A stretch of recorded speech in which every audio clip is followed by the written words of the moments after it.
Yeah, I've already noticed how much closer everything is. Like in the previous building, weight room, you have to walk. I mean, it sounds so spoiled, but you have to walk a little bit to go to the weight room. And right now, the weight room is like connected to the to the locker room pretty much. So like everything is so close. Those little minutes of time, do add up throughout the day. So it'll be nice to just have a really good flow of traffic and everything. My expectations was high, and it definitely exceeded my expectations.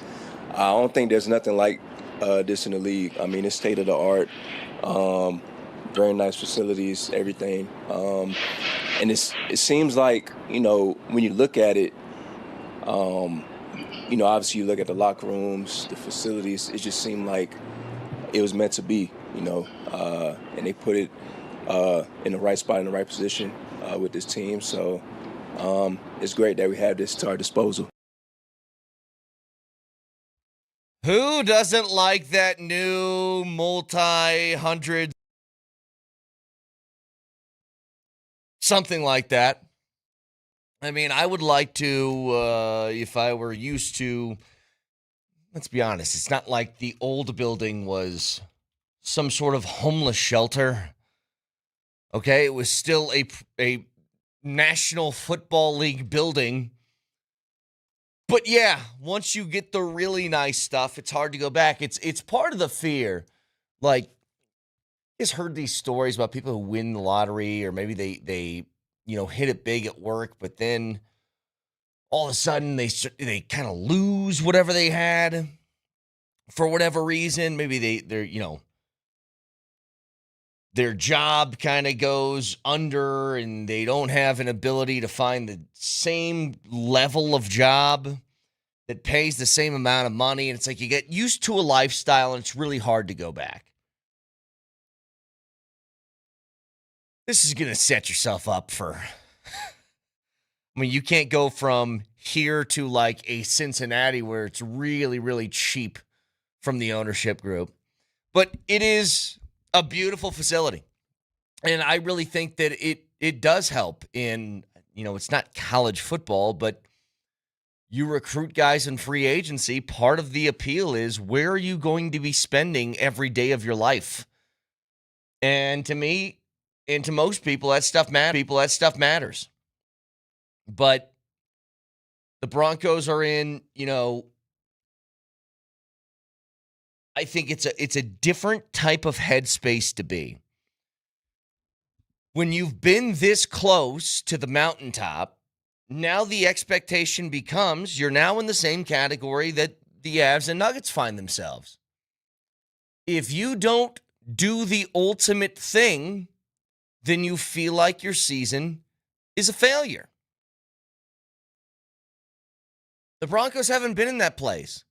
Think about what's taken place over the last couple of years. You sort of squeak into the playoffs 2 years ago with a rookie quarterback. Well, guess what? That's a rookie QB, and that means you're on the steady climb. That's a 2 thumbs up sort of season. Even with, a playoff game in which the only joy that you got out of it was on the first drive of the game. The bomb of a touchdown against Buffalo. And then from there on out, Buffalo scored like 31 straight points. So you take that, you go into year 2, and you're like, man, I just really hope we can improve somehow from last year to this year. And not only do you improve to the point of having the best record in the NFL, and then making the AFC Championship game with really the only thing that held you back was the idea that Bo Nix was unhealthy, that he breaks his ankle. Again, progress, steady climb. Guess what? There's no more climbing to do. It's either you reach the summit or you're disappointed. And it is I always say this, it's a privilege to be in a position like this. It is a privilege that you can leave yourself the ability to be ultimately disappointed with another AFC Championship appearance, if that's as far as it goes. In the same way that you're disappointed that, the Avs make the Western Conference Finals, it doesn't matter. You got swept. You didn't make it to the Stanley Cup Finals. You didn't win the Stanley Cup. Not good enough. There is no more climbing. There is either you give me the ultimate result or it's not good enough. And it is a very difficult place to be as a team, but it's also the place that you want to be. And there's more that I want to get to on that in just a second. But a texter says the new Broncos facility is all part of a larger narrative that ownership takes care of its players. I don't think there's any question about it.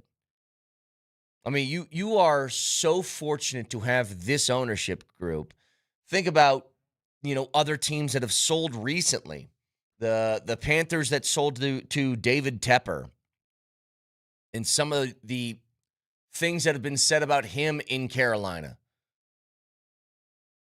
Think about it, Tom Dundon, the guy who just bought Portland and is just like gutting that place. The Broncos got taken over by an ownership group that, first of all, has the funds to be able to do things like this and not bat an eyelash at it. Like, pay people to get this new facility done and pay them extra depending on if they get done earlier. I don't know how many owners are doing that. That is going to buy and finance entirely on their own a brand new stadium. Some people do that now, not many. Will be able to purchase new turf for a single game left in a season like they did in year one under Sean Payton. That doesn't happen. So every single step that's been taken by this ownership group has been one that has, yes, had the best interest of the Denver Broncos in mind. Also, like giving things some needed upgrades. But I think most importantly, what this ownership group has done is all on the football field, found the right people. Found the right coach, was willing to go out and spend for it. They don't release coaches' salaries in the NFL. My assumption would be if Sean Payton's not the highest paid coach in the league, he's one of. But these are finding the right people and then being able to back that up with your checkbook. Now, the larger part about the Broncos that I'd like to discuss is this, which is from Tom Furman, analyst for CBS Sports. The Broncos, and I want you guys to really soak this in for a second. The Broncos trailed in 15 games last season. Before last year, no team had ever trailed in 15 games and still gone on to win 14 during the season. However, Denver became the only team in league history to win 11 games, despite trailing in 15 games in a season. So this is what he says. He's a betting guy. Denver's win total is 9.5, and they're at plus 225 to win the AFC West in 2026. They become the top sell candidate based on some sort of thing, suggesting their point differential in 2025 was consistent with an 11-win team. This is one of the things that I've talked about as far as the narrative surrounding the Broncos heading into the season, and what makes them it makes them a very, very difficult thing to talk about in the sense of I'm not calling what they did last year fraudulent because they aren't. Everything that you saw last year was real as far as the defense and the way that they play, and then it was also the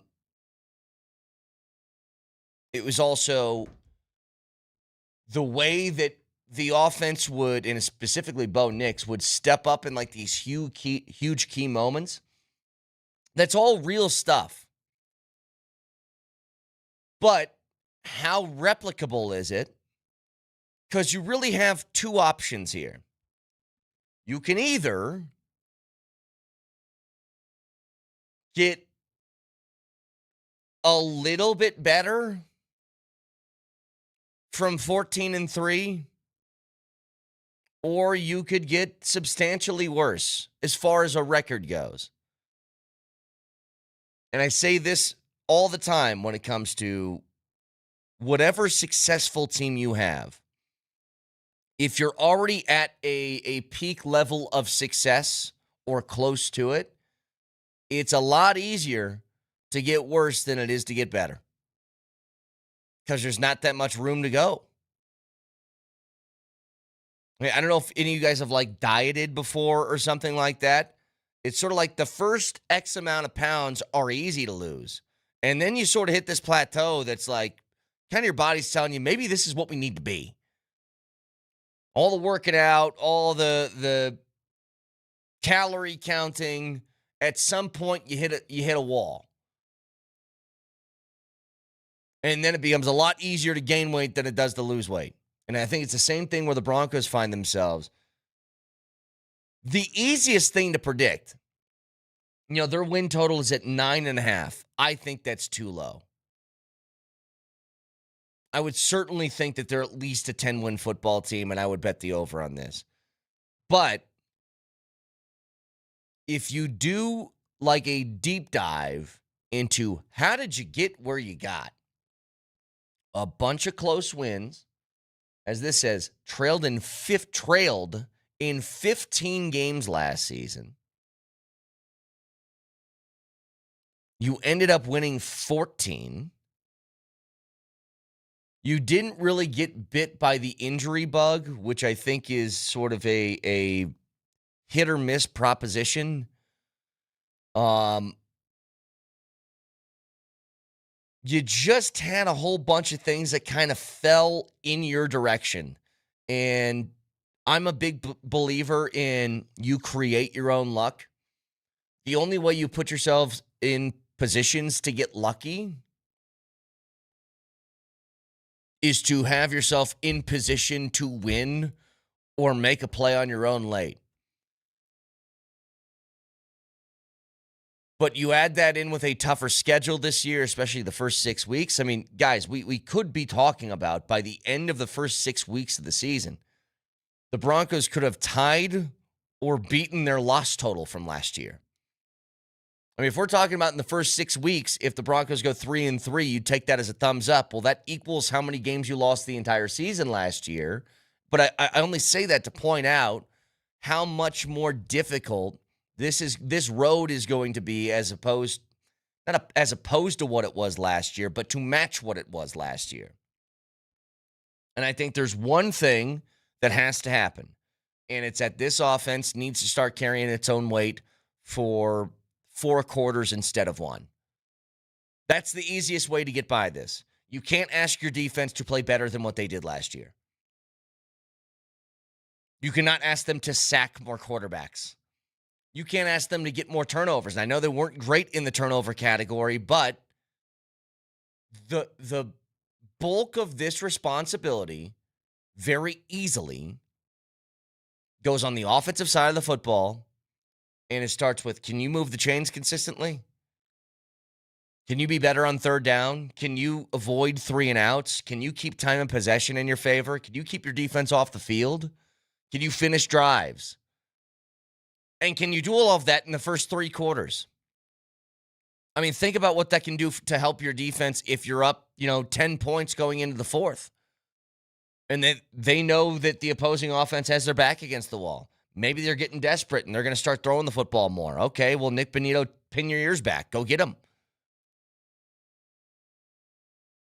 So a lot of that falls now. I think the responsibility and the onus is falling upon the offense. So 303-504-0925. A lot more to get to with that. News never stops. We have a few more Peyton Watson tidbits that we'll get to because it's never going to end. So we get to that in just a couple of minutes as we broadcast in the Backus and Shanker studios. Serious lawyers for the seriously injured. Back after this.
I was talking to an owner recently, and he was talking about extending one of his players, and he was using it. He was using a poker reference. You guys play? I'm not a good poker player, but he's like, sometimes with the player, you want to see another card. Okay, he's talking. You've seen the first 3 cards, or maybe even seen the first 4 cards. You want to see another card. Sometimes you're willing to make the bet when you've just seen 4 cards. But I was talking to this owner. He's like, yeah, on this guy, we want to see another card. I think with the Nuggets and with some other teams, they'd like to see another card. That's fair. That's totally fair. Right. Totally fair. And so when you're a restricted free agent and you're a player that is trying to get paid on potential, it's just a hard thing to line up.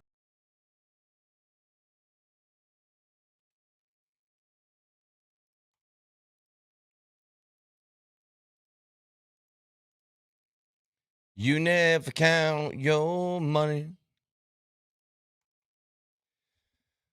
Says Brian Windhorst on with us yesterday. If you guys missed it, it was about 18 minutes of just Nuggets offseason talk with Brian Windhorst, and he was fantastic. And he kind of laid out the difficulties that the Nuggets are facing. But I'll be honest, I am nervous. And what makes me nervous about Watson, I was never nervous before. I thought, and they were very much in the camp of this, like, we are going to get a deal done. I think that other things have clouded the reasons to keep Peyton Watson on this team. And I will remain on this until whatever decision is made. That I think that Peyton Watson, to me, outside of some unforeseen amazing trade that goes down, the best outcome that the Nuggets get out of this stalemate, we'll call it, between them and Peyton Watson is that Peyton Watson signs on to be a Denver Nugget long term. I think that Peyton Watson is that caliber of a player. I think he's got that much potential. And yes, I'm somebody that's betting on potential, but when you don't have young assets, at some point, you have to do it. But things have changed. Things have changed here.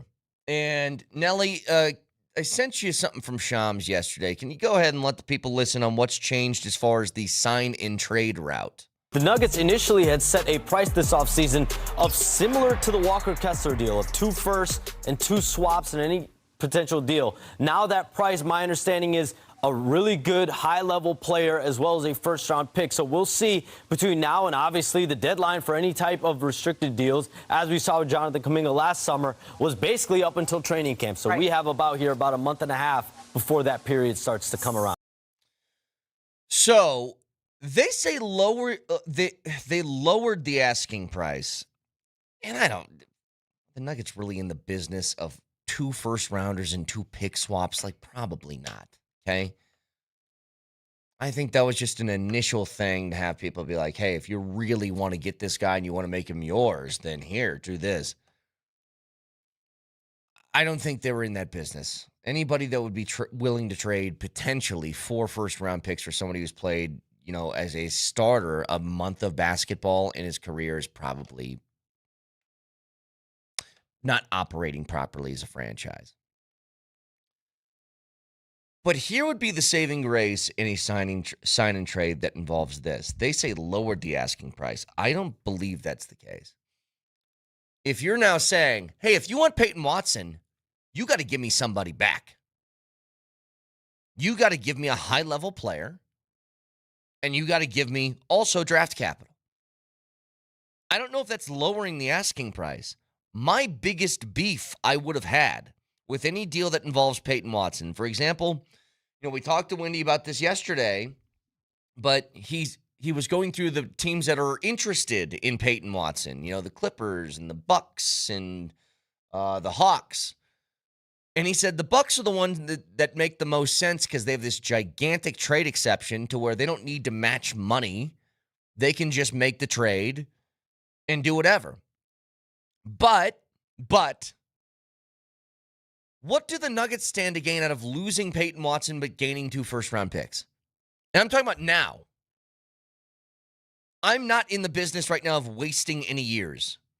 And if you traded Peyton Watson for just draft capital, you are fully admitting that we are not as good this year as we were the year previous.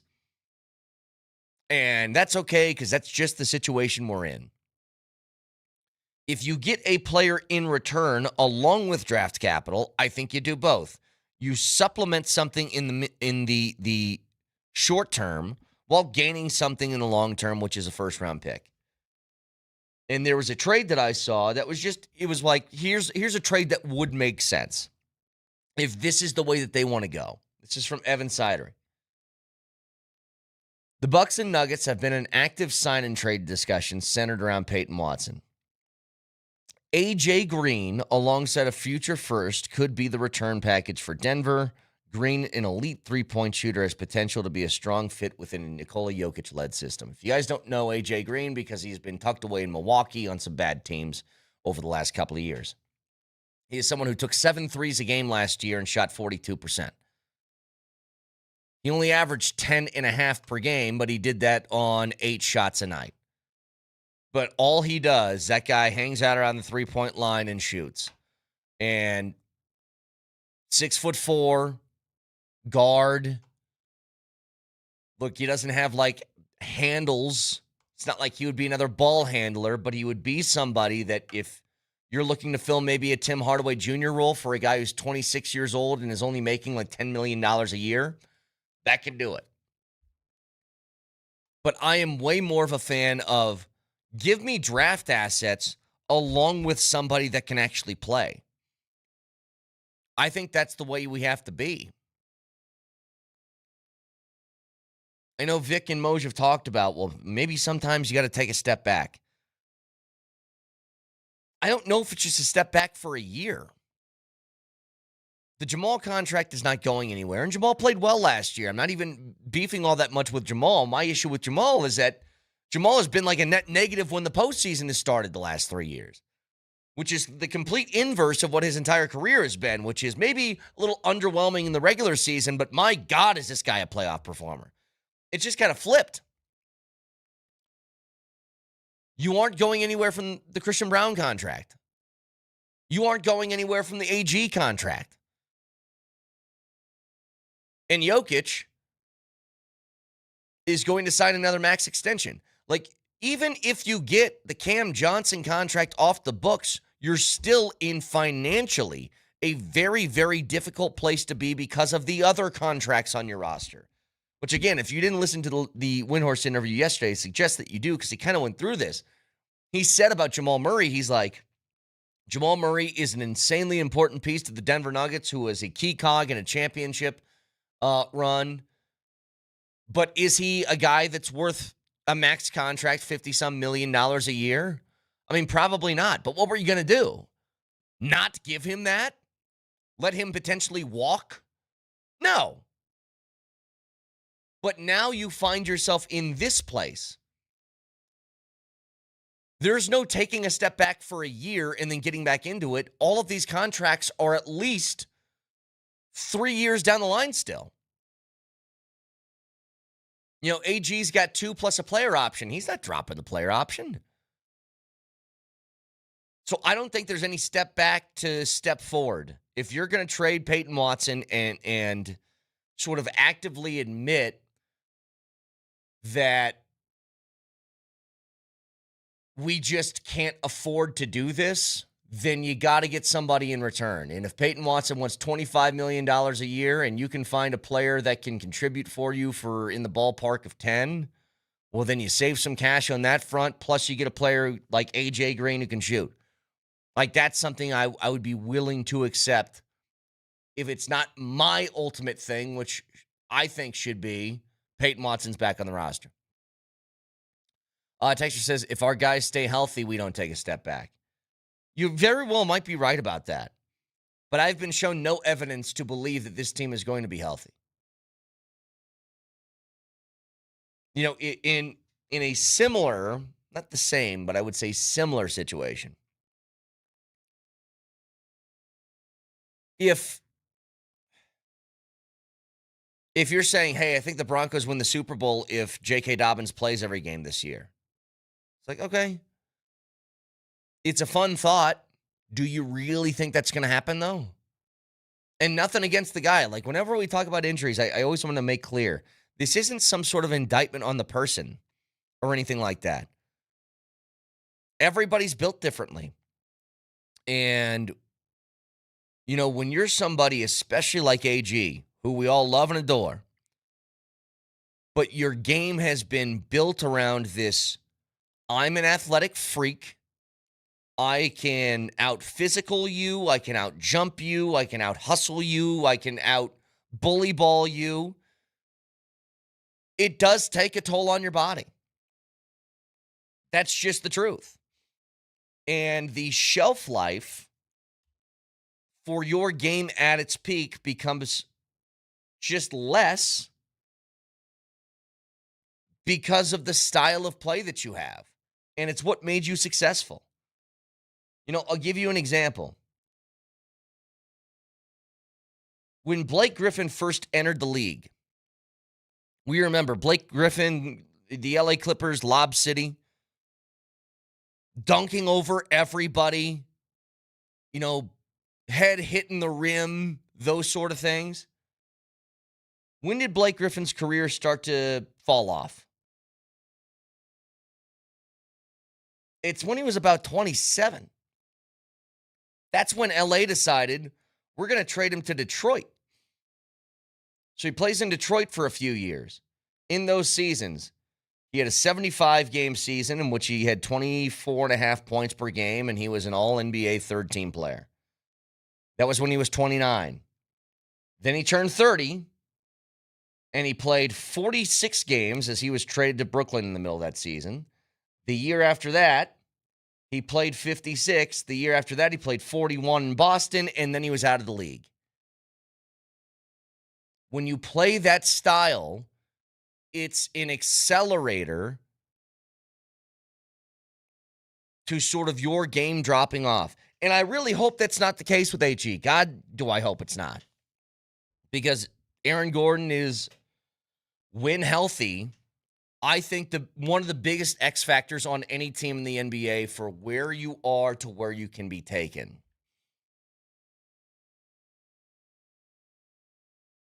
But that's my concern.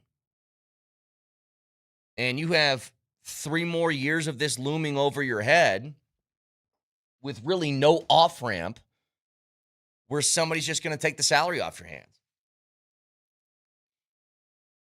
So, I mean, this is usually, I won't make fun of anybody in sports who has this strategy. But literally your strategy is this. Cross my fingers and hope he stays healthy. Because what else are you going to do? But that's what makes all of this like a very, very, very difficult situation to navigate. Again, I don't even know if this thing's getting resolved anytime soon. There seems to be new news, or at least new rumors every day regarding Peyton Watson, because he's one of the best names that's left on the market. In what was a very limited, I think, talent pool for NBA standards of this offseason. It was LeBron, and as far as free agents, not that much. You know, there were trades that happened. There was Jaylen Brown, there's Walker Kessler, there's a few other things. But he was always one of the biggest names because of what Peyton Watson could be, not necessarily what he is at the moment. So, you know, what I try and figure out is, we talk about all the time AG being hurt during the playoff run. Peyton Watson was hurt too. There's part of me that wonders if Peyton Watson was healthy and played well, instead of him asking for what the asking price is now, would somebody be fully willing to give him like $30 million this offseason, a year? if he goes out in the playoffs and he scores 23 points a night or 20 points a night and does his defensive thing with blocks and big dunks and all this different stuff, would that have raised the price? Could be. But still a lot to kind of parse through with this, especially considering you're just trying to figure out what is the right fit to do. And even if we do bring back Peyton Watson, how the hell do we get out of the second apron from there? One more report here from Mark Stein from yesterday. Quote, the initial offers from Denver to Peyton Watson, league sources say, have been in the ballpark of $16 to $18 million a year, which I think for what Peyton Watson has done in the league sounds about fair.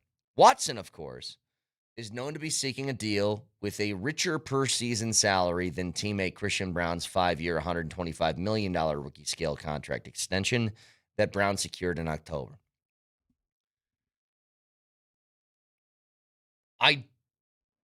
One thing I don't like, I don't like it how the narrative is Peyton Watson is seeking more money than his teammate specifically, because I think it's a weird thing if you guys show up at practice to each other, you look at each other just like, yeah, I think I'm better than you, so I was trying to make more money than you make.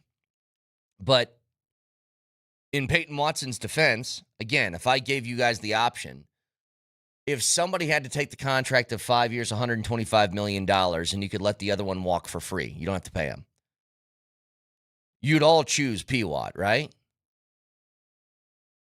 Nothing against Christian.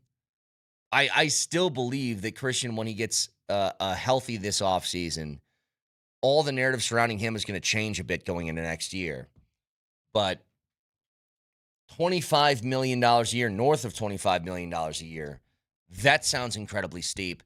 And if that's what he wants, it's probably part of the reason why no one has bit yet on offering a contract to him. So, today on the Morning Sprint, we're sending another listener to see Garth Brooks. Listen for your next chance to win before tickets go on sale Friday at 10 a.m. Garth's Blame It All on My Roots tour comes to Ball Arena September 4th and 5th, but a chance to win tickets with the Morning Sprint today. So stay tuned for that. Back after this.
I'll tell you one thing that was weird about camp yesterday, and I don't know what to do with this because I don't know what proper protocol is, and part of me wants to ask you guys what it is.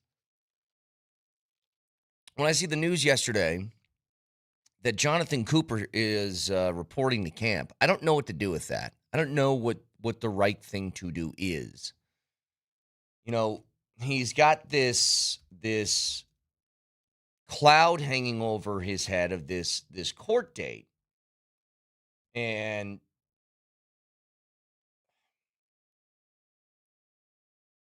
how do teams handle this? You let the courts figure it out. Perhaps the easiest thing for a team to do is just to be like, yeah, well, the courts are going to sort things out and the NFL will make its judgment on this. But until then, Jonathon Cooper can come practice because I'm not a judge and I'm not a jury. So, I suppose you could do it. You know what they did for OTAs is they said, hey, you're still on the team and everything, but just kind of stay away for a little bit. And the reason I ask this is because Sean Payton famously hates distractions. He hates things that aren't football related. He doesn't like to talk about them. He doesn't even like to talk about players who are hurt and not on the field because his whole thing is like, they're hurt. I'm dealing with the guys that are playing right now. In the case of Jonathon Cooper, you have this unknown. And I honestly don't know what's the right way to go about it. For Sean Payton, a guy who does not like distractions, he doesn't even like his guys doing player interviews during preseason games because he's like, I'll be the one that makes the headline. Jonathon Cooper's there, and it's going to be a story. Like, it's going to be something that's asked about quite often, actually. And a few texts are coming through. I mean, I guess the simple question is, if you had any job, would your job make you stay away because you got arrested? I mean, does that qualify you to be fired? So I think the bottom line still is innocent until proven guilty. I mean, you could, I'm not even saying that's wrong. I'd also tell you, there's a case that happened around the same time as Jonathon Cooper, a first-round draft pick for the Lions, a cornerback, got arrested for, it was a felony charge, and they said, you're cut. Before he was even, arraigned, he was cut. And so every team handles this stuff differently. Maybe they have one side of a story that they buy into and they think it's going to be okay. I don't know. Part of me feels like if I was running the team,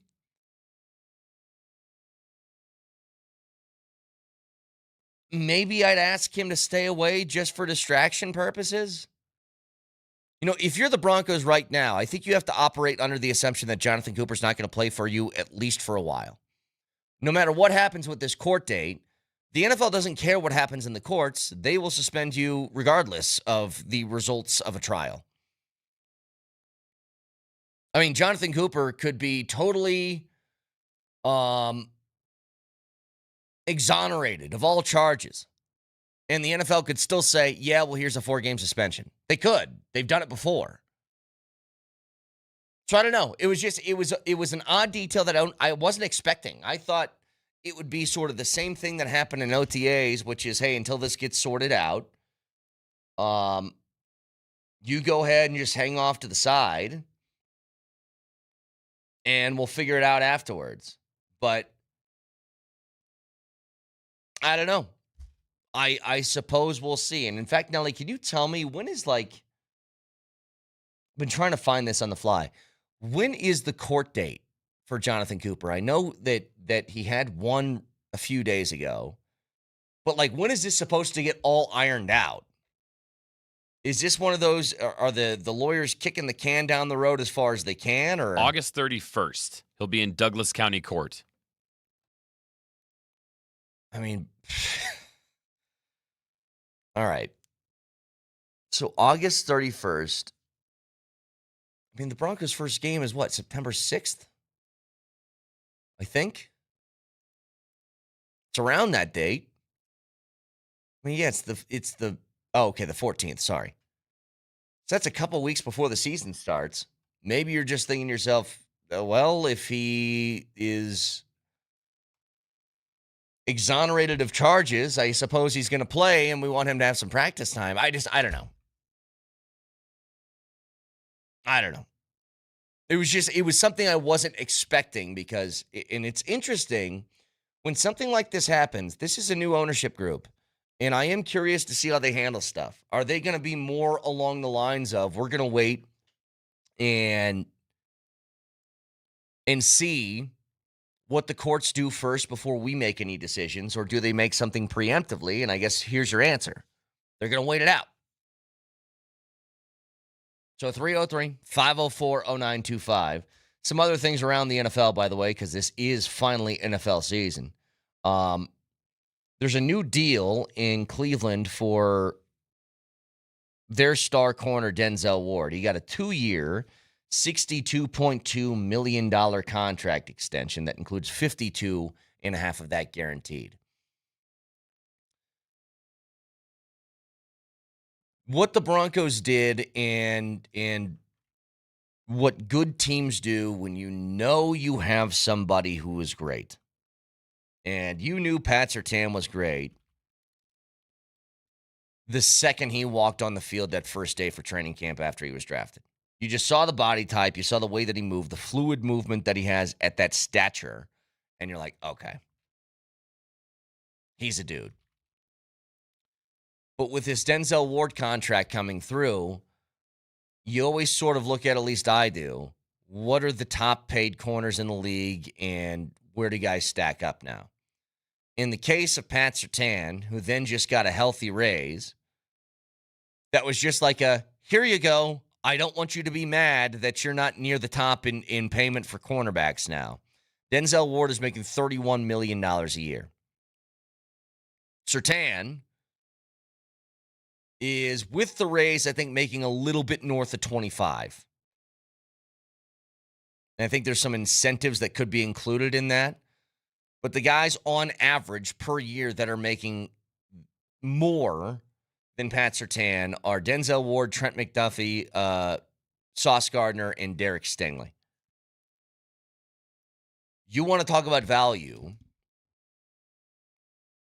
The value of Pat Surtain, very simply, is you are in a category on your very own. You are in a tier on your very own. Everybody else in the league, as good a corners as they are, and we mentioned a few of them, and Derek Stingley and Sauce Gardner and everybody else, there is quite literally no one like Pat Surtain at that position in the NFL. And you got him for cheaper than most other teams have gotten their star corners. Even guys are about to have their contracts come up. Guys that are on the precipice of a new contract. You've gotten him on the cheap for all intents and purposes. And this was, what's so funny is when he signed his deal, he was by far the highest paid corner in the league by like $3 or $4 million a year, the highest paid. And like 5 months after that, he immediately wasn't. But that's what's happening around the league, along with the idea that, and this one's actually a cool story. If you guys remember Tank Dell, the wide receiver for the Texans, he tore his ACL, his LCL, his MCL. He dislocated his knee and sustained meniscus damage during the 2024 season. So it needed multiple surgeries, causing him to miss the entire last year of the season. He's now been cleared to participate in training camp this year for the Texans. So Tank Dell's going to be back on the field. But my goodness gracious, what a long road to get back here. So 303-504-0925. Training camp kicks off this Friday. Altitude Sports Radio will be there covering every second. Our coverage is powered by Ramos Law. Car accident, you need Ramos Law, medical doctor and attorney. RamosLaw.com. And we'll see you live from training camp on Friday starting at 6 a.m. So a lot to discuss this morning. You had the welcome back to the Broncos at training camp. A few pieces of audio I want to play for you from there brand new facility opening up. You saw guys like Quinn Miners couldn't wipe a smile off his face. He loves that place. So some audio on that in the start of camp, along with, I don't know how much longer I can do it, but whenever there's new rumors and new news regarding Peyton Watson, I will throw it out to you. And there is some new stuff here, including one that I think is actually an intriguing option for if the Nuggets aren't able to re-sign him, what's the best possible outcome?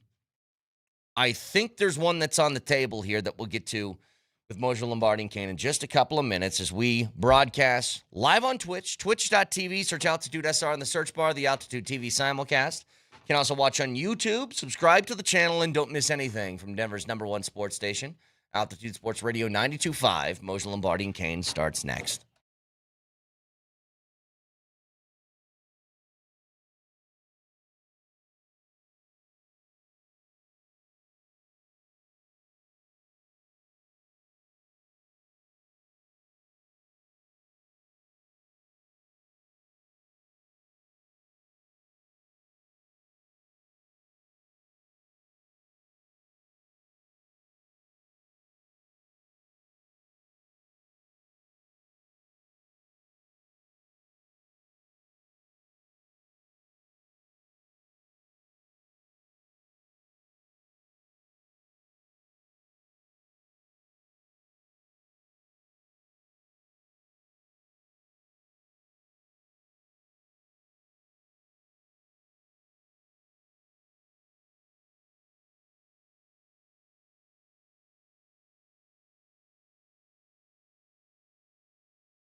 Yeah, I've already noticed how much closer everything is.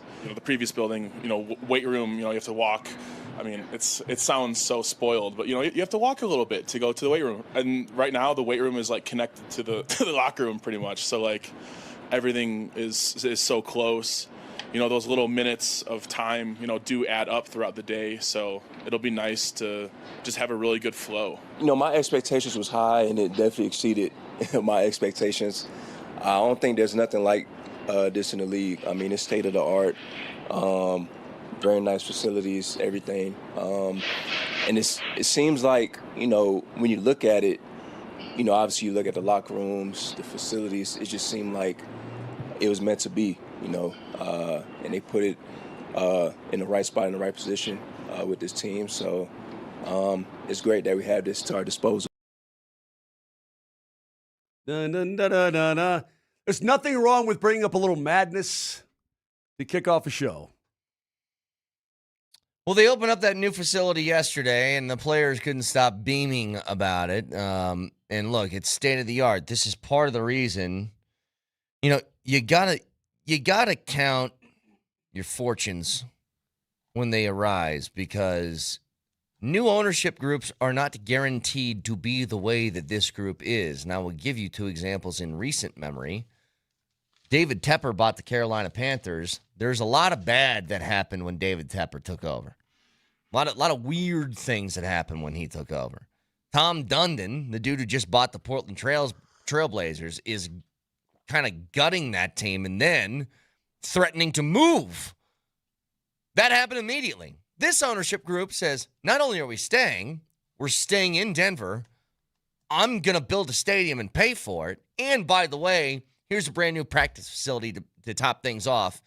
And the way that we build things, I will give construction crews bonuses for finishing it early. It's a much different thing than some ownership groups around sports.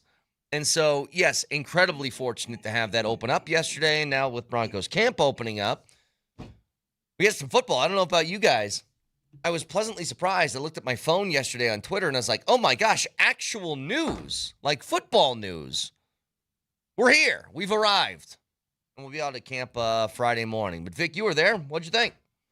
Well, we didn't get a chance to see the entire facility. I saw the some parts of it. I saw the outside. I saw some interior portions. On Saturday, they'll provide tours. But from what I saw, it was very, very impressive. I mean, yesterday, Quinn Miners, his biggest impression is that he got to park underground. That they have an underground parking lot now for the players and coaches. So they just drive right up, go underneath it, and boom, take an elevator right to their locker room. It is, yes, very state-of-the-art, very new, and very impressive. Now, whether or not that translates to the field, we shall see. I got to tell you, one bummer, though, Moj, with them being able to park underground now. Tell me I can't get those shots of Russell Wilson pulling up in his monster truck with his jersey on anymore? Now you don't know what they're driving. You know, I don't know how much facilities factor into it. I think it's nice. I think it's a good perk. I think guys like to have convenience. And, yeah, you're parked underneath. So in the wintertime, when you have to go practice, you're leading up to a game, you're there at the facility all week long. You don't have to worry about the snow and all that kind of thing. I think it's pretty cool.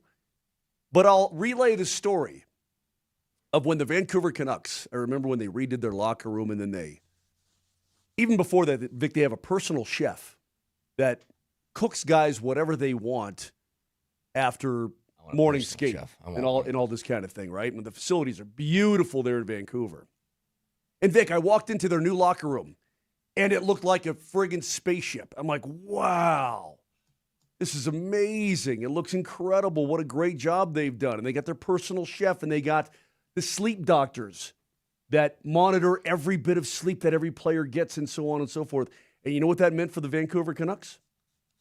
Nothing. They suck! Yeah, but this team doesn't suck. Agreed. But what I'm telling you, nothing. It mattered jack squat, because you can give players pool tables and personal chefs and beautiful locker rooms and all that kind of thing. Their main concern is, how much am I getting paid?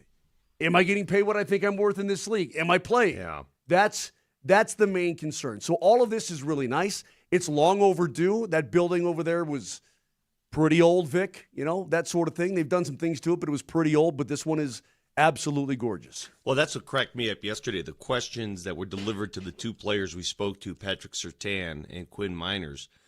How much will this facility help attract free agents? And I always love that question because, guys, we've talked about this. What is the number one, number two, number three, number four, number five factor for attracting What free am I agents? getting paid? Money, me, my money, can I get some cash, and moolah are the five biggest attractions for free agents. There is a sixth one, which is, Yeah. are you guys at least okay? Yeah. Are you guys at least in decent shape to win? Are you competitive? Yeah. Again, in order, money me, my money, moolah. What was the last one? Cash money.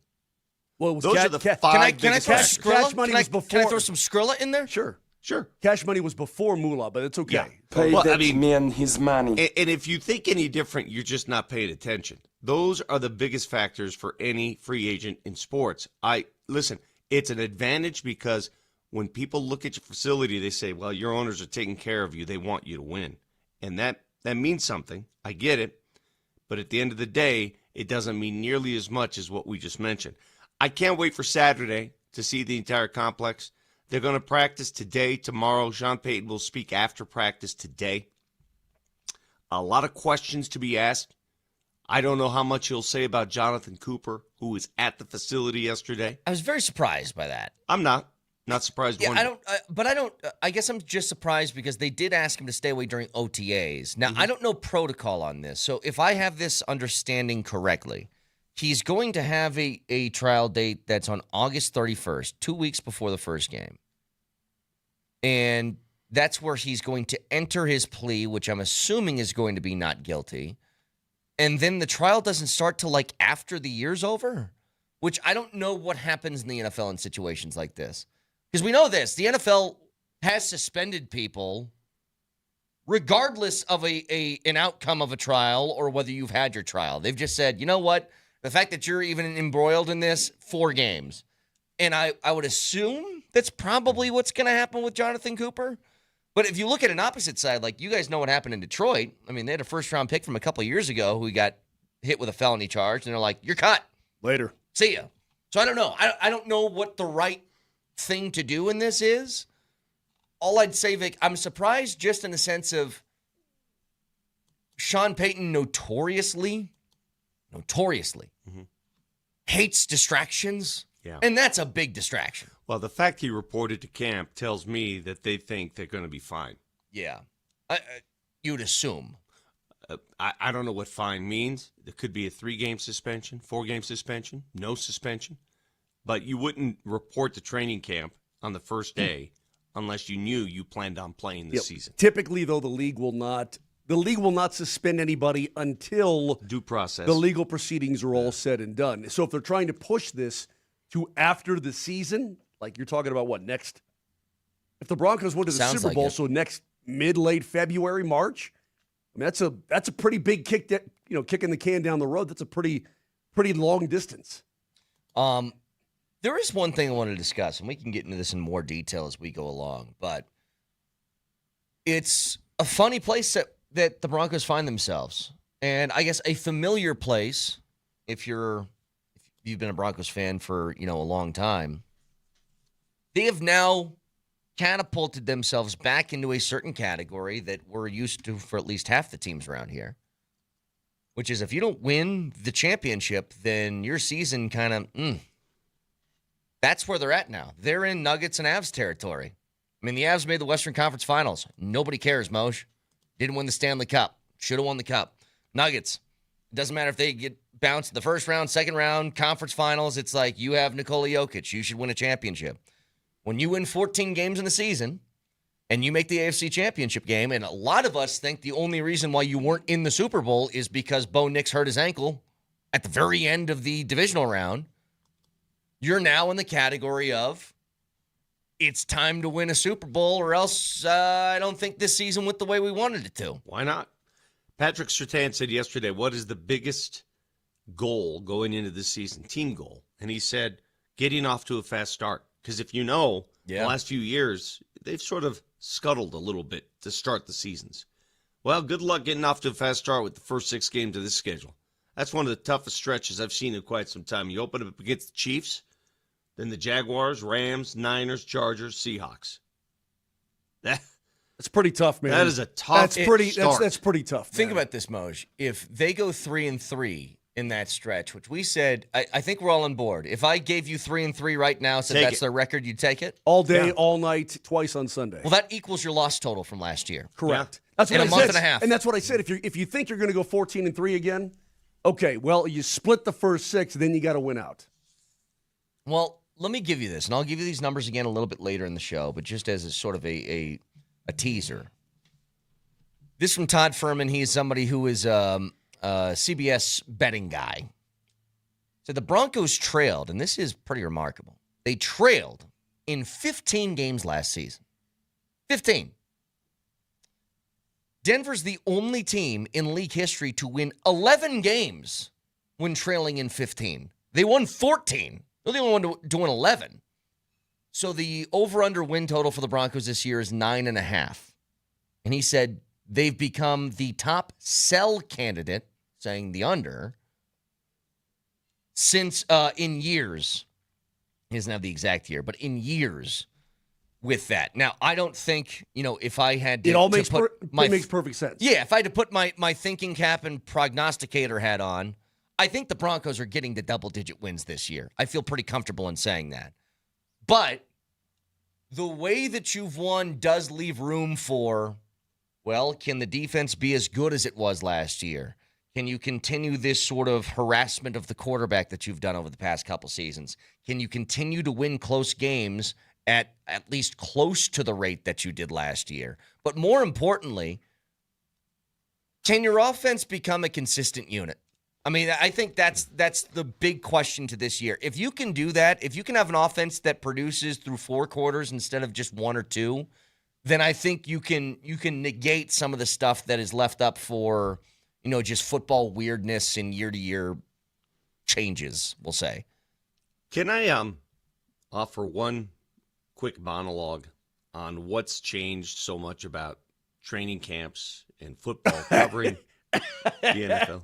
What's so funny? It makes me laugh because we were there in the days of. Oh, go ahead, but I think I know where you're going with this, and I'm already smiling. Sorry. And the only reason I bring this up, not that it's bad, it's just different, right? This is just the way sports has become. Sports is such a business now; it's such an operation. It's so different than what Moser and I guess, grew up with, like when we were your age. There used to be a day where you'd go to training camp and you'd walk onto the field with the players and coaches. Hey, what's up? Hey, Coobs, how you doing? How was your night last night? Did you go to the Smiling Moose? Oh, yes. Yeah, I had that same food. Yeah, it was great. Okay, we'll talk to you after practice. See you later. Hey, do you want to play golf tomorrow? Sure. Okay. What time do you have? Okay. Yeah, no problem. Let me tell you what it's like now.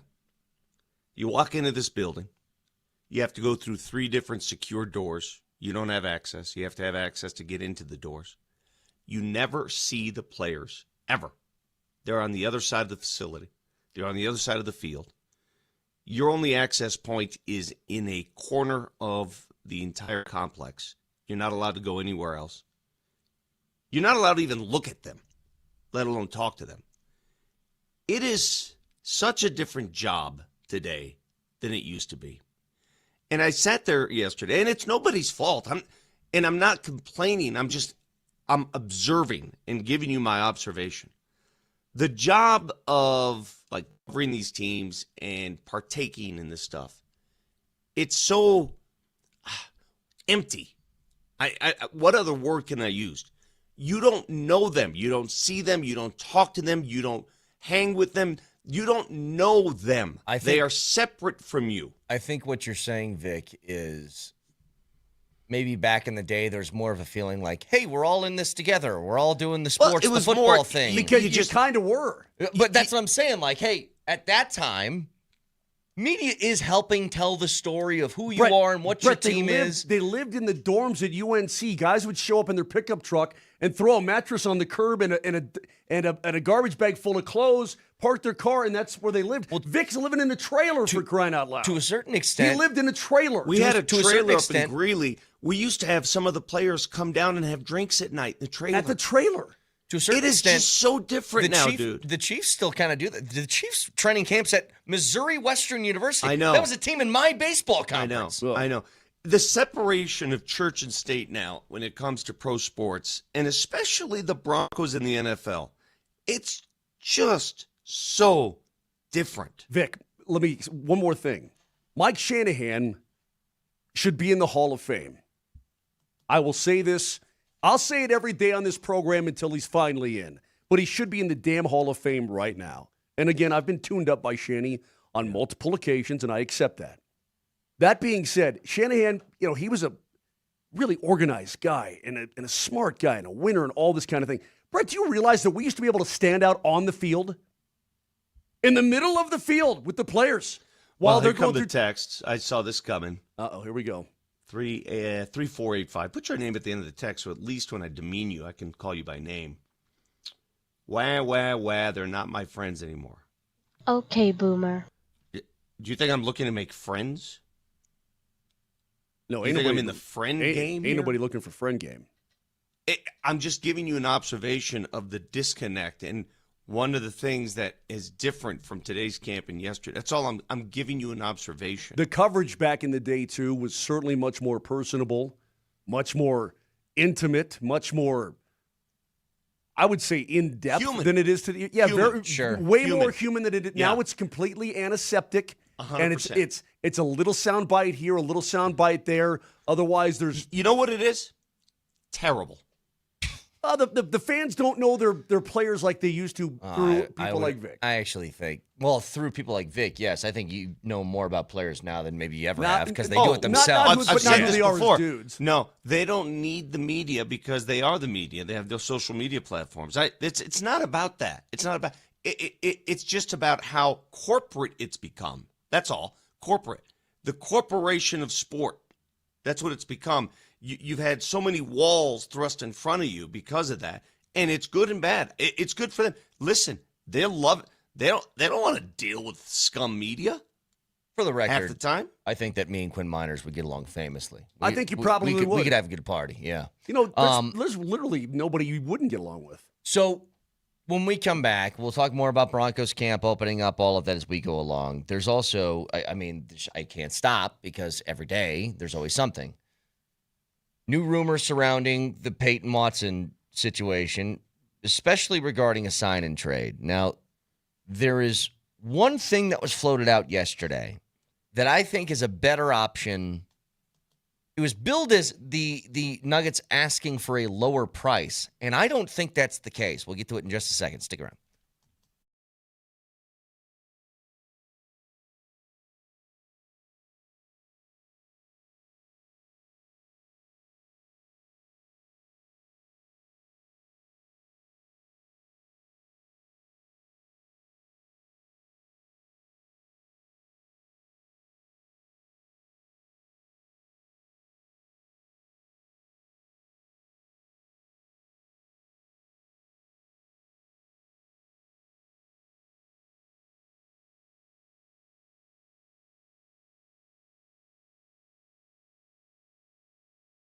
Hey, this is Brett Kane for Fanatics Sportsbook, and during this MLB season, Fanatics is where you need to be. Why? Because they're giving you profit boosts every single day, and you can use them on any hit, any run, any strikeout. So every at-bat in every inning means just a little bit more. New this season, I love this. It's the long ball jackpot. Everybody loves the long ball. Every MLB game day. Pick any player to hit a home run. If they hit the longest one of the day, you're taking home a share of $50,000 in fan cash. You can track your player on the daily leaderboard. You can see the total number of entries and watch the estimated payout in real time. From first pitch to final out, Fanatics Sportsbook gives you more reasons to stay in the game. So download the Fanatics Sportsbook app and see why winning hits different here. Must be 21 and older. Gambling problem, call or text 1-800-GAMBLER. Offer not available in all states. Terms apply. See the Fanatic Sportsbook app.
I was talking to an owner recently, and he was talking about extending one of his players, and he was using it. He was using a poker reference. You guys play. I'm not a good poker player, but he's like, sometimes with the player, you want to see another card. Okay, he's talking. You've seen the first 3 cards, or maybe even seen the first 4 cards. You want to see another card. Sometimes you're willing to make the bet when you've just seen 4 cards. But I was talking to this owner. He's like, yeah, on this guy, we want to see another card. I think with the Nuggets and with some other teams, they'd like to see another card. That's fair. That's totally fair. Right. Totally fair. And so when you're a restricted free agent and you're a player that is trying to get paid on potential, it's just a hard thing to line up.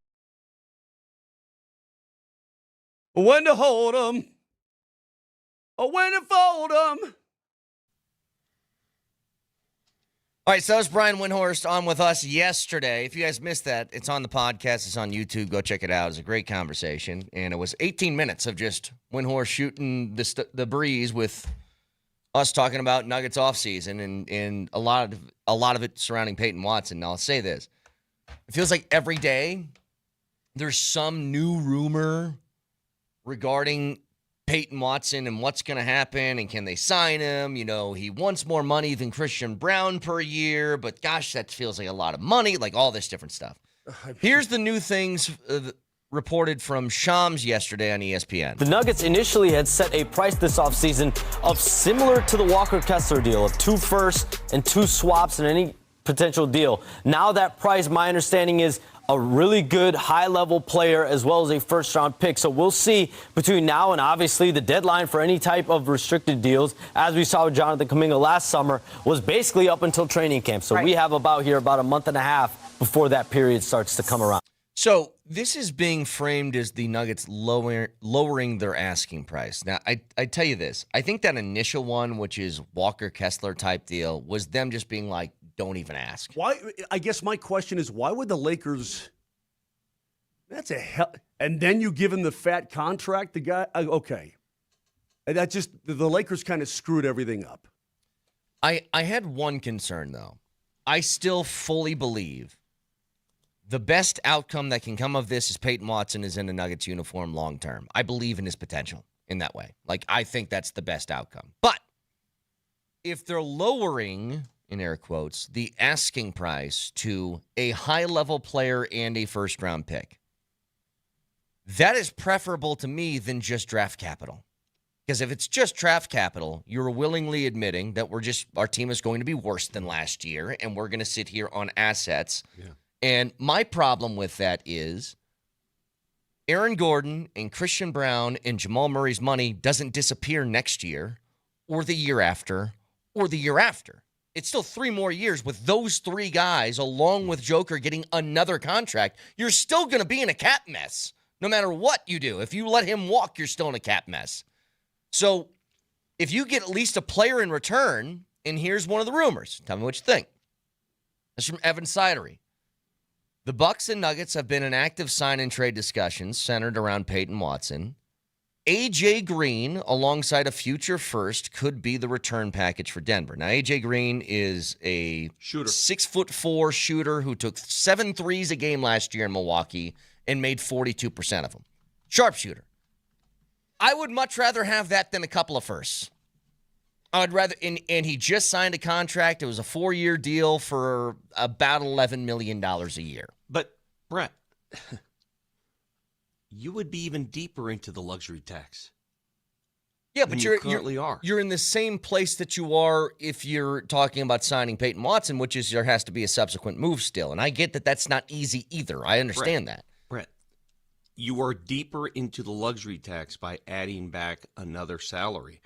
And if you're deeper into the tax and you say you cannot unload those other contracts, you think they're going to pay 3 years of second apron luxury tax? No, there would have to be something that would occur afterwards. Much in the same way if they signed Peyton Watson back, there would have to be something that would occur afterwards. Hold on, your premise was, I don't want them to get worse. But if you have to do something afterwards, wouldn't that make them worse? Okay. Are they still going to have to make a move now? They're in the second apron already. Okay. Vic, let me stop you real quick. It feels to me like you need to solve one problem at a time. Correct. Solve this problem, then you'll solve the apron problem. Yeah. Okay? It's a puzzle. Now, I don't know how you solve the apron problem. Listen to me in this apron problem. God, I hate myself for even speaking like this. But you need to solve it one thing at a time, and I guess my thought would be they probably have a comfortability factor that they'll be able to move something else down the road. But let's handle this first and then work on that. I don't disagree with that, but going back to Brett's original point, you will be in cap hell for the next 3 years unless you rid yourself of one of your top-heavy contracts. And that's it. Well, how about this? How about this, Vic? There's no other way around it. No, I get it. I have already resigned myself to the idea that I think Cam Johnson's going to be leaving. So I don't see that as a loss. I see that as something that's just going to happen. Okay. And in this case, you get at least somebody in return for Peyton Watson if you were to exit the door, as opposed to 2 guys leaving. But see, that's not going to solve the problem because all that would happen is Peyton Watson occupies Cam Johnson's contract. So it's 1 for 1. It doesn't solve. When I say rid yourself, the only solution, if you're looking for a solution from this, is to rid yourself of one of your top 3 contracts. But Vic, that's it. If Peyton Watson is going to get $20+ million a year, and AJ Green's only getting $11 million a year over the next 4, that is saving money. You're in the luxury tax with those numbers. Sure, you still are, yes, but again, you're there already, regardless if Peyton Watson is here or not. Your suggestion, I know, I'm not laughing, I'm not trying to mock you. So your suggestion is to simply reside in the second apron for the next 3 years. No. If you get A.J. Green here, he makes $11 million a year. I am assuming that somebody like Cam Johnson is going to have to be on the way out the door regardless of that. Great. So you rid yourself of Cam Johnson's $23 million. Guess how much Peyton Watson's going to take in? I'm saying if they trade Peyton Watson for A.J. Green, who makes $11 million a year. Okay. But are you as good a team as you were before without Cam or Peyton? No, but you're not as good of a team without Peyton Watson and acquiring 2 first-round picks. I know, but your original premise was you have to be just as good a team. But I'm saying you are getting something in return for Peyton Watson. You're getting an actual player back. You're not just losing. You're not getting an asset for 3 years from now. You're not. Okay, I see you now. I see you now. But so you're getting someone now, rather than a draft pick. And guess what? A.J. Green sounds like somebody that could be a pretty nice Tim Hardaway Jr. replacement. I got you. Okay, he's got kind of a funky haircut. Other than that, Vic, real quick though, you said it before. You said it yourself months ago. You said it might be you have to take a bit of a step back for a year in order to put yourself in a position to now let's maximize the final years of whatever, okay? And it looks like that's basically the only thing that you can do right now. If you think the Denver Nuggets going into this season are going to be the same team on paper or as good-wise as they were last year, the answer is they're not going to be. Okay? And this is where then you start to hope and pray that maybe a Brazil turns into a player. Or maybe a Diallo can come, Diallo can come and lock down. You start, and this is Hopkins kind of this is where you have to this is where you have to live. This is the pond you need to put your boat in. That is God. I hope some of these guys can really help because we're kind of thin now and we're kind of screwed. And you hope that Deron Holmes actually can play, and you hope that blah blah blah blah blah. Somebody's got to do something sometime. These guys can't just all fill roster spots and play tickle fight and eat steak. I'll say this. I mean, come on, man. I was impressed with the way Ben Tenzer and John Wallace navigated all of these thresholds last season and how they ended up with the final roster they did, which we assumed was a great roster. Didn't work out, but it was a great roster. I will be even more impressed. I will be doubly impressed if they can navigate these waters, because this requires some sorcery work here, some witchcraft work, some mathematics that beyond my control and my means. I mean, hell, we talked to Wendy about it yesterday, and did you guys get the same impression I did? He's resigned like, what do you do? Yeah, He's sort of screwed. He's a smart dude. Guys, every day, for those of you who keep texting in, tired of talking about Peyton Watson's contract, it's only going to get worse. Mm-hmm. You can be tired about it, but it's only going to get worse. And I will tell you this. Today's report, there's a new one. Stein reports that the Nuggets have offered between 16 and 18 million. Mm-hmm. And that Peyton Watson's people have kicked back and said, no, they want to exceed Christian Braun's contract. Yeah, of course they do. And I said this a couple months ago. I said, the biggest sticking point for the Nuggets is the fact that Christian Braun got that contract and he plays alongside Peyton Watson. If this were another team and you wouldn't have that to compare to, well, you wouldn't be in this situation. Do you know what I mean? Yeah. You see where I'm coming from? Yep. So if that contract did not exist on the Nuggets roster, they wouldn't be comping that contract all the time. And it wouldn't come up all the time. But because it does exist, it's actually working against them. Because they're like, no, man, we want more than him. I have a legit question for you, Vic Lombardi only. Have you been able to locate the whereabouts of your Harry Potter wand? Yeah, I found it. You did? I did. Okay. I did. I found it. So grab that Harry Potter wand. Yeah. In fact, I want you to sleep with it every night. And before you go to bed, do a Nuggetus Contractus. Do some Harry Potter bullcrap every night before you go to bed to help them navigate through this witchcraft and witchery. Well, see, I like that. Vic Lombardi, when you lay your little head down on the pillow at night. Mm-hmm. With your, you already lost it again, didn't you? Where is it? No, I've got it somewhere. I actually found it and made sure to secure it. So I Oh, you forgot where you put it. Okay. Yeah, I don't want to walk away. All right. I just hold on. Your little head's down. You're thinking about Nuggets' future with Ben and John and navigating these witchcraftery waters and all this. Just do a little, Brett. Give him a good Harry Potter spell. Give him a. See, but at the end of the day, guys, tell me if you think I'm wrong here. All Nuggets fans, listen to me. Come up here. At the end of the day, to get through these choppy waters, and they are choppy, someone's feelings are going to get hurt. Who that someone is remains to be seen. Someone's going to get traded. Someone's contract's going to be off the books. Someone's going to get underpaid. Someone or something will happen for this to all work out. Someone is going to lose out on their feelings.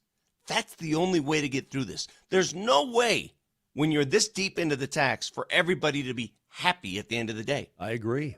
Do you agree with me or no? I absolutely agree with you. Somebody is choice, going to be upset in some regard. Now the choice comes in. Who do you upset? Will it impact the team?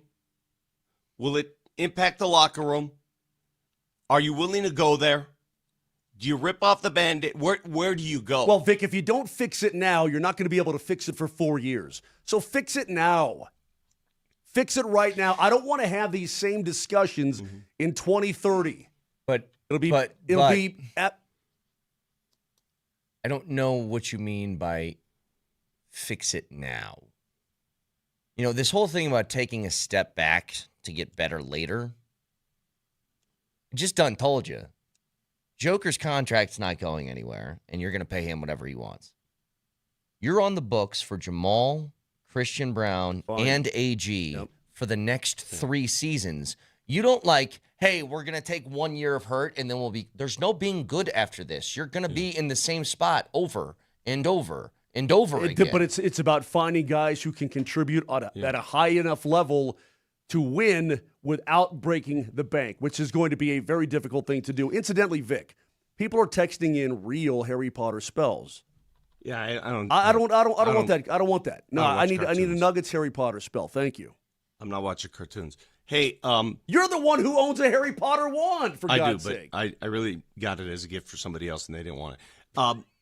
You're going to hear a lot of comparisons between Christian Brown and Peyton Watson, and rightfully so.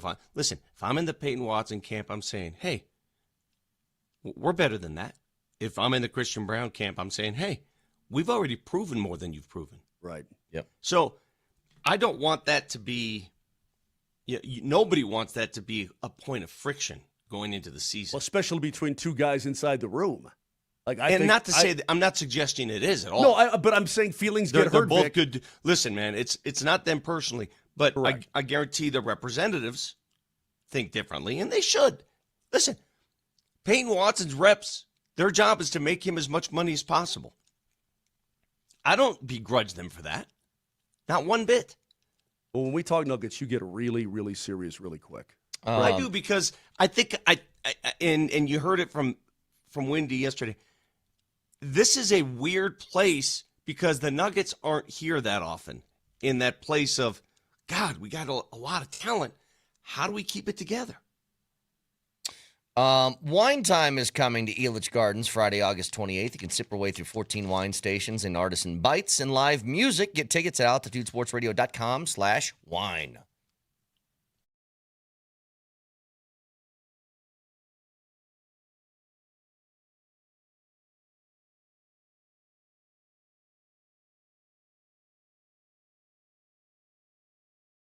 I say it all the time, guys. Just because you're getting older doesn't mean you have to feel like it.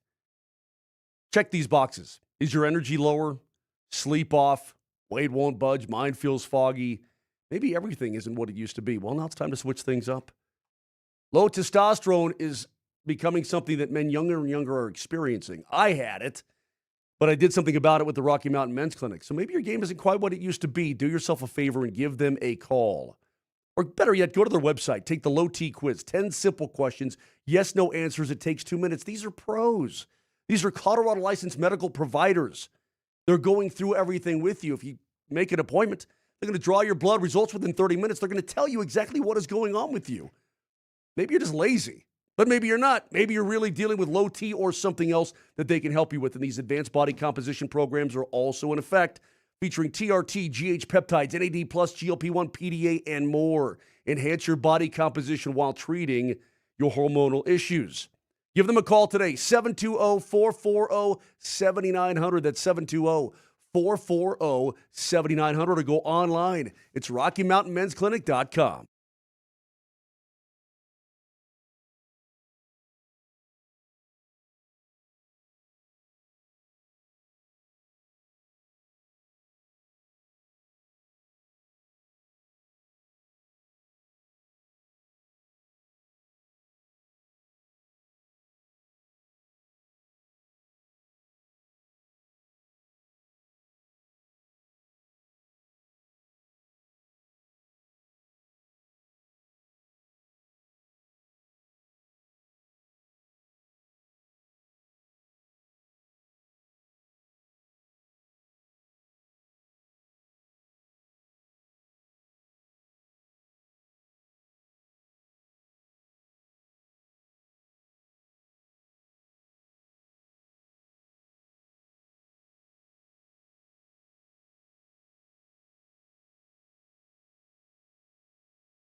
All right.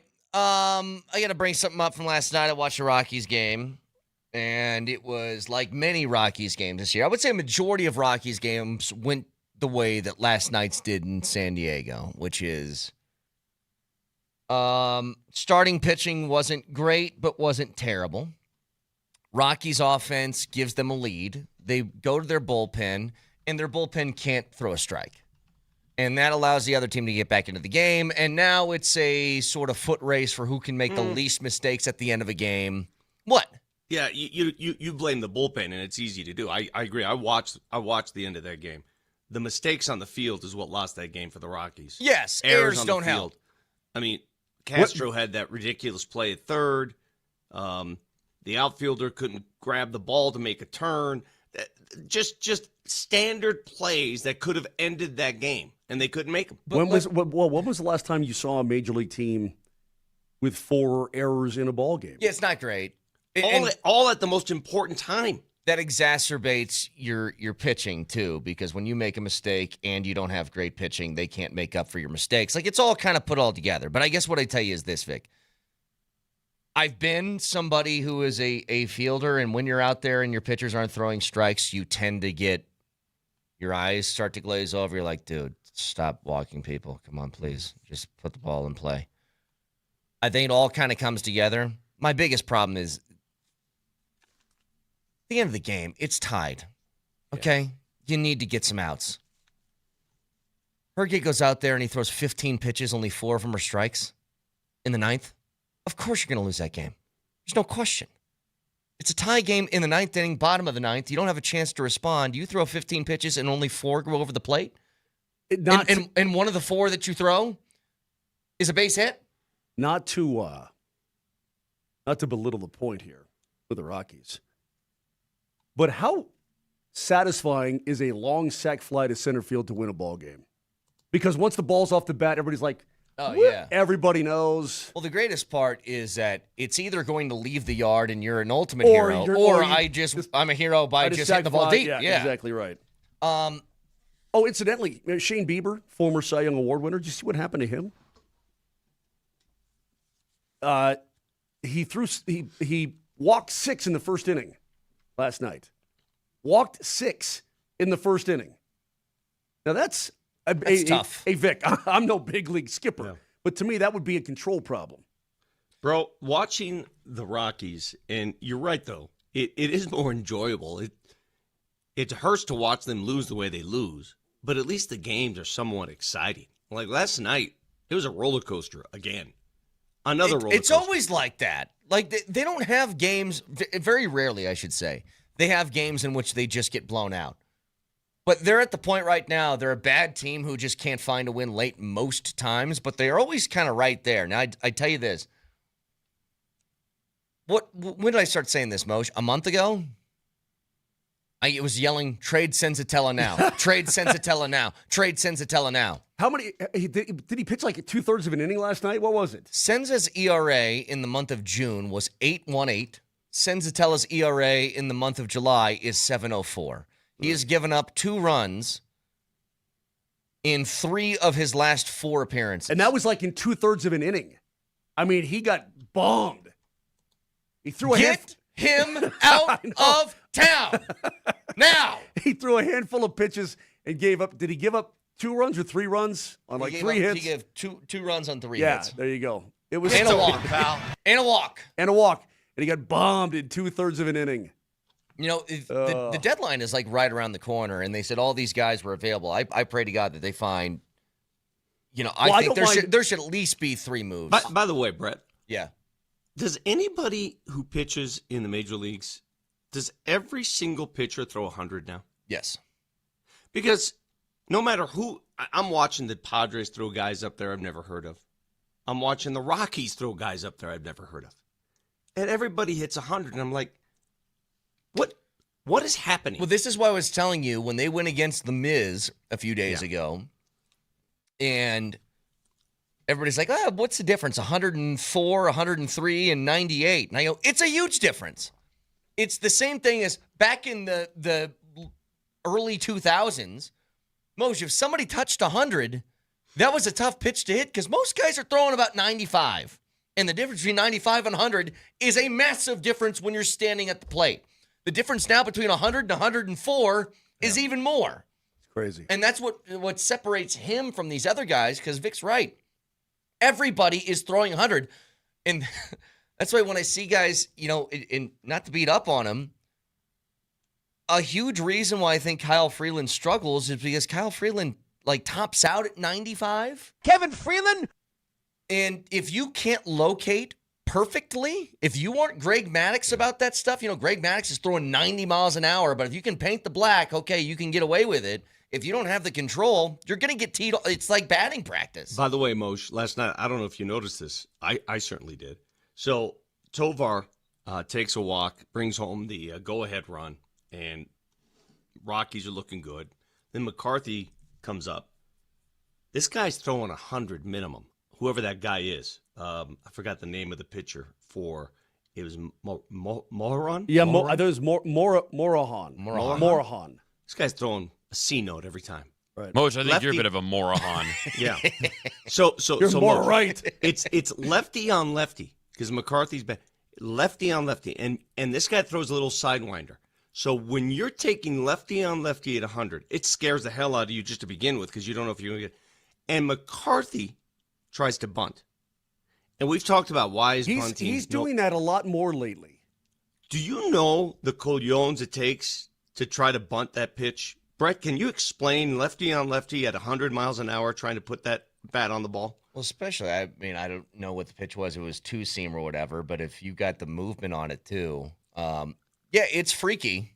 Because, by the way, there's no more exposed feeling than somebody from 60 feet away throwing a ball 100 miles an hour, and you're staring at them with your teeth exposed like this.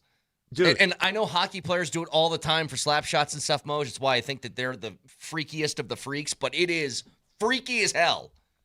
And the ball is starting outside your body because it's left on left. Yeah.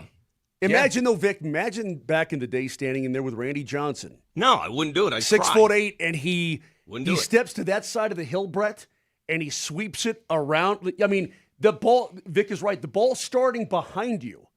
The ball is starting behind your back, and then it's rotating into the plate. I would and you're choose not to what engage. the hell in do you do? I would raise my hand at the plate and tell the audience I choose not to engage. You know what's hilarious, though? Because there's so many pitchers like this now. It's actually a lot of fun. You know me, I hate pitchers, but I have become fond of a few pitchers in this league because they're fun. The Miz is one of them.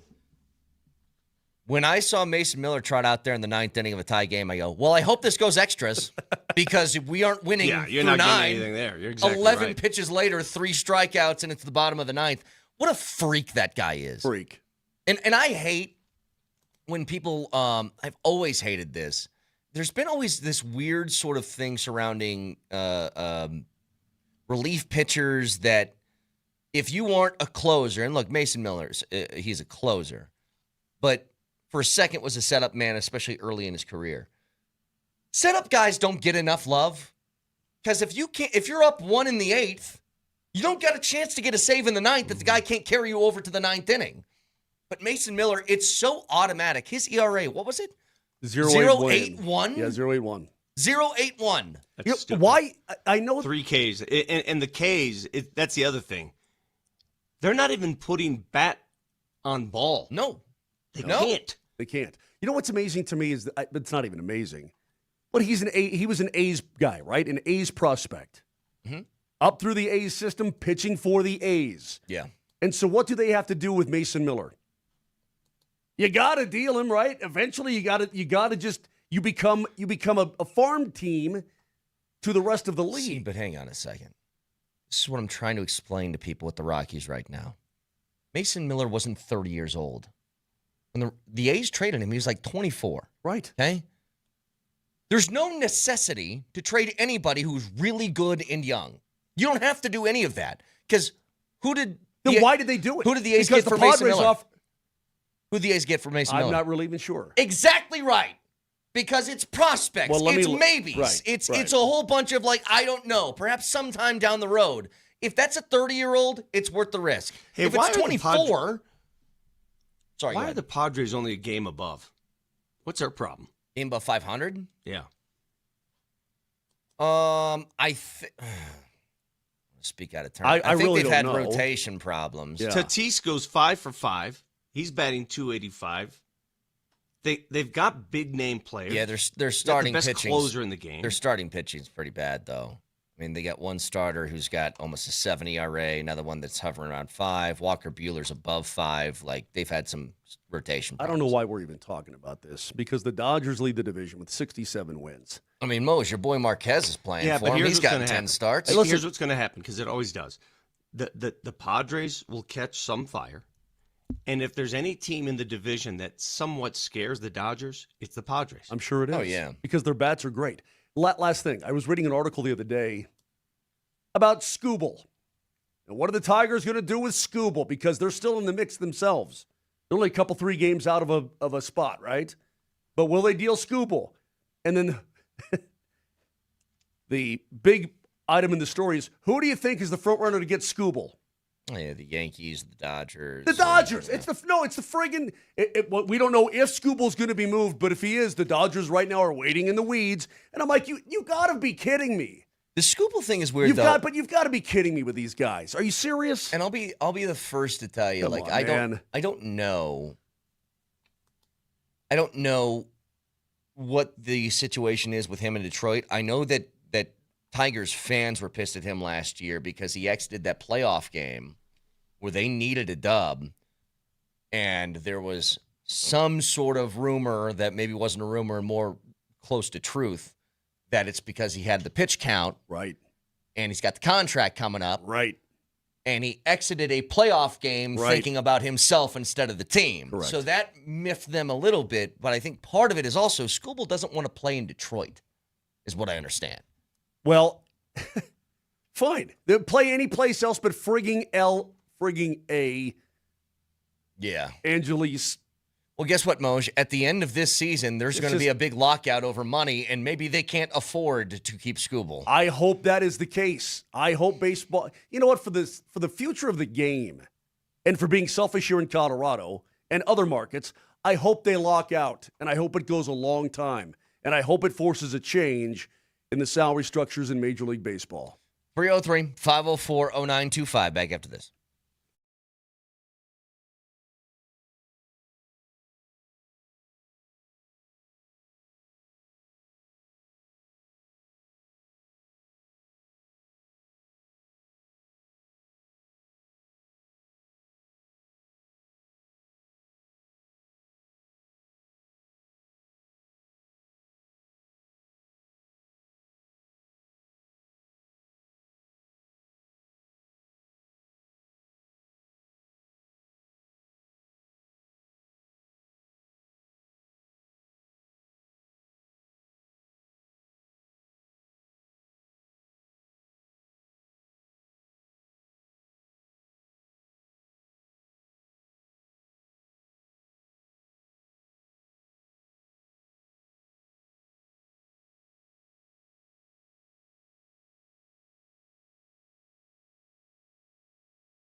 just a little bit of an accepting attitude, that would be helpful to this show. Know your audience, Moj.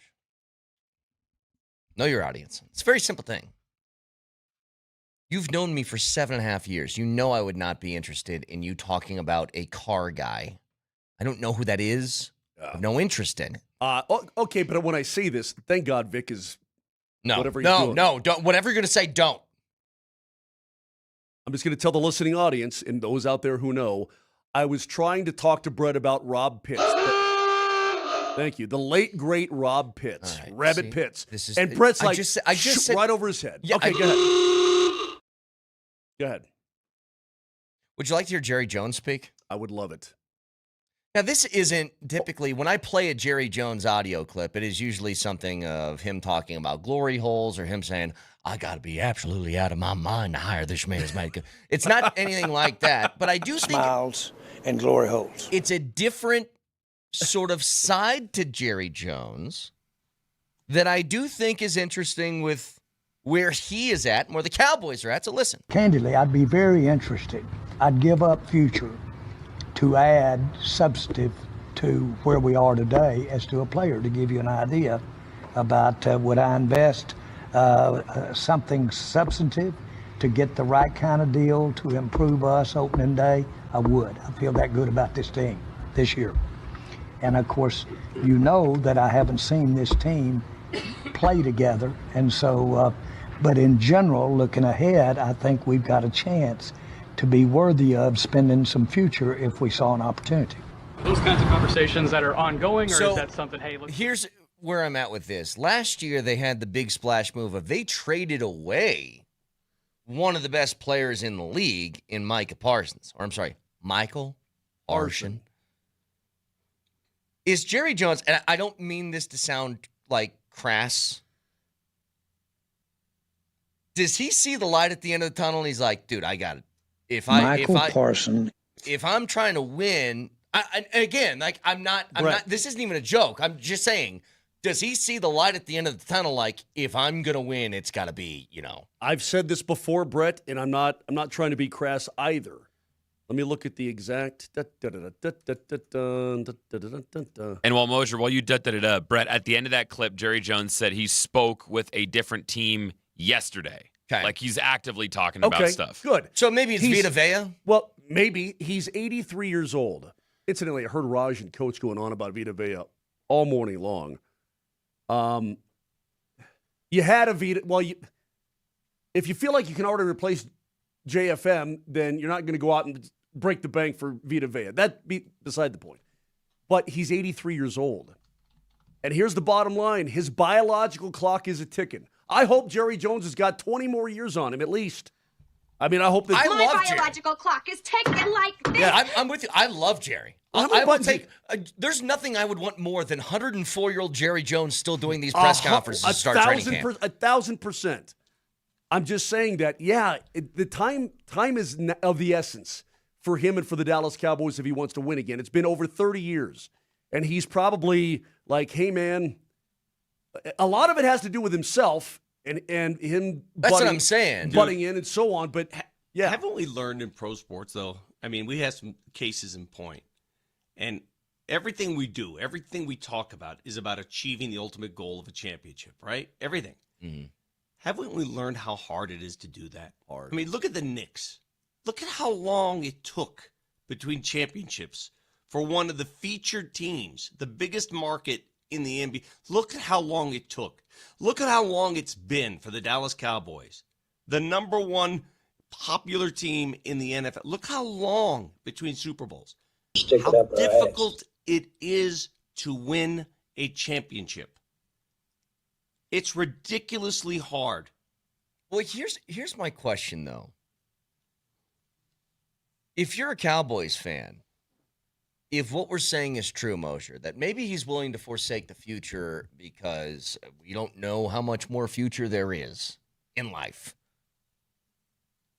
do you want your team operating that way? Do you want your guy like sitting in a spot that Jerry Jones is, like, even though it might be a little bit selfish in nature of like, I want one more just for myself. I want one more. I would want my team to do that. Yeah, let's try to win. Let's go for it. Now, the question is, do you have the team?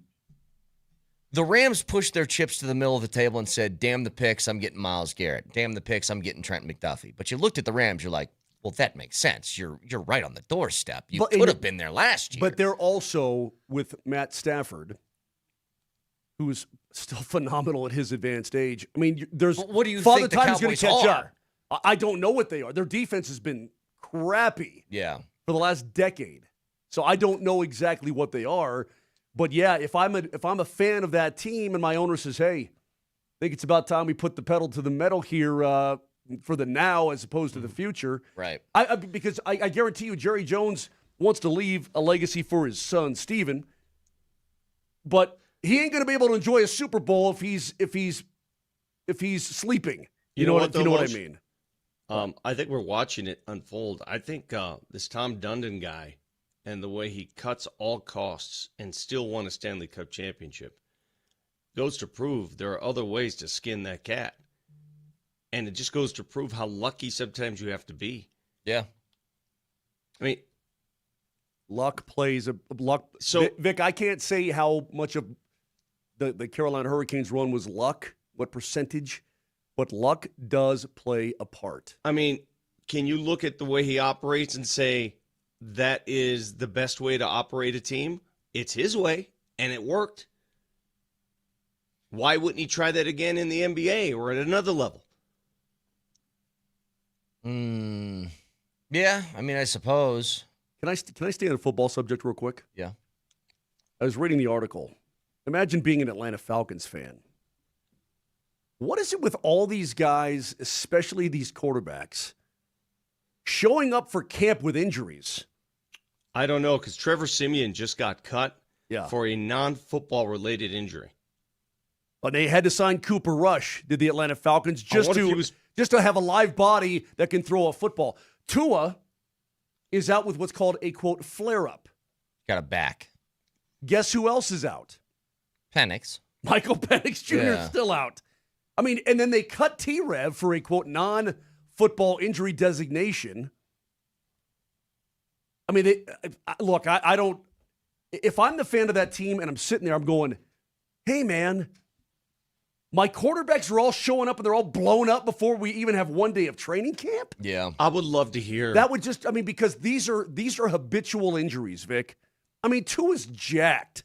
Michael Penix Jr.'s knees were sawdust when they drafted him. He's jacked.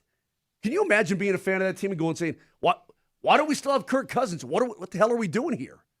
What do you think Trevor Siemian's non-football related injury was? What if it was, hey, I was playing dunk hoop? Just happened. Well, don't play dunk hoop. There was just a Jonathon Grenard, I believe. Is he Minnesotan? Yeah, I think he's Minnesota. Just signed a big contract. Well, he is on the PUP list because he was just working out, I guess, at his house and suffered a pec injury. Now, if I was a player, you bet your ass I don't care what my injury is. I did that working out.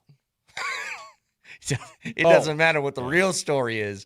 Look, Moj, if I got drunk at a beer fest in Vail and I decided I wanted to race one of my friends up a hill and I pulled my hamstring, I was on the squat rack. Right. That's what happened. By the way, Grenard plays for the Eagles now.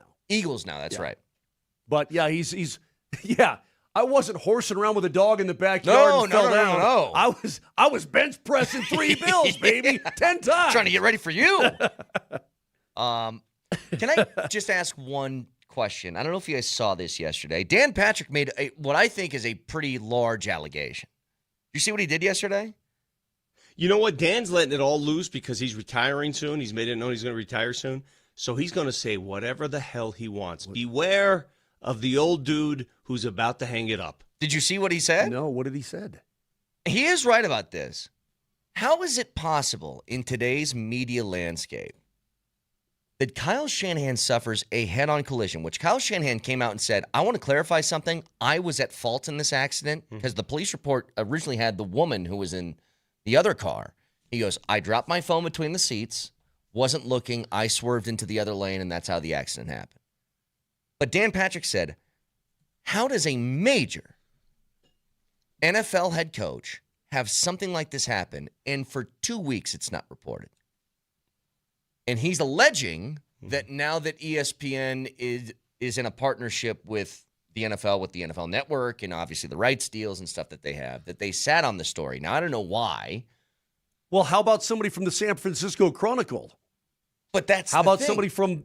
Is there any chance, honestly, if there's Bay any Area. chance, if in that accident, if that was Sean Payton, that we wouldn't know about it for 2 weeks? There's a chance. I guess there's a chance. I think we would know about it, though. How do you know? I mean, nothing seems to fall through the cracks. Like, you have people whose jobs are to look at police blotters. Well, I'll tell you why. I have the answer for you. Okay. I have the answer for you.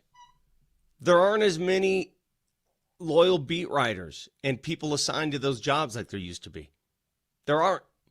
This used to be a 2-newspaper town with 2-3 beat writers on each side, hammering each other, going competitive neck to neck. There used to be 4 television networks going at it, trying to get every story. That's been minimized. But Vic, it's not what it used to be. We knew when Melvin Gordon was going like 70 miles an hour on Spear one day. We knew it the day afterwards. You're talking about an NFL head coach who suffered multiple broken ribs, a broken nose, stitches in his face, a broken hand, not only had a police report, had to go to the hospital. How does that story not come out? Brett, are there stories that happen here that don't come out? Like in Denver? Like that? Yeah. Not like that. Not like that. Maybe not of that nature. I mean, maybe if Sean not... Payton was in a head-on crash, we'd know about it. Yeah, almost immediately. I just think it happens a lot more than you think. Maybe. Look, I know back in the day, college football programs covered up a lot of different stories, a lot of them. I know that. And they kind of had media members by the coyones, because if you were the only thing in town and you threatened, you report this story, there's going to be some repercussions. People were very hesitant to do that. But I think a head-on car crash with a head coach who's made multiple Super Bowls would be like immediately figured out. And maybe I'm wrong. I don't know. Okay, I'll just give you an example. I'm not buying, by the way, I'm not buying what Dan Patrick is saying. Can I give you just a personal example of sitting on a story and not going with it? Okay. Happens all the time.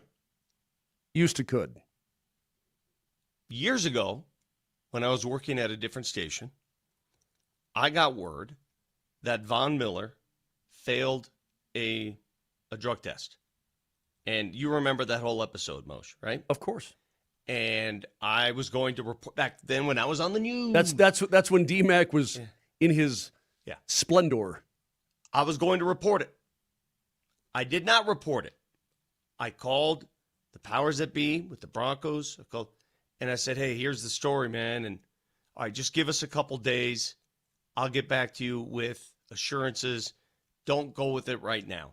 Now, the reason I didn't report it at that time is because I was waiting for them to get back to me to give me their side of the story, right? Yeah. I didn't, but I sat on the story. I had enough sources to go with it. I chose not to. What do I have to gain? I'm the only one who had it at the time. What do I have to really gain from the story right now? I'm going to wait. So there are stories that people have that they sit on for weeks until it's time.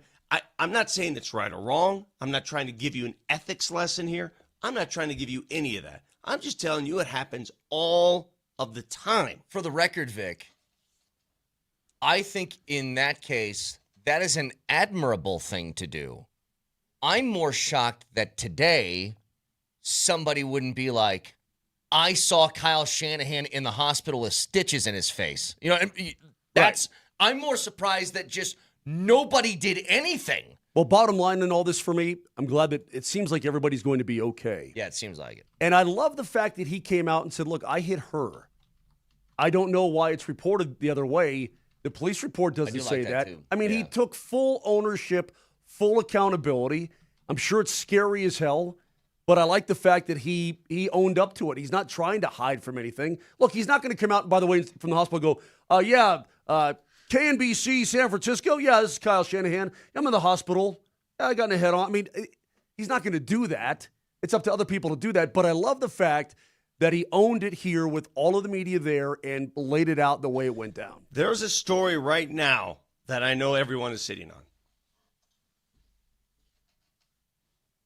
I don't like that you said that. Huh? I know for a fact. And for good reason. right, hang on. Let me think.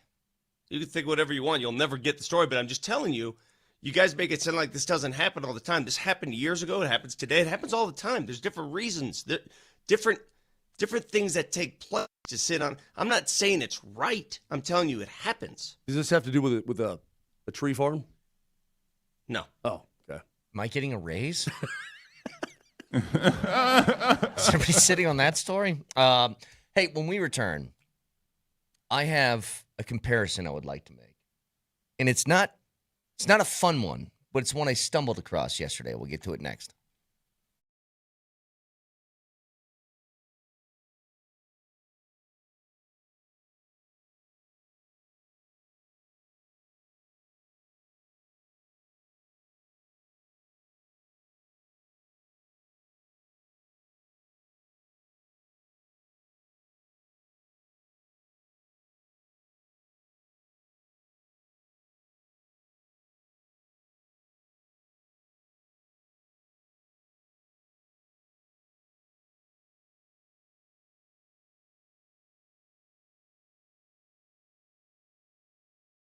Hey, this is Brett Kane for my friends over at Surfside. So many different flavors. I'm on a mission to try them all, whether it's the lemonade vodkas, the iced tea vodkas, the half and halves, the green tea vodkas. There is no shortage of ways to enjoy a Surfside. And I'm telling you, I've had each flavor that I have consumed has been absolutely delicious. And it's perfect for this time of year because it has been hot, whether it's on the golf course, on the patio, wherever you are.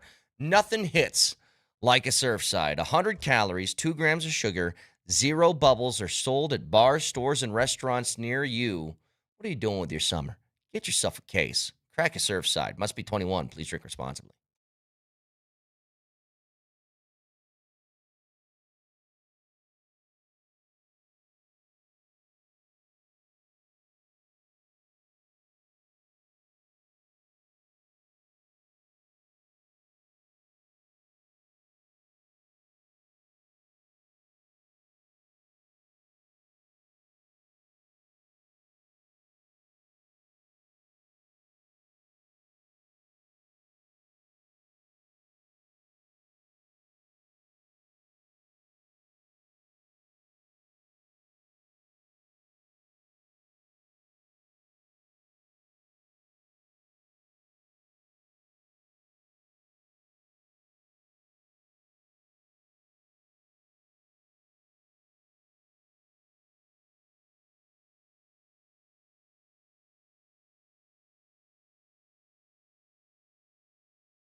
All right, so give me just a moment to talk about the career of Blake Griffin, because I will tie this into something else.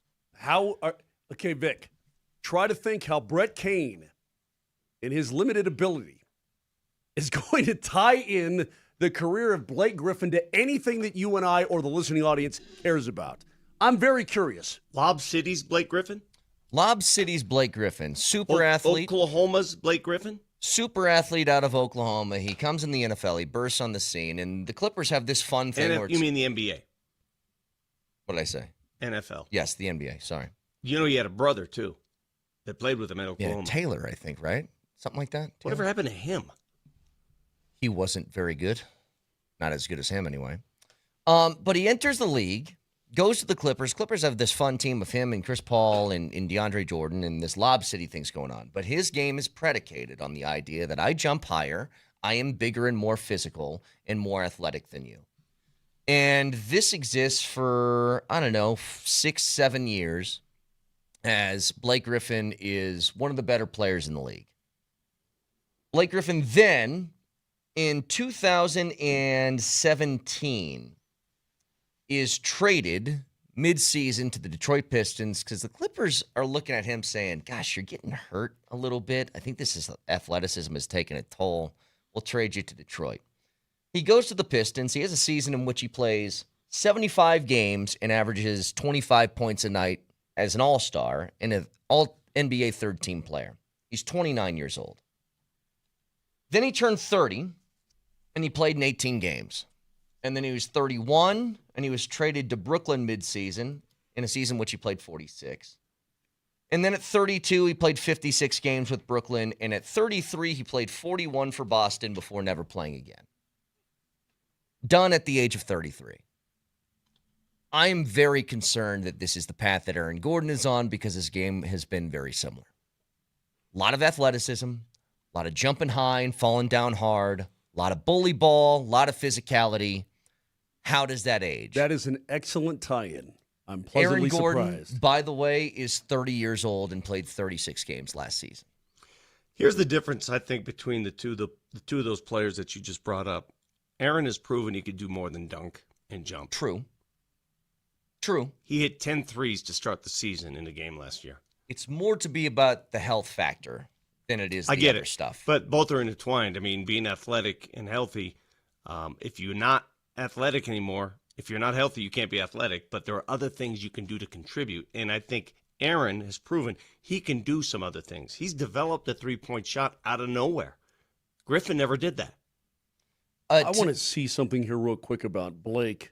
To me, this is less about the skill set because I fully agree with you, Vic, that he is overall a more accomplished player, especially on the offensive side. But it's how much of a toll has his body taken on the style of play that he had early in his career. It's fair to think that way. By the way, Aaron Gordon turned off his Instagram account. He was all in. I was watching him. He had a bunch of posts yesterday on his trip to Italy, and he went to Europe and did a lot of stuff, and then boom, it just went away. Maybe he's in that mode now. Maybe it's like work mode. Well, I'm looking at the injuries to Blake Griffin. These all look very much like a guy who leaps high and comes down hard. Mm-hmm. Okay? AG has been dealing with the hammy, right? That's been the big problem. Yeah. But get this with Griffin. Left kneecap fracture, left meniscus tear, right elbow infection, that's bursitis, man.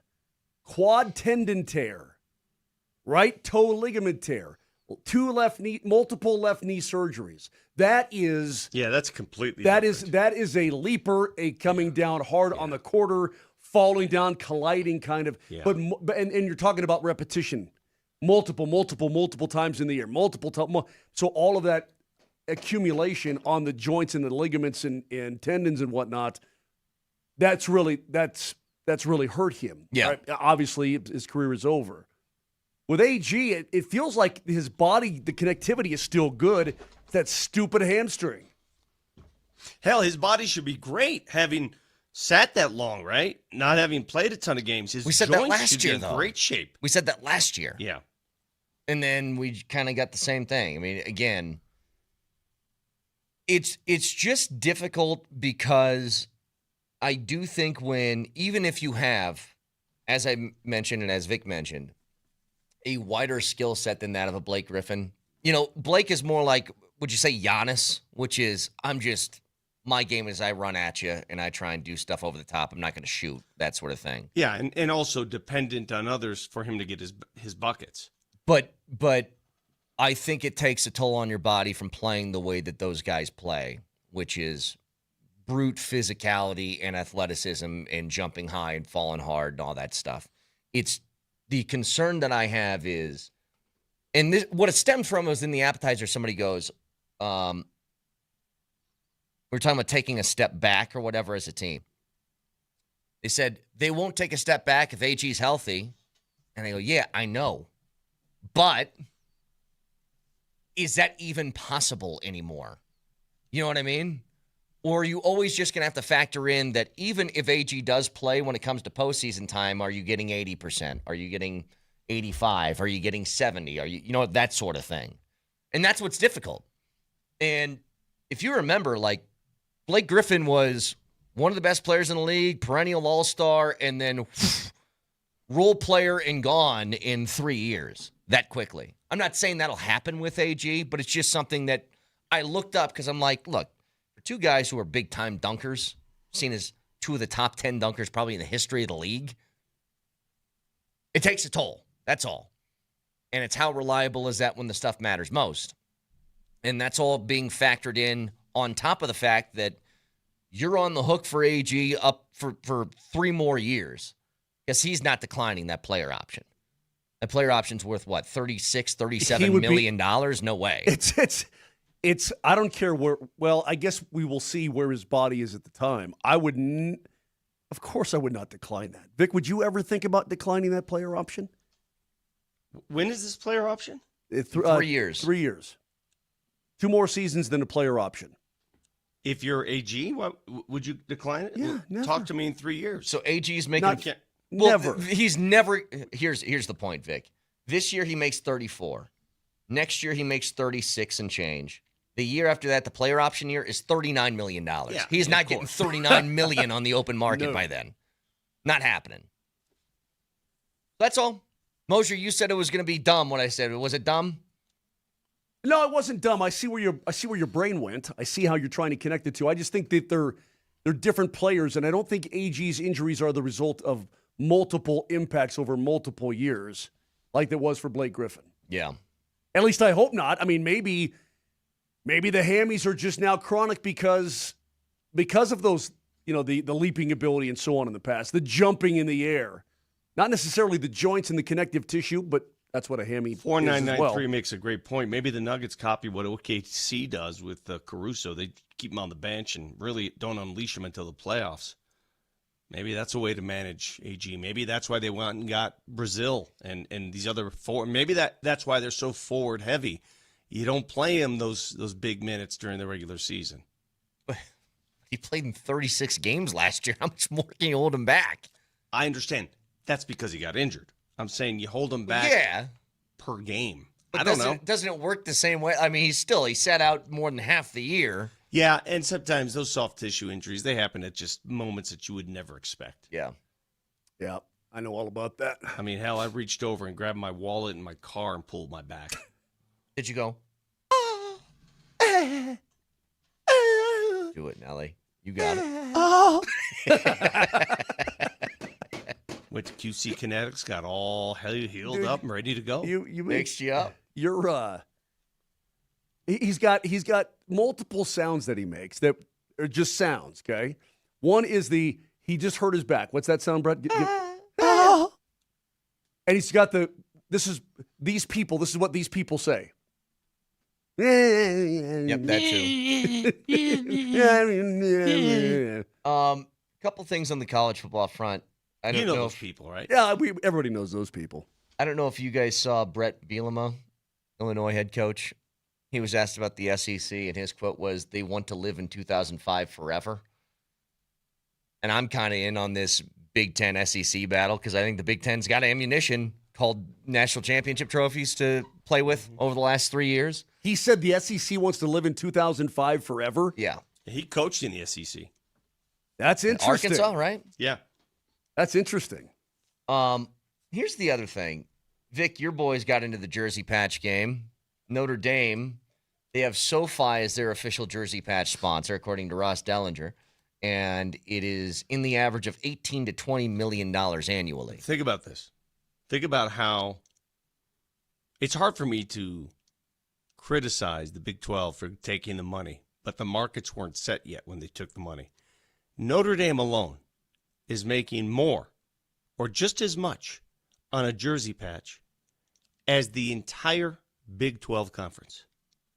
Yeah. Well, didn't Michigan just come up with a sponsor as well? It's all of a sudden Ohio State announces it, and all of a sudden all these teams are now saying, yeah, we're with this and we're with that, and so on. I repeat, when we talk about brands and all this stuff, because everybody likes to talk about brands, I repeat myself. Notre Dame, on a jersey patch, is making just as much as the entire Big 12 conference. I saw this really funny meme. If you guys have seen the Flex Seal one, right? Where the guy's standing in front of the huge water tank with a hole in it. And he slaps the and thing he's got on the it. tape. Yeah. And Actually, I think that's more the goo. College football's current problems. And he slaps the Flex Seal on it and it says, jersey patch sponsors. This is serious, though. Let me tell you, though. Let me tell you why it's so inequitable in college football and how it's silly. It's stupid. It's becoming... So there's going to be a select number of teams that are going to warrant those kind of numbers, that are going to get those kind of numbers. Notre Dame, Texas is going to do it. Ohio State's already got it. Michigan's going to get it. And then there's everybody else. And in the era of NIL, and in an era where in administration, the actual university is helping fund the athletic department, the two used to be separate but equal. The two used to be, hey, the athletic department funds itself. That's not the case anymore, not in this era. So how are these other teams supposed to compete? How? You know, when you ask the question, though, Vic, you could have had the same discussion in 1995. Understood. But in 1995, the corporate money wasn't what it is today. No, but I would tell you this. And I mean this sincerely, I'm not saying that this is like even, forget perfect. I'm not even saying it's a good system. But the problems that people have with college football, to me, lie way more in unlimited transfers than it does NIL money. Because NIL money is just an extension of what we already had. Bama and Nebraska and Michigan and Ohio State and Penn State, they already had gigantic donors that in the 1990s could pay more than, a lower end school. That's true. That's not different. That's Brett. not different. What's different is you can poach those guys from a team every year, and guys can play for 4 teams in 4 different years. Brett, when That's I'm what's constructing a roster, though, I'm constructing a roster from your transfer portal, transferring. And I'm sitting on $20 million. You're sitting on $1 million. Who's going to win that recruiting battle? And it's even inside the same conference. But try 2 different teams then. Instead of money, give me teams. Okay, how about this? Let's go just to the Big Ten. Ohio State or Oregon, okay? Yeah. And Purdue. Exact same it's been for 30 years. The gap, the chasm, exact same. No, whoa. There's still a chasm, but $20 million. How much? It's no different. If the Purdue Boilermakers wanted to sell their jersey, are they getting Notre Dame kind of money? Are they getting Ohio State kind of money? Is the gap in competitive edge You got any your head in the different sand, than it was? dude. You got your head in the sand. What do you mean? You got your head in the sand. The chasm is becoming wider and wider every year. You're just not seeing it. You refuse to admit it. You refuse to acknowledge it. That's because exactly you want to. There's a chasm. There always has been a chasm, but now it's getting wider and wider. Huge, okay, even inside the Indiana conference. has made a jump, and Texas Tech has made a jump, and there's Why? teams Why'd they make a jump? Because they got money. Okay, so where'd the money come from? Mark Cuban and all these donors. Yeah. Okay. Oregon got good when Nike got involved. Yes. And Oregon wasn't that, but Oregon wasn't Oregon before they got Phil Knight money. So you just said money is a factor then? Yeah. But $20 million, $1 million. Yeah, but Vic, again, Purdue was Can Purdue somebody and Ohio, do the math for him? Moshe, you aren't acknowledging this at all. Were Brett, Purdue I'm and Ohio State ever in the same realm of college football? No, but now it's even bigger. Now, when you are allowed as a school now to go out and do your own deal.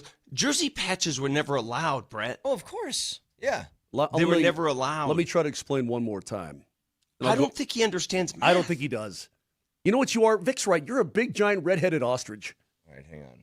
You want it to be, you think that nothing changes, that it's all cyclical. I'm telling you, no. College football today is at a place where the haves and the have-nots could not be further apart than they ever have been in the history of the game. And you're right, and they have been far apart in the past, but even in the 70s and in the 80s and the 90s, but not like this. Let me give you one more example, Brett. Let's take the Blue Bloods in the SEC. Georgia, Texas, Bama. Yeah. These Blue Bloods, okay? And then let's go all the way down, and I hate Brandon's going to be hurt when I say this, but I'm not wrong.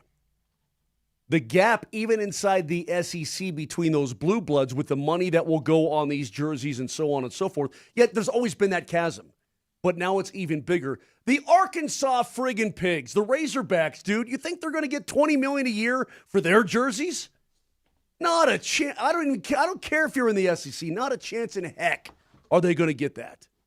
Not a chance. Okay. Mississippi State Bulldogs, they may be in the same conference as Texas and Alabama and Georgia, but they ain't swimming in the same money pond, I promise you. But I'm talking pure results here. Results. Illinois was 2-10 in the 2012 season. Ohio State was 12-0. Last year, Ohio State was 12-2. And Illinois was 9-4. Because you can get some player. I mean, because the transfer portal has helped these. No. I know what you're saying. I feel you. These teams have always been separated. That's all I'm saying. They've always been. They have. Here's the difference. I know what you're saying. You can have those years where an Illinois and Ohio State will be equals. I get it. I acknowledge it. You will have those blips. I'm talking about long-term success. I'm talking about viable, longevity, dynastic. I'm one of the haves, you're a have-not success. That's my reference point. My reference point, because what the transfer portal has done now, it's allowed these schools to hit blips. Oh, God, look. Oh, my God, Tulsa's good? Oh, my gosh, North Texas is good? Oh, my gosh. And then the next year they'll be bad again. That's what the portal's allowed. I'm talking about sustainability. Sustainability. That is getting more have and have-nots than ever. That I agree with you on the sustainability front. It is much easier to lessen that gap by limiting transfers than it has to do with money right now. Because the money is only the major player because you're allowed to buy whoever you want every single year. If somebody transfers once and you say that's it, well, there's no more going out. You know, a big-time quarterback can't play for 3 different schools in his career because somebody offered him more money. Carson Beck would have never left Georgia if the transfer rules were in place like that, because it's like, what's the point? You know, I played golf with a big-time AD recently. Ooh. Well, the reason I have to bring it up is I got to reference this. I'm not going to tell you who it is, but he's worked for at least 5 different schools, big-time, big schools. And he's no longer in the game. And I said, so what is this era done? What is it that we don't see? What is it good? Is it bad? He says, here's the deal. College sports is trying to bring corporate America into the fold. They're trying to bring businesses into the fold. Well, here's what business can't understand. And businessmen just can't come to terms with this. You're trying to finance athletic programs where 10 of the sports lose money. Business people are used to making money, not losing money. So they can't come to terms with, wait, I'm going to give you this money, but 10 of your 12 sports are going to actually be in the red? They can't come to terms with, and when they do come to terms with that is when they say, oh, we're out. Yeah. So, that part I get. So every school in America has an athletic program, and those athletic programs are there to fund these athletes. Most of those programs lose money. It's inherent in the program. They lose money. Mm-hmm. So you want me to fund something that loses money? And I'm a business person? Why would I do that? Well, we can get back to this in a bit. 303-504-0925. Got, oh, by the way, next.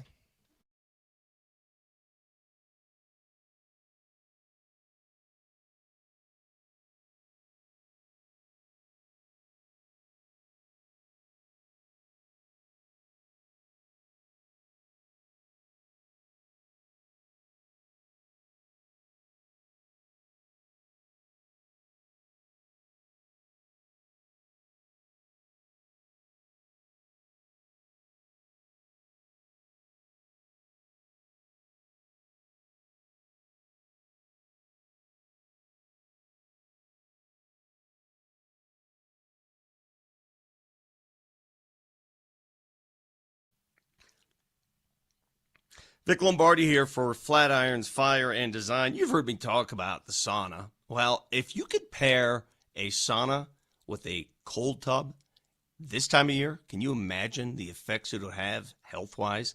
Told you what the sauna does for you. How about a sauna, cold tub, and a fire pit out in the backyard for the Colorado summers? How about a pizza grill, a pizza oven? How about all of that?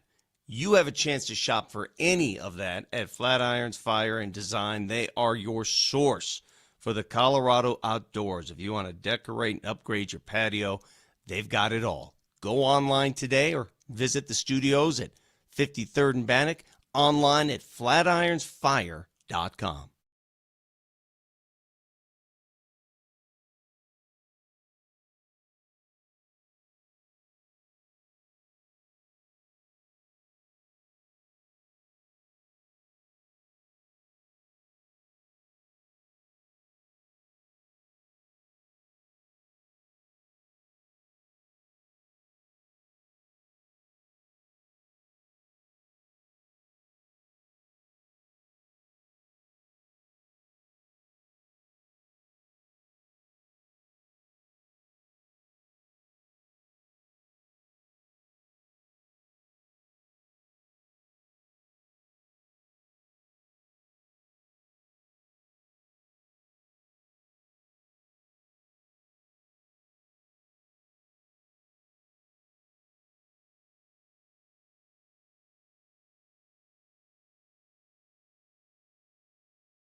Oh, by the way, stories around sports in the world we feel like you should be aware of. Contrary to popular belief, I'll start out. Contrary to popular belief, I read. I can read. I like to read. I do read. And I was reading an article, The 10 Burning Questions of NFL Camps This Year. Was it read to you, or did you actually read it? Well, I got it on audiobook, but, okay, you know. put in the tape deck in my car. Sure. Do you recall who the offense? And I don't want to be accused of this Chargers stuff, but I'm telling you, the Chargers still scare me inside the AFC West, and they should.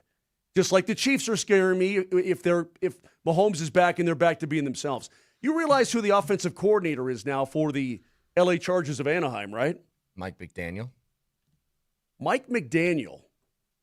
Well, apparently there's a lot of scuttlebutt going around that McDaniel and Herbert, along with Omari and Hampton, that this is going to be dynamic. And I'm just saying, does that when you hear this little scuttlebutt, these rumors, and does that do anything for you? Death, taxes. Moser is scared of the Chargers. It's unfathomable. I said I don't want to be accused of this anymore. I've been doing this show. I have to bring it up. I've been doing the show with Moser now for almost a decade, and you've been with us for what, 5-6 years? I don't even know how long you've been. 7.5, long time. It is incredible to me. I've never seen a fish go hook, line, and sinker after something time and time again like Moser does the Chargers. Have you guys seen how good Ben Simmons 3 balls looking these days? It's unbelievable to me. Did you see every year it's the same narrative. Every single year. Did you see how much weight Zion's lost? Dude, he's looking lean right now. He's cut a lot of pounds, guys. But the prediction is that Herbert and Hampton are going to go buck wild this year because McDaniel is running. Well, they probably will. Like, they're a good team. And yeah. I don't know. I fear them. I'm like. But what do you think? What do you think is different? Here's the thing. Like, you don't do this with the Chiefs every year because we just know the Chiefs are going to be good and they're going to be a problem. What is it about the Chargers that has you thinking like? Because I think the talent there is too good to blank it up every single year. One year they're going to put it together. Well, guess what they've done? They've blanked it up every single year. They have, but a lot of it. I mean, again, the injury factor for that franchise is sickening. Oh, by the way, can I give you a quote from one Plaxico Burress? You guys remember Plaxico? Good wide receiver. The guy who blew his own leg off? Yes. Oh, okay. Here's the quote from Plaxico. They're both kind of similar because when I walked into prison on my first day, I was like, damn, man, you're a bleeping loser. And I had the same damn feeling every day I walked through the door with the Jets. Oh, my God. He just compared the Jets to federal prison? Yes. He said God, playing with the Jets was like being in prison. Because every day I thought to myself when I walked around, I'm a bleeping loser. Wow. I mean, that's got to be as much. This is somebody who has been to prison, by the way. Federal prison. And was just like, yeah, it's pretty much the same thing. You know, if you were sentenced to 2 years in prison or 2 years with the New York Jets, what do you choose? I would bet that if you put Jets fans on a lie detector test and gave them an ice cold beer and then let them talk, they would probably admit that being a Jets fan feels like being in prison. Yeah. They'd probably admit that. Oh, by the way, in light of what's taken place in college football with these jersey patches, and we mentioned how the Big 12 was assigned the Monster Energy drink title, right? What do you think is going on in Big 12 headquarters right now? Do you think they've seen these other schools get all this money?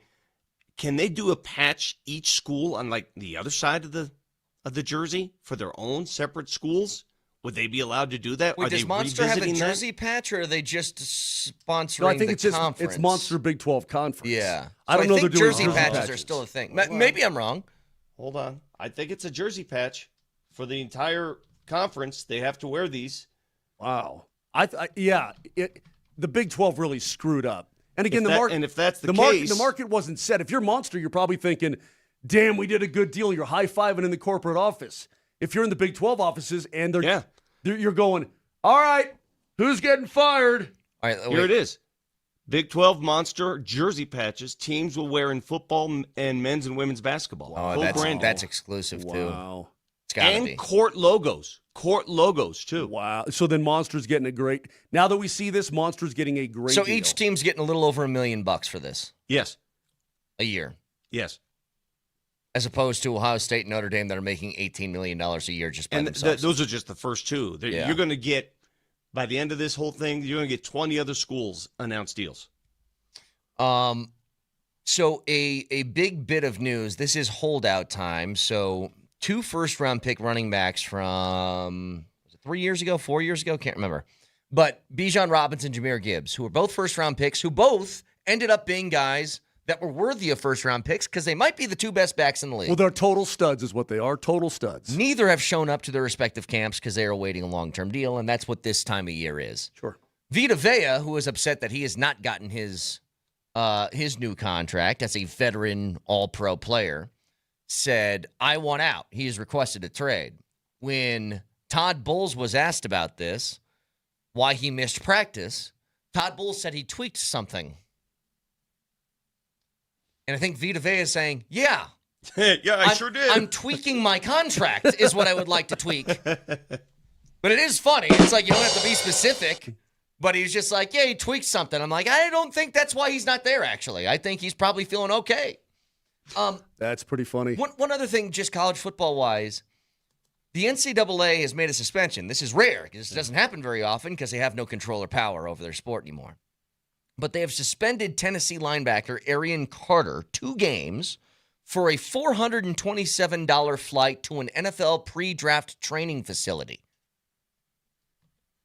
Out of all the things that are happening in college football, we're going to suspend a guy for 2 games for a $400 flight? Well, that's where we're drawing the line on this Is it the now? flight or is it that he went to an NFL training facility? Probably both. But who cares? What about it? What's the point? I don't know. They can have I don't agents know. now. What's the problem? I asked that same AD, I said, so what does the NCAA do now? And the NCAA basically, think about this. In college football, it doesn't do much of anything. No. It runs a basketball tournament that makes a lot of money. That's true. And it operates all the other sports in the NCAA and their championship games. But for college football, what does the NCAA really do? All right, I got another one, by the way. I've got Speaking one. of, Oh, man, we're running out of time. I've got a good Speaking one. of. Okay, go ahead. Okay, I'll save mine. I'll tell you what, because mine comes with sound. I'll save it for the 9 o'clock Last hour. thing. Reading the article about the top pass rushing groups in the NFL. Top pass rushing groups in the National Football League. Where do you think the Denver Broncos stand in that list? They should be, top 5, top but they 5 should be easily, number right? 1. I mean, is a lot of it contingent on Cooper's availability? They are. I'd say they're top 3. They're top 5. They're currently number 4 with Benito, Cooper, Ellis, and such. Steelers are 3 with T.J. Watt, Highsmith, and Herbig. Okay. Houston Texans are number 2, especially the key Anderson. contributors Will Anderson and Danielle Hunter, correct? Yeah. The number 1, and maybe getting even better. Rams? Mary had a little duck. Yeah, Myles Garrett. Yeah. Yeah, Byron Young, Josiah Stewart, and if you added, imagine the number 1 unit right now, and if you added Aaron Donald back into that mix. Yeah, no kidding. Good Lord Almighty, offenses are going to get crushed. Scary. That is, by the way, every day at 8:45. Back after this.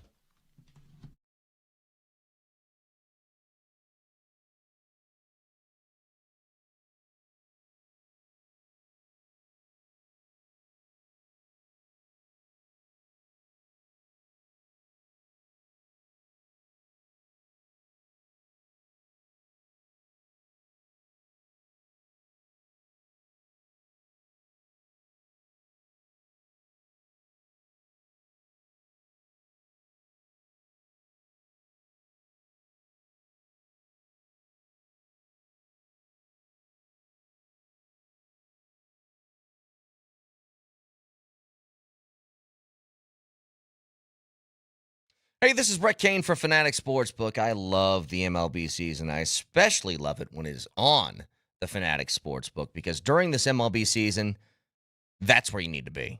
They're giving you profit boosts every single day during this MLB season. Use them on any hit, run, strikeout. So every at-bat and every inning means just a little bit more. New this season, something I love, the long ball jackpot. Every MLB game day, you pick any player to hit a home run. If they hit the longest one of the day, you're taking home a share of $50,000 in fan cash. You can track your player on the daily leaderboard. You can see the total entries. Watch the estimated payout in real time from the first pitch to the final out. Fanatic Sportsbook gives you more reasons to stay in the game. So download the Fanatic Sportsbook app and see why winning hits different here. Must be 21 and older. Gambling problem, call or text 1-800-GAMBLER. Offer not available in all states. Terms apply. See the Fanatic Sportsbook app.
All right, I think we officially have a problem here. We have a problem. Moj, is Cale Makar a future Hall of Famer? 200,000%. Is Cale Makar due for a contract extension sometime soon? In about a year. I mean, he'll be up in a year. Have you guys ever heard of the Conn Smythe? Will you use, if you're at Cale Makar's agent, other people's contracts to base negotiations off of? I would do that, yeah. So when Macklin Celebrini signs a 5-year deal worth about $19 million a year, is that a problem? It ain't good. 5 years, $94 million for Macklin Vic, the dam has officially burst in the National Hockey League.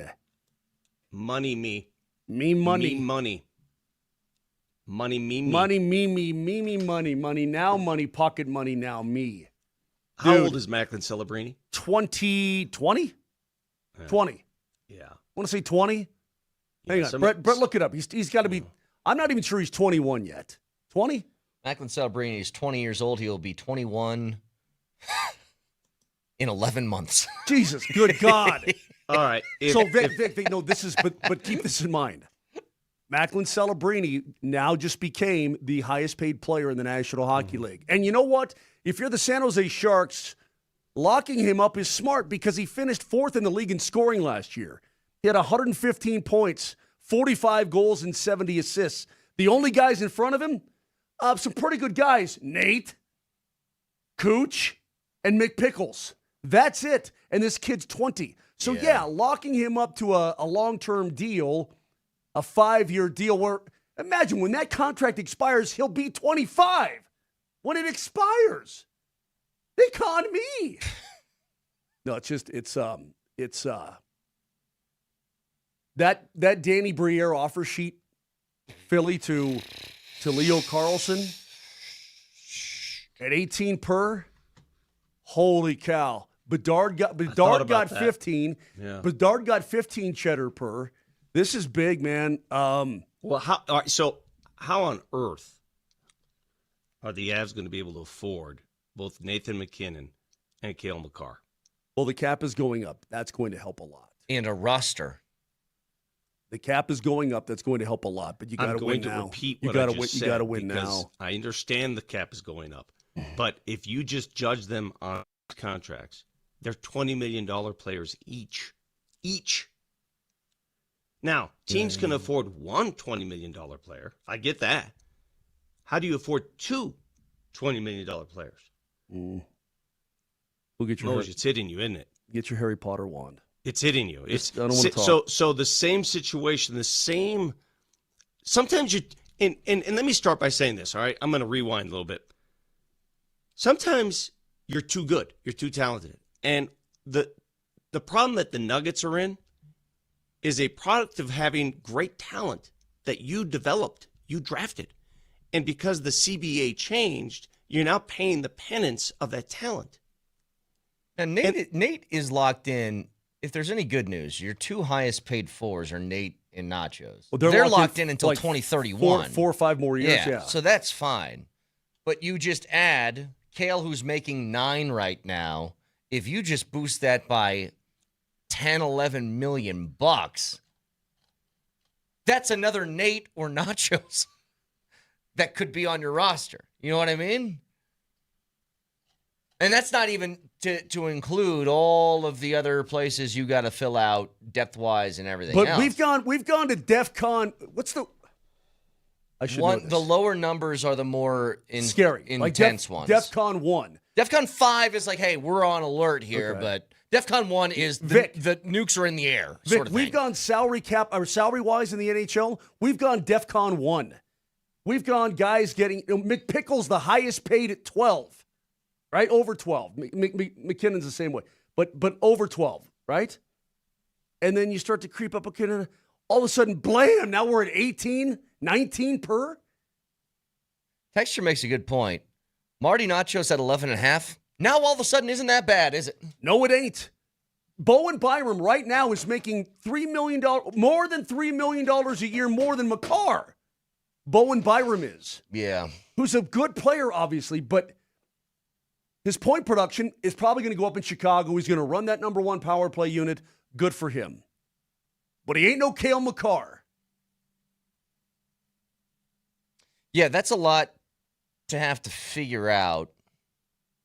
Because as of right now, we know the cap is going up, but listen. Bro. Do you know, did they say already what the cap's going to be the following year?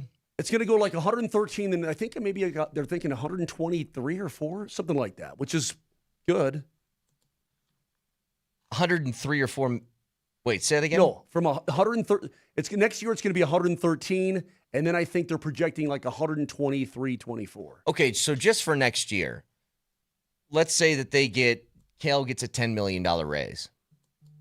Well, right now you sit at $404,000 in cap space, according to puckpedia.com. If you add $10 million to Cale Makar's contract, you'd be sitting at about $404,000 in projected cap space. Correct. I mean, that's where you'd be. Yeah. Now, Is there any opportunity? McCarr did do this the last time. He took less than what he could have. Not a ton, but he did take less. He left. Well, I think anytime a guy leaves, if you leave $2 on the table, yeah, you're helping your team. Now but what I'm saying, it wasn't like when Jalen Brunson left $100-some million on the table with his extension. It's not like that crazy.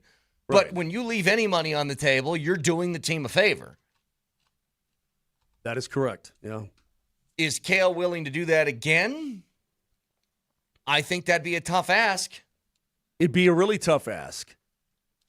But we'll see. I mean, I obviously I'm not him. I don't know. I have no idea. If Moser, I can't ask you this. I can't. I'm sorry. I'm not going to ask Moser this. Ask Brett. I can't ask you. I'll ask Brett this. It's immoral, unethical, and flat mean to ask Moser this question. I'll ask Brett. Brett, if you had to choose one of those two players to keep, who would you? Come on, dude. Oh, you know what I mean? Okay, you want to answer it. Steve, if you had to choose, and I'm not saying it's going to come to that at all, but don't you Sophie's Choice me. Don't you do that. All right, I guess I can't ask the question then. Well, that question was answered in this very town about 23 years ago. It sure was, and it was a difficult one. The question was Sakic or Forsberg. But they aren't facing that dire of straits. Like this. No, they're not. No, they're not. I'm not saying they are, but I'm asking if it came down to it. And I'm just saying you don't want to go down that road where you're too top heavy at the expense of, like, what is the NHL? How do you win in the NHL? Carolina just proved that immense depth and luck works. 21 years ago. Hey, Brett, let me Well, the answer to answer your question, Vic, Marty Nachos makes $1 million less than Nathan McKinnon. That's what I'd do. If it came to like, if you had to do something, sorry, Nachos, okay. Love you, see ya. Let me show you where the league has come. That lost season of 04-05 sucked. It just sucked. When the league came back, the salary cap, the ceiling of the salary cap in the 05-06 season, ready for this? $39 million. The Avs were virtually twice that in their payroll. So Macklin Celebrini's making half that cap. That is correct. Yep. Yeah, at 20. That's right. But they were, it was $39 million, and so you've got Forsberg and Sakic, you've got Blake and Foote. And Pierre Lacroix, God rest his soul, brilliant GM, great man. He had to make some very difficult decisions, bro. Well, here's the thing, it was hardcore. I feel like at least in the short term, getting a little out over our skis for this reason. I got their cap table pulled up in front of me. Not only this year, but next year. If you're taking all the people that are projected starters on this roster, okay? Yeah, and they're not in super bad shape. Yeah, hear me out. Just okay. listen. Yeah. Even in the short term, this year and next year, the guy that you'd have to pay next year is Cale Makar. Let's say he takes up whatever $10 million that you're projected to get back, right? Or with the cap, the salary cap rising. He takes all of that space, the $10 million that are left, and you're sitting in the same spot of $400,000 left over. Yes, you'd have to navigate some things. But the only other guys projected right now in your starting lineup that you would lose are Lehkonen, which would be a problem, Nick Waugh, and Brent Burns, and Wedgwood as your tandem guy, but Blackwood would still be under contract. It's not like you're gutting the team. Correct. You don't have to go to those lengths. Yes, you'd have to maneuver and do some things and trade this guy for this guy, get a little cheaper here, whatever. But as far as your main characters on the roster, you're pretty much okay with the exception of maybe Lehkonen. And I was right on the money. I just looked it up. So this year it's 104. Okay. 27-28, it's projected to be 113.5 as the ceiling. And then in 28-29, they're pointing at $123 million based on hockey-related revenue growth. So from right now to 2 years from now, it's basically $20 million. Okay, so you take the $10 million you give to Cale McCarr for next year, and then the still year have after that, you get 10. another Yeah, 10 that's yeah, coming. okay, yeah, but- I think they're going to be fine, but it is jarring to see that. But that's why, Vic, when you look at these projections, I'm sorry, that's why you're doing the Bowen Byram deal. That's why your Bedard's getting 15. That's why Danny Briere could RFA Leo Carlson at 118, offer sheet him at 108 or 118 per. And that's why Celebrini now is getting almost 19. But the Sophie's choice that was made a couple decades ago, you have to look back at it now. As much as we value what Peter Forsberg meant, the Avs made the right choice. They did. Yeah. I mean, no doubt. Super Joe. You know, I don't want to bring up Sophie's choice anymore. But, you know, every team is going to face Question. that. Every team is going to face that. Every franchise, every successful franchise in sports has to make that choice at some point. Has to. And the good ones understand that. Yeah. Let's explain to people out there who maybe they're not familiar with what a Sophie's choice is. A Sophie's choice is basically you've got to make this decision, and it's going to break your heart.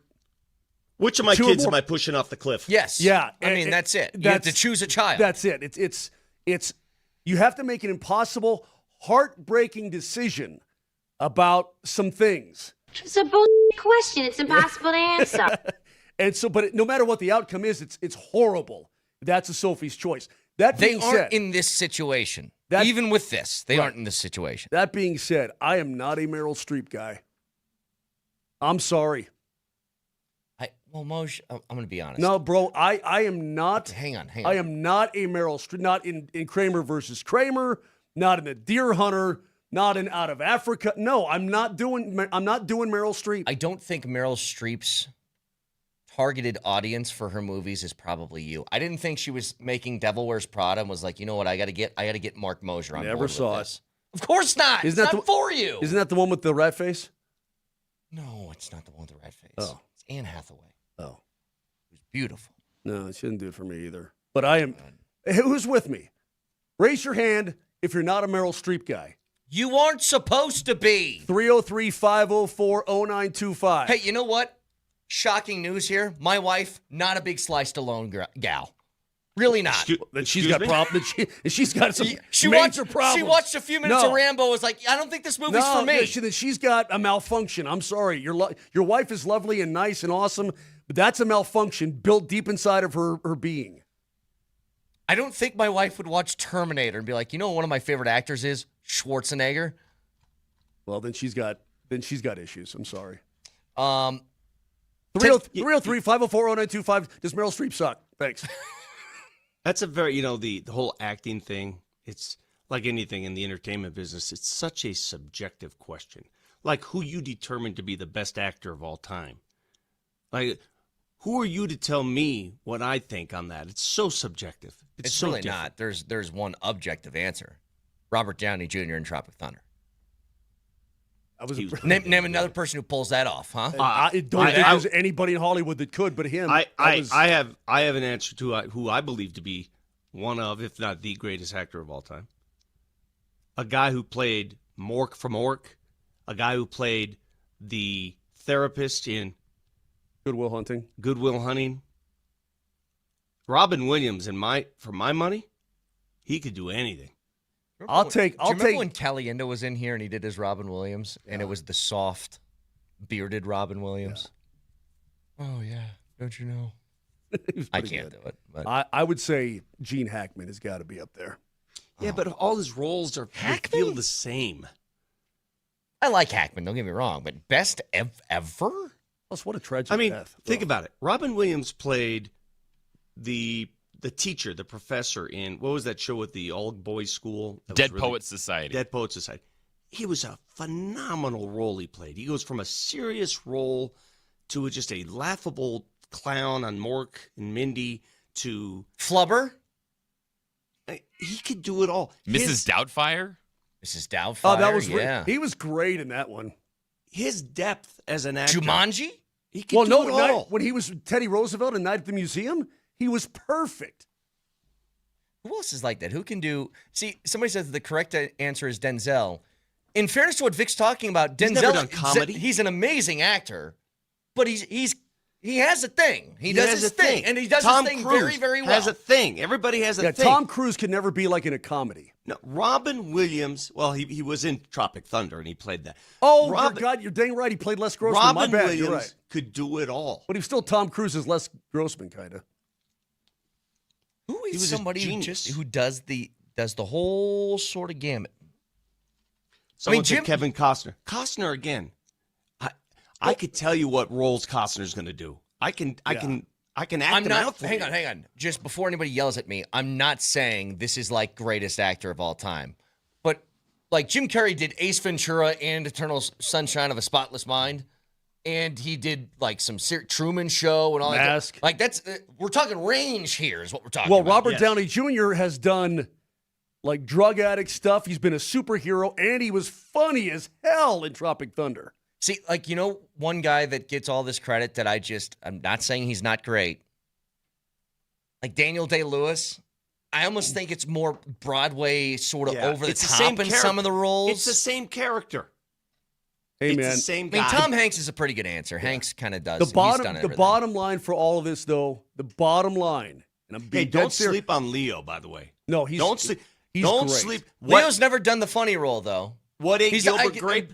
Wolf of Wall Street, He's I a guess baby. a little bit. Yeah. A little bit Wolf of Wall Street. The bottom line, Vic, in all this, though, and by the way, what's his face? Gosling is really growing on me. That being said, the bottom La La line, Land alone just he's brilliant. had me in a tizzy. 100%. Bottom line in all of this. And yourself. La La Land.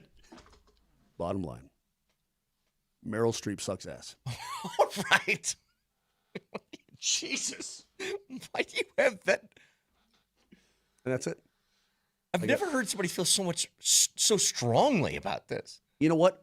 If her and Carrie Strug were swimming in shark-infested waters. By the way, happy birthday to Carrie Strug. It was her birthday yesterday. Oh, you're kidding me. Yeah, it was. Happy birthday, All Carrie. right, happy birthday, Carrie. I've got nothing against them. American hero. I'm just not a I'm not a Meryl Streep guy. Bottom line. So can we stop with the Sophie's Choice crap? Can we just say hard decision instead of bringing that up? Because I think of that stupid movie every time you say that. 303-504-0925. By the way, just quickly, today on the Morning Sprint, we're sending another listener to see Garth Brooks. Listen for your next chance to win before tickets go on sale Friday at 10. Garth's Blame It All on My Roots tour comes to Ball Arena September 4th and 5th, so stay tuned to the Morning Sprint today for your chance to win. Back after this.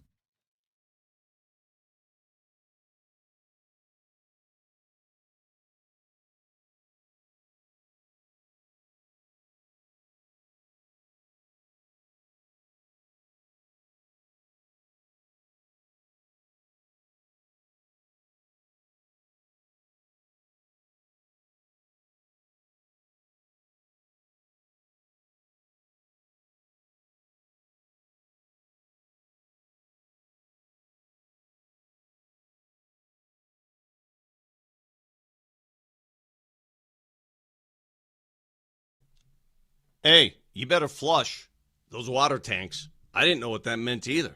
You know those tanks that hold your water, usually sit in the basement? They need to be flushed out every once in a while because a bunch of bad stuff that cultivates at the bottom of those tanks, and it could lead to breaking those tanks. And then you pay a lot of money for that. Call AAA Service, plumbing, heating, electric. They'll come out, they'll flush them for you. They'll do it nice and easy. It's inexpensive. They'll do it for a deal to save you money in the long game. I did mine, and it stopped me from having to buy new tanks every couple years. I was going through that cycle. Things happen. Get it done. Prevention is key. AAA.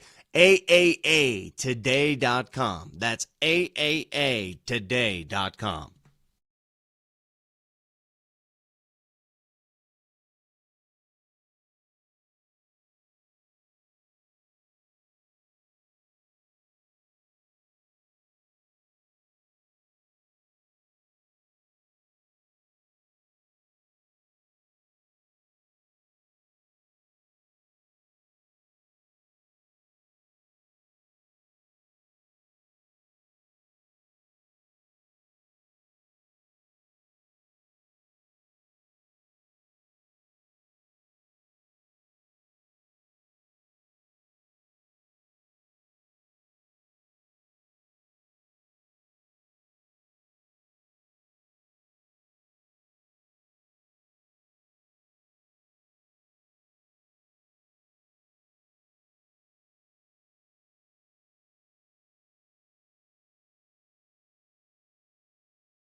Hey, Vic, we have a thing now on this show.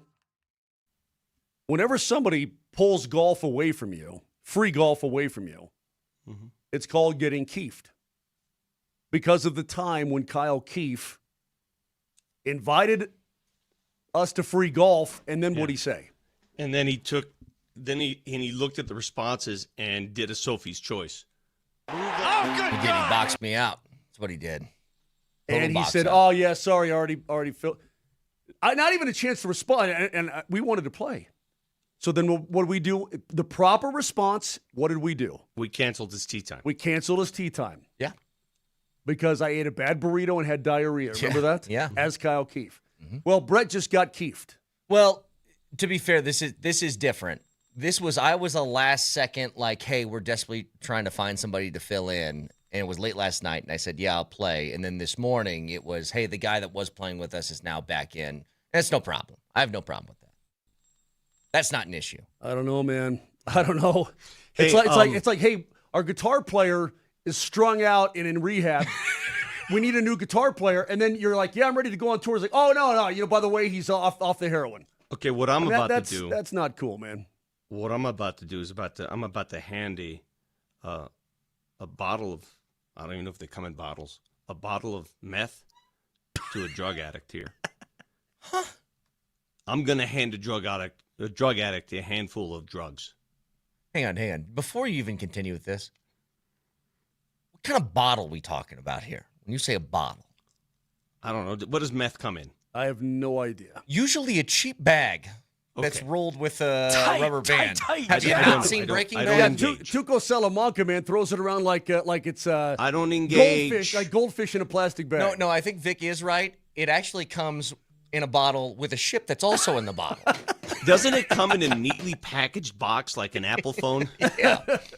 And it comes with a free charger. Yes. Anyway, Moj, I'm going to engage with you all on the island of Sardinia.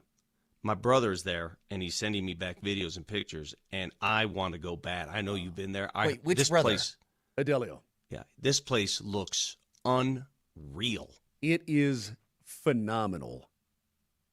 When do I get to do the Italy trip where Moser stays here and does the show by himself? Well, you've got two little kids. You're looking 20 years, bro. Yeah, dude. Italy may not then exist. watch my kids too. I mean, we may get hit by an asteroid by then, so you're blowing it. Yeah, your travel schedule's closed, bro.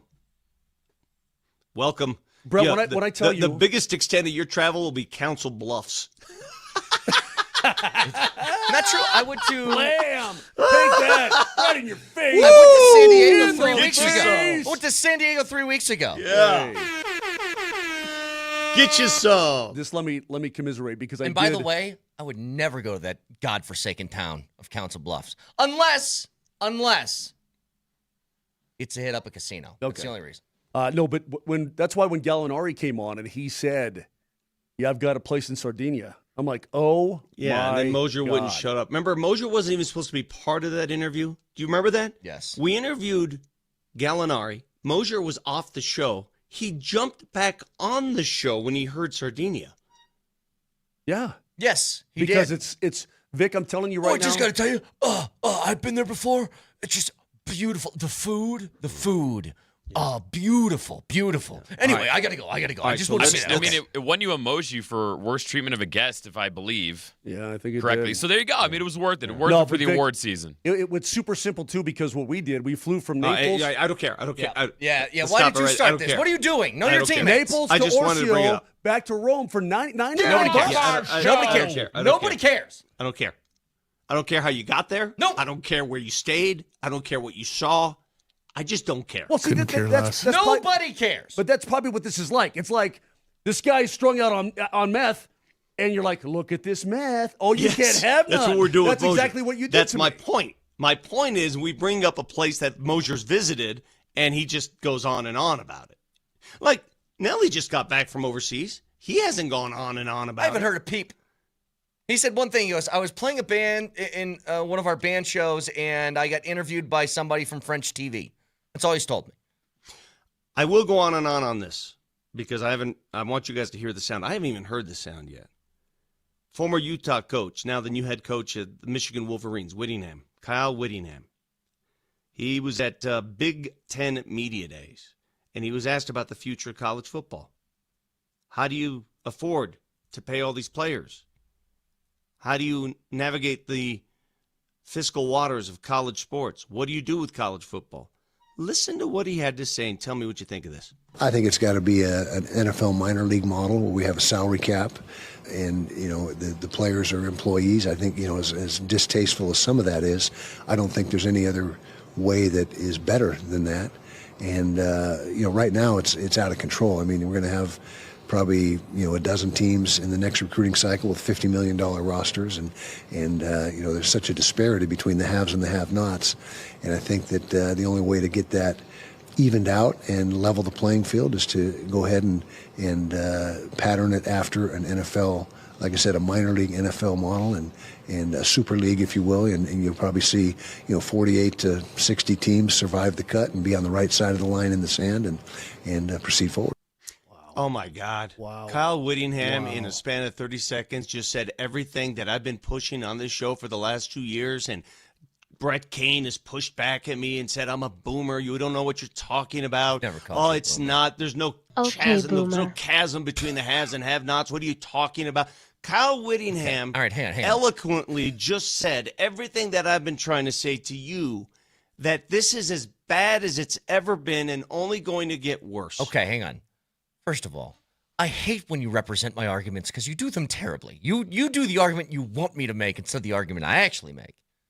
I never said there's not a chasm between the haves and the have-nots. I simply asked the question of, is it bigger than it was 30 years ago? Yes. Yes. The answer is yes. He just told you that. Yes. I would say this. I do think that's the case. I think that could be remedied, and we could go back to similar to what it was 30 years ago by eliminating the transfer rules, by saying you get one free transfer instead of every year it's an open season. Because that's where the money comes into play. Because, Vic, then Notre Dame couldn't buy a senior quarterback every year. They'll buy the recruits then. Well, that would take time. They'll buy 5 recruits to your 1. That would take time. That's the whole thing with recruiting. Freshmen don't jump into college football and dominate the sport very often. What can happen is you get seasoned veteran on your roster. Seasoned veteran can now dominate. Miami is not in a national championship conversation last year if Carson Beck does not transfer. That is true. Like, that is true. That's the problem. If they recruited even a 5-star number 1 overall recruit like Michigan did in Bryce Underwood, Michigan wasn't a player last year. I agree with you, but I'm talking about the financial disparities. The financial disparities have never been bigger than they are today. Vic, I'm not talking about the talent disparity. Financial disparity. It's interesting. You have a coach of one of the most prestigious, largest programs in the country, in the Michigan Wolverines, who has nothing but he has to gain by this. This actually helps his cause. It does. So by but him going off on this, like that's him going off on this is more transparent than anything. That's very telling. Whittingham would also not be making this argument if he still was at Utah, because Utah is not guaranteed to be part of that super conference. He wouldn't utter a word of that. But the fact that he's saying it, it makes it even more real. And that's not the argument I'm trying to make. The second part of his argument is what intrigues me. What he's saying is, and I've suggested this, and it's never going to happen for this reason. Why not make college football the NFL minor league? Simple. Why would the NFL pay for it when they're getting it for free? Well, it is, yeah. Why would the NFL all of a sudden say, "Oh, yeah, let's partake in paying these players"? Why would they? What incentive does the NFL have to give college football money when they get it for free? I guess, can I say one other thing about I'll keep going back to the word, the chasm between the haves and the have-nots. If you were to give me a top 25 from 1998 and a top 25 from 2025. It looks very similar. It ain't that different. It's the same dudes. Now you're playing in a different pool. Yeah. You're doing that, but Purdue wasn't a player last year in the Big Ten. They weren't outside of what, 3 years with Drew Brees, really, in their entire existence? Okay, let me give it to you. Ready? 1998, top 25. Ready? Here we go. And I'm going to blow your doors off a little bit. Mm-hmm. Tennessee was number 1. They won the Natty. Philip Fulmer. Buckeyes were 2. Florida State was 3. Arizona was 4. Mm-hmm. Florida 5. Wisconsin 6. Tulane was 7. UCLA 8. Tulane just made the CFP, by the way. Yeah, they did. They almost killed their program, for crying out loud. Or they did, Keep and they going. brought it back. Keep going. Georgia Tech 9, K-State 10, A&M 11, Michigan 12. The Falcons of Air Force were 13th. Yeah. Holy crap, that's awesome. That'll never happen again. Georgia 14, Texas 15. The Pigs were 16, believe it or not. Arkansas was. Penn State 17, Virginia 18. The Corn were 19, Miami 20, Missouri 21. The Irish 22, they went 9-3. Virginia Tech 23, Purdue was 24, and Syracuse was 25. That's that. A lot of those don't look like today, Brett. What are you? It doesn't look like what last year was. If you told me that 20 of those teams were in the top 25 this year, I wouldn't bat an eyelash at it. Well, let me tell you, Air Force would be a gigantic surprise. That'd be a big surprise. Here's the problem. Here's what you're not. And I'm doing a poor job. It's on me. I'm not expressing my opinion properly here. When I speak of financial chasms, I speak of sustainability. I'm saying that there are only a handful of teams now who will be able to sustain winning seasons between 8 wins and 12 wins. Like you just said, Notre Dame 9-3 that year. That was a bad season for Notre Dame. Mm-hmm. You think Wyoming would take 9-3? You think CU would take 9-3? Of course. Yeah. Okay, what I'm saying is sustainability. But Wyoming would have taken that in 2008 or 1998 but too. That's the financial chasm. The teams that are making money are going to live inside that window forever. This is what I tell you though, Vic. If you understand the window, Yes, the window yes. of.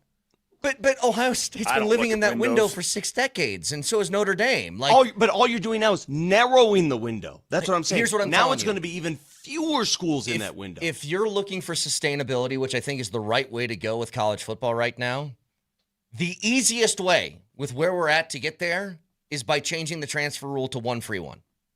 That's the easiest way to do it. Because if guys do that, then they're kind of boxed in for multiple years at the same school, and then you can build. The issue is you're trying to redo this every year with a brand new roster, and that's unsustainable. So what's and that's where the money comes in, because now the money can buy the brand new guy. You guys who's are really saying good. You're kind of saying the same. We you are guys saying going the back same and thing forth. from You're saying the opposite same ends. thing. It's Yeah. just it's the different route, and I just think the easiest way to do it, because you're never going to get the money close enough between these teams. The easiest way you can do it is be like, you get 1 free transfer, and then if you have a great sophomore year but you already transferred after you're a freshman, But Brett, you either sit out or you Brett. play the rest of your They're career. trying to do that. They're Brett, trying to get implement that bill in place. Yeah. The big college bill. should. But but now you're sort of anti-union. Now the reason NIL exists, the reason all this stuff happened, is because you're allowing the players to make money now, right? But now hold on. can still make money. It's like a contract, though. But you don't think the player's going to push back on that and say, wait a minute, if you're allowing me only 1 transfer, then that really hurts my final line, my bottom line. In years past, in the last 3 years, I've had a chance to make more money every year. There will be lawsuits. Vic is entirely right. There will be lawsuits. Hey, man, if some radio station thinks I'm a badass, but I'm under contract, I can't leave until my contract's up. Brett, listen, I agree with you. I'm telling you, just because I agree with you doesn't mean it's going to happen. I'm telling you, the Pandora's box has been opened. Good luck. Good luck. No, it'll be tough to stop it. I just think that's the easiest not way. tough. Not tough. Listen, impossible. Good luck. Impossible. Everybody who out there said, "Oh, these players, pay them all, pay them." Oh yeah, have fun with that. Yep. Last thing. Have fun. Last have thing. fun with that, and good luck fixing it now. Last thing, Brett. When was the first time that you can recall when I said, "Oh," well, I just like this on the show? I went like, "Oh boy, this is going to be the Wild West." Well, yeah, you did that from the very jump. Okay, so how long? I mean, how many years ago? I don't know, 5, Okay. 4. Imagine my reaction then to what it is 5 years later, what it is now. It's not even the Wild West. And there's more to come. There's still a lot more to come. I'm telling you, lawsuits will come in. It's going to be even more. Who would have thought that Title IX would be revoked? This is blowing my mind, bro. I can't put this all together. It's crazy. You can listen to us anywhere in the world on the Altitude Sports Radio app. It is powered by the Will Height Law Firm. Injury lawyers go to willheightwins.com. That's willheightwins.com.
All right, pay attention. Pay attention to what I'm going to tell you. You might not know this man unless you are really in tune on that random World Series between the Diamondbacks and the Rangers a few years back. You guys remember that? Yeah, that's one of those World Series that just sort of slips your mind, and the Rangers won that World Series. God, man, you're right. That was Ron Washington the manager of the Rangers? I think he was. Hey, who was? No, you got. Remember that? Remember the Diamondbacks were completely out of it, and then they got hot in August. Yes, and climbed their way back in. They had a postseason hero during that run, a guy by the name of Alec Thomas. So he was big for them in the postseason that year in 2023. He hit. It was Bruce Bochy. Sorry, Bruce Bochy was there. Sorry, a couple of huge homers during that run to the World Series. And he was not really a player that you would say was a huge guy for him. You know, sort of been called up, called down. He was always hovered around like 225, 230 batting average. Well, he's playing in the minors this year. And in the minors, they have all these different promotions. I mean, you guys have been to minor league games. It's always some sort of thing happening. And in this case, I want you to look at the screen here. So Alec Thomas is right in this dugout that's in this shaded area. Is that Sacramento, California? That's Sacramento, California. Might be. I have no idea. Yeah, this is the Sacramento River Cats. Good eye, Moj. Yeah. So Sacramento River You can Cats. tell by the bridge. Alec Thomas is trying to work his way back onto the big league club. And what's happening right now in between innings, if you look here on this far side, that is a mascot riding a scooter right there on the right field line. Okay. Go ahead and hit play. Alec Thomas is getting ready to go out, get in the field, and boom! Oh, absolutely smoked by this mascot on the scooter. Oh, like that? Oh, my God. Run over like that? Oh, Look poor at, Lucy. Boom! Poor sweet Lucy. Was it a block or a charge, though? That's the question. Oh, dude, that's now that you say that. You know what I miss? That's heavy. That's heavy duty. You know what I miss? So he continued to play in the game. He struck out, I think, 3 times after that. But one of my favorite mascot events I've ever seen, and I watched every single time, was that dude who dressed up in the suit that ran the Atlanta outfield against random. The Freeze. The Freeze? Yeah. I thought that was still do it. They still do that. Yeah, they still do that? Yeah. Yeah, some guy Some guy was waving bye-bye like last week, and then he just blew right by him. So my favorite part of that is just watching random fans pull muscles. Because it happens 1 out of 2 times. Someone just pulls up lame. Okay, Nelly mentioned something. Wait, are we talking, baseball chest. promotions now? I have to get this off my chest. Because I've got one of the best and worst of all time. Go ahead.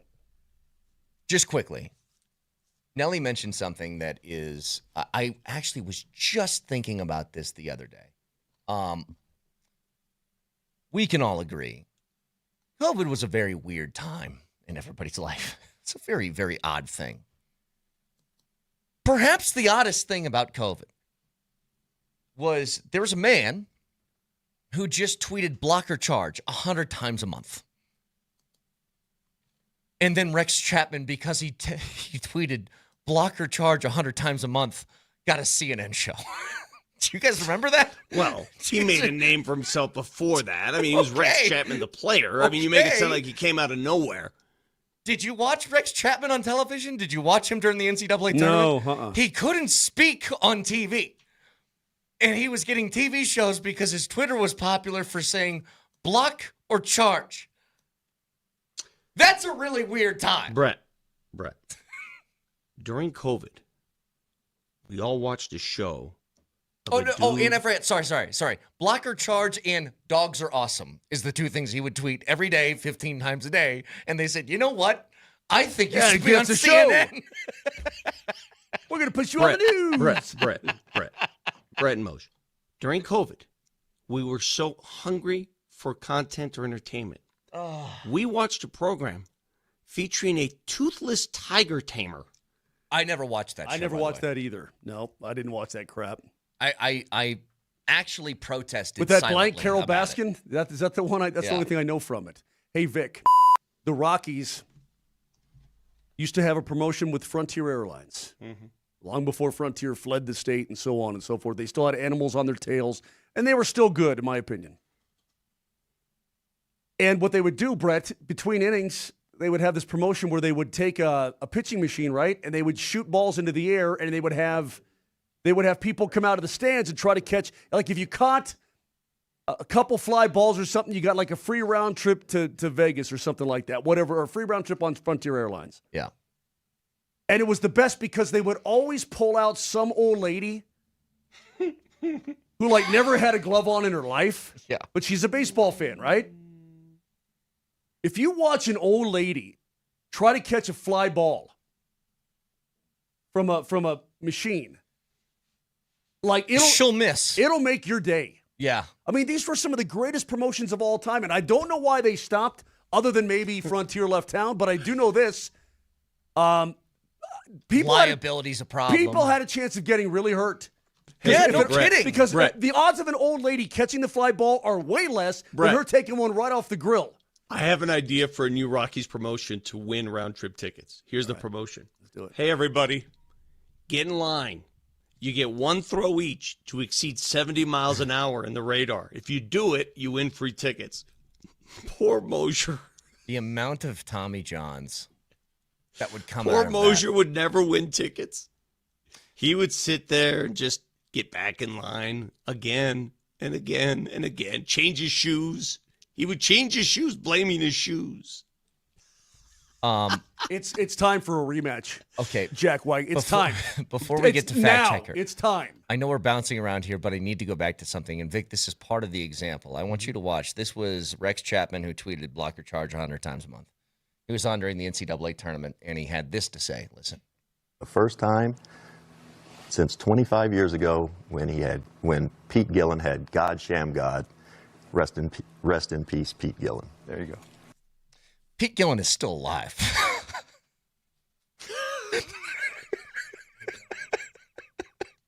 Pete Gillen is 79 years old, actually. He's very much still alive. Guys, I'm sorry.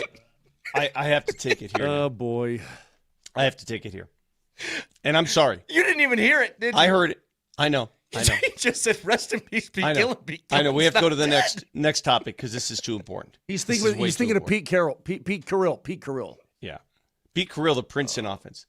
Listen to this one. So DMac just sent us a video of the new Broncos media room. I was in there yesterday. It's just a media room, but he's like all gaga over this media room. In the media room, he rode his bike there, and there's a picture of his bike in the corner of the media room, inside with the other media. His biking shoes, his biking shirt, his biking gloves, and what looks to be, I don't know, maybe his pants, draped on top of his bike. So this man has the nerve, the gall, to go into a public spot, a media room, and remove his biking clothes and put it there for all to smell. Yeah, you can't. DMac. He did the same thing. Remember, he did the same thing in here? this room, yeah. Man, listen, I love you, partner. I love you. I love you like a brother. But, dude, this is like jumping on an airplane without your feet. That's got to be outside, shoes. bro. I'll tell you what, guys. Bro, come on, man. When we do the show, I'm there, I'm gonna tell you, I'm gonna go to the. If I'm taking all that crap, I am throwing it outside. Vic, I'll make you a promise. When we get to Dove Valley in that brand new building that we'll be outside of on Friday for Broncos training camp, I'm going to throw up my jock strap right there in front of the room somewhere and just put it on top of, I don't know, a weight bench, something. Hey, this is my Speedo that I wore all day yesterday mowing the lawn. I'm just going to hang it right here. I mean, but he did that here and made it sound like it's just this is common. It's not common. And I left one half of one burrito one time, and I got the wrath of God. Yeah. Guys, this is a working environment. Those are professional broadcasters and journalists, and he showed up with a bike and his biking clothes and threw it in the corner. Just treated it like a locker room. You can't do this. All right, got a couple minutes here. Fact checker, please. Kelly monitors the mistakes in today's Fact Checker. Fact Checker. Presented by Backus and Shanker, serious lawyers for the seriously injured. Welcome back to Inside the Actors Studio. Bottom line, Vic, in all this, though, and by the way, what's his face? Gosling is really growing on me. That being said, the bottom La line. La Land alone just he's brilliant. Had me in a tizzy. 100%. Bottom line in all of this. Man, La La Land. Bottom line. Meryl Streep sucks ass. So there you go. Right. Jesus. There's one thing you wanted to know about Moser today. Do not come around him with some Meryl Streep Mamma Mia movie. Not a fan. iTunes, Spotify, Moser, Lombardi, and Kane. I hope you all have a wonderful, wonderful Wednesday. We'll talk to you tomorrow. If you walked into Bednar's office, took your shoes off, your shirt off, your underwear, said, "Excuse me, I got to dry these. Do you mind?" I'm more of an air dry kind of guy myself. Yeah. All right. Have a great day. We'll talk to you tomorrow. Love you, see. Bottom line. Meryl Streep sucks ass. All right.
It's the morning sprint just 2 days prior to us being out there for every second of Broncos training camp at Dove Valley.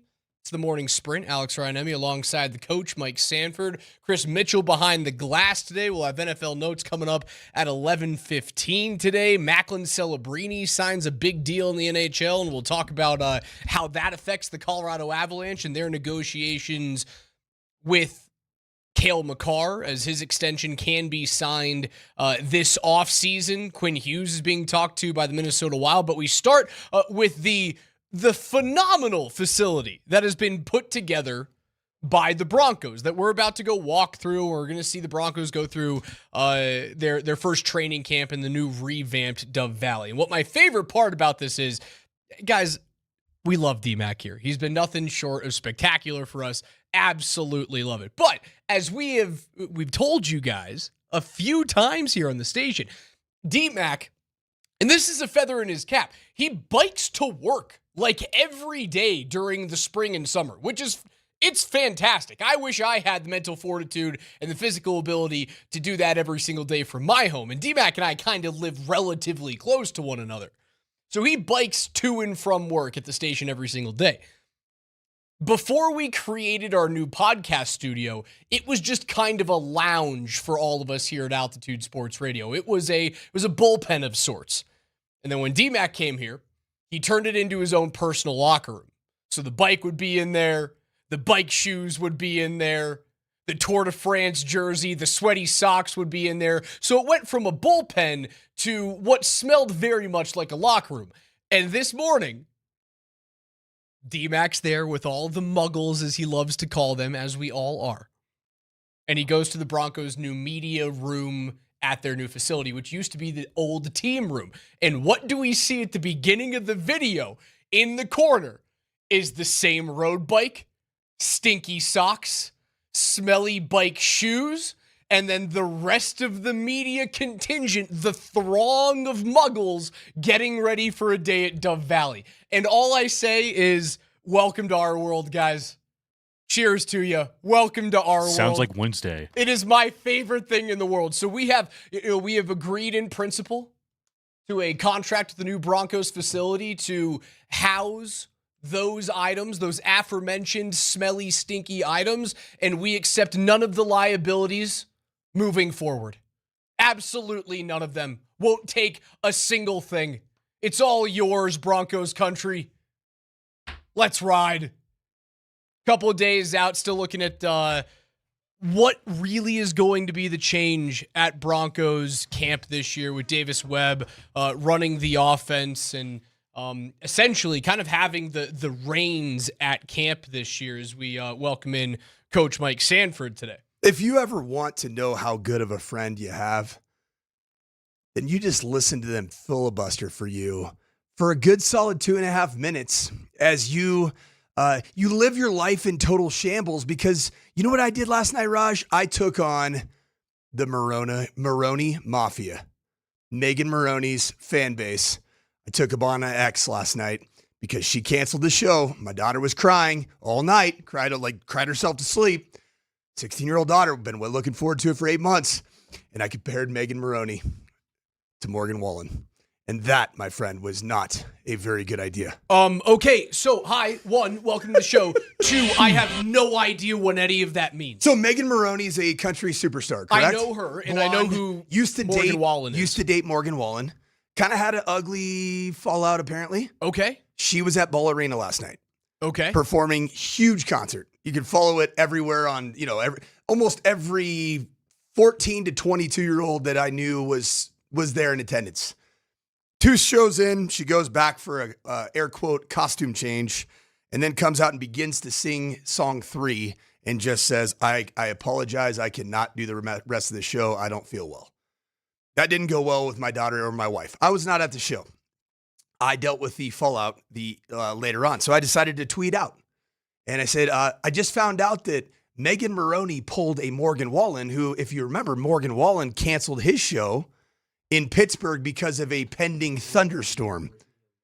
So the Maroney Mafia came directly at my head, and it apparently ended up being pretty fun fodder for a lot of sports Twitter followers because they got to see the convergence of country pop star follower and sports follower, and it was an ugly, ugly place.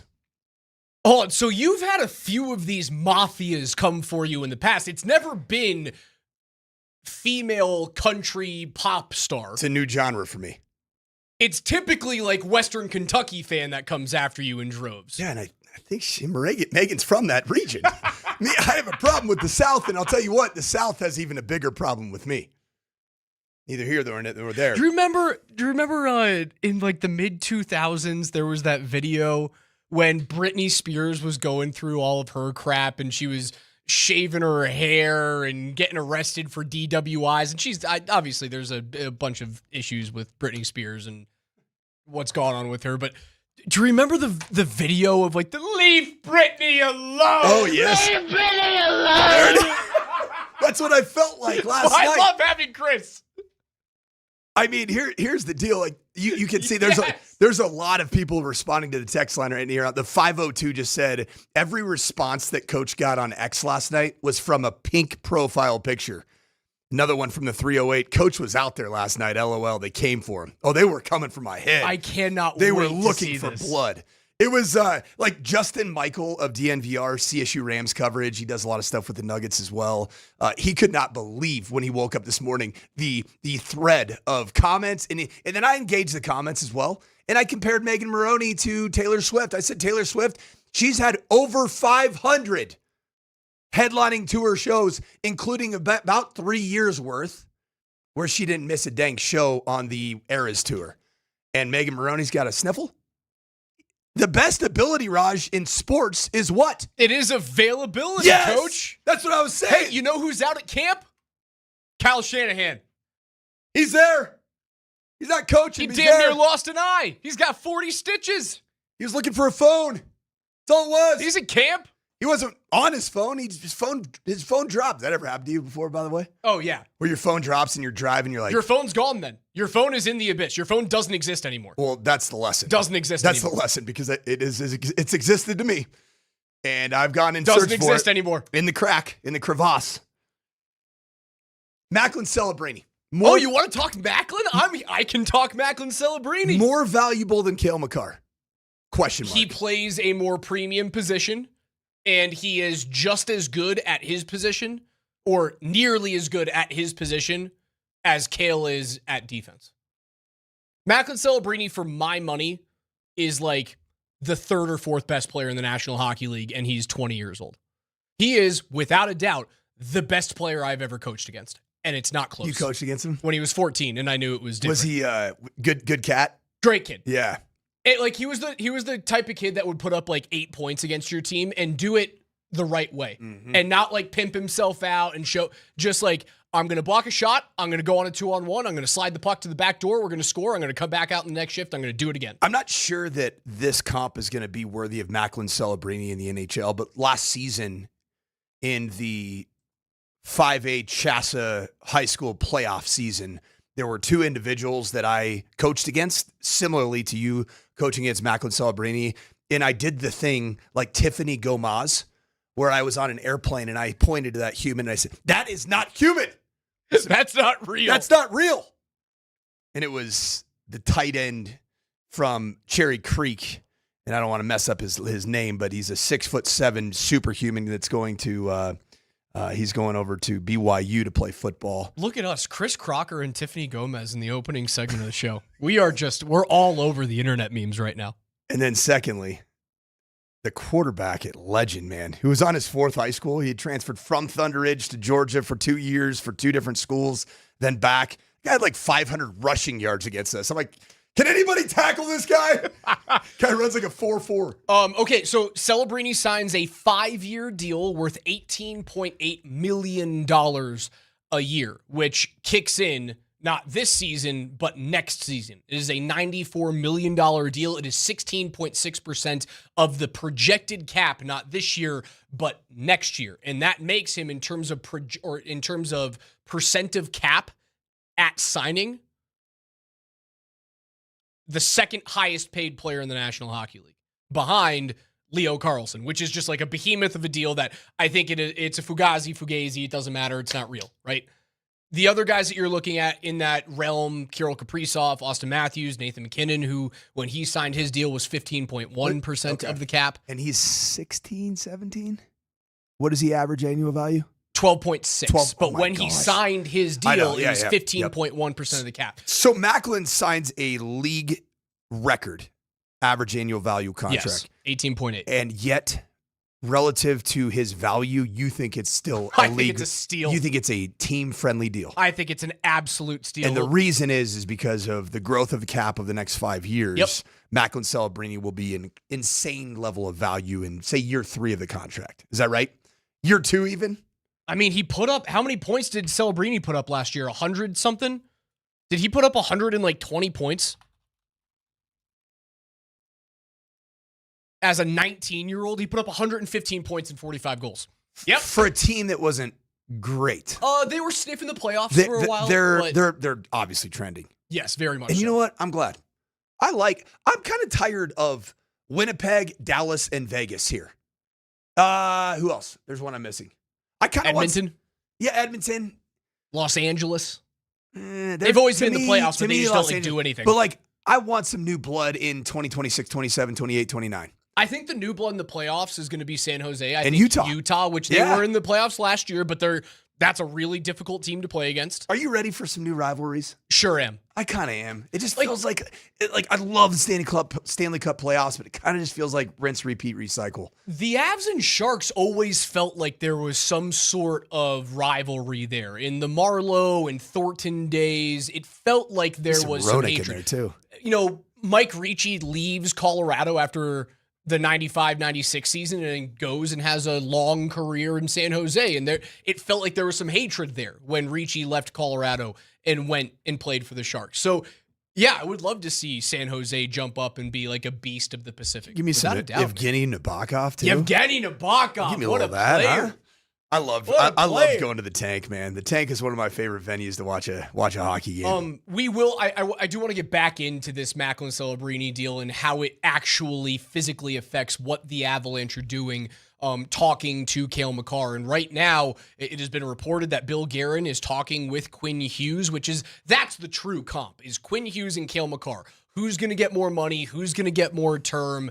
Guerin typically overpays for his contracts. Joe Sakic does not. So we will get back into that in a little bit. We'll dive back into Broncos training camp. We are 2 days away from our non-stop coverage from out there at camp. We're going to be doing some different things. There's going to be mixing and matching it's gonna get shows. Weird. And it's going to get awkward. The Altitude Sports Radio training camp coverage. It's going to be the best there Couple is. of 4-hour shows. It's going to be great. And we love awkward here.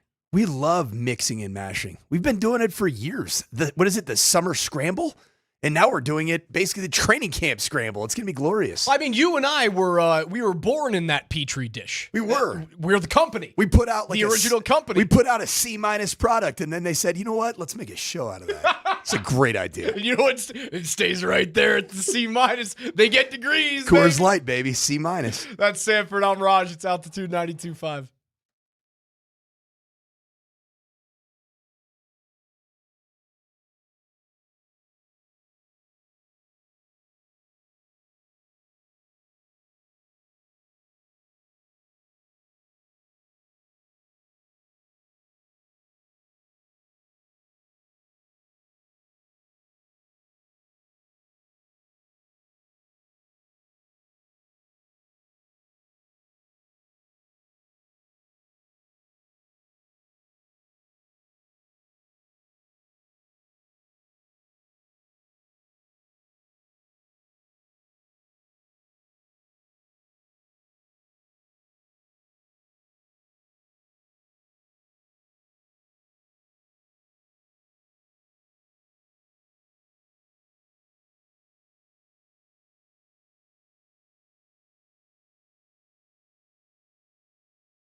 The morning sprint is brought to you by Williams Jewelers of Englewood, where Colorado shines. You can find them on the corner of Bellevue and Broadway. Williams Jewelers of Englewood. Alex Ryanemi alongside the coach Mike Sanford. Chris Mitchell back from his travels today, as we were just a couple of days away from being out there every single practice for the Broncos at training camp. And we walk into it with the biggest stories being the health and safety of Bo Nix's ankle, the readiness for Davis Webb to call plays, and what we heard yesterday out of the mouth of Quinn Miners. The one thing that we saw was, the team is in awe of the new facility out there, but when we actually started to get into the nitty-gritty of what the expectations are from the AFC West champions, Quinn was asked about being in 13 one-score games last year and being so unbelievable. Is lucky a slap in the face?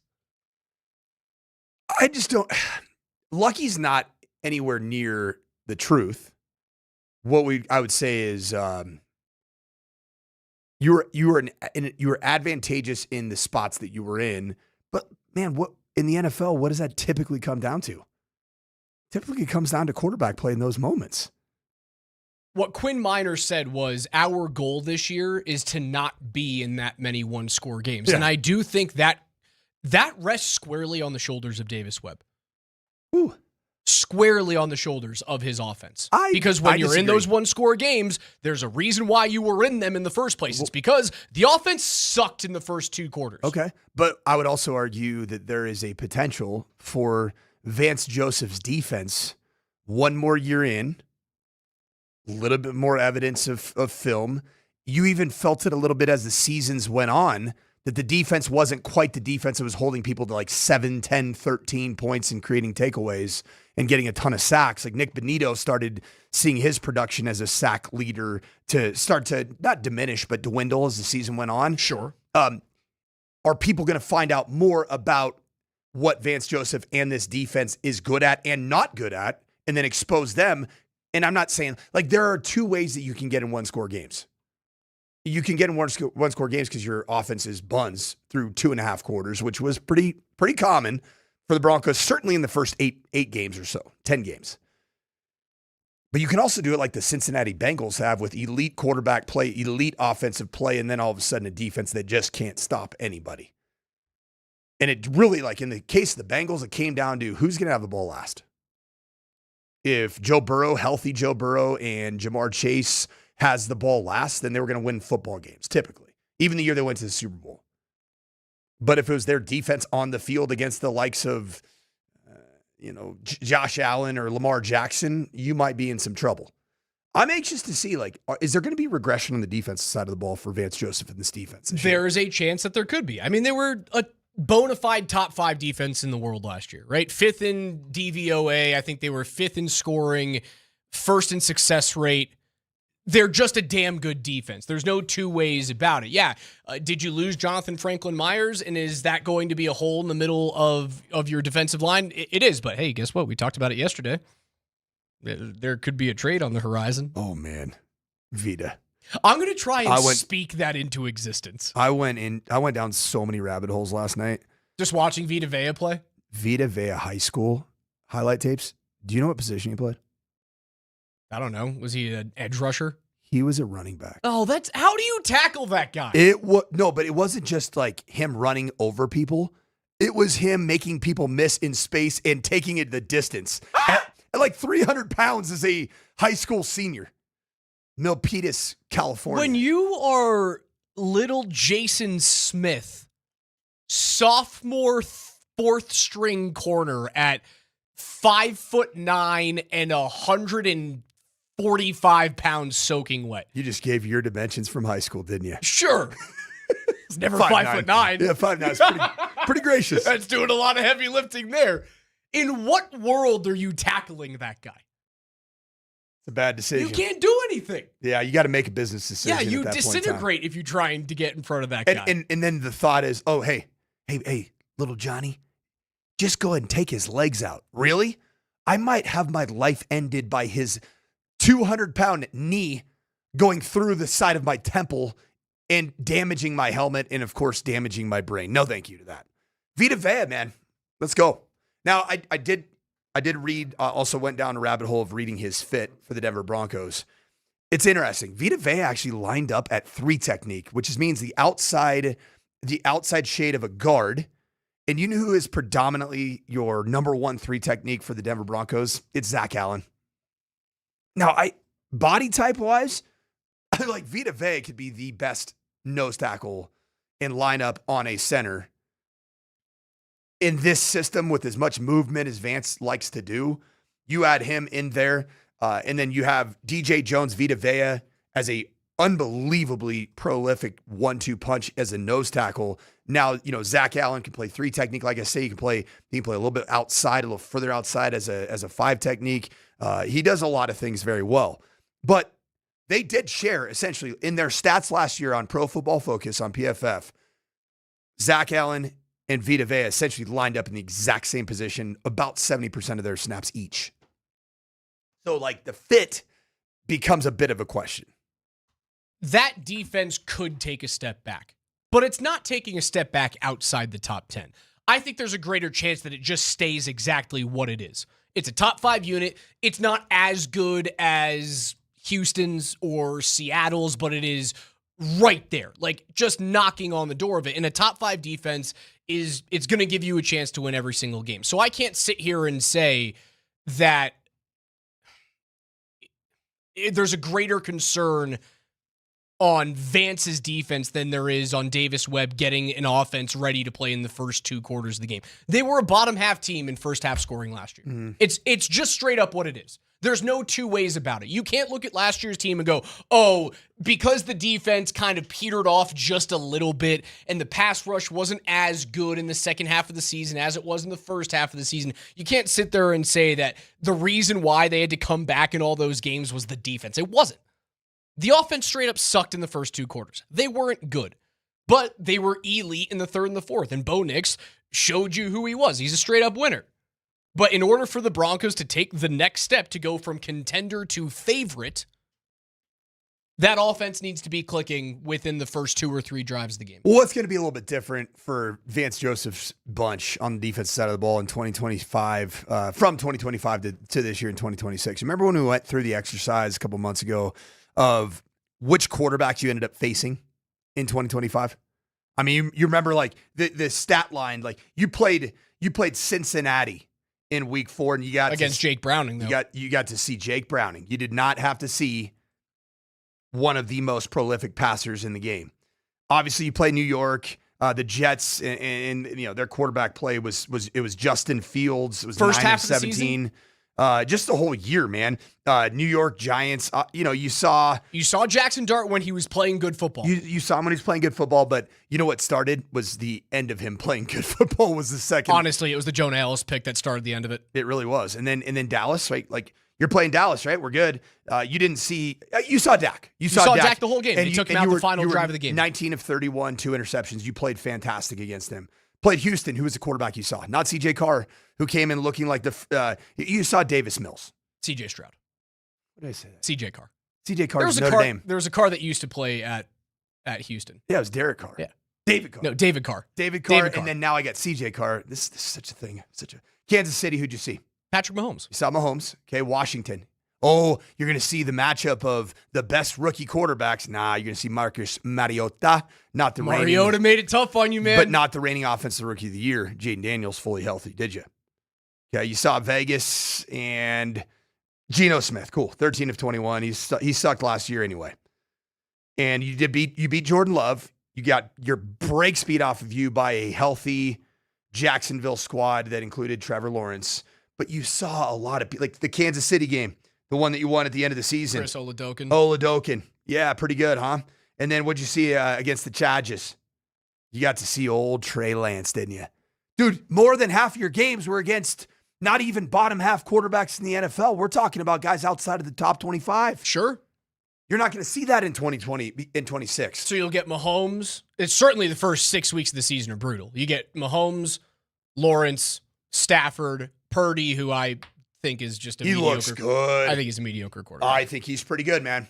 I think he's pretty good. Sleep on Purdy. We'll have the conversation. Freshly engaged Justin Herbert. Ooh, yeah. You got not just one beer. He's going to go Madison Beers.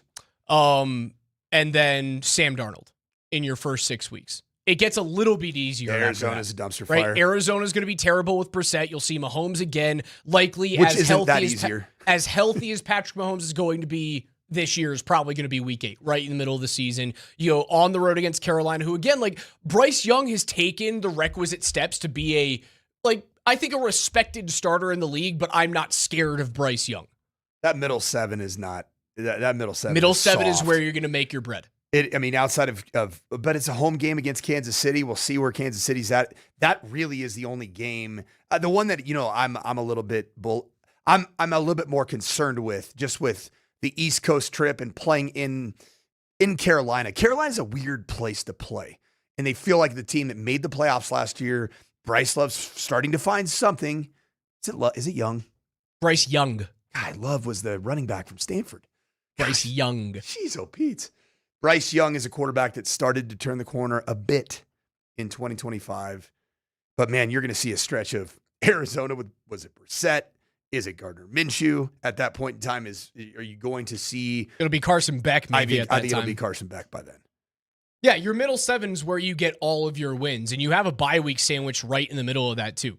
Vegas, the quarterback play is going to be, I don't know, you love yourself some Fernando Mendoza, but he's a rookie quarterback. He is. And most of the time, rookie quarterbacks are going to struggle, especially against a top 5 defense with that type of secondary that Denver's got. He's a rookie quarterback with a rookie head coach in the National Football League and predominantly an offensive line that really needs to be rebuilt. They've done some move. They've made some moves to try to bolster what arguably is one of the worst lines in football, but still, it's going to be, that's why Kirk Cousins is going to be set up to be the sacrificial lamb. Who the hell knows what's going to happen on the road at Pittsburgh the day after Thanksgiving? I think Pittsburgh's got a chance to be like one of the worst teams in the National Football League. Miami might be 1, 2, or 3 picking next year. On the road against the Jets, on the road against Vegas. You should win between weeks 7 and 15. You should win 6 football games. You should win 6 games.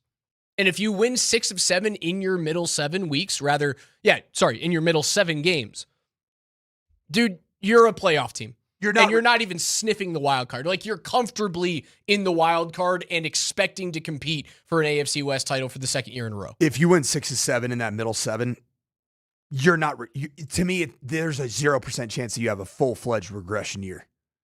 And I'm not talking about just record. I'm talking about record against the quality of the schedule compared to last year's schedule.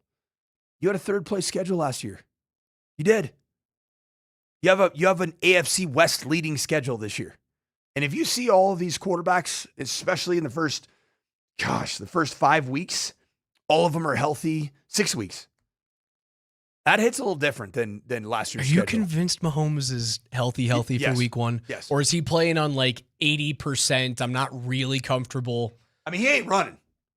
Now, he also probably has to adjust and adapt his play style as well. I love the fact, I'm not like salivating having to play on the road at Kansas City in week 1. Like, I think you'd be an idiot to do that. But do we think Patrick Mahomes is playing any snaps in the preseason? Why would you? So why would Bo Nix? Those first live I don't want to bullets. see Bo Nix. I don't want to see him in the preseason. I don't care. Sure. I freaking don't care. He's an established starter. He's your franchise quarterback.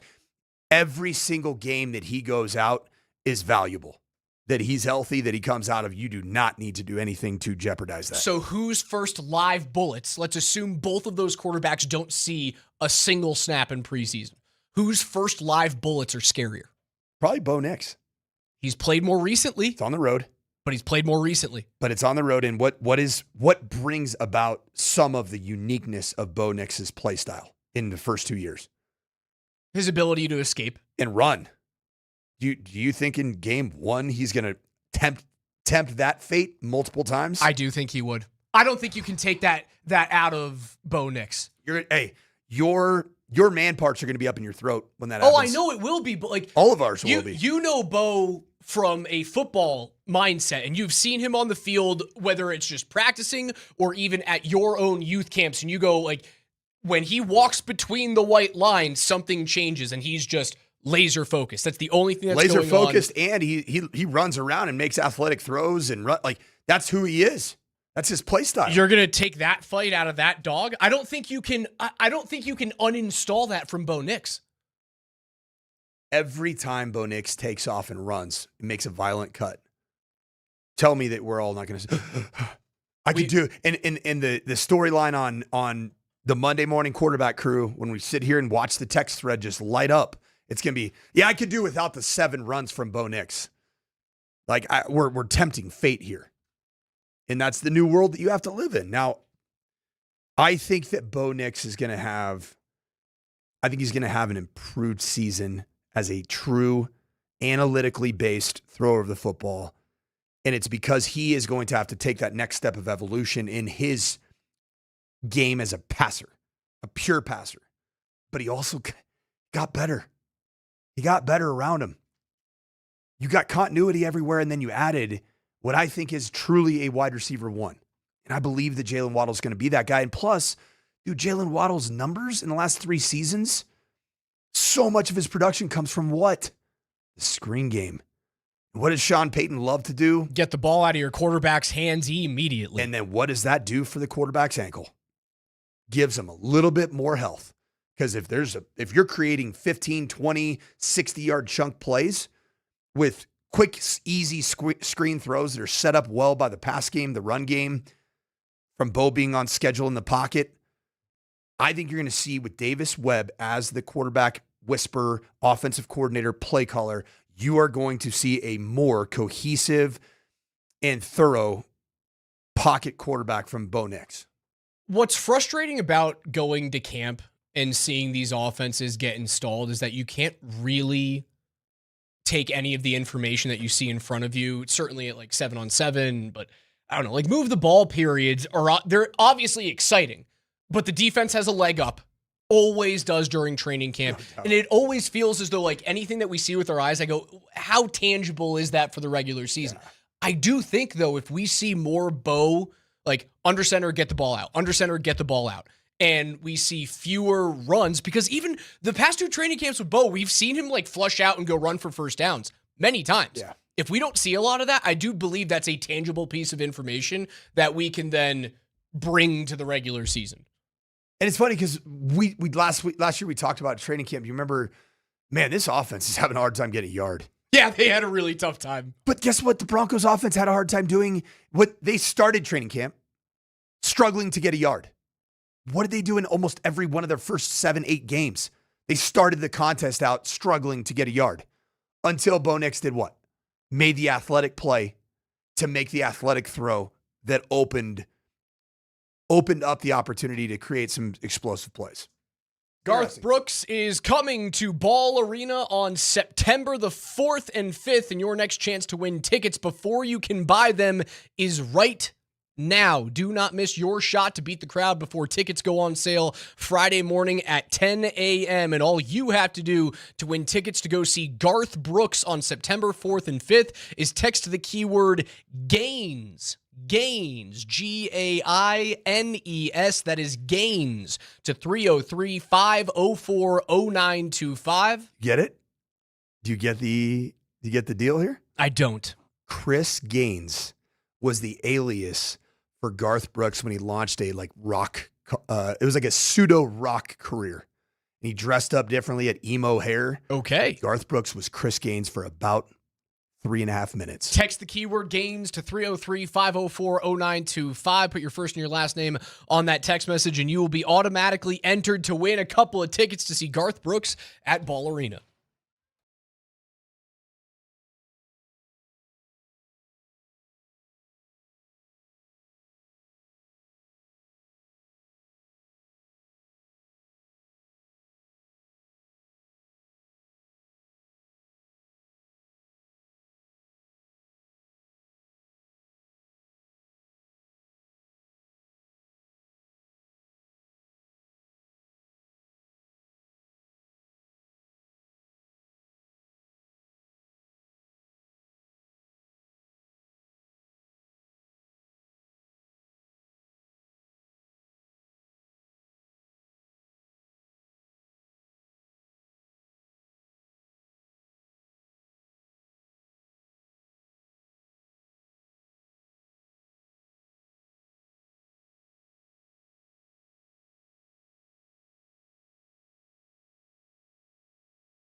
It's Altitude Sports Radio 92.5. The morning sprint is brought to you by our friends at Williams Jewelers of Englewood, giving gifts to Coach. Looking sharp, big fella. Look at you. I'll tell you what, a sophisticated coach, it's a new coach.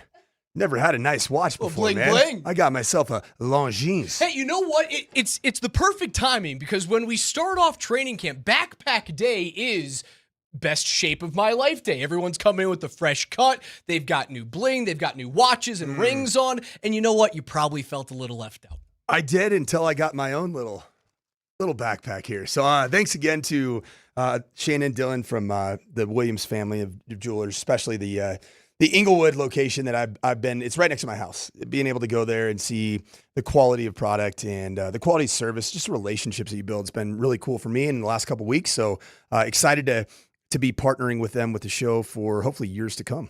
303-504-0925 is where you guys can reach us today. Also, use that number to text the keyword GAINS into 303-504-0925 for your chance to win tickets to go see Garth Brooks. You can text that in with your first and your last name up until about 11:40 today, 11:45, and then we're going to give away tickets to that concert. You'll have opportunities to win tickets on Thursday and Friday of this week as well. Talking about bling, talking about cash. I want to go back to that Macklin Celebrini deal that was signed this morning by San Jose. $18.8 million over the course of the next 5 years. That's his average annual value. He signs for 16.6% of the cap in 2027. For a little bit of context here, Nathan McKinnon's deal signed 4 years ago at $12.6 million was 15.1% of the cap. So the question is, how, if at all, does Macklin Celebrini's big-time deal and all of these big-time deals that have been signed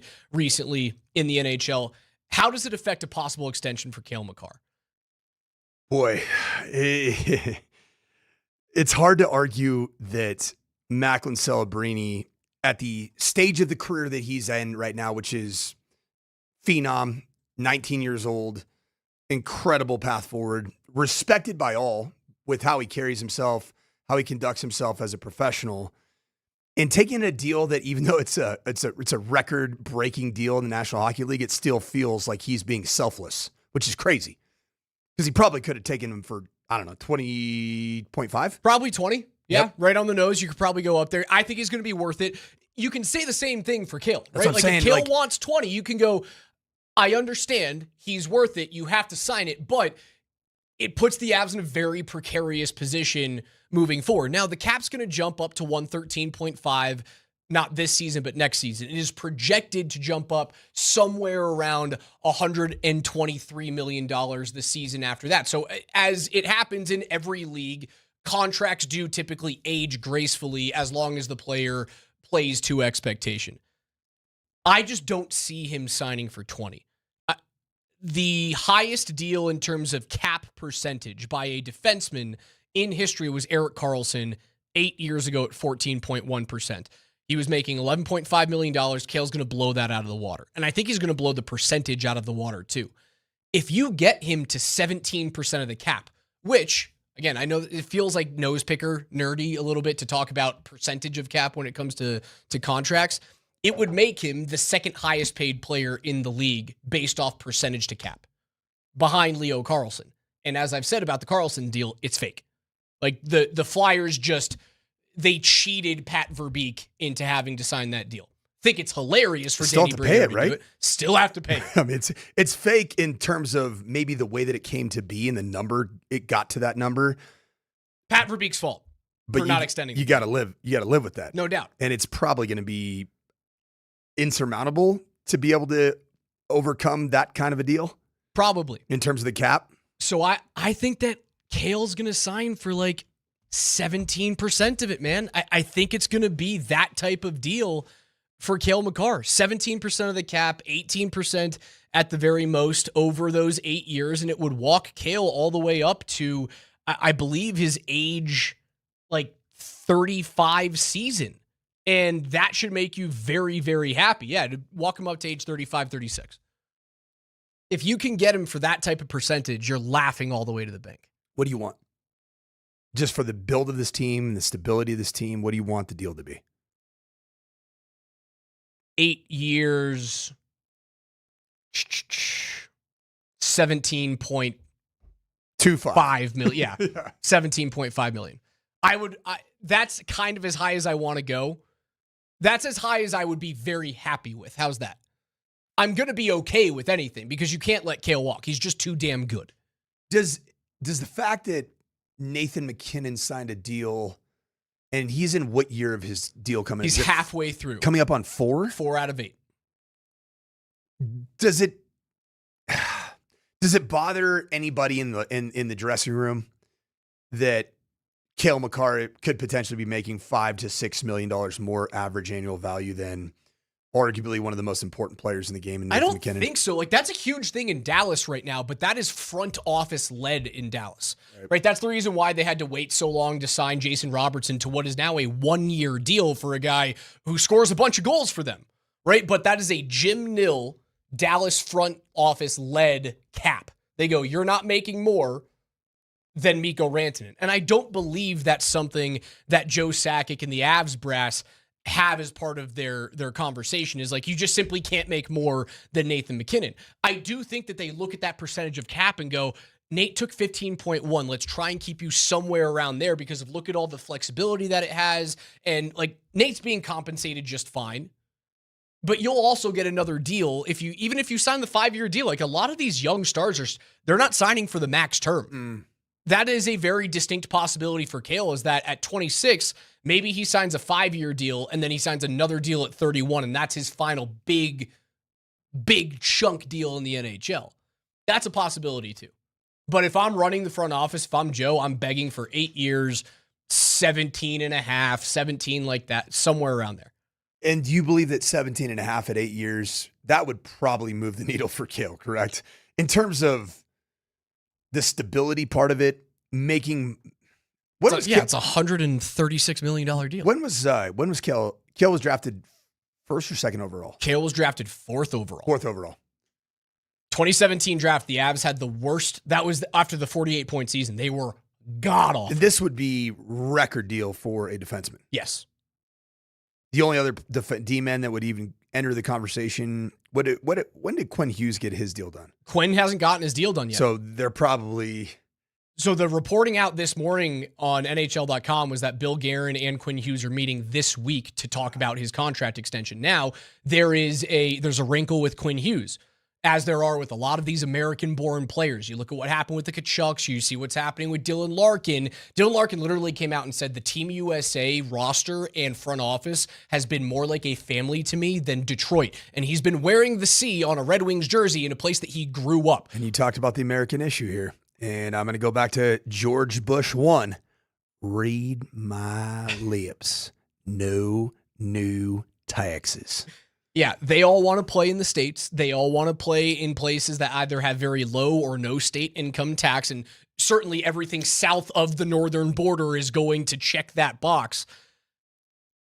Quinn also has a brother that plays in New Jersey, and his deal is up in 3 years. So I think that Hughes might be signing a 3-year deal in Minnesota so that he and Jack both either go to free agency or get traded to a team together, and then they extend there. So that's what I think Quinn Hughes is going to do. So I don't know how much like the Hughes deal, the impending Hughes extension in Minnesota, is really going to affect what Kale has to do. I think Kale's situation it's kind of its own like white whale. Right. You remember the March, April sports talk radio conversation that all of us were having here, and frankly, a lot of people were nationally, that both the NBA title and the NHL Stanley Cup holder is going to be from the West. And yet we ended up finding 2 Eastern teams. Like son of a gun. Do we not find ourselves doing that yet again? Like Macklin Celebrini, long-termed in San Jose. All of a sudden, the renaissance of San Jose. Dallas is still a major threat. Edmonton will always be a threat insofar as you get a healthy Leon Draisaitl to complement McPickles himself. But yet, I think about it,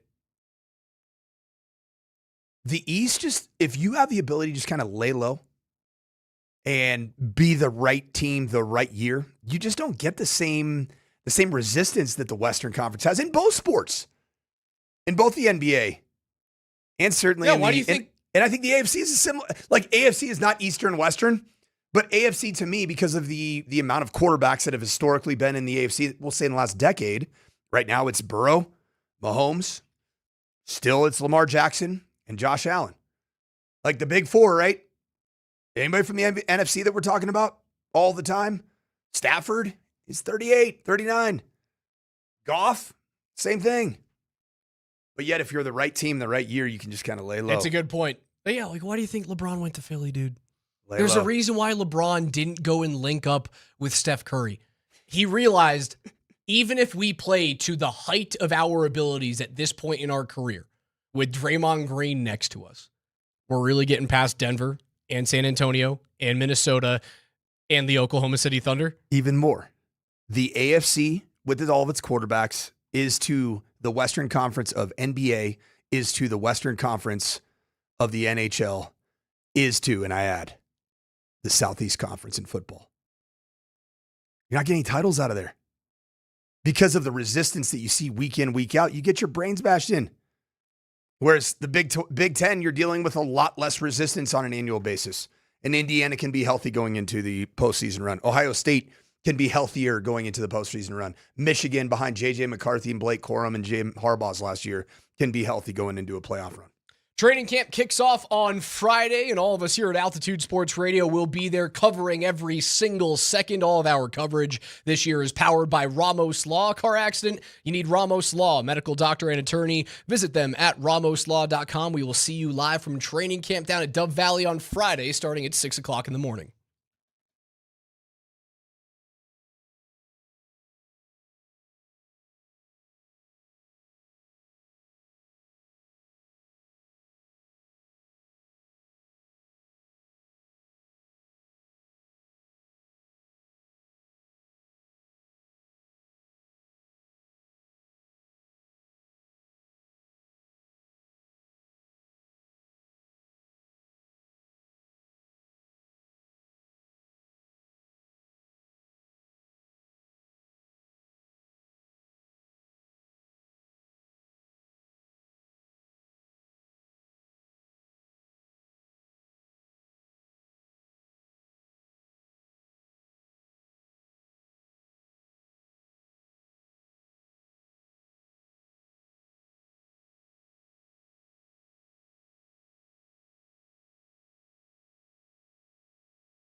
Will they, won't they? Denver Nuggets, yesterday, reports coming out that they have offered a $70 million deal to Peyton Watson over the course of 5 years, according to the Steinline. And I quote, Denver's initial offers to restricted free agent Peyton Watson, league sources say, have been in the $16 to $18 million range, which is slightly higher than that reported 5 by $70 million. In terms of annual average value. Watson, of course, is known to be seeking a deal richer per season than teammate Christian Braun's 5-year, $125 million rookie scale contract extension that Braun secured last October. And my question to you is he truly worth more than Christian Braun at the time of signing? No. Take away last season. No. Take away the injuries, and even when he came back and was, let's call it, healthy, Christian Braun was an underwhelming player. Did not play to, or was not... He wasn't a $25 million player last year. How's that? He was not last year. He did not give you the value, but when he signed the deal, was he worth $25 a year? I just look at Christian Braun, and people forget. Christian Braun, I think, is one of the most significant victims of hot take artists undermining what he was able to accomplish in what I believe is a really good 22-23, a really good 24-25, and then, of course, 25-26 was an injured year. Peyton Watson was also injured last season. Christian Braun just did the thing that Peyton Watson did not do, which was kind of do what Megan Maroney did last night at her concert. Played through pain until you couldn't play through it anymore. Sure. That's what Christian Braun did. He had ankle problems. Now, I've heard some concerning whispers about degenerative ankle conditions that hopefully heal themselves very soon for Christian Braun. Peyton Watson he knew he was on a deal. So him just toughing it out and just doing it for just winning one for the Gipper didn't make much sense for probably him and his agent to be able to maximize the deal. What did make sense is 16 games in January that had the entire fan base here salivating over what Peyton Watson could do. But man, I look back at Christian Braun.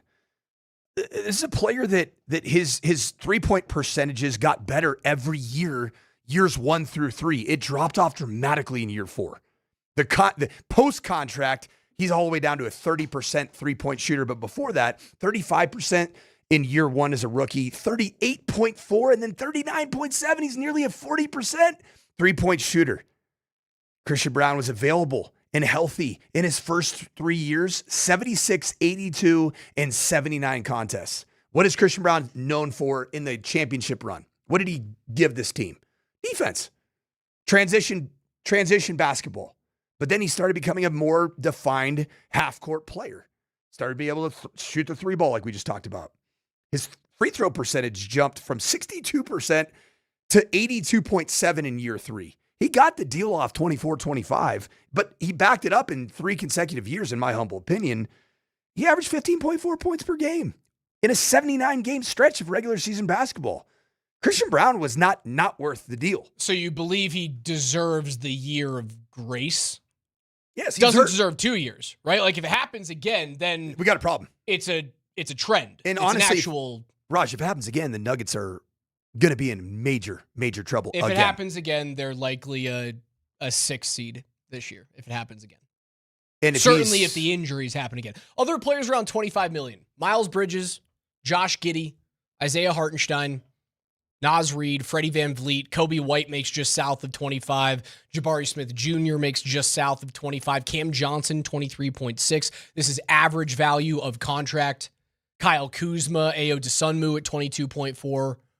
Jaden McDaniels is just north of 25.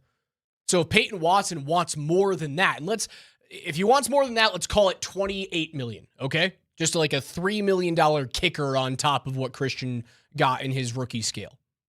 You're looking at Derek White, Draymond Green, Andrew Wiggins, Miles Turner, Devin Vassell, RJ Barrett type of guys. You're looking at Jalen Johnson. Is he that level of player? Can he be that level of player? Sure, I think he can be that level of player, but based off of a month and a half of really good basketball and the noted injury history with Peyton Watson, I don't know if I can justify that as the front office. I do think you're hurtling towards the $6.5 million qualifying offer season.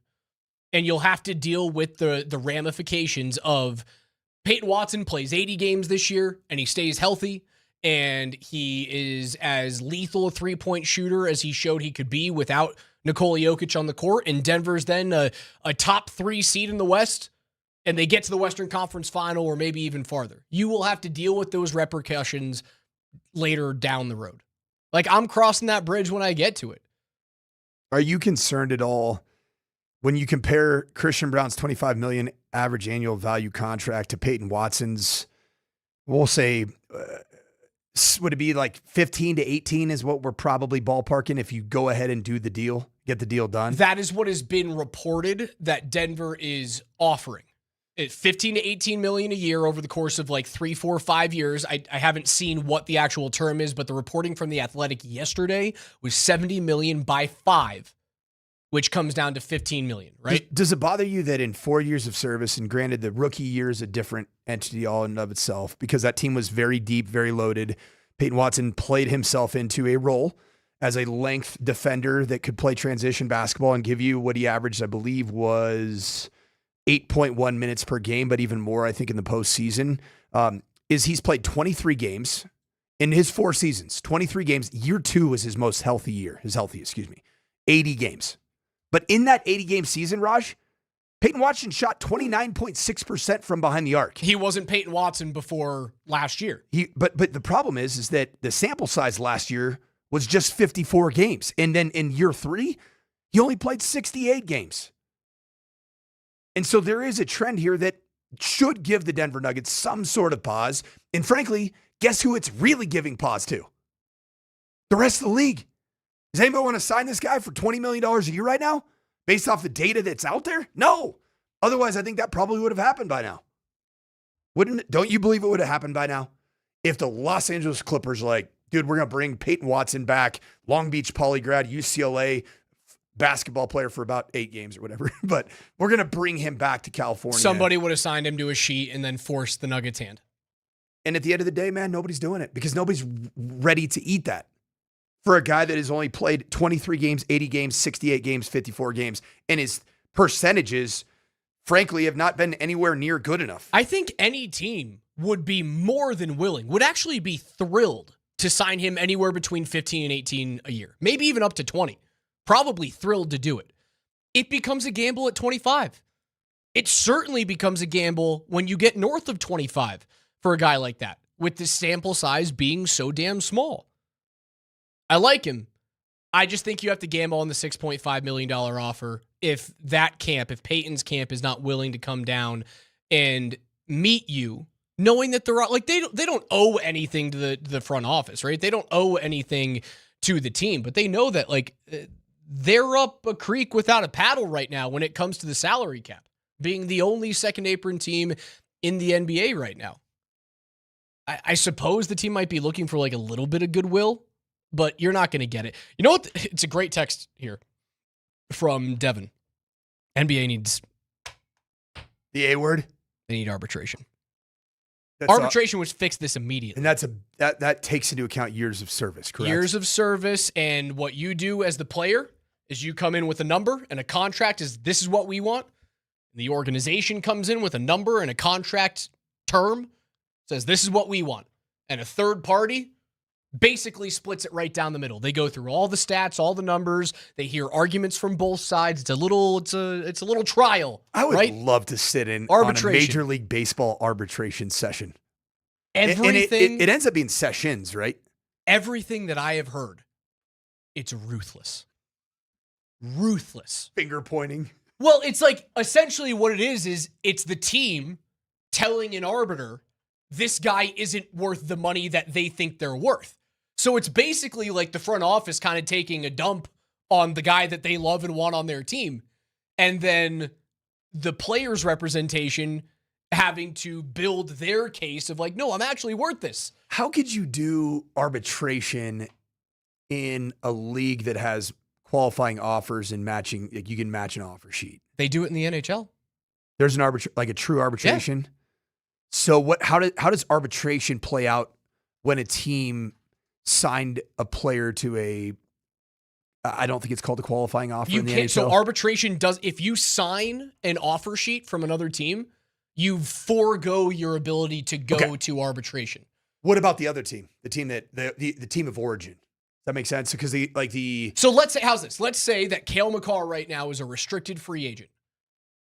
And the Calgary Flames gave him his hometown team, give him an offer sheet of $20 million a year for 8 years. And he signs that offer sheet. That means he is going to Calgary unless Colorado matches the sheet. But once Cale's representation puts pen to paper on the offer sheet, they forego their ability for arbitration because there's an end game, right? Either the Avs match the offer or Cale becomes a Calgary Flame. Right? That you have an end game there. So you forego your ability to then go to an arbiter and have a third party in the process say you are actually worth this much money and you are now playing for a 1-year deal worth $17 million. And then you get to walk up to unrestricted free agency. That's how it works in the NHL. That's how it would work in the NBA too. The NBA they have qualifying offers, right? They have offer sheets, but unlike the National Hockey League, there's no compensation going from one team to the other. I think that's where they miss. The NBA has to fix that. How long does Peyton and his agent have to ponder if they're going to sign the qualifying offer? It's a while, isn't it? Is it a matter of months or is it a matter of weeks? I don't know what the deadline is. October 1st. Wow, that's a long time.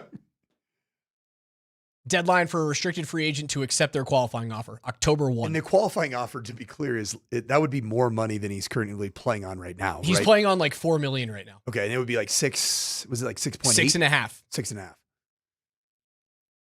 Last year, his cap hit was 4.3. He made 4.3 in cash. If the Denver Nuggets want to compete to win a title in 2027, meaning the 27 NBA Finals, tail end of this upcoming season, it would behoove them for Peyton Watson to be playing on a qualifying offer.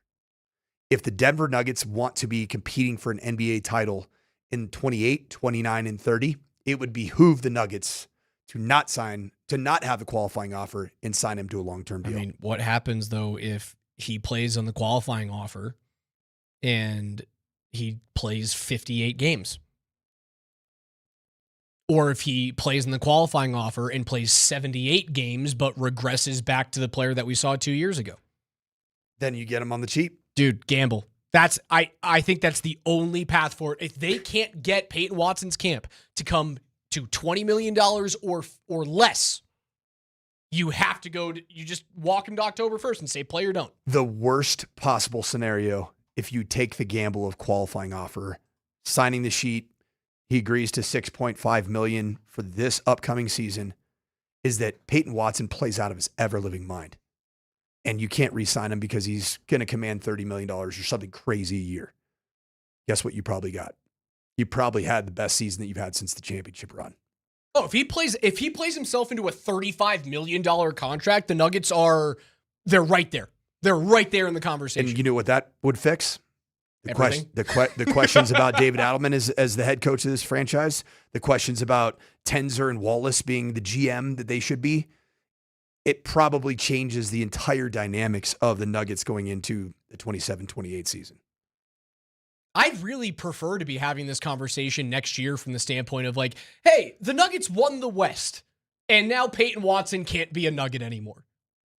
That's a really good first world problem to have. I'd rather be there than where we are now.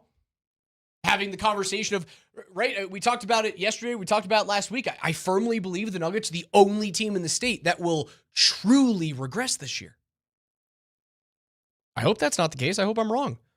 I hope he plays at 6.5, and I hope he lights it up, plays 80 games, and is an absolute menace. NFL notes are next.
Every day here on the Morning Sprint at 11:20, we go through the biggest stories on the gridiron with Chris Mitchell's NFL Notes. But before we get to our lead story about some running backs, some big-time running backs in the NFL, I just want to remind you that Garth Brooks is coming to Ball Arena on September the 4th and the 5th, and your chance to win tickets to those shows, well, it's right now. Just text the keyword GAINS, GAINES, that is GAINS, to 303-504-0925. Put your first and your last name on that text message, and you will be entered to win. Gains. Gains. Not as in the gains that you get from attending the gym with some form of consistency, because guess what? I don't think Garth ever really did that or does that. I don't know, like Joanna Gaines. Yes! Or Chris Gaines.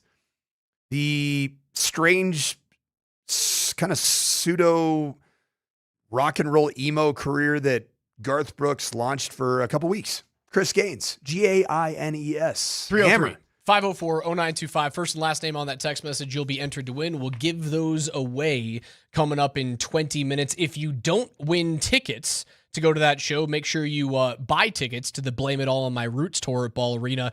Tickets go on sale Friday morning at 10 a.m. Chris Mitchell, what do you got? One more time. So reports are floating that both Bijan Robinson and Jahmyr Gibbs want the same thing, and that is a contract extension. At the start of training camps for both the Lions and the Falcons, Gibbs and Robinson reported in but did not practice, the classic telltale sign of holding in for a contract extension.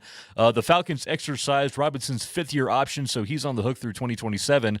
Lions head coach Dan Campbell didn't say anything about Gibbs holding in, but reports suggest that the team and Gibbs are working towards some kind of solution. Conventional wisdom suggests that once the first guy gets his extension, the second guy is going to get an even bigger extension, so who's going to bite first? I think you have to bite first if you're Atlanta, right? You have to make sure that Bijan Robinson is there, considering what's going on with your quarterbacks. Oh my gosh, did you see what the Atlanta Falcons just did quarterback-wise? Oh no. Guys, this is a disaster in the making for the Falcons. Tua has a back issue, which, by the way, has been reported by ESPN to not be that big of a deal, and he'll be back at camp next week. Anything that happens when Tua shows up on an injury report, guys, it's a big deal. That guy's a walking Band-Aid. And speaking of walking Band-Aids, this one's a walking gurney. Michael Penix Jr. still weeks away. Take it away. Come on, man. That's my guy. My dude. The guy, he's got an anesthesia subscription, man.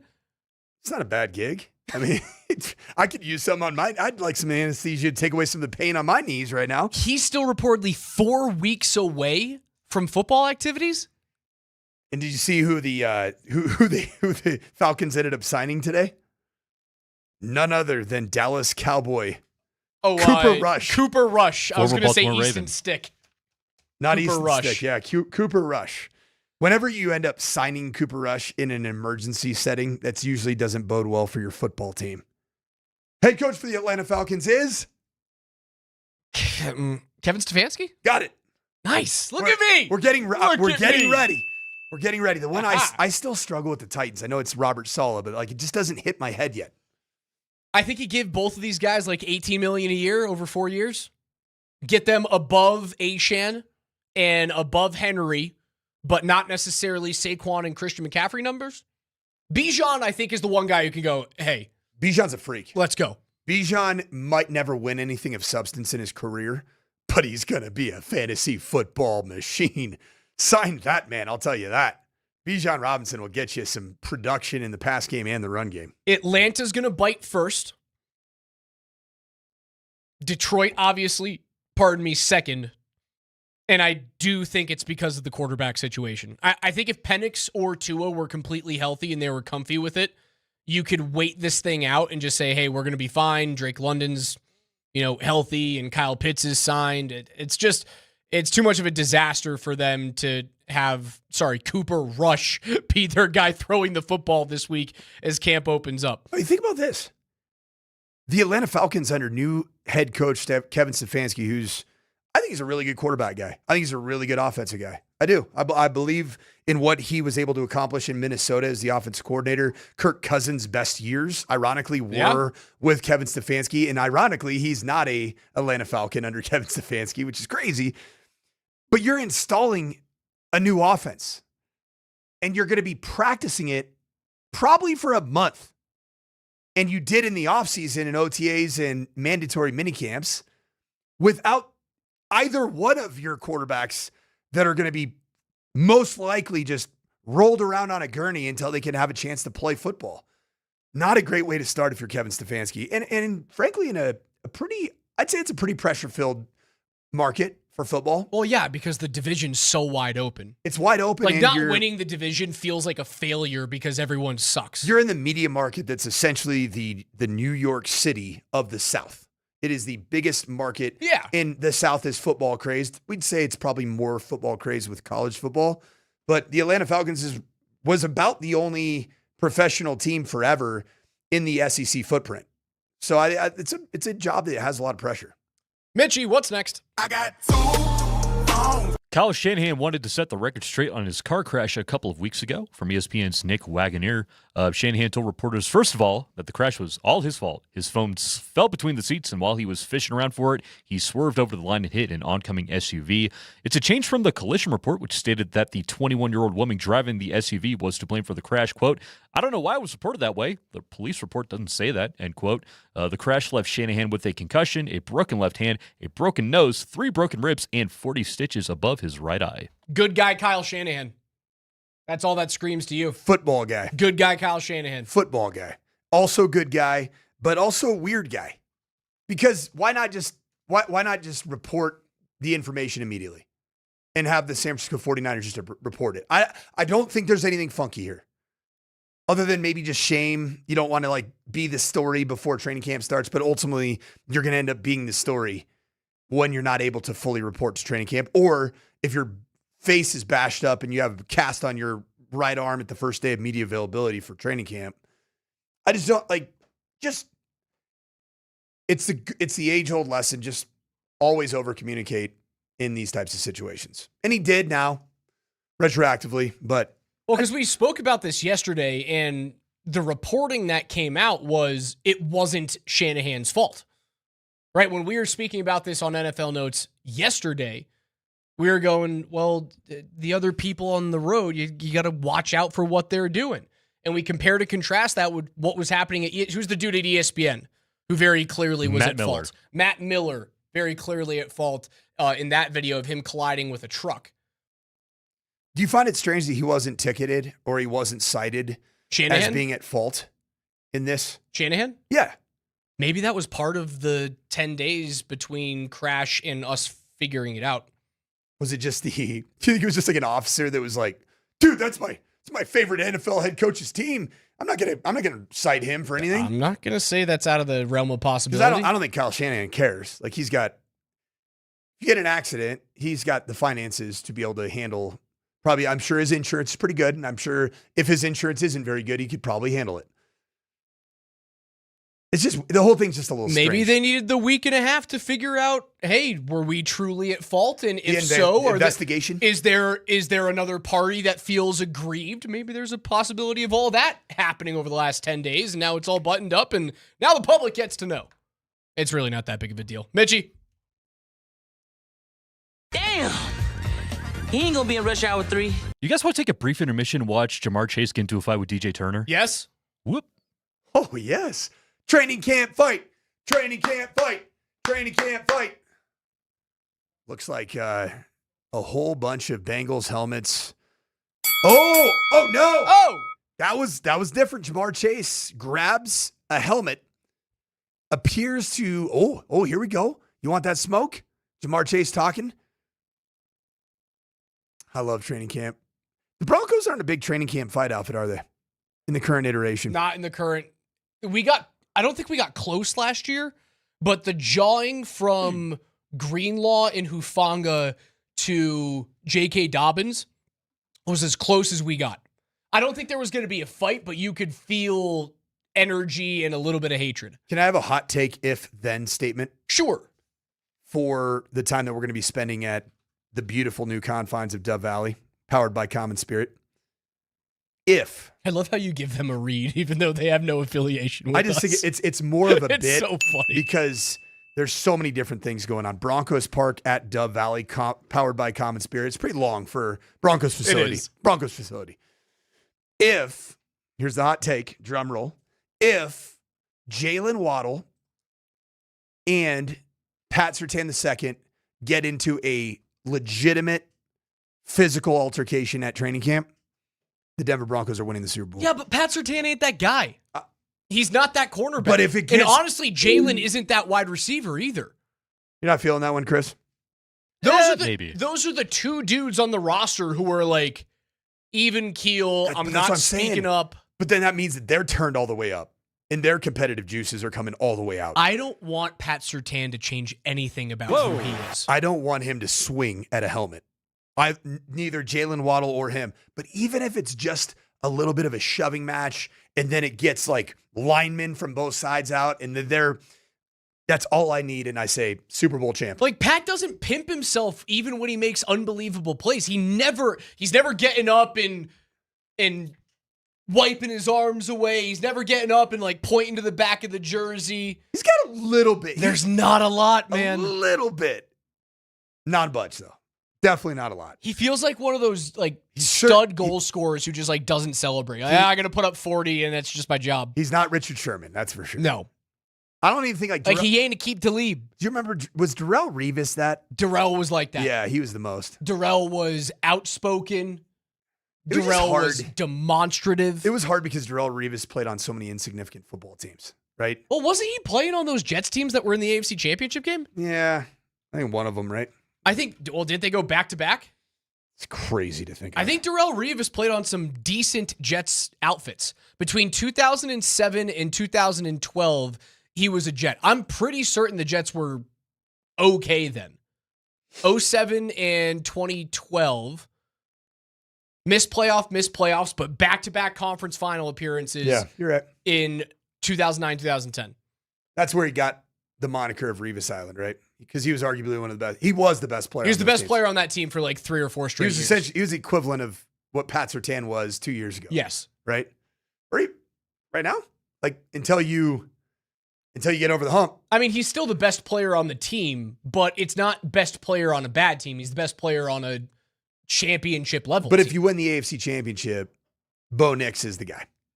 I think. Hold on. Those are two different things. The guy and the best player on the team are two different things. If you win the AFC title and you get to a Super Bowl, maybe even win a Super Bowl, Bo Nix is the best player on the team. I don't know about that. I don't know about that. I think so. Most important position in sport. Who was the best player on the 2015 team?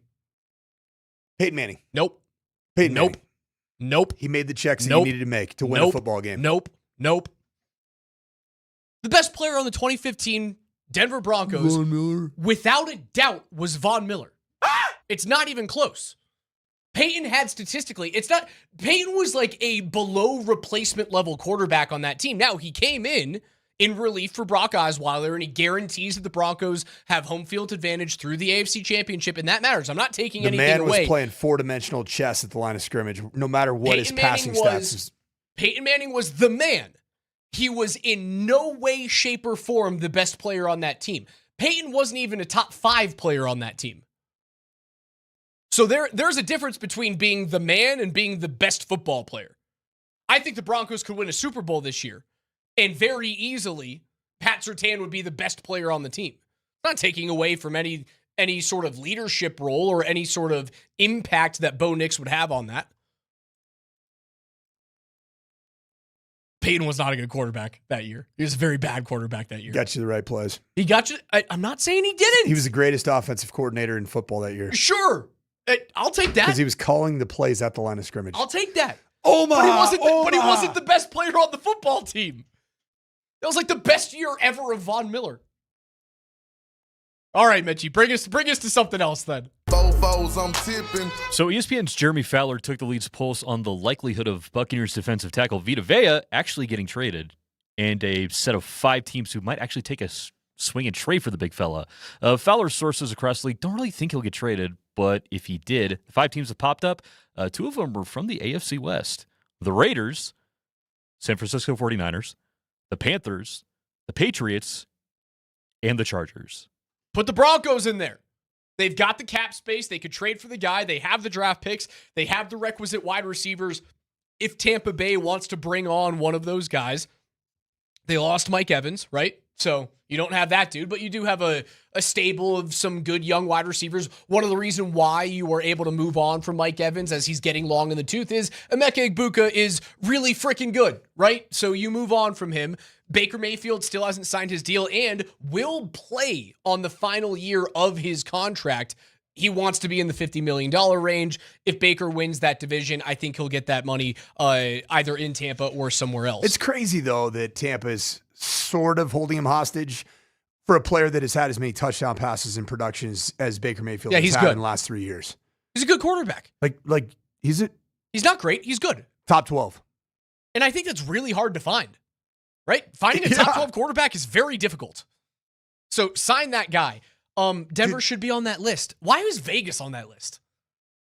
Like, what does Vita Vea do for Vegas? He's not getting them over the hump. He's not getting them in the playoffs. You got Max Crosby and Vita Vea on the defensive front. Yeah, it's scary. Yeah, it's just kind of like one of the most atrocious and scary interior D linemen and edge rushers on the same line. Panthers, Patriots, Chargers, Niners. We mentioned yesterday, right? Bring him back. Or isn't he from the West Coast? From that general area? Stanford, California. Thank you. So Niners makes sense. Panthers doesn't really make sense to me. You believe in the Panthers? Are they a playoff team this year?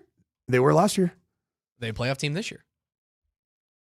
We always know that teams come out and remains to be seen.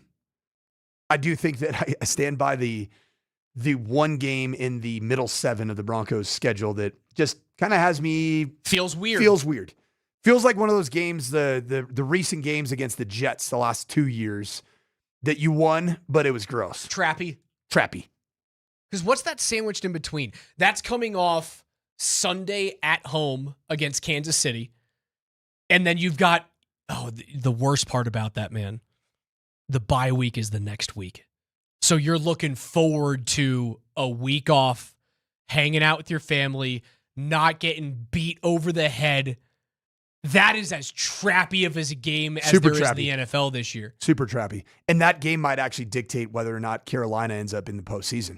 Might dictate whether or not you're an AFC West champion or a wild card team. Yep. Big game. We'll have to keep an eye on that one moving forward. They've got to go 6-1 in that stretch, Raj. 6-1. 6-1. I mean, 7-0 would be awesome. 6-1. 6-1, and you don't want to lose the Chiefs and you don't want to lose the Panthers in that stretch.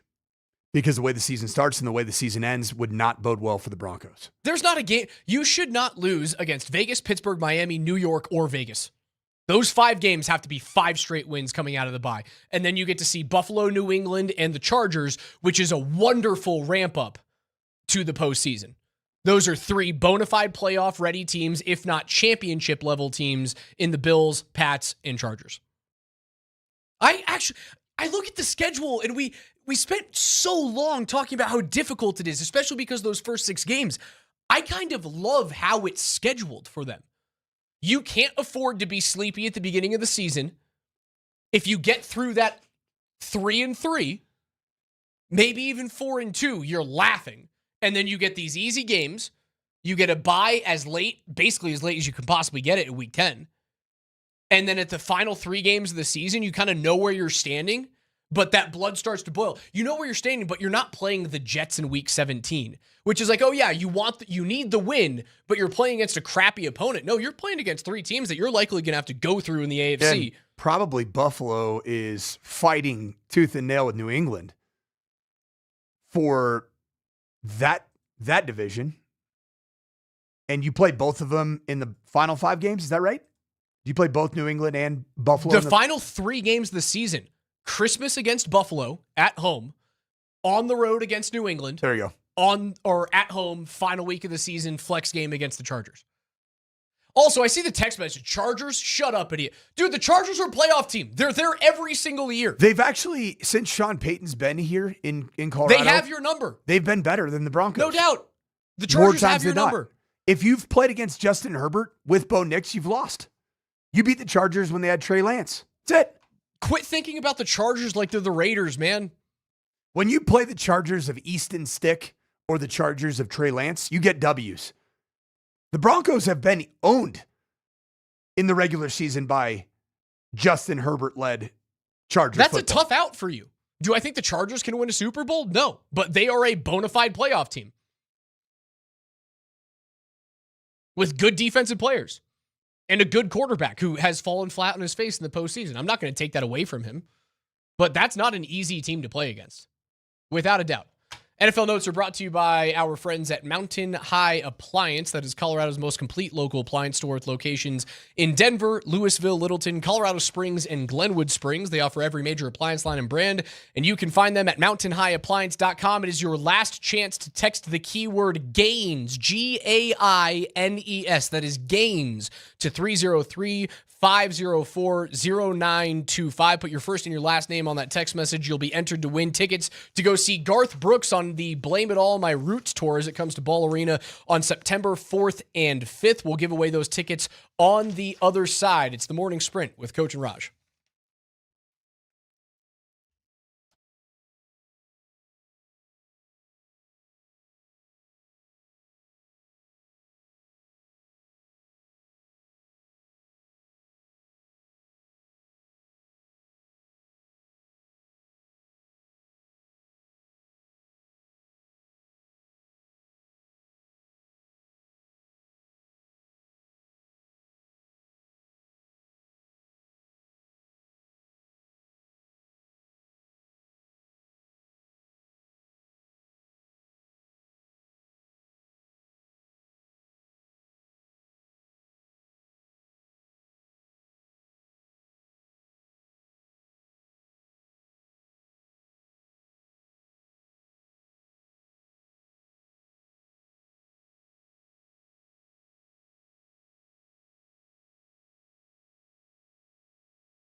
It's Altitude Sports Radio 92.5, the morning sprint, walking you guys up until noon with PhD. Wine Time is coming to Elitch Gardens on Friday, August the 28th. Sip your way through 14 different wine stations with artisan bites and live music. You can get your tickets today at altitudesportsradio.com/wine. That is altitudesportsradio.com/wine. The morning sprint is brought to you by our friends at Williams Jewelers of Englewood. Dude, I'm looking through that Broncos team in 2015. Peyton's not close to the best player on that team. With what he was that year, he's not close to being the best player on that team. 9 touchdowns, 17 interceptions in 9 games. Okay, I understand that, but how was the running game that year? Running game was very good. Okay, so who was calling every single one of those runs? It was Peyton. Running game was good. You had Roddy Hillman with an 870-yard season with 7 touchdowns. You had C.J. Anderson just south of that, but C.J. had a great postseason. 234 yards, 2 tutties. Peyton's obviously massive, the big game in Super Bowl 50. Peyton Manning's massive noggin, which includes the beautiful mind of all beautiful minds around the game of football, I would argue is the biggest reason that team won a title that year. The beautiful mind. It wasn't Vaughn's 11 sacks during the regular season or his 5 11? sacks. I mean, Benito laughs at that. His 5 sacks in the postseason, his 2 forced fumbles in the postseason, including one in the Super Bowl. Sorry, 2 strip sacks in the Super Bowl. He's awesome. I want Von Miller to be a Denver Bronco tail end of the season. I do. Vaughn was a better player on that team. DeMarcus Ware, maybe. Probably not DeMarcus. But your 2 corners were absolute studs that year in Aqib Talib and Chris Harris Jr. I think you can make the argument that they were better. He was very, very important. Like, you don't win the Super Bowl without Peyton coming back at halftime and beating the Chargers and then finding a way to go all the way through the AFC Championship game and having, honestly, a vintage Peyton performance in the AFC title game against Tom Brady. That was like one of the coolest games I've ever been to in my life. You're not winning without him, but he's not the best player on the team. So I think it's a little disingenuous. Most valuable player on the team. Vaughn. Still Vaughn.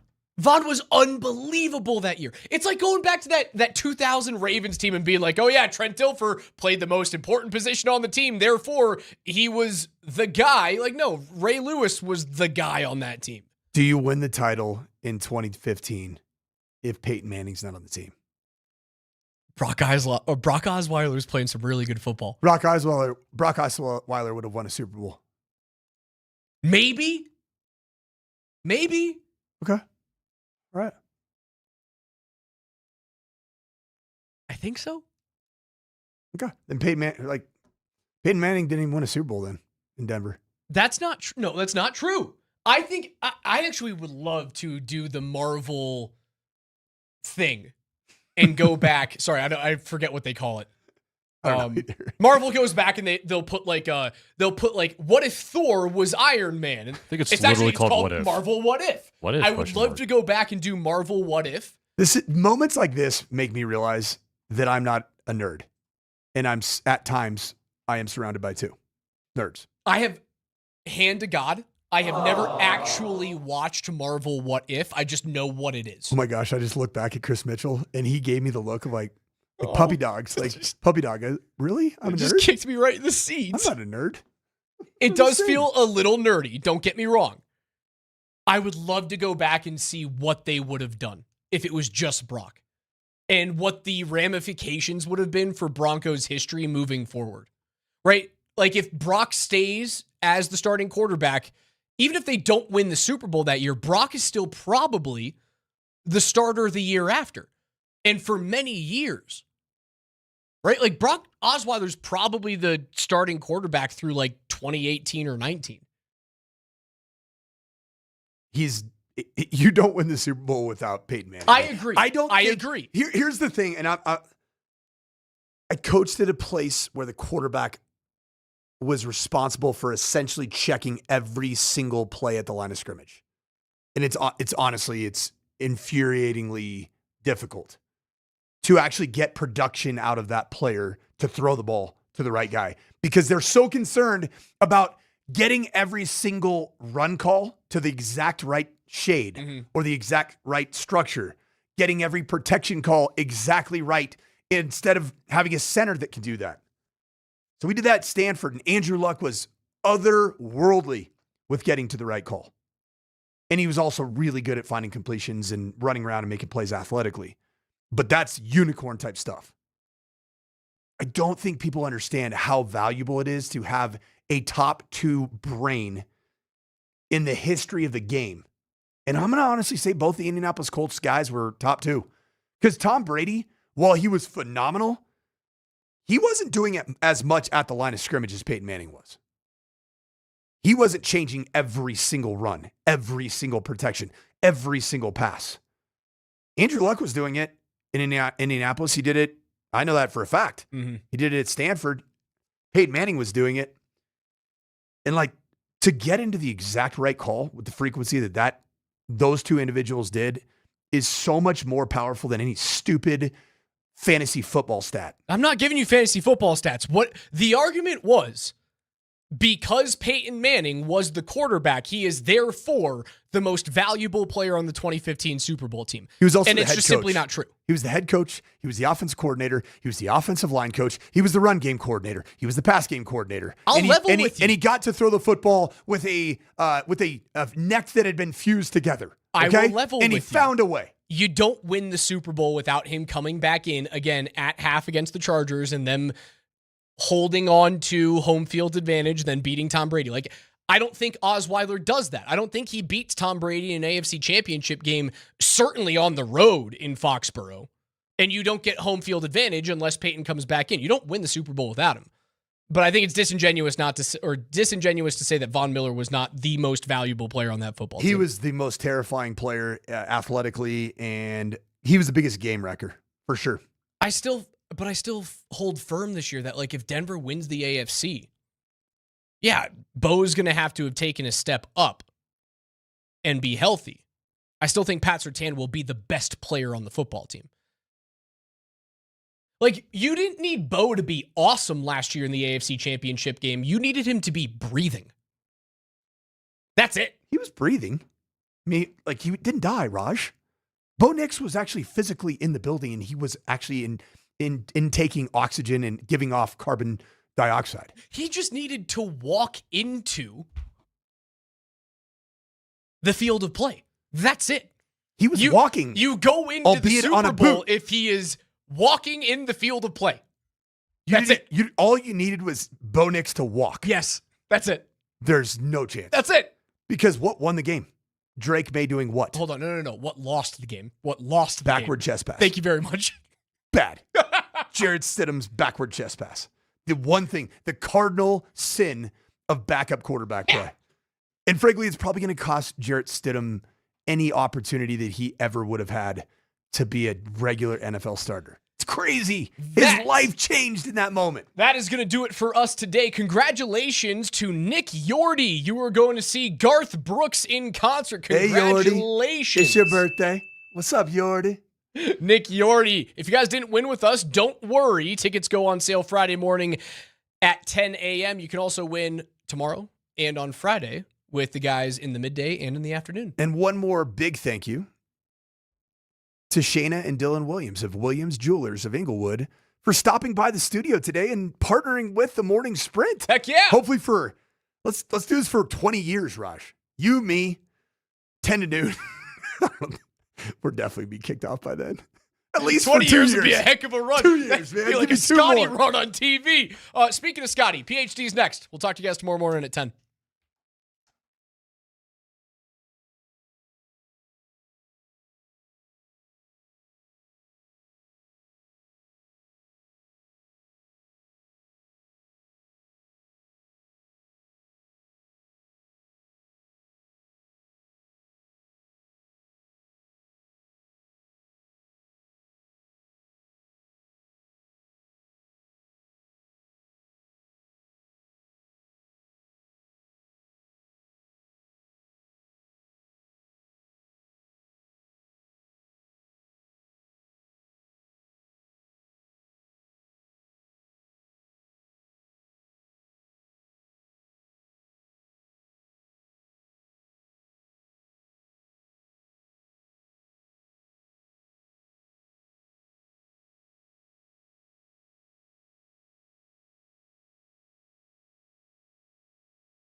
Back from training camp.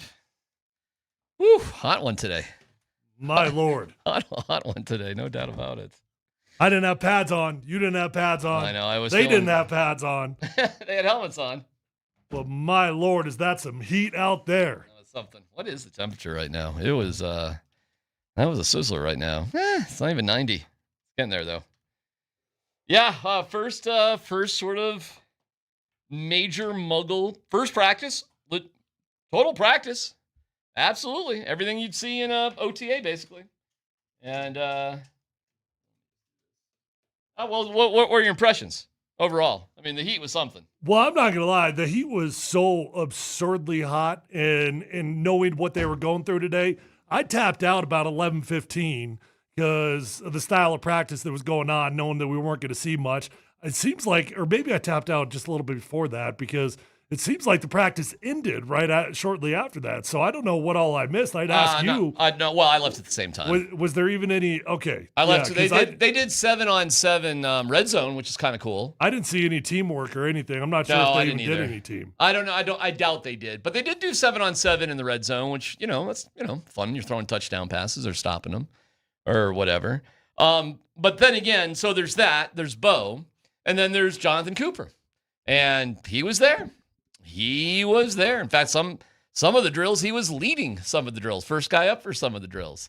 So, well, let's get to that. And Sean Payton just spoke a few moments ago. By the way, they were about 20 minutes late. The media was supposed to be let out at 10 o'clock, and we didn't get let out like a bunch of...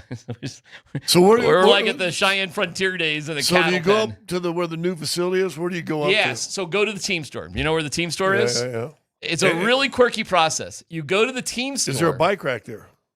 There is not a bike rack. I got a funny story with that, actually. You know what? Let me get to the quirky, funny story about that. You basically go to the team store. I screwed something up within the first minute of being there, and I've corrected it, but I'll tell you what that is here in a second. But let's hear from Sean Payton about the practice today. This isn't his entire press conference, but we do get several questions about Jonathon Cooper, and we get a Bo Nix question. So it's about 4 or 5 minutes, but Dan, let it rip. Good to get started. Obviously, our first day, which is a scheduled A, kind of an on-ramp schedule. Thought the tempo was good. Guys are in good shape. Any questions? What are your first thoughts of the new facility? Well, like anything, I mean, it's significant, right? It's fantastic. And a lot of people put a lot of time. Oh, keep going for a second. But energy into, kind of meeting this type of deadline. So we're still working through the nuances of, getting to your office, getting to your car, the little swipe that gets you in. When the window opens, it's a yard higher than your arm can go. That kind of stuff. But pause it. You gotta love Sean bringing up some sort of complaint, some sort of issue right off the top. I actually kind of love that because everybody's been saying such glowing things. And there's our guy, Sean Payton. The building's great and all, but the windows, it's a yard higher than my arm. I can't reach it. I mean, can you believe he said something like that? Sure. So is he trying to get the blinds that are all the way up or something? Who knows? The fact that there's any complaints about anything with this building literally is one of the most hysterical things I've ever seen. We found ways when we got this new building. We did, yeah, we found ways to complain about a thing or three. I couldn't believe when I heard that. This place is the freaking... Is it done? No. But if anybody builds a new house, there's little projects here and projects still there. Got to caulk the corners. Scott, it's literally like that. Like I saw 2 worker guys working on something just like you're talking about right there. That's going to go on for a long time. There's always little things in a new house. And his first statement, Sean is complaining about a window being a yard higher to open than his arm reaches. Maybe that was again amazing, but maybe that again was his way trying to be funny. That's what I was thinking. And he's not. That's exactly what I thought he was doing. We came up the last 2 years. He ain't funny when he tries to be. The window's 2 feet higher than I'm used to, because it's so stupid of a thing to complain. I bet he was trying to be funny. Okay, I bet it's a little bit of Larry David. I bet it's a little bit of both. I bet it really does bug him, but he's trying to be a little bit funny about it. my key card, where do I park? Like, can you imagine him? He is kind of like Larry David. Can you imagine him just like, what does this beep? It used to beep. Now I got to beep here. And where's the window? I'm going to tell Mocha Joe about this. All right, let's keep going because we get to Jonathon Cooper. Good. Sean, you've talked about the organization so far. What has been the reasoning the last month? Why is he? Well, we're staying the course with the league. We're staying the course with league protocol, club protocol, relative to what we're advised to do. He's been fantastic working away from the building, and we'll continue to do that and monitor it. We're supportive and yet very much aware of the seriousness of these type of things. But pretty much what I said in the spring, there's a schedule and a course to this, and that's what we have to follow. Bring him back. Go ahead. Is there any, with the uncertainty of his situation and hearings going on? No, I said worry about it being a distraction this season. No, not at all. Bringing back Michael Wilhoit as coach. Yeah, and so, man, he's obviously been away for a little bit over a year and a half. I'm a huge fan, and he too went through a long and lengthy process. Was cleared and met with all of us. We felt real good, and I'm excited to have him back. Sean, just going back to Cooper for a minute. Given that the league's review of the matter is still ongoing, does that mean that his eventual spot on your roster or standing in the organization, the decision comes after that, or have you made the decision already that you're moving forward? No, we don't get to do any of that. So there's a process relative to league, relative to the legal process, and then as that all comes together, we can, make the right decision, and that's simply it. There's no follow-up. There's no other underlying. It's today's protocol, and there's probably maybe a dozen players in other camps that are kind of going through a similar protocol, and man, we're proud of the work he did these last, call it, month and a half. Wasn't easy, and it'll continue to be a challenge, and we'll see where it goes. But fully supportive of him right now as we gather all the information, and then we go from there. All right. Was there any? Oof. Okay, guys, what do you think? Well, they're taking the exact route that almost every NFL team takes. We're going to let the NFL figure this out for us. So we're going to stand pat. Hey, Jonathon Cooper, you're supposed to be at practice, so be at practice. We're paying you money. Get out on the football field. If there was a game on Sunday, we would expect you to play in the game on Sunday, and when the NFL comes down with a ruling, we will abide by whatever that ruling is going to be. That's what the majority of teams in the NFL do. Yeah, like I said, I think there's a lot of legal ramifications, not only in the case with Coop, but also with the league and what you can do and what you can't do. And, I think the knee jerk is you just automatically send them home. I told you before that they've probably already had a lot of conversation with the NFL, with lawyers, theirs and other people's. And this is probably the course that comes up semi-safest to protect themselves. Okay. His felony charge is for strangulation. That's what the charge is.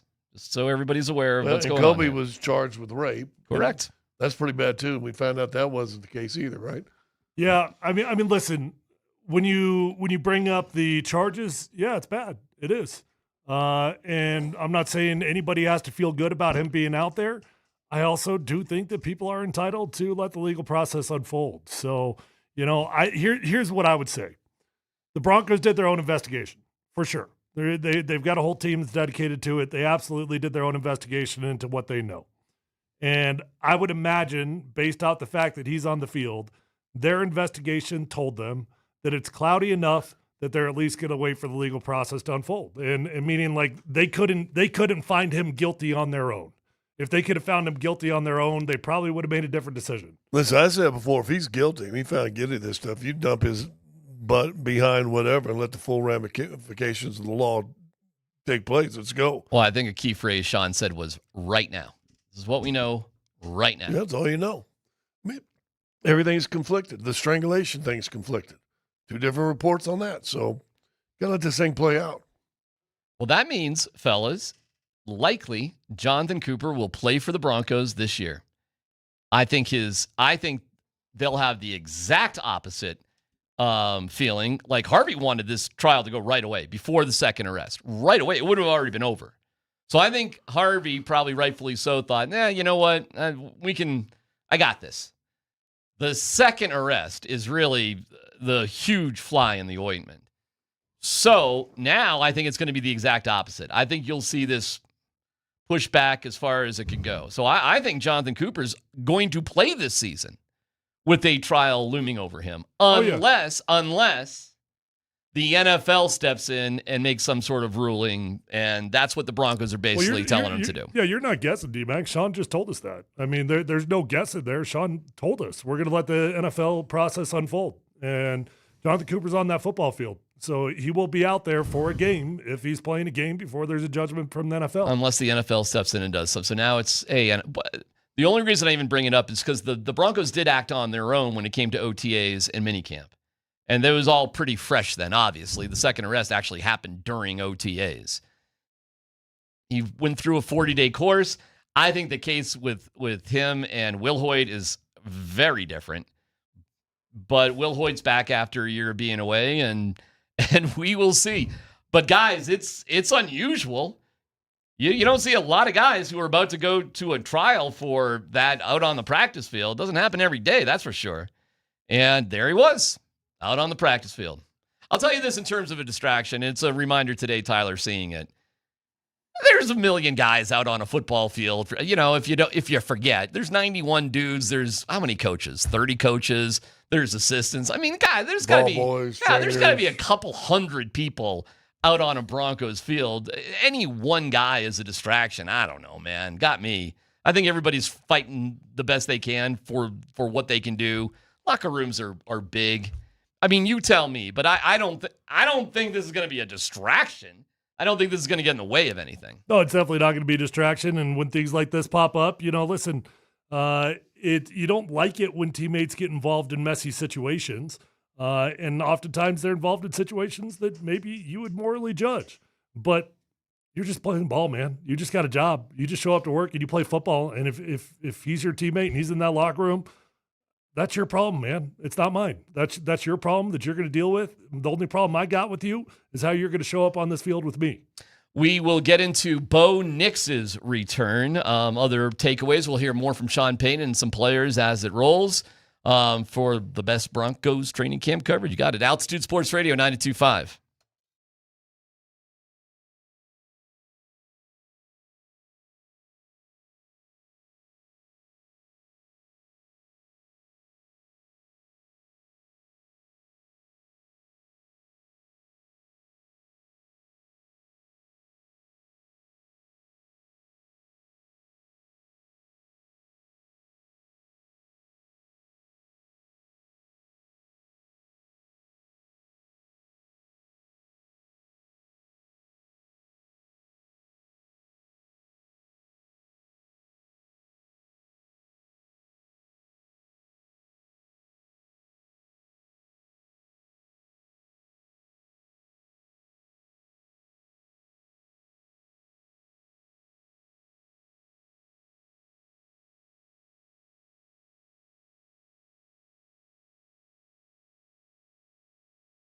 Oh, excuse me.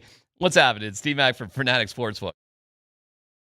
Got me off guard a little bit. Well, listen, I got some great news for you for Fanatic Sportsbook during the MLB season. Fanatic Sportsbook is where you need to be. They're giving you profit boosts every single day. Use them on any hit, run, or strikeout. So every at-bat and inning means just a little bit more. And new this season, they've got the long ball jackpot. Every MLB game day, pick any player to hit a home run.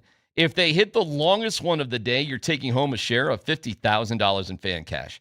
Track your player on the daily leaderboard, see total entries, and watch the estimated payout in real time. From the first pitch to the final out, Fanatic Sportsbook gives you more reasons to stay in the game. Download the Fanatic Sportsbook app and see why winning hits different here. Must be 21 plus. Gambling problem? Call or text 1-800-GAMBLER. Offer not available in all states. Terms apply. See Fanatic Sportsbook app.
All right, we are back from the Broncos training camp opening up, basically. This acclimation period, Tyler, Sean said he's a big fan of it because it was always curious how to start training camp. Like there was no, set way, and now they're more or less forced to do it this way. And Sean says it's great. It's a great way to amp into it and lean into it and get going. Do you feel the same about that? Well, the one thing it does for a coach is it takes away the fear of being behind, right? Because previously a lot of coaches might want to go the modern age. They might want to go with the modern way and a more scientific approach to slowly building up to it, not having pads on, shorter practices, all those sorts of things. And they buy into the science of it, but they're like, but the Rams. Well, Rams are a bad example. I mean, whoever, pick whoever. Right. And they're already going full pads. So it takes that pressure away from it. And as a coach, you can kind of relax for a few days at the beginning of training camp. Yeah, it's it was sizzling hot. There are new procedures with how to do everything. We saw the stands for the fans. If you have a ticket, I compare it to like a rodeo grounds. It looks like a state fairground rodeo sort of setup with the bleachers and the overhang. And I was with waiting shade. With shade is the key word. Most shade, mostly shaded. They put coverings over the top this year? There are. I mean, there's a couple. Well, I think there was complaints from last year. Well, it was brutal. Rightfully so. I mean, I'm it's tough. going to be envious of the fans this year with shade. I think the fans have a pretty good deal. They're still in that one little side parking lot. And they're in you remember where the players and coaches used to park? Back on the other side? Where the players and coaches have parked for years and years and years. That's where the stands are. Really? Yeah, and it goes. So nothing behind where the tents are. No. Complete opposite. And I don't know how the fans exactly get in there. It's very, very clear to me. If you don't have a ticket, weaseling your way in there is going to be tricky. I think security is going to be hyped up. There's not going to be quite as much space. I do not think it's a great place to take a little kid. I really don't. Just be forewarned about that. Because there's just not as much space to mess around and run around as there used to be. However, that being said, if you're just into football and watching the Broncos, you're going to be elevated. You're going to be shaded. There are going to be restrooms and drink areas like down below and behind. It is going to be, if you're a football purist and you just love this stuff, holy cow, this might be the best experience you get. Seriously.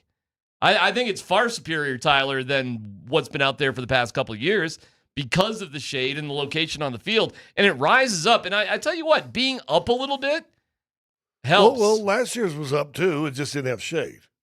And then you had all the Pepsi or the soda stands, and you had the things you could buy gear and stuff. That was all in the back. And there's bathrooms, nice bathrooms back there. Yeah, so I'm guessing the fan entrance this year is through the old player lot, right? I would assume it is. Yeah, I think that's the only thing that makes sense. They're not going to be able to get them around the fields.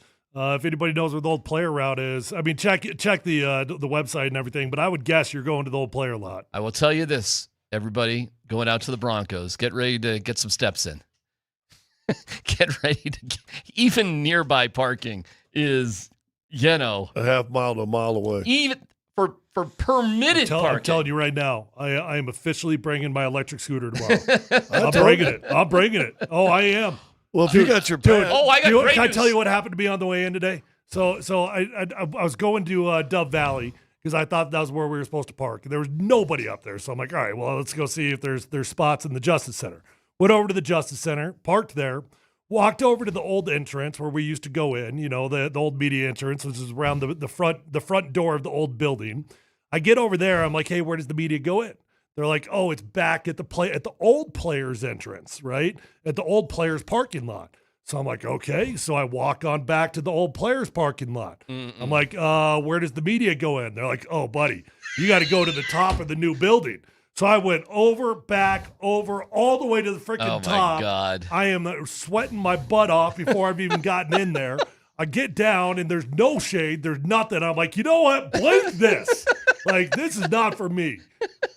This is not the life for me. You must have got sent to where the fans are going to go in for training camp. That's probably where you got But sent. the lady was so confident. She goes, the media goes in over there. I go, you sure they don't go in the new building? She said, a lot of things have changed. You got to go over to this side now. She didn't know. She didn't know. Did you say that's where I get? So that's where I get my pass is just by that gate because it used to be a big blue gate, right? Yeah. So, heads up. I'll give you some good news though. I bring the bike, and I have to run around too. I'm not sure where to go either, but I got a bike, so it's a little bit easier, right? I heard you were getting roasted on the morning show for the bike. I don't care. What are they roasting me for? I don't know. I haven't heard it. I just heard Nelly telling us that you got crushed by Vic. Nelly will stab you in the back. Nelly acts like he loves you, but he'll stab you in the back. You put out a video on Twitter. I got in trouble. Well, I sort of like posted, and then I was told, "Oh, you're not supposed to post that," but by a fellow Muggle. And I'm like, "You're not supposed to post video of the media room?" Okay, so I took it down. Can't show the back cave. But here's what I did. I go up with the bike, and I go, all right, where should I put my bike? I'm looking around for bike racks. Tree. There's no bike racks. But there's trees. They go, you probably just bring it into the media room. Perfect. And I go, electric scooter, go into the media room. I go, really? The media room is huge. It's gargantuan. Well, have you ever been to that old store? Yes, that store was huge. It's the store. It's fantastic. Did you lose something, Sanford? Uh-oh. Phone? Wallet? Keys? Water bottle. Water? Stay hydrated. Stay hydrated, my friend. Mike, your Twitter account's logged in. Should I do some nefarious activity? Could get weird in a hurry. Yeah. Just know that any posts between now and 3 o'clock are from Mike Sanford on his account. There are a ton of 12 to 22-year-old Megan Maroney fans that are absolutely at odds with me right now. Really? Yes. I don't get it. Tyler, I think you should make I think it's time for Titus Heward to announce that he's going to play for the UNC Bears. Titus Heward transferred to Cherry Creek High School. Breaking news. Coming out of Coach Mike Sanford's account. Boy, I hate to lose him. What a great kid. Best of luck with Titus, good Dave. Look, but pound sand and Brock, you're fired. Oh, Brock wouldn't be fired. He'd be picked up right away. Are you kidding me? Log yourself out, buddy. He'd be hired right away. Could be a bad deal. Anyway, so they told me, just bring your bike in. And I was like, this is fantastic. And they have 2 beautiful new bathrooms in there. They have a coffee maker. They put a bathroom in the media room? 2 of them. Wow. 2 of them. And it's like a solo bathroom. So that's perfect. So we can go from the tent all the way back up to the media room to use the restroom during the show and then back down. That might be the quickest way to get to a bathroom. Well, they still got those ones down? They have the ones in the building if they let you use that one. Yeah. We'll see. I don't know how they're going to deal with that. Our tents where we're broadcasting from are exactly the same. No changes in that whatsoever. Exactly the same. So no changes there. Should have put them on the hill. There is no hill. Well, should have put in that area. There's no area. I mean, they could have. It's funny. I was talking to Patrick Smythe a little bit, and he was like, they should be moved down, to the other side to where they are.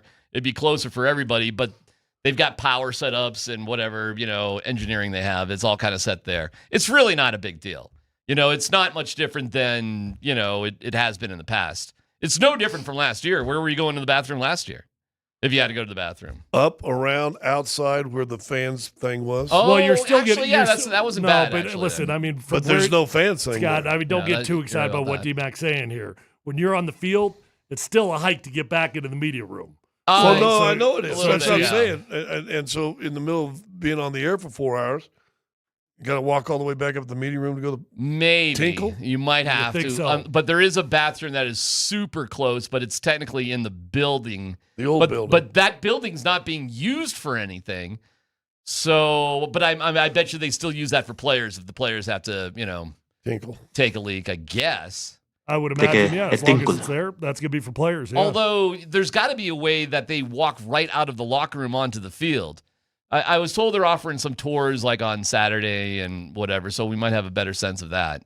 It's a spectacular building, guys. I mean, however it works out for us, it works out for us. Taking your scooter into the media room, I have no idea why you couldn't.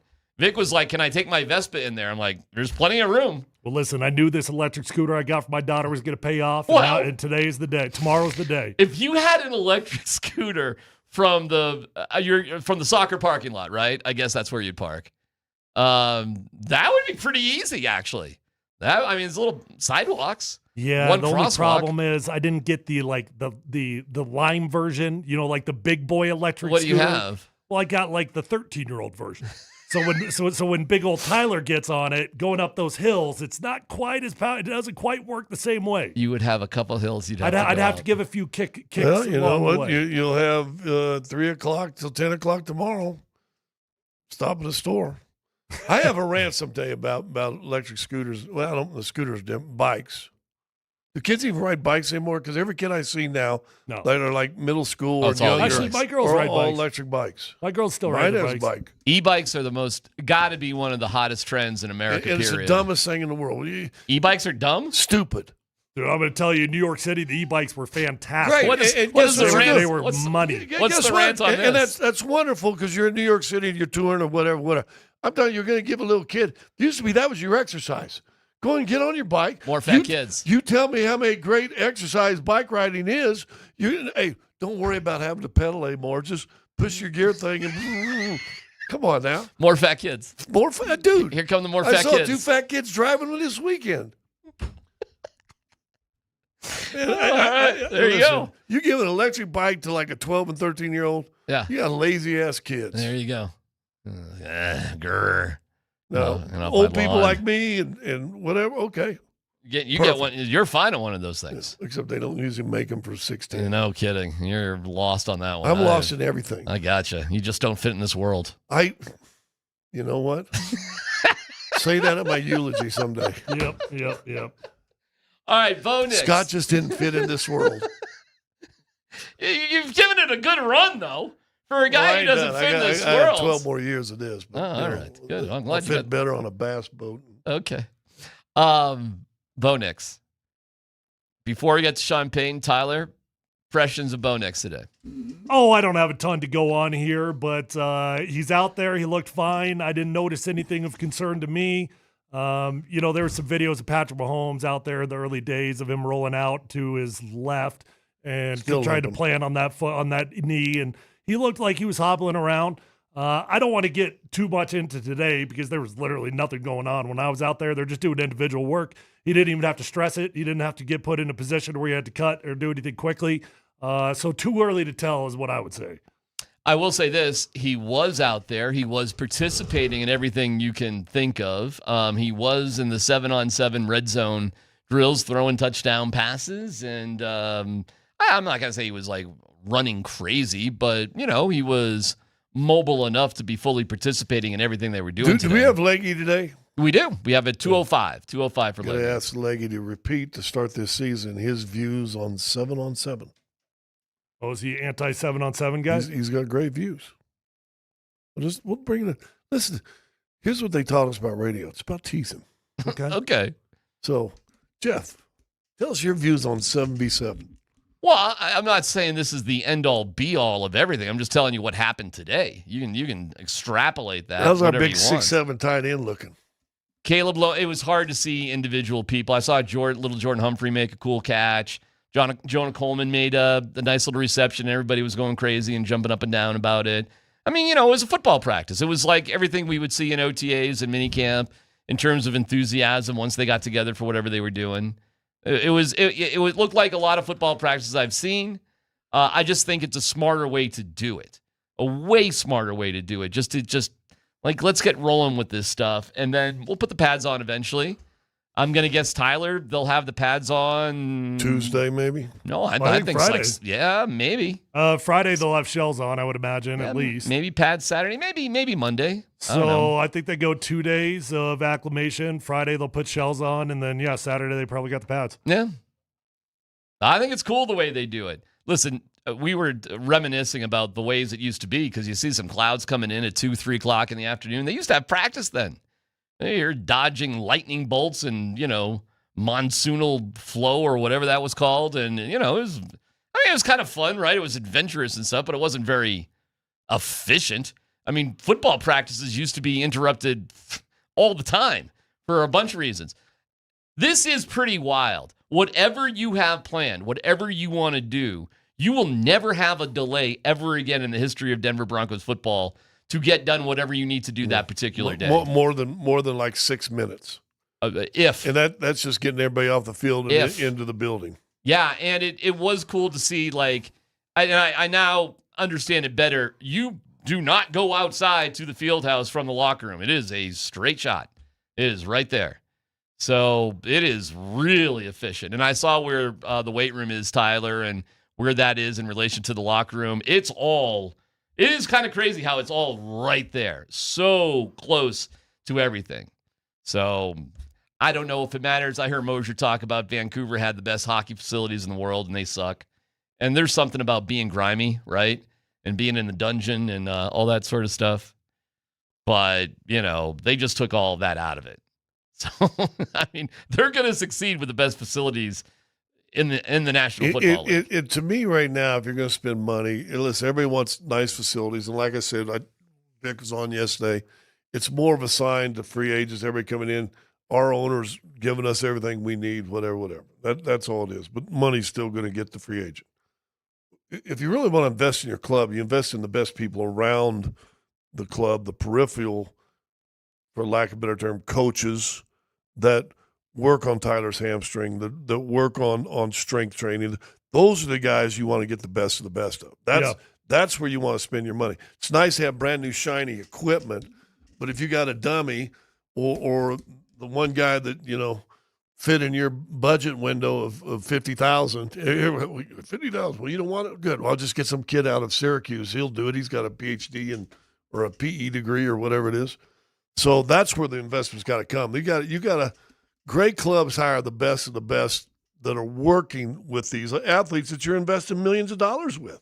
That's a really great point. We kept talking just about the players with this facility. What about everybody else? What about salespeople? What about massage therapists? What about nutritionists? Yeah. What about, money solves everything, but seriously. That's true, but a lot of times people do a facility like that, and they say, well, now let's be a little cheaper on here. Let's, instead of paying the workout dude, I don't even know what equipment coaches, Tyler, strength coaches make, but a couple $100,000, $300,000. I'm sure they make decent. $300,000 or $400,000. Say, hey, let's get a guy in here about a $150,000. Oh, you think you could get some bargains here because of the facility? I think some guys do that. I think that's what the Portland guy that owns the Trailblazers and owns Carolina. Yeah. That's what he did. Why am I spending this for that when I get that for this? Maybe, but nothing about this ownership group has indicated that they're going to try to go cheap. I agree with you. No, there's nothing I've seen that either. I absolutely. But we always get caught up on building the facilities. How about make sure we got the best people around that are doing this? I mean, listen, you would end up going and getting a Super Bowl winning coach and paying him out of basically TV retirement $18 million. That's a pretty hefty price tag for a guy that hadn't coached in a couple years. Speaking of him, we'll hear more from Sean Payton in a little bit, especially his thoughts about Bo Nix. The Rockies did something incredibly remarkable, of course, in a negative way. And there's new Peyton Watson rumors. I thought we were going to be kind of done with this. That is not good. Oh, I cannot wait to talk about it. Coming up.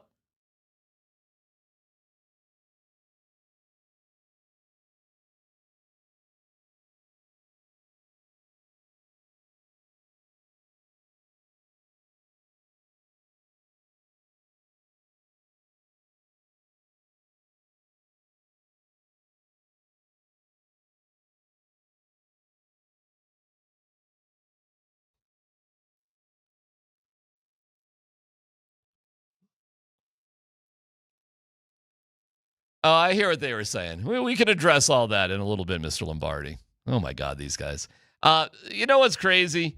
Maybe you're just, you're getting grumpy because you're older, and maybe that's the problem that Moser and Vic have. Seriously. I mean, look at them.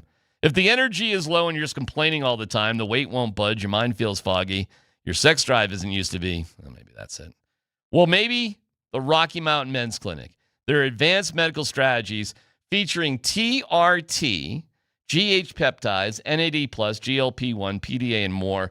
Treat low T and get you feeling back to what you used to be, what you should be, what you deserve to be.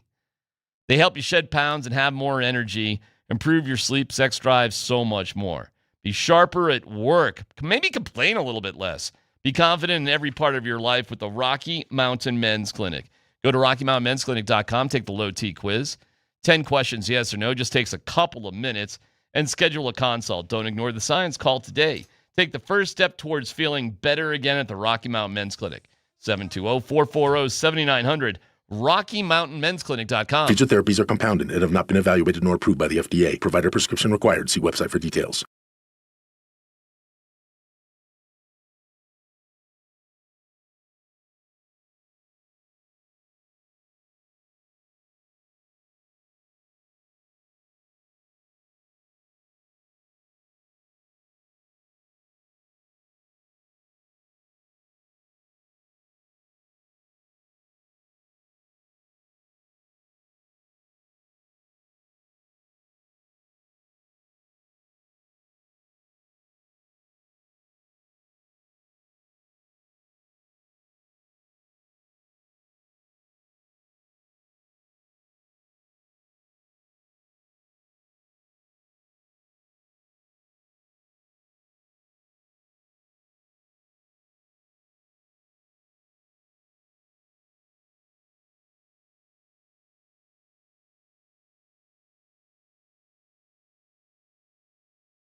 Here we go.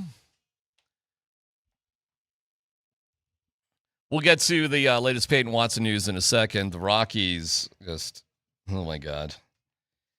In a second. Let's hear from Sean Payne about Bo Nix today. Go ahead, Dan. Roll that.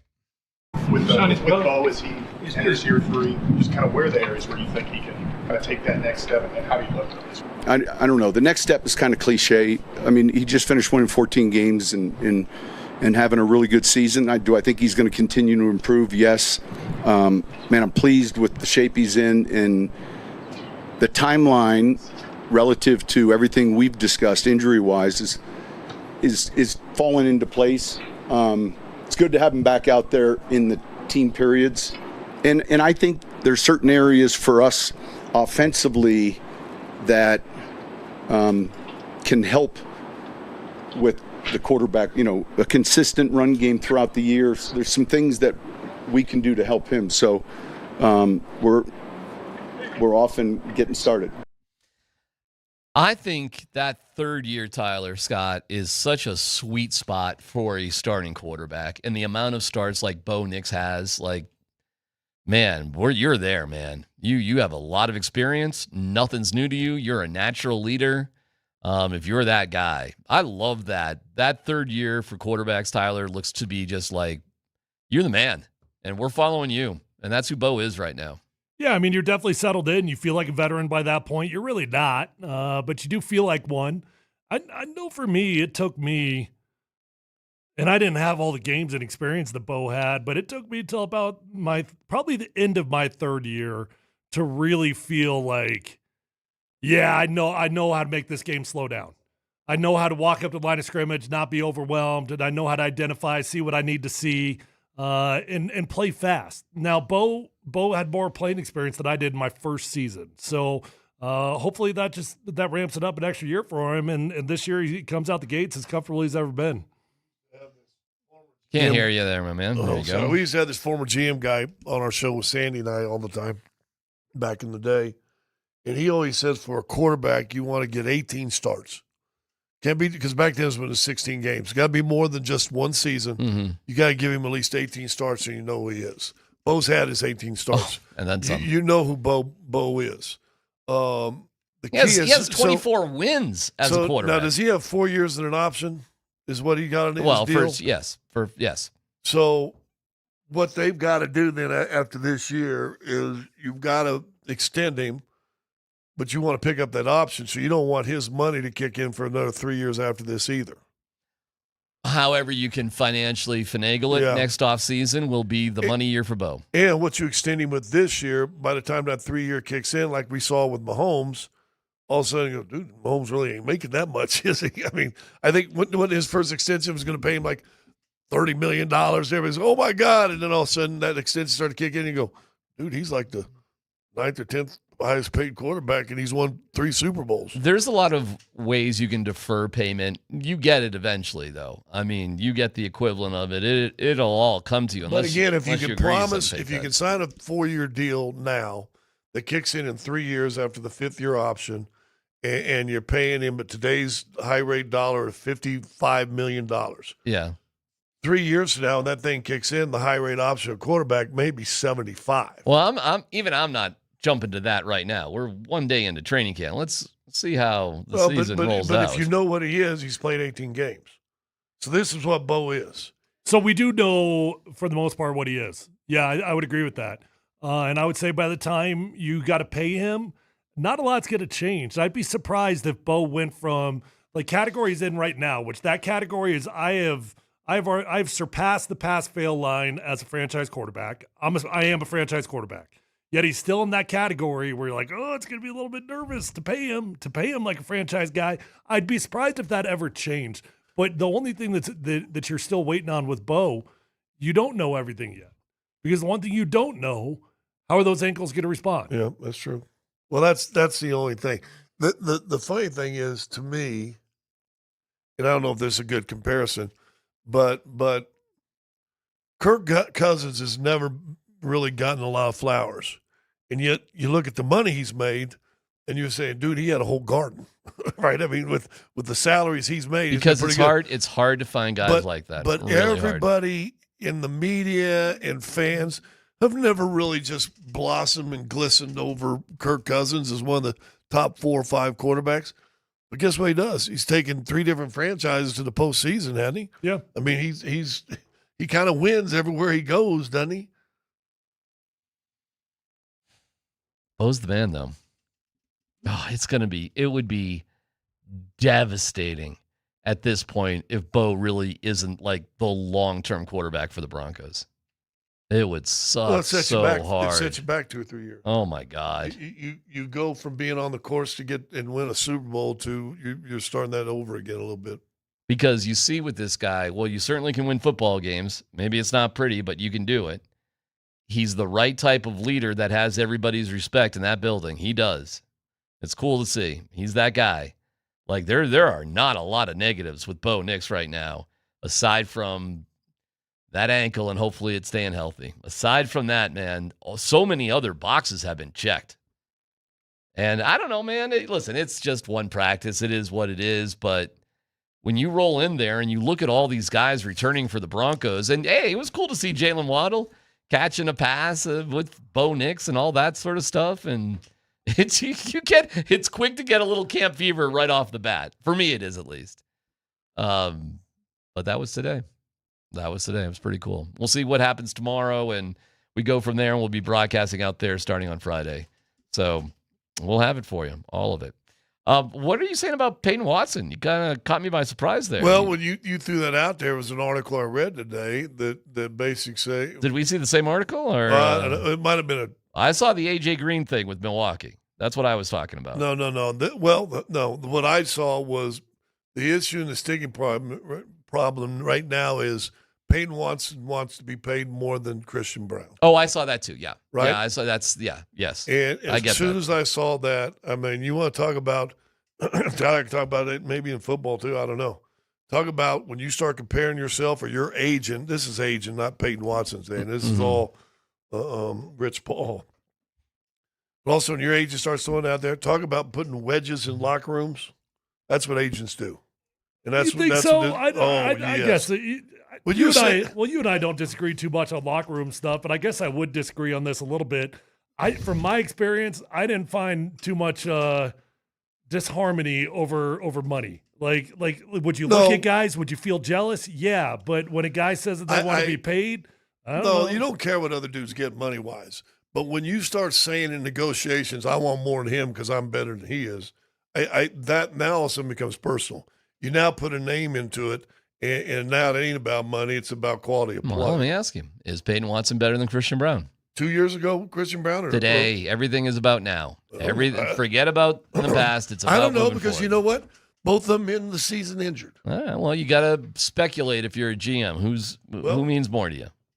I don't know. I'll ask you this. I know who meant more to the Nuggets last year. It was Christian Brown. They gave him the contract, and they did not give it to Peyton Watson. Yeah, 2 summers ago. Well, it feels to me like the winds have shifted a little bit, and feels to me like the Nuggets are more open to moving Peyton Watson than they've been. There's reports out there that they're lowering their asking price of what it's going to take. And it feels to me like, you know what? Whereas previously it felt like the only goal was to retain Peyton, maybe that might not be the only goal. Well, if Peyton Watson wants to if that is the line in the sand, I got to be paid more than Christian Brown. If that really is the line in the sand, he's gone. Wait, what's Christian again? 25, something like that? I think this year's 21. 21, 21. We're in that range. Yeah, somewhere there. May go up to 25.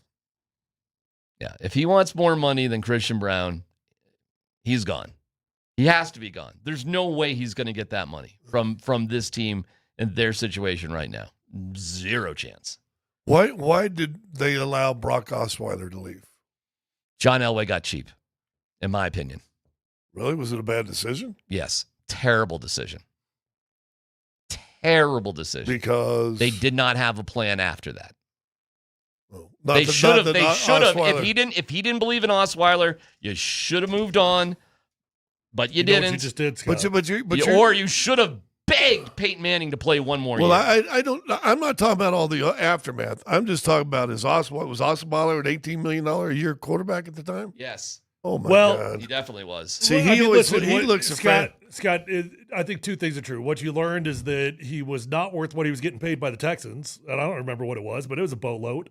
He was getting paid a stupid amount of money by the Texans, and it was significantly more than what the Broncos offered. And the Broncos did offer him a pretty good deal, by the way. Everybody assumes the Broncos didn't offer him at all. They did. They just weren't willing to match what the Texans did. But him with the Texans versus him with the Broncos probably would have looked radically different. Now, I'm not telling you that Brock Osweiler with the Broncos would have won a Super Bowl. And I'm not telling you that you would have ever been totally satisfied with the play, but it would have looked different. And it would probably as long as Kubiak stayed here. He was here. But Kubiak only lasted one more year. That's the year he would have had Brock Osweiler. He would have returned Osweiler with Kubiak. The point is, Osweiler had 6 weeks, and all of a sudden people want to pay him $18 million. And as soon as that contract ran out, guess where Osweiler was? In Canada And why did or they on keep? TV. Why did they keep him was so back here many in Denver. years? Yeah, eventually. Yeah, but why did they keep him? Could then? Brock Osweiler play? Yes. You could not have God. won a Super Bowl without Brock Osweiler. Yeah, Brock definitely could play. You guys, I don't even know how this is a debate. Because you guys' definition of play is a guy go out there and as you said, great team, Kubiak, guys around him, couldn't have won a Super Bowl, had a whole lot of guys. Who won the MVP of that Super Bowl, by the way? Yeah, Von Miller. Defensive guy. Yeah, okay. He fit in perfect. I'm talking about player. Forget about scheme. Forget about talent. Is he a top level franchise Brock quarterback? Osweiler had to take over. He had to take the reins from Peyton Manning. He was a great backup quarterback. Backup. Hold on. That's exactly. No, hold on. The task that Brock Osweiler was given is not your normal task. Okay, this is not. But you're looking. No, stop. I don't want to hear about tasks, and I don't want to hear Brock, about franchise. You're saying the dude can't play, and I'm telling you the dude can play. He came in some of the most absurdly challenging. I understand all that. Yes, great. And so where does that factor into he can't play? But my point is he a top level franchise quarterback? Well, define top level. Like I think he So you don't want to answer? No, you don't want to answer. No, Scott, I'll answer. Fauci? God dang. Dude, I'll answer I'd be happy to. I would say if I've put the pass-fail line where Bo Nix is, he has reached the pass-fail line, Brock Osweiler would be in the same category. Well, we're comparing Brock Osweiler to Peyton Watson.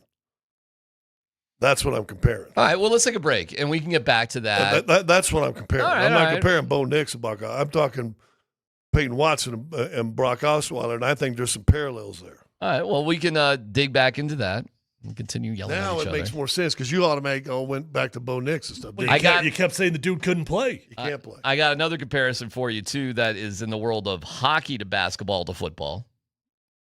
Stick Say that around. again? It's what? You'll see. It's PhD here on 92.5.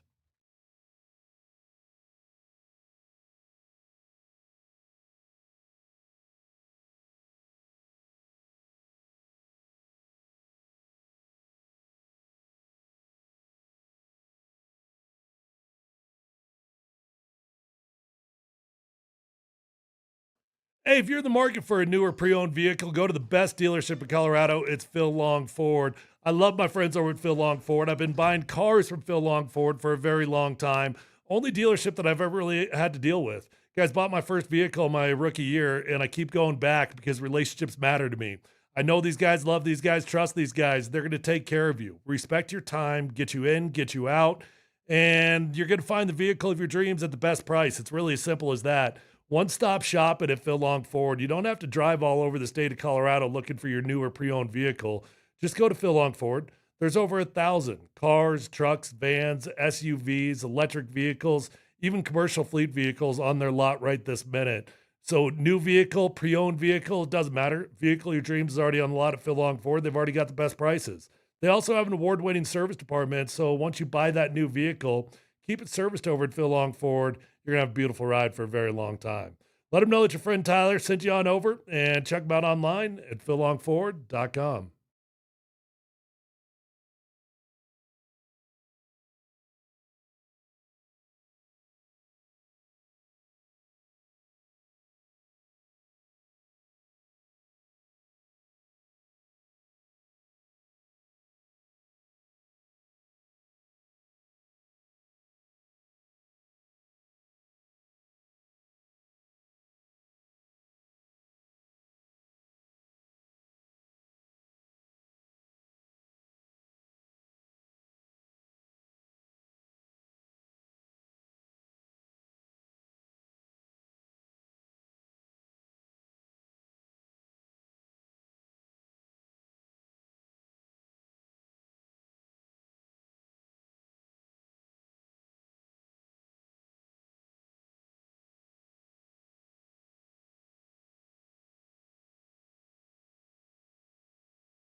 No, we don't get to do any of that. So there's a process relative to league, relative to the legal process, and then as that all comes together, we can, make the right decision, and that's simply it. There's no follow-up. There's no other underlying.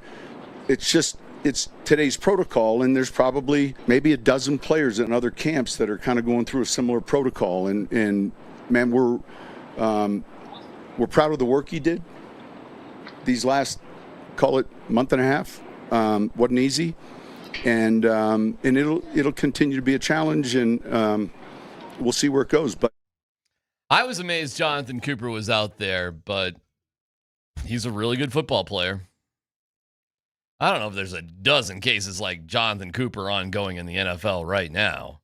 I mean, the Lions ran into one sort of with Terry and Arnold, and they just cut him. A dozen? There's a dozen cases like Jonathon Cooper bumping around? Really? I'm not so sure about that, but he was out there. There are a couple. There's a couple ugly ones that are bouncing around. The Rams left tackle had a bad situation. There's I would say, like, in Jonathon Cooper's category, maybe 3 of them, and then probably he's not wrong in terms of there's another 5 or 6 that are whatever category they are. Yeah. There's an impending trial right now at this date. You know what? I don't even want to go through the whole thing. It's their decision. You're mad at them, huh? I can appreciate giving people second chances, like this Will Hoyt guy. I'm glad he's back. I think he probably does deserve a second chance. Didn't have his finest moment getting in a row with a cop at the airport. But to me, that's a lot different than Jonathon Cooper being arrested for a second time and being accused of strangulation. Like, which was in the first report, and you had 2 conflicting reports, right? This guy, but right. I'm not quite sure what the timeline of things were, but I'll tell you this: this guy was arrested one time, and a couple of days later goes back for another conflict with her, and I am just blown away that happened. I'll tell you this. I don't think any of us would have our jobs after something like that. I don't know many people in many workplaces who would. Well, you know who do? The most talented people in their workplaces generally survive situations. Yeah. Especially in trouble, you'd be okay. I would not be okay. Are you kidding me? But seriously, it really doesn't matter what the workplace is. If you're somebody that brings in $5 million of business for your employer, guess what? Yeah. They're probably going to let you survive your DUI. Maybe even a domestic situation.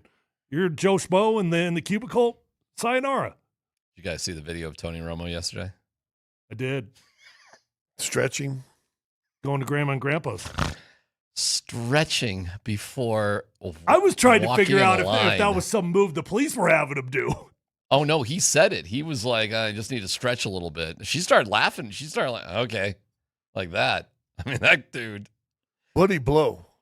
He refused to do it. He goes, all the lawyers tell you not to do that one. All right, Tony Romo. We'll see where it goes for good old Tony Romo. When the body cam footage comes out, it's going to be embarrassing. There's no doubt. I mean, just to wrap up the Jonathon Cooper, at least my thoughts on it. Sure. I guess I don't have any issue with any franchise, with any employer letting the legal process unfold. I think that is why the legal process is there. And, it doesn't mean you can't make a more educated decision down the road. But if your investigation came up at least hairy enough that you couldn't find him guilty on your own, I'm not saying you got to like it, and I'm not telling you that you got to root for Jonathon Cooper. But what I am saying is I understand any employer that lets the legal process unfold before deciding on somebody. Based on what we know, how do you think the NFL is going to act here? I think, again, it's probably after the entire case is dissolved. Do you think the NFL will wait for a verdict or a settlement? Well, let me ask you a question. Settlement, he'll be gone at least 4 games. Hold on. I actually don't understand how these things work. So, because this is not just a civil deal, can he just settle his way out of it? Oh, sure. Oh, you pay your money. She refused to testify, sure. so they have no case. Oh, yeah. There's. Oh, you know what? All right, I see. I don't think you guys are right. Hold on, Tyler. I know what you're saying. Yeah. Like, is this particular charge in the There's land? a felony charge here. This is Well, a lot of felony charges can be dismissed, but what you're asking, of course, dismissed. But I'm saying, can it be settled? That's different. Being dismissed is different from the judicial system. Is a different deal than I'm settling a case between a civil. You're saying yes? You don't settle the charge. You pay the person off. They refuse to testify. Yeah. And now the DA or whoever's prosecuting it has to go on hearsay and written things. You got a police officer saying we didn't see any sign of strangulation or anything on the neck. And then you got a nurse 4 or 5 hours later said, yeah, I saw a mark that could be similar. Yeah. And so that's conflicting. Yeah, but I mean, it's a forensic nurse who's an expert in it, and a cop who's a cop. Yeah. I mean, you're going to go with the forensic who's nurse. also probably seen a lot of these cases too. It's a good. I see what you're saying. But I'm just saying it's enough to put enough conflict and doubt. The DA may go on, if I don't have a witness to testify, how do I charge? Yeah, I suppose. Well, I know what you're saying. Then like, it would be the DA would have to drop the charges. Correct. Like it'd be in the DA's hand, not the victim's hand. And I think there's been settlements where people have gone ahead and decided to try to prosecute. Well, here's what I'll say. Outside of a settlement, that this thing goes away, yeah, Jonathon Cooper's getting suspended. It's just a matter of how long. And even with the settlement, he might get suspended. I think if it goes settlement, he's suspended. I think with what we know. Why? Because he basically, I mean, do we not all feel that when something goes to settlement, there's probably something nefarious going on? But it's the opposite of it. You don't know. Like yes, of course, we all make that assumption. Yeah. But the whole idea is that you can't prove that now. All right. Well, the Broncos will wait for this to. We'll see what happens. We'll just see what happens. My feeling is Harvey now will try to push this thing down the road, like for Jonathon Cooper. What's the rush? You know, he's back with the team. The NFL has not acted upon anything. Like if you're Jonathon Cooper and Harvey, wouldn't you want this trial to happen in February? Well, March. Next year. Give your client a year's more of salary to make sure I can get paid. Correct. So, big story today. I think it'll just be one of these shrug your shoulder moments that we're all going to know is kind of out there as time goes on. I think there will be people who have very strong opinions about whether he should be there or not. So, is that? I think the time, the time and space since when it originally happened, I don't know how many people are going to have super strong opinions on it. Like, I think that's why the Broncos did what they did, because a lot of time has come and gone since it happened. I don't know.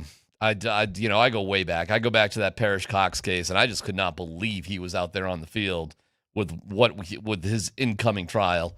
But again, we have already pointed out Kobe Bryant was literally playing in the season, going through trial procedures and appointments. It was wild. Kobe was flying from L.A., wherever their game was, to Eagle for some sort of hearing and then flying back out. I mean, he did that during the season. And it was unbelievable. He played incredible if you really go back during that time. There was a guy in the World Cup that played in the World Cup that had 5 charges in England looming and played of sexual harassment and rape. All right. And played in the World Cup. It feels a little icky, but Yeah. it's not like that's true. It's not like there's not precedent. No. So, but it feels icky. I'm listen. As I said too many times, but if he's guilty of any of these things, then I'm glad he went and got help. I believe guys can be second charges, but if you're guilty, then guess what? Stand up to the piper, and he should stand up to the piper. And if he did some of these things, whether he is now on a better path of life because of his rehabilitation stuff he went to, great, better for society that he did that. But he still got to stand up like a man and take the punishment now too. Well, I'll tell you this. Today, on a day that, it's just a practice without pads or whatever, this was by a mile the biggest story of the day. Well, I would tell you this. The Broncos, at some point in the season, should plan on not having Jonathon Cooper for anywhere between 4 and 6 games. Yeah. I would agree with that. Okay. And if it starts at week 7, you're going, oh, good. Hey, if we're suspended, Jonathan, can you wait till week 7? I mean, please? if we just want to go through the football aspects of it, if we want to take everything out and just talk about football, You ain't lying right there. Right. Or the NFL could have and has had opportunities over years, the NFL itself now, to set a precedent and say you will not play while you have a case, especially with a felony charges pending. You are not a part of the team. You're on a suspended list. When it's over, we'll welcome you back or you'll be gone. But they could have done that 20 years ago. Yeah, that doesn't exist. You said, So- but you had to have set a precedent years before, and they've had opportunities.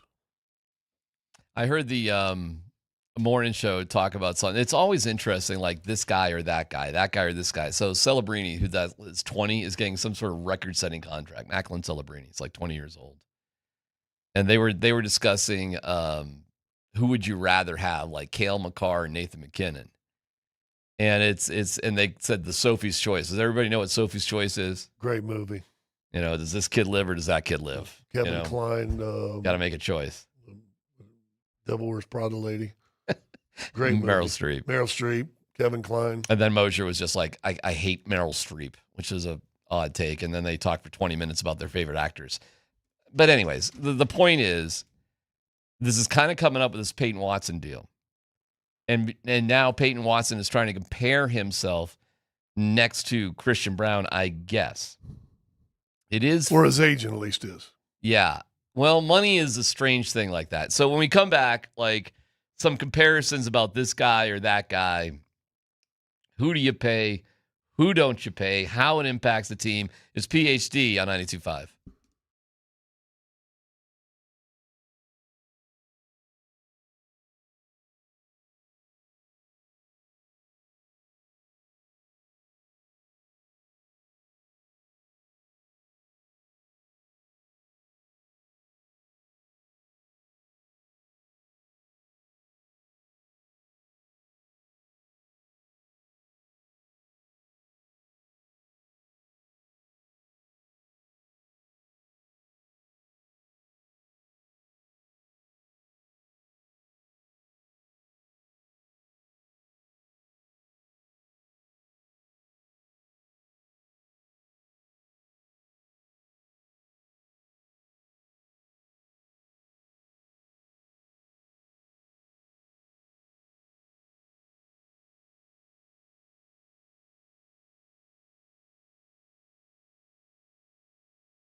Training camp kicks off this Friday as we broadcast live. Training camp going today, and we were out there today too. Nate Kreckman was there. Tyler was there. I was there. We were all there. Vic was over there yesterday. We'll all be out there starting on Friday, broadcasting live from 6 a.m. to 2 p.m. Coverage powered by Ramos Law. Car accident, you need Ramos Law, medical doctor and attorney, ramoslaw.com. See you live from training camp Friday morning starting at 6 a.m.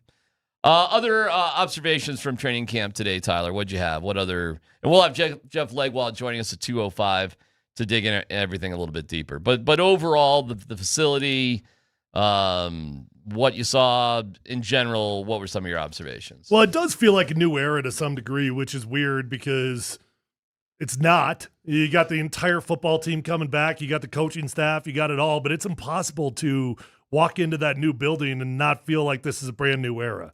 So I don't know what that means or if that carries over to the team at all. But from a fan perspective, it's kind of like, all right, we're getting bigger. We're getting bolder. We're getting brighter. So I hope that that's got a trickle-down effect to the team, and I hope that the freshness gives them some excitement, feeling like it's new. But then you got on the field, and it's like, well, that looks pretty familiar. Yeah, that looks familiar. I know that guy, know that guy, know that guy. Matter of fact, I know all them guys. Did you see anything with Sean Davis-Webb, anything that was going on that stood out to you that's any different whatsoever?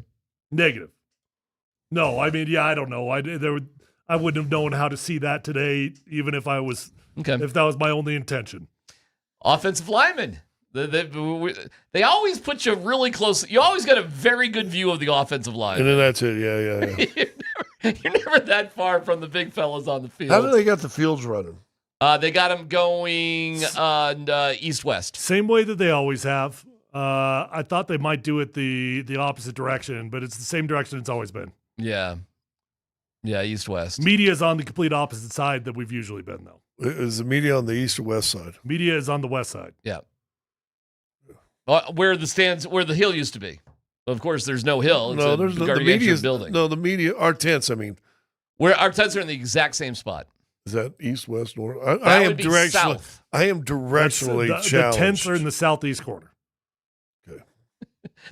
The tents haven't changed. So I have to do this. If you're asking for east-west, but you don't know which side is east-west, how is this helping? Well, because he keeps going east and west, so they're running east-west, so now I got in my head, I am directionally challenged. I told you this the other day. Hey, just head to the mountains. You know it's west. No, you don't go to some highways. I say, well, yeah, I'm heading west to the mountains. No, that's north. No, I'm heading to the mountains. Oh, it's north, though, actually. It's north. You know, north it's funny, 85. when you asked the question, in my head, I had to think, where are the mountains compared to the field? That's how I realized east-west. That is literally how I think of it. And then you think of Colorado Springs is south. So that's how I orient myself where the tents are. So I'm thinking you keep going down the tents. Yeah, we're more southeast, though, where the tents would be, right? Correct. Correct. An actual digital, whatever that's called. Yeah. Compass lessons. Southeast. Here. The rest of the Muggles stood in the northwest quadrant. So can you just do opposites? So if you knew where we were previously, just say opposite, and then you know. I'll tell you a big difference though. There no longer will be Muggles media walking in front of the tents anymore. No one wants to come over there anymore.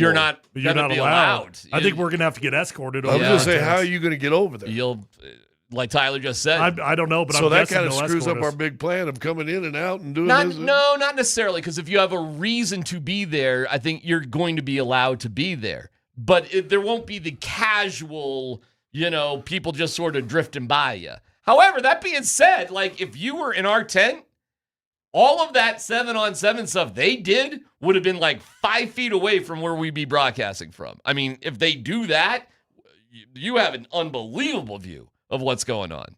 So to that degree, it's not a whole heck of a lot different than it has been in the past. The biggest difference is a lot of times the fields went north-south because the fans were up on the hill, so you could, it'd be kind of cool. You would, practice like that. Well, that's not how they're set up. They're the exact opposite. So whatever, man. It'll all sort of depend. the stands for the fans could be spectacular depending on where the Broncos practice. Like, it would be awesome. I'm actually worried about the shade for the fans. Yeah. I'm worried that that's not going to work because of the way the sun's going.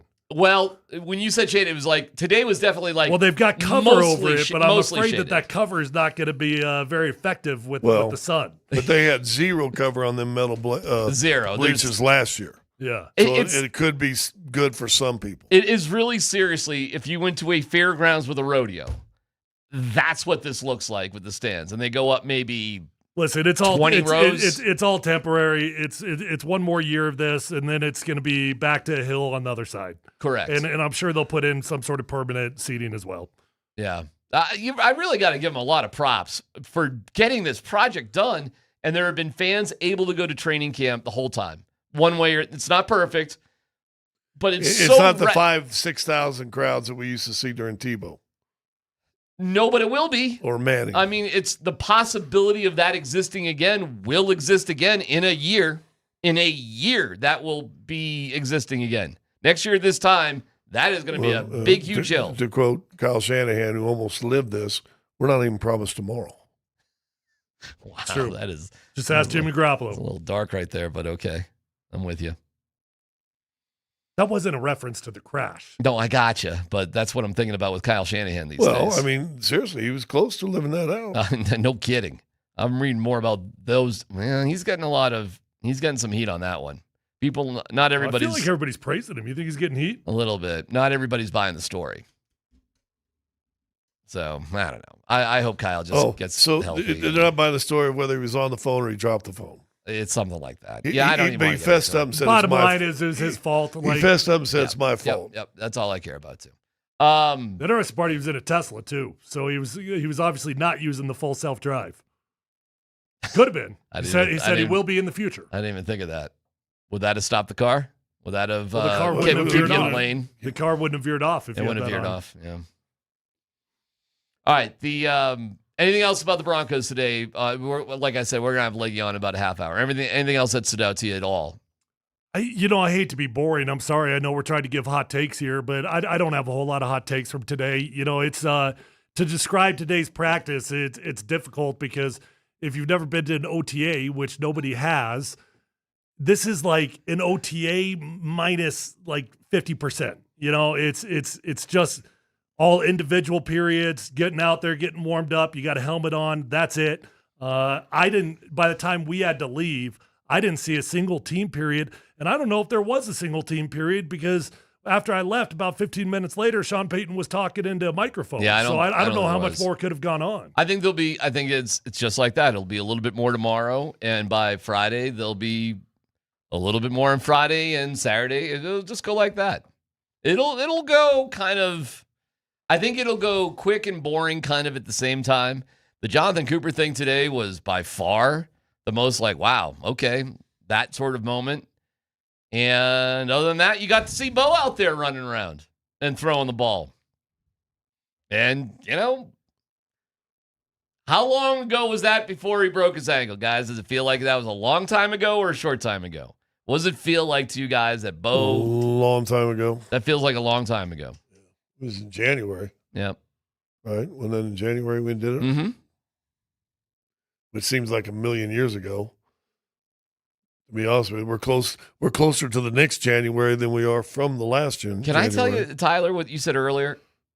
It does feel like a really radically new thing right now because of the facility and everything that's going on. Yeah, it really does. It feels like it's a kind of, what's weird? It feels like it's like a brand new team, a brand new everything. There definitely is a little bit more juice. It does until you get out there on the field and you're like, oh, yeah. I know you and you, and I know all 53. I know. There's a few of you between 53 and 90 that I don't know, but I know those guys. All I know is you won 14 games in crappy facilities and hard working and walking out in weather outdoors and stuff. You won 14 games. All right, let me ask you guys as athletes. Do facilities matter? You know what makes a difference? What makes a difference? Where you practice, because that's where when you're there you spend a lot of your time. I know you guys meet more than we do. And then just the comfort of getting around the locker room. I mean, are you on top of each other? Is it too crowded? Can you have a little space? It's nice to be able to have a place where if you're sticking around a little early or whatever, you want to sit and read the newspaper or get on nowadays. They get on their iPad and watch a film or whatever you want to do. And you can do it without just sitting in that hard locker. It's kind of nice. You'd like a little space. Dude, when I first started, especially visiting locker rooms, you had a hook. You came in and there was bench seating and a hook. And sometimes shelving above, you could put your shoes on there, or it was underneath, one of the two. I can't even describe how bad Washington's facility was when I got there. Man, you want to talk about a blank hole? That is what that was. I mean, I'm talking metal lockers. I'm talking sitting on wooden stools. For the home team. Well, our practice facility. Oh, the stadium was a little bit nicer, but not that much. It wasn't that radically better. Dude, I remember when Invesco, or whatever it's called now, Empower Field? We're going back a little came bit with online. Yeah. And you went into that locker room that first time, especially compared to that mile-high locker room underneath the south stands. Oh, my God. And you're like, this is palatial. Yeah. I mean, it was palatial. You know what? I still feel that way about that stadium. Yeah, it's not bad. I'm telling you, I've played it, well, not all the new ones, but I've played it almost every stadium. And Mile High is great still in comparison to a lot of them. I would agree with you. Yeah. I just took a tour of it 2 weeks ago, and we went in some stuff and got to go down and where Tyler goes when he gets those the alumni hallway or whatever they call it. You walk down there and you got the big booze for all you guys. I'm like, oh, that's where they're going. I got to keep walking 300 more yards up 200 feet and sit up there where the crows are going, we want you, we want you. I've been in that building so much. I still think it's a great building. That's a good building. Here's what sucks about it. Everything around it sucks. Like, the building itself is, hey, listen, I wish they had a retractable roof. I think it would give you more options for more things. But everything else? It'd be nice if the light rail was just a little closer. Yeah. It's really not convenient. For sure. You're right. You're right about that. I mean, listen, based on what they've done, not what they think they're going to do, what they've done, Burnham Yard, whatever they're going to do there, oh, my God. I mean, was this the practice for what that's going to be? And if that's the case, if that is the case, and I don't know why it wouldn't be, what the Denver Broncos are going to do with their new facility will be the best stadium in the country for the NFL. Of course. And it'll be the best stadium in the entire world. I mean, it's literally going to be the nicest stadium in the world. Can you imagine? And that spot right now, Burnham Yard. Until the next one. There'll be a next one. Yeah, I mean, I will say this, and plus you hear all the outsiders coming in for the World Cup and just oohing over Jerry's World, which, how old is that now? I mean, that's been around a few years now. Yeah. You know, think is about it. Is that getting on 30 years? No, it's not that old. I don't think I don't think it's that old. But that still holds up. I went there a couple of years ago. Haven't been to SoFi, but that looks just unbelievable. 2009. So I'm sorry, not 30, but going on 18 years. Yeah, 18 years. But that's not in Dallas. It's in Arlington. It's not in Dallas. And there's stuff around it. Yeah, hotels. There's a baseball stadium right around, and their training facility, the Star, is world class as well. But it ain't in downtown, everybody. Nope. Everybody with this like downtown thing. Nobody's building their stadiums downtown these days. The Broncos are a definite outlier. But I just saw it in Seattle. And I'm like, okay, I get it. Because there's a million restaurants.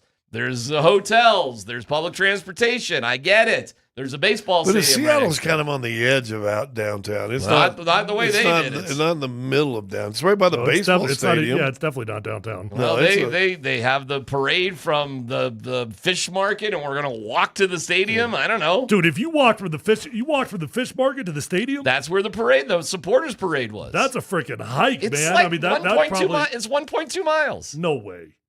Really? That we could Google Map it or whatever, but that's what they.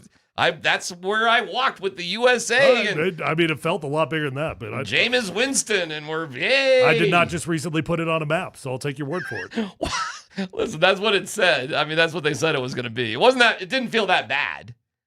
I don't know. What is downtown Seattle? Fish Market? Is that downtown? Would you consider Ball Arena downtown? Yes, because it's on the edge of downtown, but yes. Yeah, it's on the edge. Because it's like edge of Logo. This is on the Burnham Yard's like on I would the say edge Ball of Arena is downtown. where downtown ends. Oh, that's the edge. Like, yeah. yeah. Maybe. I do not think of Empower Field as downtown. and it's only a half mile or well, it's south. I mean, it's it's close, but it's more south than north. That's for sure. Yeah. I'm helping with the directions further away. I would think almost west. Further. Well, it's actually east, southeast. Yeah, it's just over a mile walk from the fish market to Lumen Field. Interesting. Seattle. Yeah, but I mean, how many times would you ever do that? You would never do that. Nope. You wouldn't walk in a supporters parade to a Sounders game. I got in the car and I drove away. So, did you play in the new stadium? Yeah. I got to call games in the old Kingdom when Seattle played there. I was calling the Broncos, and then when they going to build their new stadium, they had to go to the University of Washington. So I called a handful of games at the University of Washington for Broncos Seattle games. Cool. I wish I took a little field trip to the University of Washington from where I you should have. Cool. I know. I heard great things about it. It's literally 10 minutes from downtown. I know. I just couldn't get to everything, but that it's looks 1.2 mile walk. That stadium, UW Stadium, that's one of the coolest locations of college football but anywhere. It's horrible for broadcasting because you know where the lockers are over there? I do. So that's where we get off the bus and park. You know where the broadcast booth is? On the other side Over of the by the stadium, completely on the other side of the stadium. We're in a torrential downpour as they drop us off at the buses, and we got to walk outside to the other side of the stadium to get to the pathway up in the birdhouse over there. Hey, soaking wet by the time we got there. Heads up, Wine Time is coming to Elitch Gardens, speaking of downtown, Friday, August 28th. Sip your way through 14 wine stations with artisan bites and live music. Get tickets at altitudesportsradio.com/wine.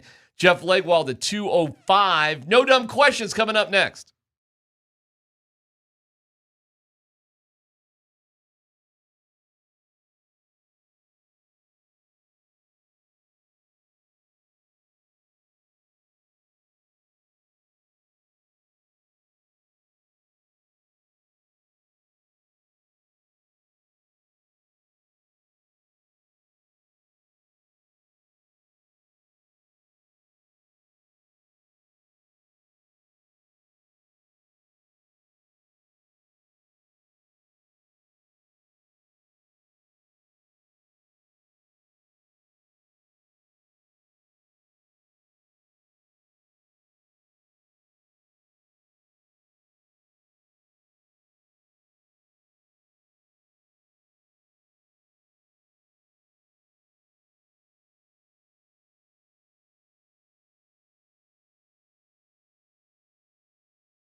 Hey guys, if you're out there looking for a new financial planner, start with a free opinion with my friends over at Trajan Wealth. That's what I did.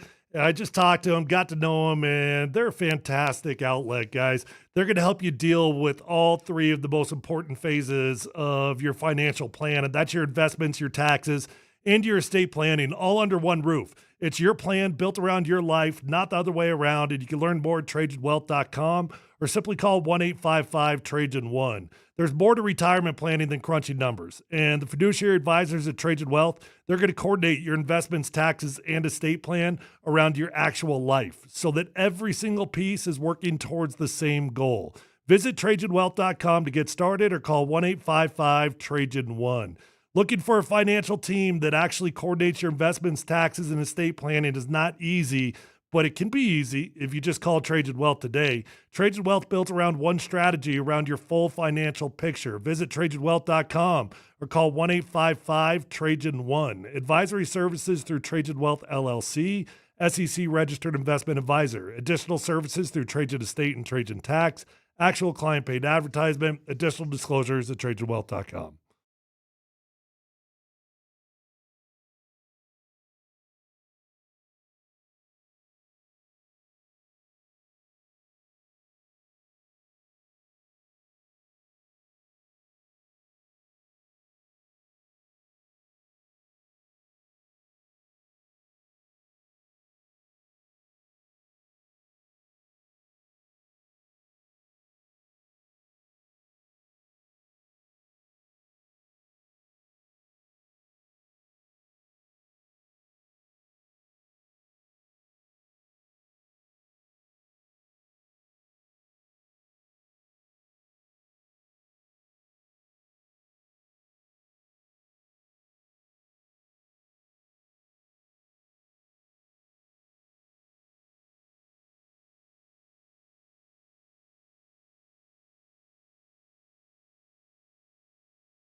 Do me a favor. Keep up. You're entering a judgment-free zone. Do not worry about your lame sports IQ or your other IQ. Could you repeat the question, please? This is No Dumb Questions with PhD on Altitude Sports Radio 92.5. Any interesting questions in that bunch? Brought to you by Trajan Wealth. When it comes to your retirement, there are no dumb questions. Call Trajan Wealth today at 303-900-1189.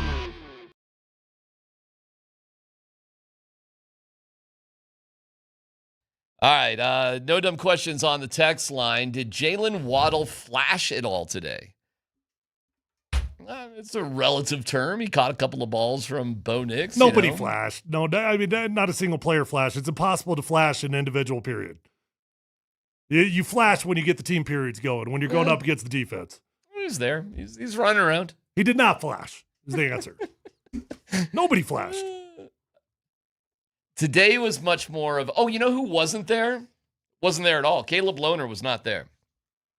So whatever that ankle injury that he suffered from in OTAs is still, at least today, is still lingering out there. So you got a million other tight ends, though. Sean, it seems like Sean cursed him, though, by saying how amazing he was during rookie minicamp. Yeah, right. And then, He's going to, he's, of course, this is only his second year, right? Yep. Loner. Yes. I don't want to put him into his third year of football ever. Jake Butt. I don't want to put him into the Jake Butt category yet, right? Because he could never get healthy. Who was the other one? He was my teammate, the Ohio State one. The kid from Ohio State. Jeff Hireman, yeah. I mean, Hireman and Butts, you got two pretty well-respected tight ends from the Big Ten. Yeah. And neither one of them able to get you on the field for You had high hopes for both of those both guys. those guys. And neither one of them could stay on the field. No dumb question. Peyton Watson for A.J. Green in a first-round pick. Would you do it? And maybe you could tell us about A.J. Green. Fabulous score. Downhill player, type of offensive player that you're missing, a guy that can create his own shot and get to it. Like A.J. Green. I'm just telling you his talent. Okay. Now I'll just tell you what other people say. A bit of a head case. Really? Kind of a me guy. I mean, he wore his welcome out in Dallas or Houston. Okay. But he's that downhill kind of player that they don't have. Shoots, jacks up threes and shoots it for 42%. But we heard from yesterday they can't trade a player because you're in the second apron. There's going to have to be a trade before that. So you have to pull you below the second. Yeah. You only need $8 million to get under the second apron, though. I thought it was only 2 as of now. Oh, is that it's okay? I thought it was 8. I thought that's 1.8 something. I thought. Oh, okay, all right. That's without Peyton Watson. If you move Zeke Najee, you'll be under the second apron. Yes, without Peyton. Correct. And then if you do that, then you can trade a player and a pick for Peyton Watson. But you can't do that now. It's only picks you're allowed to trade. Yeah, and I'm not sure if you can trade Peyton for a player and a pick if that player puts you in the second apron. Maybe you can. I don't know. No dumb question. I'll follow up. We could probably also just keep trading, keep moving. You're going to have to. I mean, this can be a shell game. I think, good thing maybe you have 2 GMs to sit there and figure all this out. One guy trying to find the talent, one guy trying to figure the salary cap. But you got a few months, and it may be like a shell game. No dumb question. Would you rather have Peyton Watson or Christian Brown?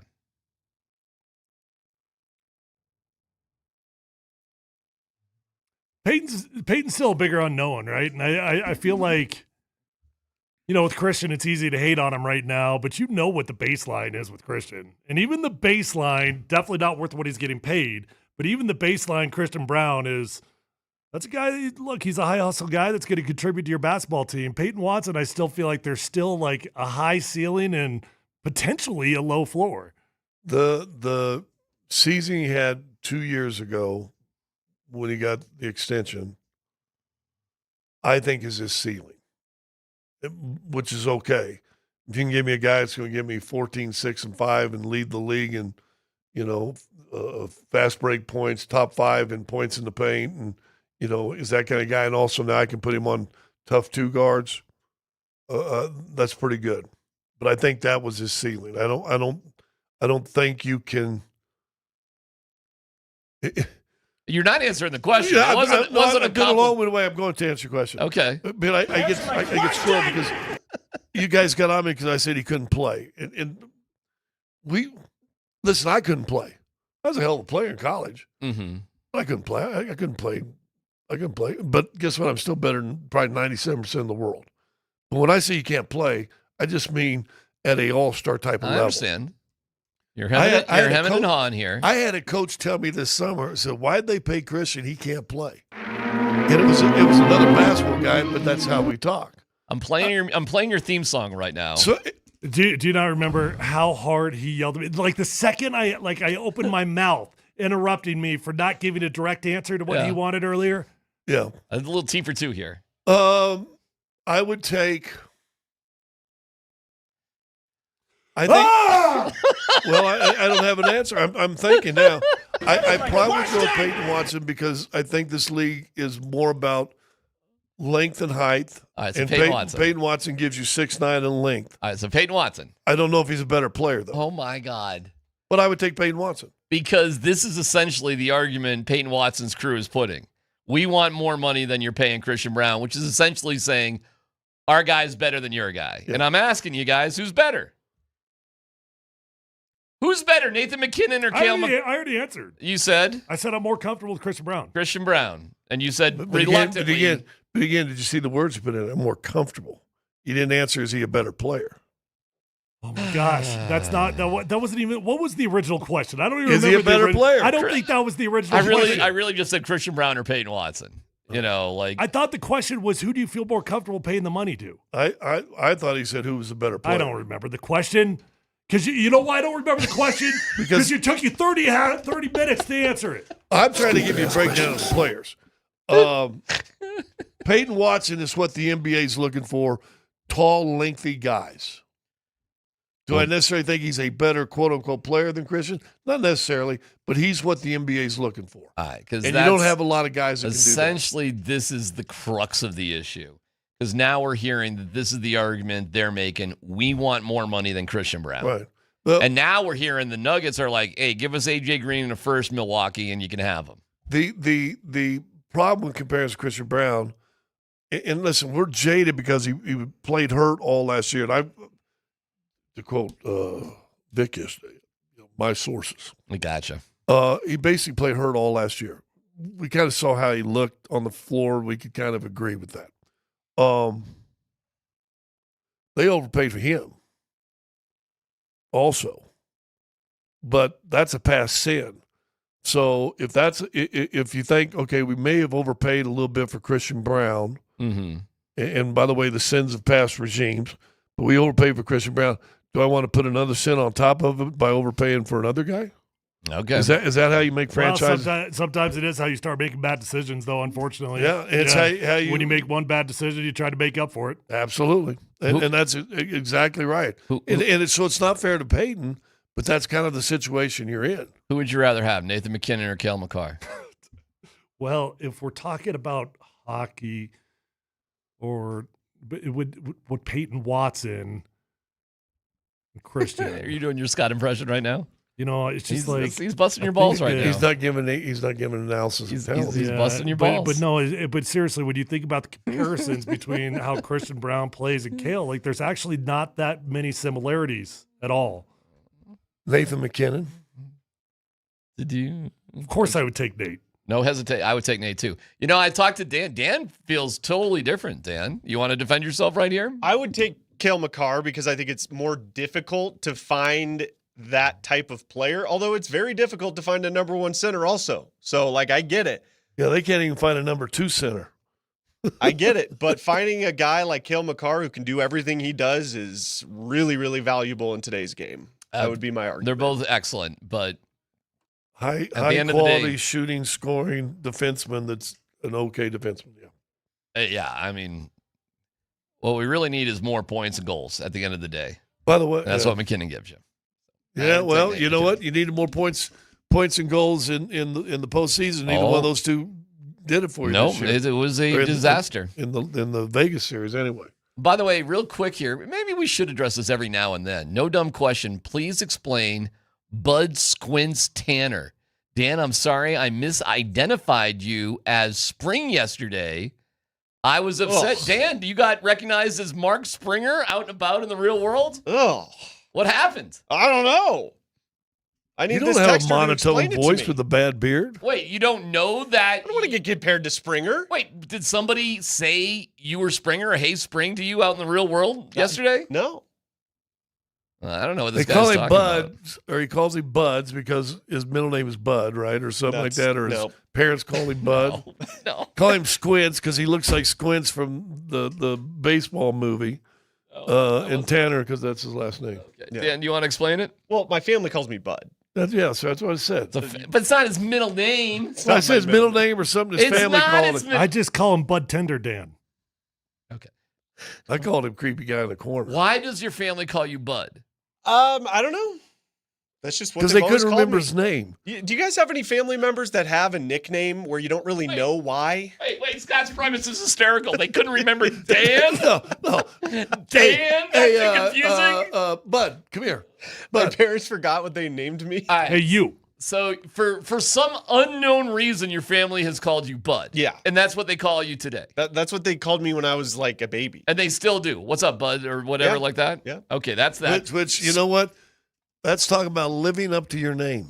Squints? Thank you, I Scott. forget what the history of Squints is. Because he looks like the No, dude. there's a story with Squints. It was The something from the peppercorn Sandlot. lady. He kissed. He looked like the guy that kissed peppercorn. Wait, what'd you say, Dan? It had something to do with the Sandlot. Yeah. Yeah. What do you mean it had something? What did it have to do? I don't with Do you remember. remember Probably the Squints glasses. from the Sandlot? I mean, You made it. No. Oh, What do you mean? This isn't complicated. where did it come from? Who first named you Squints? You did, DMac. Oh, I did? You did. We were talking about it on the show one day, and he said, "Dan kind of looks like Squints from whatever that movie is." We came up with that nickname? Yes. You did. Not we. DMac. Oh, I don't even know. Okay.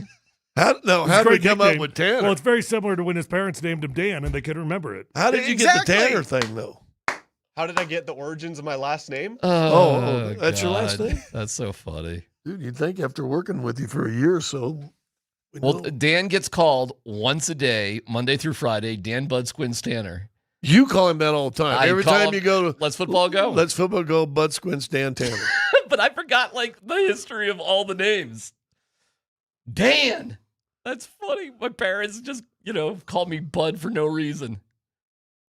Do you think his parents just literally forgot his name was Dan? Yeah. Hey, Bud. Oh, Probably. That was terrible. Yo, Bud, get over here. All right, big story of the day and Jeff Legwall coming up next.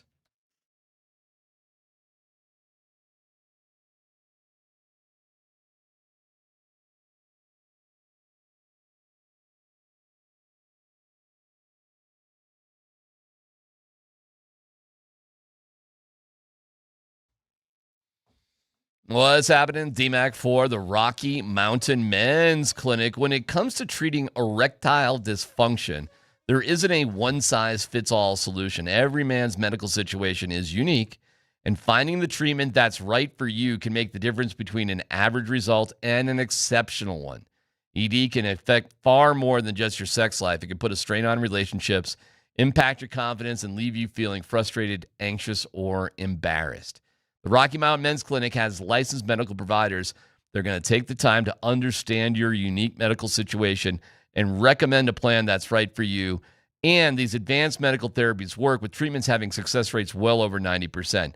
Find out today why their medical science empowers male performance with therapies that go far beyond pills. Call today. Figure it out. 720-440-7900. With 5 locations up and down I-25, that initial visit's only $99. You get a consult, a T, and a PSA test. If advised, a test dose. If it doesn't work in the office, that visit's free. 720-440-7900, RockyMountainMen'sClinic.com.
Biggest takeaways, biggest storylines from today's practice as training camp has its soft opening. What was the most interesting thing going on today? Oh, the facility. That's what all the talk was. That's what Sean was asked about in his presser. Everything's about the new facility, man, and it's I don't know if Taj Mahal does it justice. It's got to be the nicest practice facility in the world, and it's definitely an indicator of things to come. I was watching. I'd love to get inside. For me, and we just saw the pictures yesterday. The cafeteria place looks fantastic. That looks kind of cool, and all the snacks and drinks are always available. If you're going to stay a little bit extra, you and I are just talking about food. Starting next week, it's right in the middle of lunch. What are we going to do for food? But to be able to go down there, hey, I got a meeting in 20 minutes. A little hungry. Boom, they got food and stuff right there. That's kind of nice. But your rehab stuff. I mean, the stuff they've got now. I mean, we used to, if you had to do an ice bath, you get in one of those little metal gray, too small for big guy tubs, fill it with ice and try to sink yourself in them, right? Now they got these tubs that are just. I'm not that old, Scott. Well, I am. Now they got regular size cold tubs, and there's a hot one over here. They got rehab pools that you get in, stand, and they lower the floor of it for you. I mean, it's amazing what they got. Jeff Legwald joins us on the Ramos Law Hotline. Car accident, you need Ramos Law. Medical doctor and attorney, ramoslaw.com. Jeff Legwald, brought to you by the International Brotherhood of Electrical Workers, IBEW Local 68. Start with a job, end with a career. Jeff, same question to you. Biggest story of today was what? Jonathon Cooper was on the field. I think it was probably the biggest story of the day. Excluding any quarterback-heavy news. Bo Nix was full go, but I think an awful lot of people went out there today to see if Jonathon Cooper would be on the field, and he was indeed. Why was he on the field today? Well, they seem to be deferring to everyone except the Broncos. They're deferring to the league, the legal system. They've lumped everything into what they're calling protocols. So I guess they have decided, if there's no resolution at the league level and at the legal level, that they, under the CBA, you can't sort of prevent somebody from working in some fashion, but the level of participation is certainly under their control, and they're going to proceed, obviously, at a more aggressive pace than they did in minicamp. And the only thing that's changed since then is there's now a felony charge involved, and he has an arraignment on August 31st. Well, I was just going to ask that. What is the difference between now and minicamp? What is the difference between today and mid-June? I guess they would say, DMac, that Cooper has put in, work on a personal level from their perspective. And, I'm not privy to all of the discussions Cooper has had with people in-house, but they've obviously reached some sort of comfort level with, what he's tried to do. And, Sean Payton today, it almost felt like he said it offhandedly, but it was the last thing he said on all of it was that he expected a resolution sooner rather than later. So that seems to imply to me a settlement. But, again, you're just connecting dots there. But I thought it was an odd thing for him to say, given that the next legal appearance isn't until August 31st. Probably a dumb, obvious question here, but if the Broncos played a game tomorrow, the assumption is Jonathon Cooper would play, right? I'm assuming, Tyler. I mean, he's practicing, and that was not the assumption in minicamp. I mean, they felt strongly enough in minicamp to tell him to stay away. So, again, and I think, again, it's some of it's you're just dealing with what is being said publicly.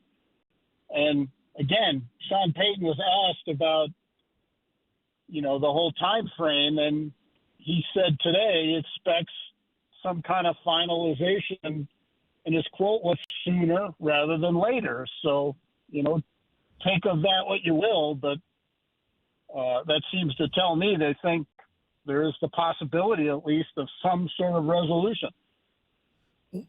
When you look at the rest of the squad and kind of what do we call acclimation? That's what we're going through, acclimation right now. Was there anything you saw today that looked any different than 4 weeks ago? No, I mean, it's had a real OTA, level to it. I mean, Bo's participation was way above anything he did in the mini camp. I mean, that was pretty much a full go.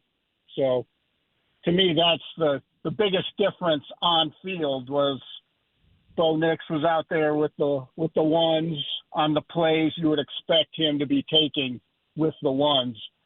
Now, it wasn't a full practice, so you can't say that, he's been cleared all the way, but he participated today in as much as he would have in, say, an OTA or a mini camp practice in June. When you look at this team going forward and everything gets battled out and we get down to the preseason and whatever, how important – we understand the 6 games, but how important are the first 6 games for Bo Nix? Well, I think given that they're – the back end of their schedule is very friendly, at least if you believe in, stats from last year transfer to this year. If you believe in that, then the second half of their schedule is one of the friendliest in the league.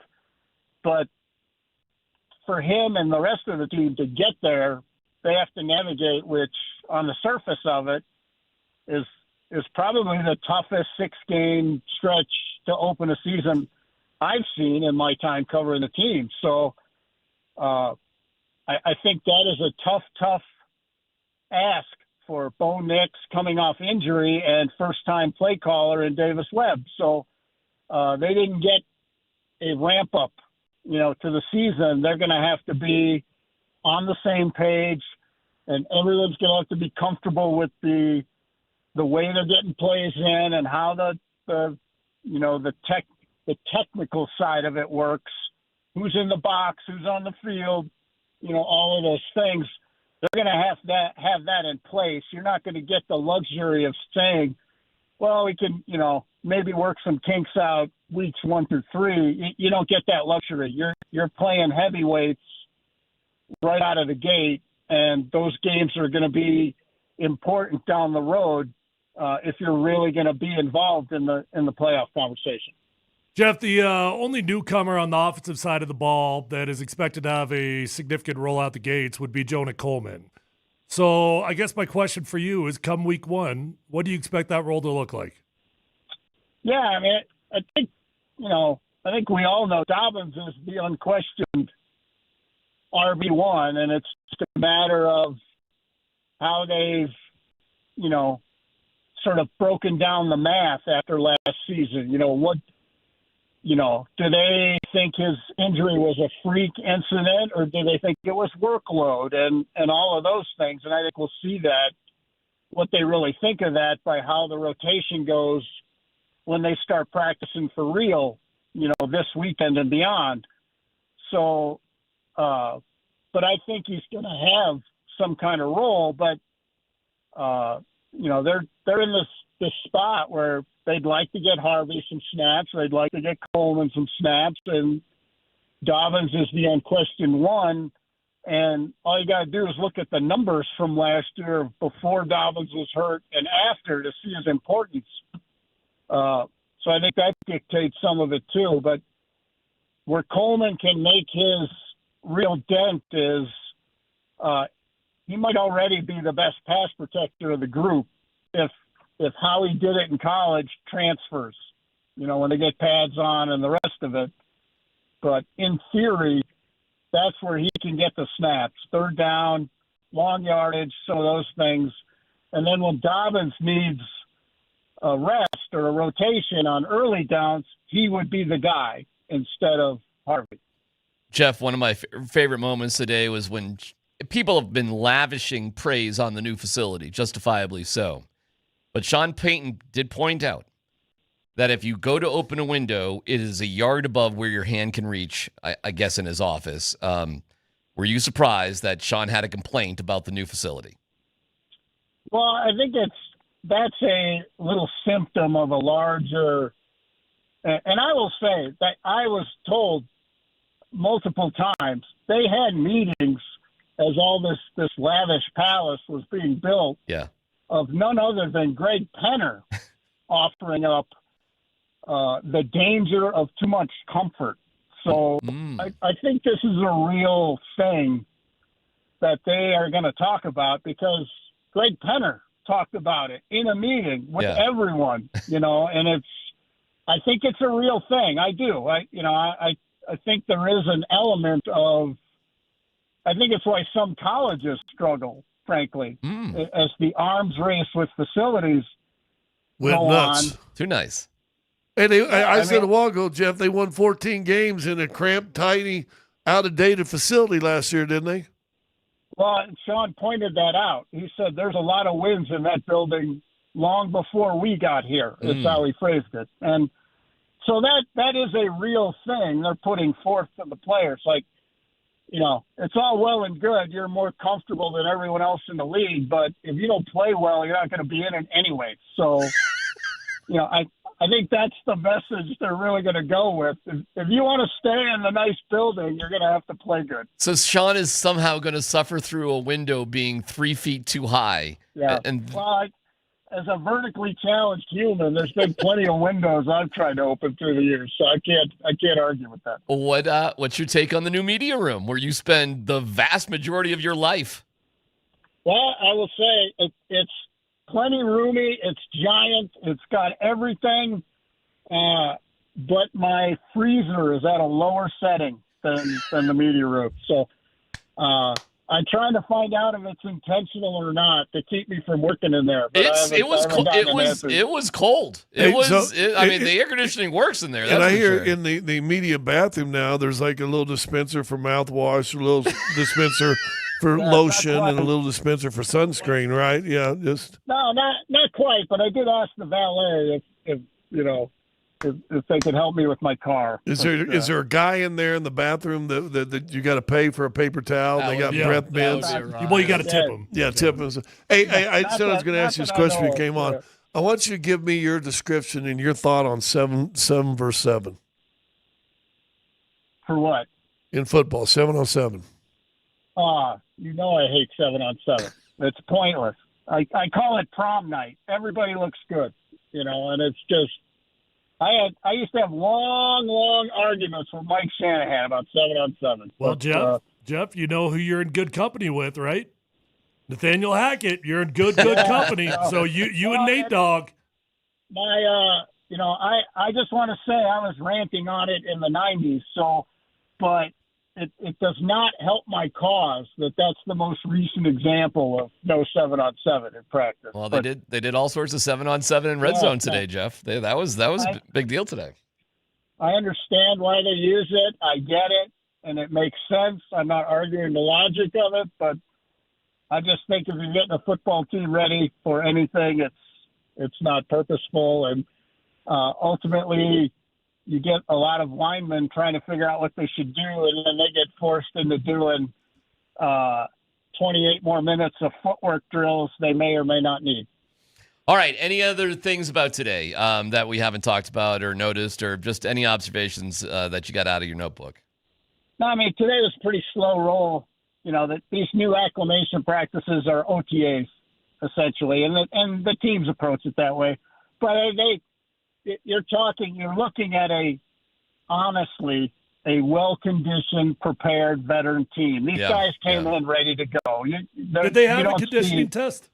Not that I know of. Right? Sean has had those in the past, but no player has said anything to me about it. But it wouldn't shock me if they actually had one. But I did not hear of one yesterday or anything. All right, Jeff, great stuff. We'll be out there again tomorrow, and then training camp gets going on Friday. Well, I guess this is training camp, I suppose. That's a fine line with what is what. But we'll see you out there this week. Jeff, thanks for being on. Take care, fellas. Jeff Legwell brought to you by the International Brotherhood of Electrical Workers, IBW Local 68. Start with a job, end with a career. Could Sean Payton be frustrated that the place is too nice? It's too comfortable for Sean. I think there's many coaches that worry about comfort. Like that, huh? Sean's far from the only coach that worry about players being comfortable. We have a interesting quarterback situation going on in the NFL right now. Details coming up with Let's Football Go next.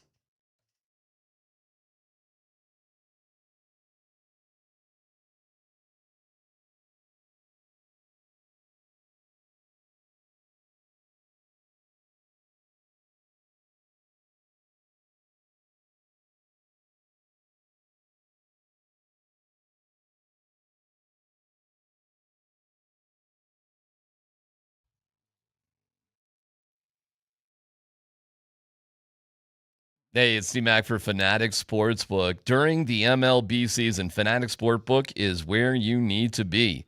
They're giving you profit boosts every single day. Use them on any hit, run, or strikeout. So every at-bat and inning means just a little bit more. And new this season, they've got the long ball jackpot. Every MLB game day, pick any player to hit a home run. If they hit the longest one of the day, you're taking home a share of $50,000 in fan cash. Track your player on the daily leaderboard, see total entries, and watch the estimated payout in real time. From the first pitch to the final out, Fanatic Sportsbook gives you more reasons to stay in the game. Download the Fanatic Sportsbook app and see why winning hits different here. Must be 21 plus. Gambling problem? Call or text 1-800-GAMBLER. Offer not available in all states. Terms apply. See Fanatic Sportsbook app.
Hey, I think it's great that Scott is looking out after fat kids in terms of not being fat kids. Right.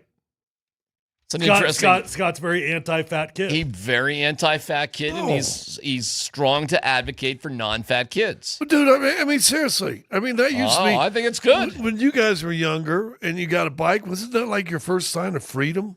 I loved it. I mean, you could go where you wanted to go and go to your buddy's house. And it was fantastic. And now you're just going to make it motorized for the kid? Tell me about it. Get Ridiculous. Him on a pedal. Let him exercise. Oh, tubby 10-year-olds. Yeah. All right, let's football. Get off your screen and get on your motorized bike to go play on the screen again. My God, that is a catchy saying. Yeah. Get off your screen so you can get off your screen and go on the bike. For us old people, like motorized lawnmowers. Take the bike to your buddy's house, just play more video games. Can you imagine the embarrassment of having a motorized lawnmower that you would just sit on? Who would ever do that? Right. Let's football go, brought to you by Mountain High Appliance. Visit them at mountainhighappliance.com. You know, I've never driven a zero-turn I'd love lawnmower. to. Yeah, I've always wanted to. Well, life goal to have a lawn that's big enough to need one. Right. And then to own one. Yeah. Yeah. So have you ever driven one? No, I'd love to. Dan Bud Squints Tanner, what's first on the docket? Notice we never asked Darren if he's driven one. Oh, my Lord. Are you kidding me? You don't even want to know what I did with lawn mowing my whole life. You really want to get bored to tears. I'll tell you about the manual lawnmower that had to go over each thing twice next to the ocean in the marsh with lawns that did not stop growing. And working at the crap plant in Ipswich, Massachusetts, where that was my job, was mowing the lawn. Did you drive a bike to it? What's the first story, Dan? Red 27. All right, let's hear from Sean Payton from earlier today, guys. Davis Webb taking over as the play caller. Sean was asked, where does Davis Webb get his play calling acumen and style from? He's had great lineage, or, I'd say, and sometimes you can't control that, but his college coach, his high school background with his father, and those are gifts. And then his IQ, and I think it's come from a lot of great mentors, people even in New York and Buffalo that he worked with professionally, that I'm sure in the back of his mind, even coming here, there's certain things, he looked at and wanted to include, and I like that. I mean, I think that's a gift. And then it's the ability, the talent, those other things that he does such a good job with. Let me ask you guys a question about Davis Webb. Do you want him to be Sean Payton Jr. when it comes to play calling, or who would you like to see Davis Webb as the play caller model himself after, whether it was somebody in the past or somebody in today's NFL? What kind of play caller do you guys want Davis Webb to ultimately become with the Broncos? He's too young to have made any opinions, so he's going to be Sean Payton Jr. That's what it's going to be. He doesn't have experience with other coaches. Like Kyle Shanahan, he's actually changed and evolved based off the different situations he's been with. Pete Carroll, his dad, other places. This is all he knows. Davis Webb's been a coach for 2 seasons. It's been under Sean Payton. Of course he's going to be Sean Jr. I guess I just want him to be effective and efficient with what he does and build relationships and be his own guy. Oh, didn't we just play audio yesterday with, was it Miners talking or Powers talking? Said Wayne Miners. Well, one of the two were talking and said, yeah, he's put in some new wrinkles and some of his new stuff. So there's something different. Sure. Like you want everybody to be their own person, but you're influenced by whoever you've been around. So how could you not be influenced by Sean Payton? I don't think that's a bad thing. Sean Payton has lost some MPH off that fastball. He's admitting it himself. And so you got a different way to go about things, and it's Sean's game, though. It's Sean's team. Better by the way, Sean's not taking his hands off the reins to the degree that he's not still influencing the offense. Right. It's still going to be his offense. It's his scheme. It's his language. It's just got Davis Webb as the one picking off the Red Robin menu. I got a question for you, though, on that. Oh, you can eat fries.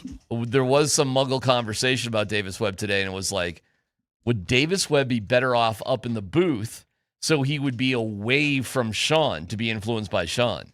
Less from Sean? There's still a headset, boys. It's no different. When you're on the sideline, they don't talk person to person. They still talk on the headset. All right, so no difference whatsoever. Yeah, but here's the difference if he's upstairs. Okay, you're Sean Payton. Start talking. Hi, what's going on? Hit that button, turn that mic off. All right. All right, Dan. Can you hear me now? Next story. Go ahead. Can you hear me now? No. Why isn't anybody answering me? I will say this. Hold on really quick, though, Yeah, about Davis Webb being upstairs. Yeah. I don't mind the idea of him being upstairs, but not for the reasons you're talking about.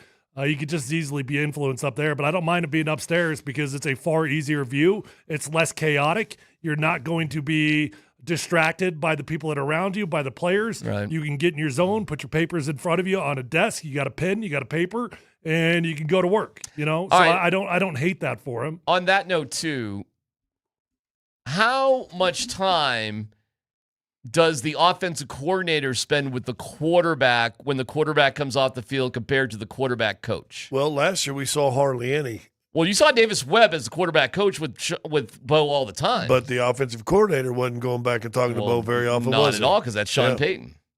This year, the quarterback coach is actually Logan Kilgore. I would say from my experience, offensive coordinator is sitting by the quarterback's side the entire break. Okay. But more and more, you have play callers and coordinators who are the coaches, too. So you don't spend any time together. Is this going to be a significant benefit that the OC is actually going to be able to spend more time with the offense? You and I last week started, haven't got through the first episode of quarterbacks, right? Right. And we saw the game in Denver against Tennessee, and Cam Ward takes that bad sack when he won. And I think that was the offensive coordinator sitting there with him That's and a going. Good question. I don't know. And going, listen, you'll learn. But was that the OC or was that the quarterback coach? I as many papers he had in his hand, I thought it was the OC, but it might have been the quarterback's coach. All right, let me ask you, what is the quarterback coach's job then during a game if the offense coordinator is not the head coach? What does that guy do? Well, he's still involved, of course, but I'll tell you this, the quarterback coach on 95% of the staffs is the lowest man on the totem pole. Yeah. He's got the least experience because he's not really the one that's working with him. He'll be the guy shadowing. And by the way, Davis that's Webb. true on this staff as well. Yeah. I'm drawing a blank on his name, but Logan Kilgore. There you go, Logan Kilgore. I mean, this is his first time ever coaching. This is his first time ever doing it. But Davis Webb had a much different role as a quarterback coach. He was. What do you mean? It was the first time he'd ever done it. Well, Davis but he Webb was in the exact same he was position. spending a lot of time with Bo Nix, like when Bo Nix would come. Well, he spent time with Russell Wilson too. I mean, don't you think there's a little more cachet with Davis Webb, who was, could have still been an NFL quarterback? Isn't that a little bit different? I don't think so. No? All right. I think first timer is a first timer. I think Davis Webb was more of a, because I still think there was edges rubbed raw with Bo and Sean, just the way Sean's approach was and everything else. And I think Davis's was more relational, more smoothing out the corners. Okay, here's what he said, but here's what he meant. You dumb, blah, blah, blah, blah. Forget about that. All right. Forget about how he's saying it, and let's break down what he said. We got to pick up the linebacker quicker so we can read that blitz coming from the outside or pick it up like that. So now he's going to go that for making the plays. And this other kid, the Kilgore kid, I think will just be shadowing and seeing how you become a coach. Next story, Dan. All right, fellas. Falcons quarterback Tua Tagovailoa is sidelined with what the team considers a flare-up of an undisclosed injury. Sources are saying that Adam Schefter was told that he's dealing with a tight back. So neither he or Michael Penix are going to be, at least initially, playing in training camp for the Falcons. So they signed Cooper Rush to strengthen their QB room. One more interesting note in this, guys. Earlier today, the Falcons released veteran quarterback Trevor Siemian with a non-football injury designation. So if this is it for Trevor, how would you classify or characterize his NFL career? Incredible career. Spectacular. Yeah. He where- knocked it out of the park, man. 7th rounder, knocked it out of the park, started. He was a full-time starter of the Denver Broncos, made it, 11, 12 years, something like that. I don't know that it is over, by the way. Yeah. I don't know why you guys are implying that it is over. But if it is, then okay. I mean, he was cut for a non-football injury thing. Well, that means he's hurt. Yeah, Well, that's what that means. It means he he's hurt, but he did not get hurt playing football. twisted his ankle playing basketball or something. That's how teams get out of having to give you an injury settlement. He hasn't had a snap in the NFL since 2023. Yeah, but he's playing in the NFL. Yeah, okay. All right. I mean, what do you mean? That's all backup I'm not quarterbacks. anti-Trevor. I'm saying the guy's been unbelievable. Before the AFC West Championship game, how many snaps did Stidham had? Yeah. Hey, look, I'm not trying to rip on Trevor Siemian. Do not. I just said his career's been incredible. I just think it's done. But why do you say that? Because he's had a job. He's been employed the whole time. Well, so why would it all of a sudden I be think over? he just got the most out of his talent and possibility. He just got the most out of everything. I would agree with that. And I think if you're going to bring somebody along as a third quarterback or something, it's going to be a younger guy that you have hopes for in the future. I would agree with the fact that Trevor got the most out of his abilities for sure. Or a veteran team that wants a low priced, capable backup that'll make $2 million, and I can put him in my room with the other quarterbacks.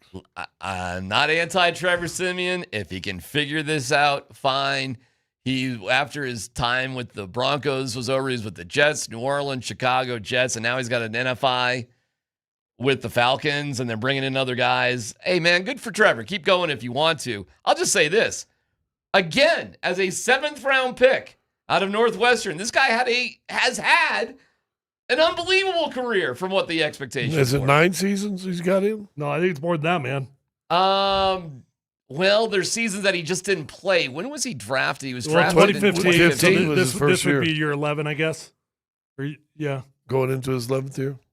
So he got a decade in, so he's fully vested in the. Oh God, yeah.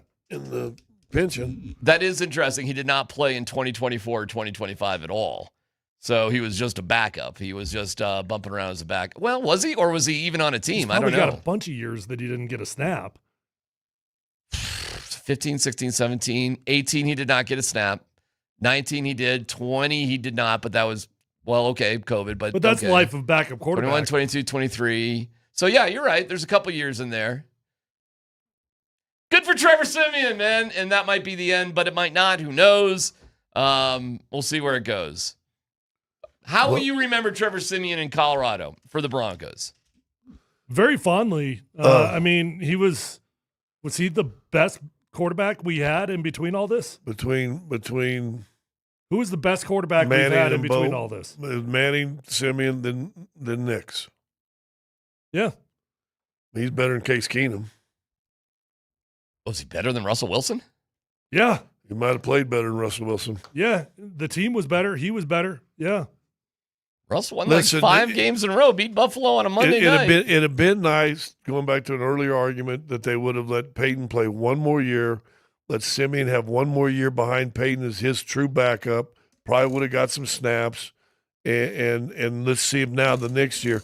The biggest disservice they did here with Siemian was after he goes and wins you nine games, comes winning a quarterback competition, they threw out and said, oh, we got a quarterback competition again. Just won 9 games for you. Right. He's your quarterback. Hey, and he won it again. I understand that Russell Wilson wasn't what the Broncos needed him to be, but you guys really think Trevor Siemian was better than Russell Wilson? I think he was a better quarterback. He was liked. He was a better leader. He was a better player. All of the above. Do you want me to share some stats? No, his stats won't compare to Russell's.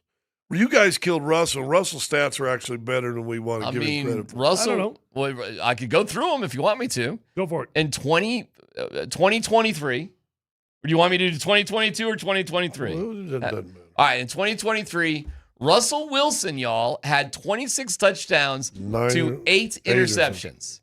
His completion percentage was 66.4. He threw for 3,000 yards.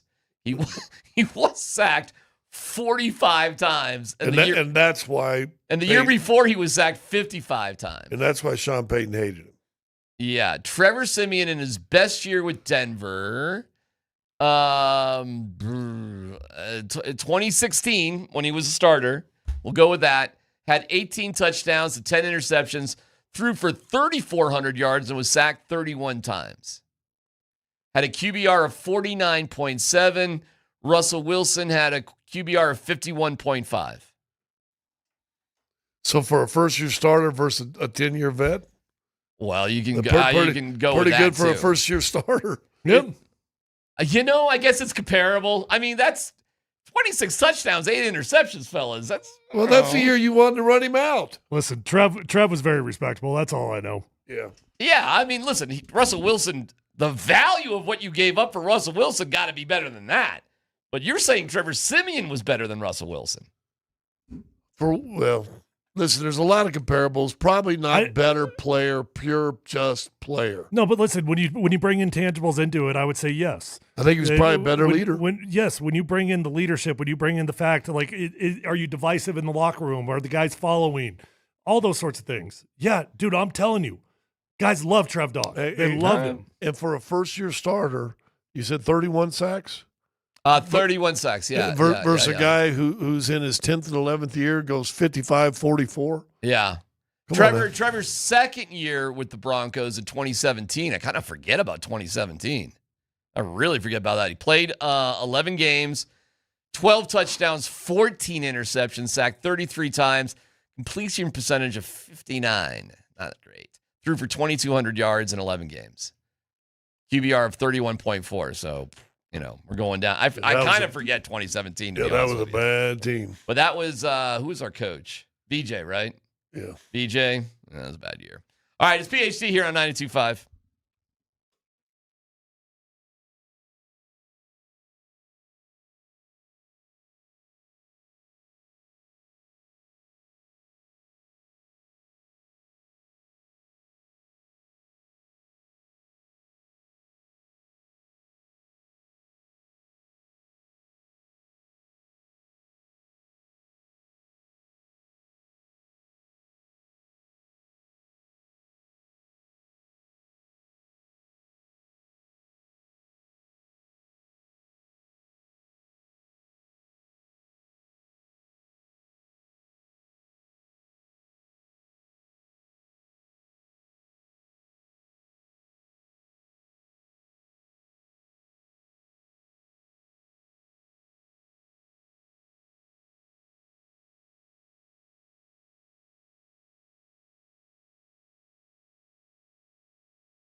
All right, here we go.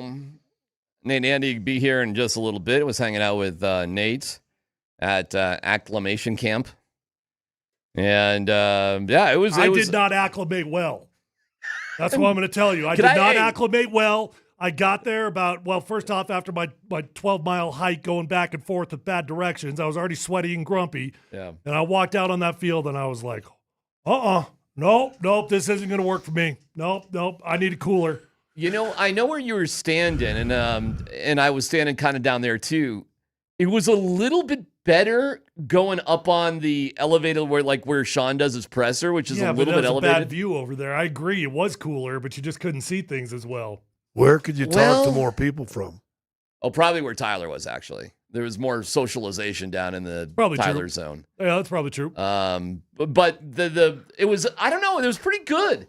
Although I'm sitting there next to my guy Mace, who's such a great dude, and he's got his he's in hog heaven because I've never used binoculars ever. And I'm like, yeah, I guess you could use some binoculars here. It would help. Yeah. And I was like, all right, you win. And I know where I got some binoculars if I'm going to use it.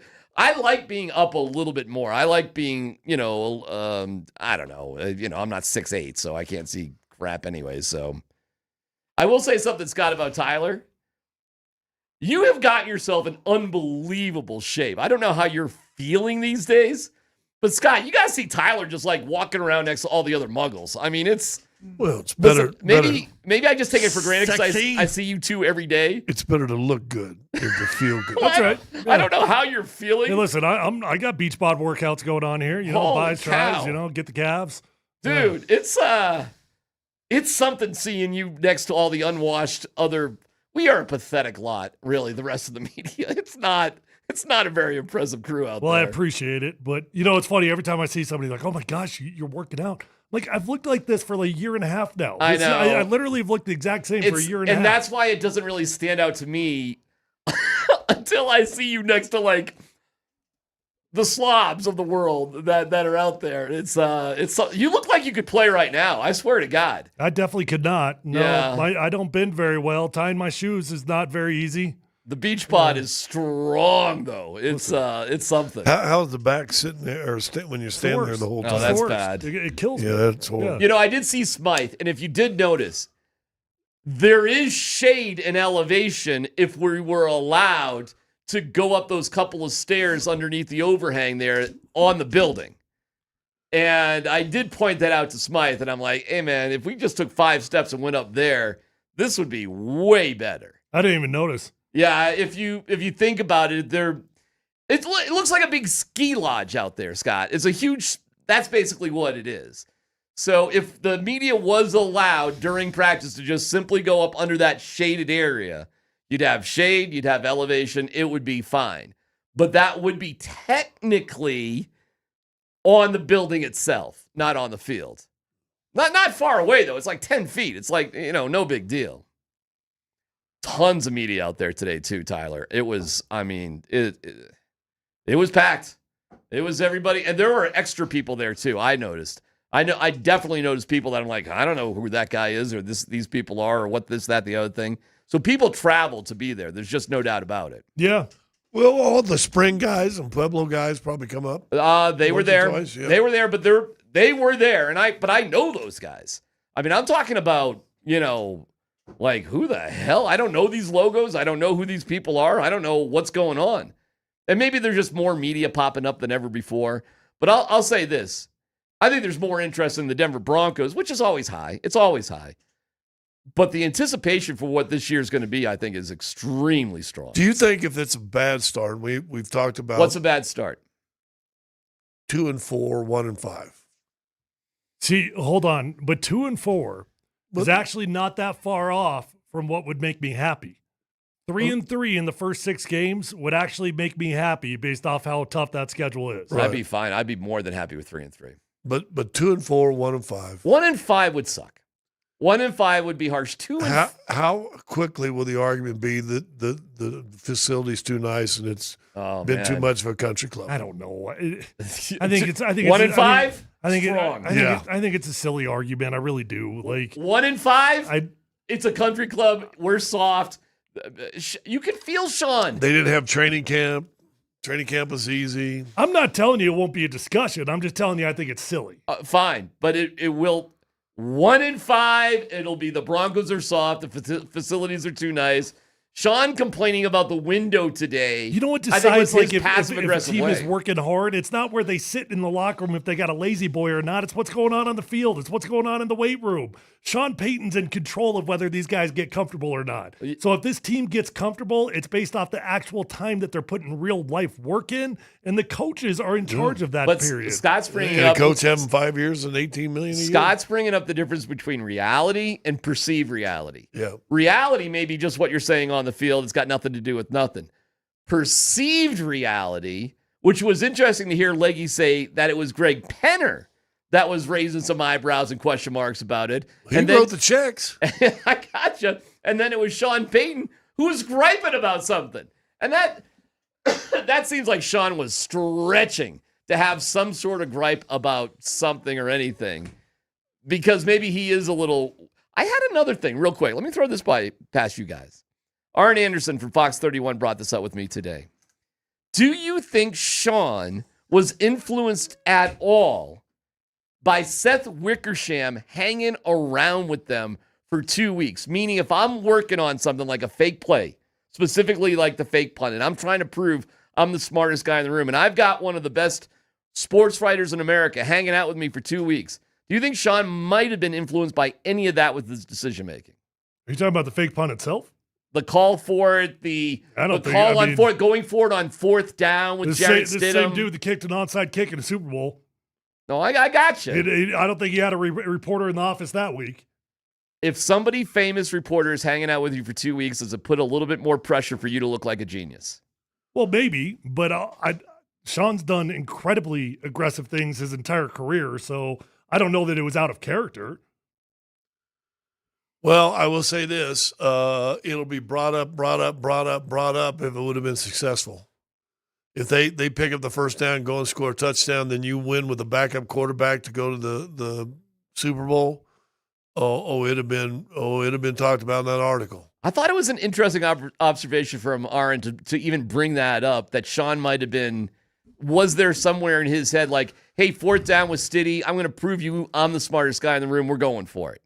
And the play call, we're going to throw a pass, we're not going to run it because I know better. On the punt, we're going to run a fake punt until Tyler Bidet had mutiny on the bounty and called it off. Because, again, look at how much I've studied this stuff, and I want to make a big deal of it. I mean, Sean griping about a Windows 3 feet out of... But you're talking about a coach would let his ego run a little wild. Is that Sean? I'm asking the question. I'm not making a judgment. But I thought it was an interesting observation that none of us had even talked about or thought about. Did Wickersham's presence have any kind of influence of Sean during the playoffs? And another question is, why would you even open any kind of doors for that? Like, why would somebody that's so guarded with everything all of a sudden allow this guy to be around? That's a good question. I don't know why that happened, other than vanity, I guess, ego. But no, I mean, that was the biggest surprise to me. Just that kind of access is unprecedented. He has been the most controlled over the media that we've had since COVID. He's controlled everything. He's made less access for everything. Yep. To all of a sudden bring a national writer to travel and live with you basically for 2 weeks. During the most important time of the year. Yeah, in the biggest time of the year is, hey, we might have an article here, but this could be a book when we win a Super Bowl. It's pure ego. Pure ego. You think, see, you're smart like that. Look at that. Sean might have thought, I'm about to go on another, Super Bowl run. Wouldn't this be awesome to have this documented? Yeah. Woo! That is an ego, man. That is the world. That is gargantuan that you're that cocky. I mean, it would be a great story, right? Who wouldn't want the greatest moment of their life? He'd be the only coach ever in the history of the NFL to win a Super Bowl with two different teams. Who wouldn't want the best writer in America to document that? And you had the guy embedded with you who's going to get more inside than ever. And if you win the Super Bowl, you got to believe it's going to be a lot more glowing than the article actually was. That's a good one, Sean. He's never – and listen, I will say this about guys with ego, and I have no problem with this. They never think they're going to fail. They don't. Sean I mean, if this was a reason, watch how glorious this is going to be when we win this thing, and I'm going to have this guy embedded. He's going to raise my chariot up on his shoulders, because he never thought that there was a chance. I guarantee, if he's being super honest, he never thought they were going to lose that game. Well, and you don't call an insane punt in your own territory on 4th down unless you think it's going to work. There's no way you do it unless you think it's going to work. And Tyler Bidet calling it off. And then Sean in the article saying we had the right look for the fake. Like, he didn't back down. He doubled down. So my next follow-up to that would have been, did Tyler misidentify it? I don't know. Did he think that you did not have the right look, or did he know that and still call it off? Or do we just take Sean at his word because they didn't do it, and so we didn't see if it would have been a failure? What was amazing to me is that Wickersham, and when they asked him about it on the morning show, he admitted he didn't even think of calling up and asking Tyler Bidet. But boy, oh boy, would I ask Tyler Bidet that question. Like, what happened in that moment? Did you see it? Did you read it that there was something amiss and I'm doing the right thing? That would make the most sense, right? But there's Sean saying we had the right look. Yeah, I would assume Tyler got it wrong, would be my guess. Or he got it right. I don't know. But one of the two, it was not what Sean thought it was going to be. It's KKSE FM HD1, Broomfield, Denver, Boulder. And yeah, we'll be out at training camp as our coverage kicks off this Friday. We'll be there covering every single second. It's coverage powered by Ramos Law. Car accident, you need Ramos Law. Medical doctor and attorney, ramoslaw.com. So we'll be live at starting. Well, we're out there even today and tomorrow too. But in terms of broadcasting, we'll be out there from 6 a.m. to 2 p.m. As long as we're allowed to be out there, we'll be out there. And it should be a blast. Hot temperatures, so hopefully we'll be staying cool and the whole thing. But look at you. Yeah, Nate Kreckman's here. He survived. No problem. I'm here. I'm good. It was all right. Melt. Yeah, you lived. It was warm. You got through it somehow, some way. You know, you mentioned the broadcast going on in the tents. Yeah, we were discussing today out there the logistics, the setup of everything that was going on out there, and if they're going to continue to work out in the corner of the facility that they use today, that'd be awesome. Tents is the place to be. Dude, that would be the perfect spot for that. Now, if you just want to like watch a football practice and have any kind of detailed analysis to share with your listeners or viewers or readers or anything else that you get in the media, I don't really know what happened today. It was really far away.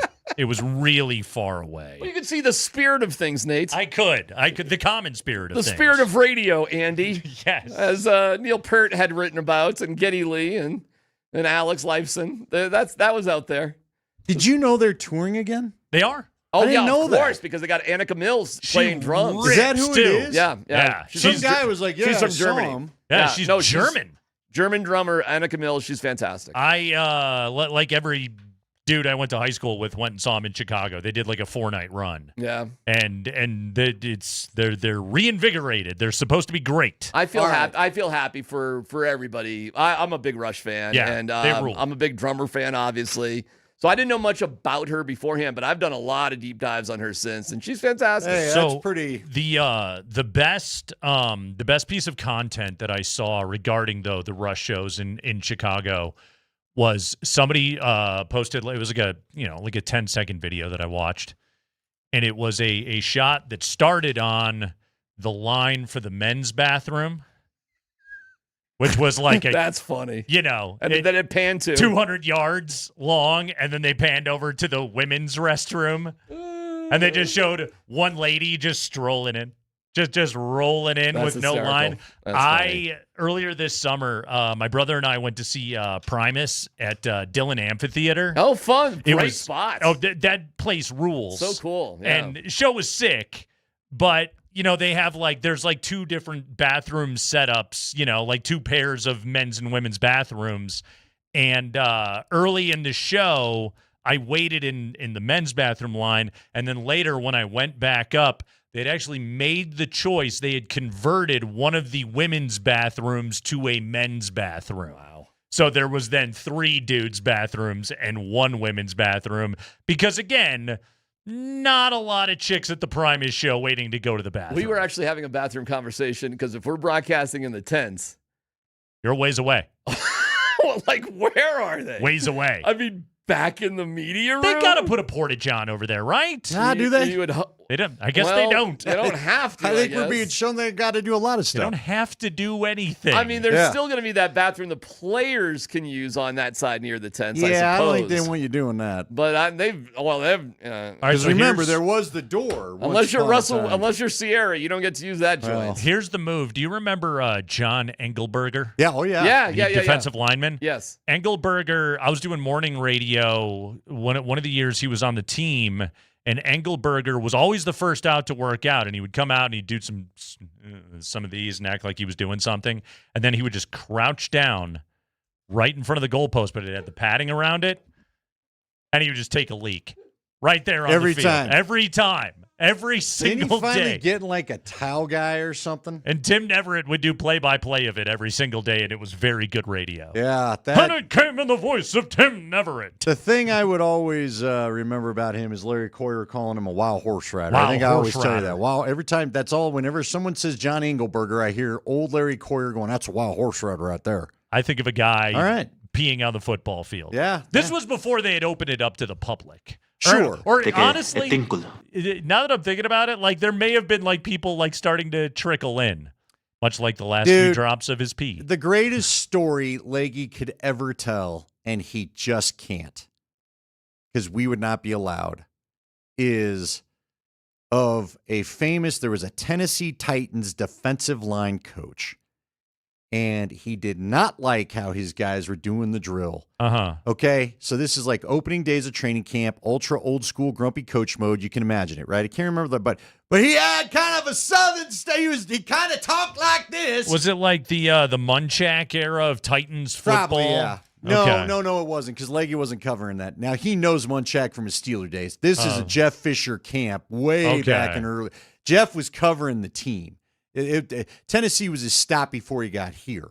So that's how far back we're talking. Okay. But Munchak, I guess was 2011, 2013. Whoever this guy was basically told the guys in not so many terms, you are really not doing this the way that I'd like you to.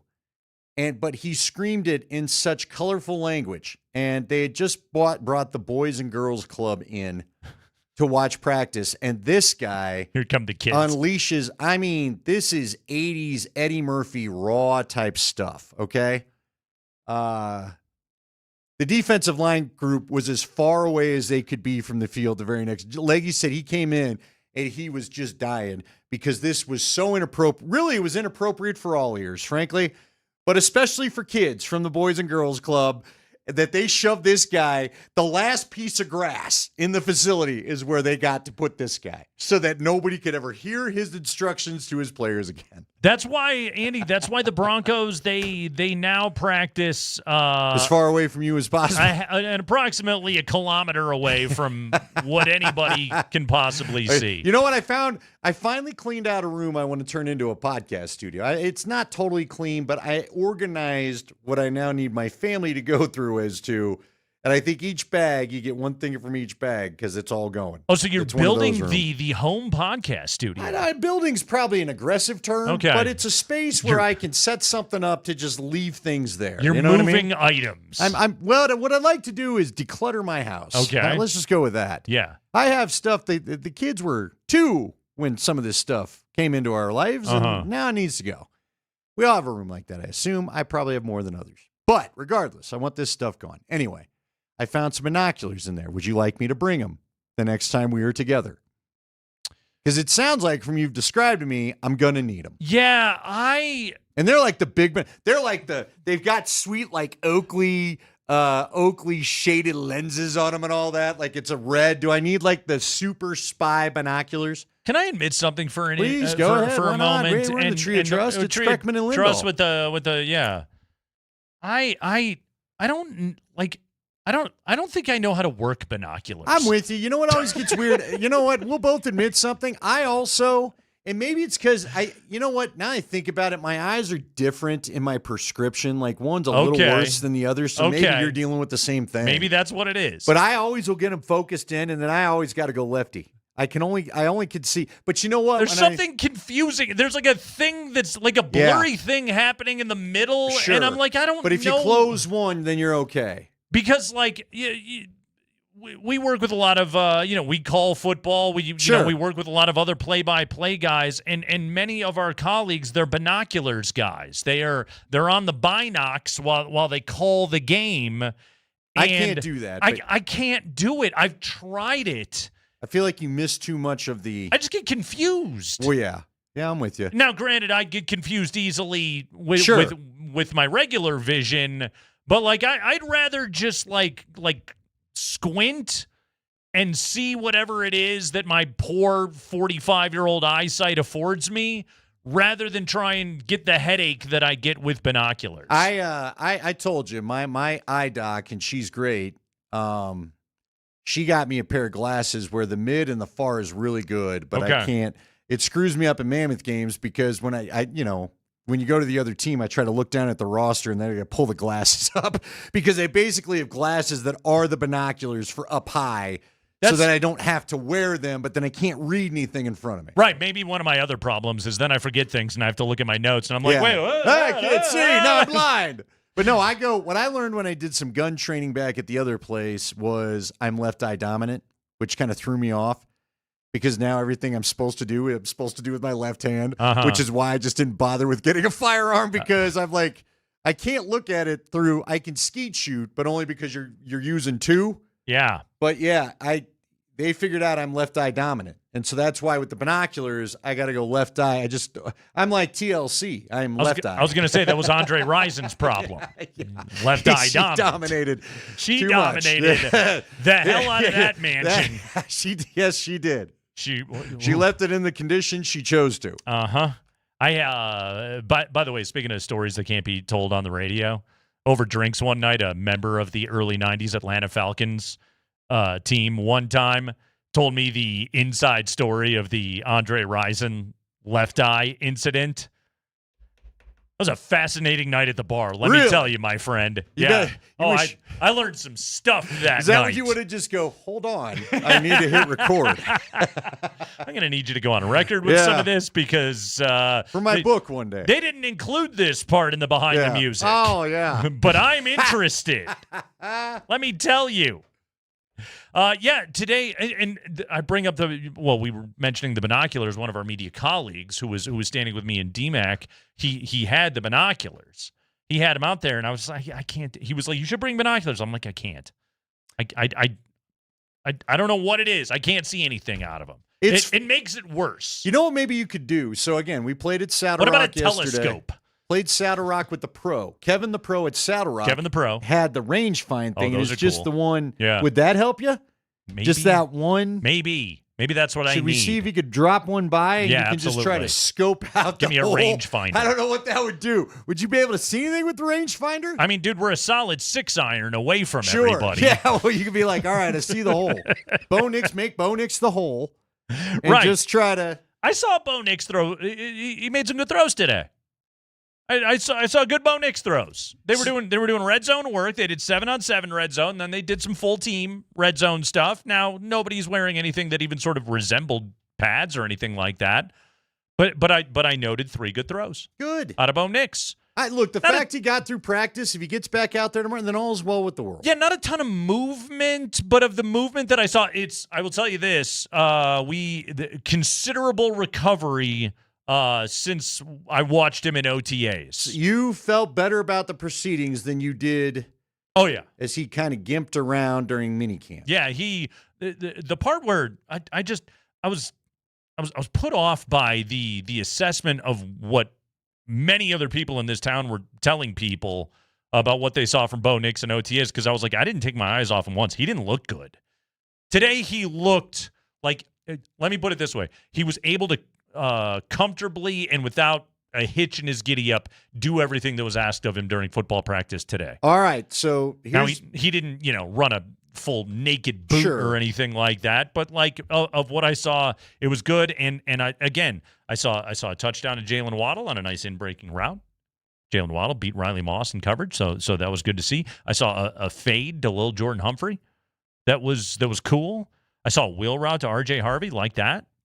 Oh man, he's the master of the wheel route. Yeah, there were good Bo Nix throws today. I'm not kidding. I don't think anybody throws a prettier wheel route than Bo. I don't think I've ever seen Bo throw a bad wheel route. He's got good touch on. I mean, that like throw. he literally hits the guy in stride every time, and Yeah, if you can do that with Jalen Waddle, he's just and it's sort of he's a good. He throws the slot fade well.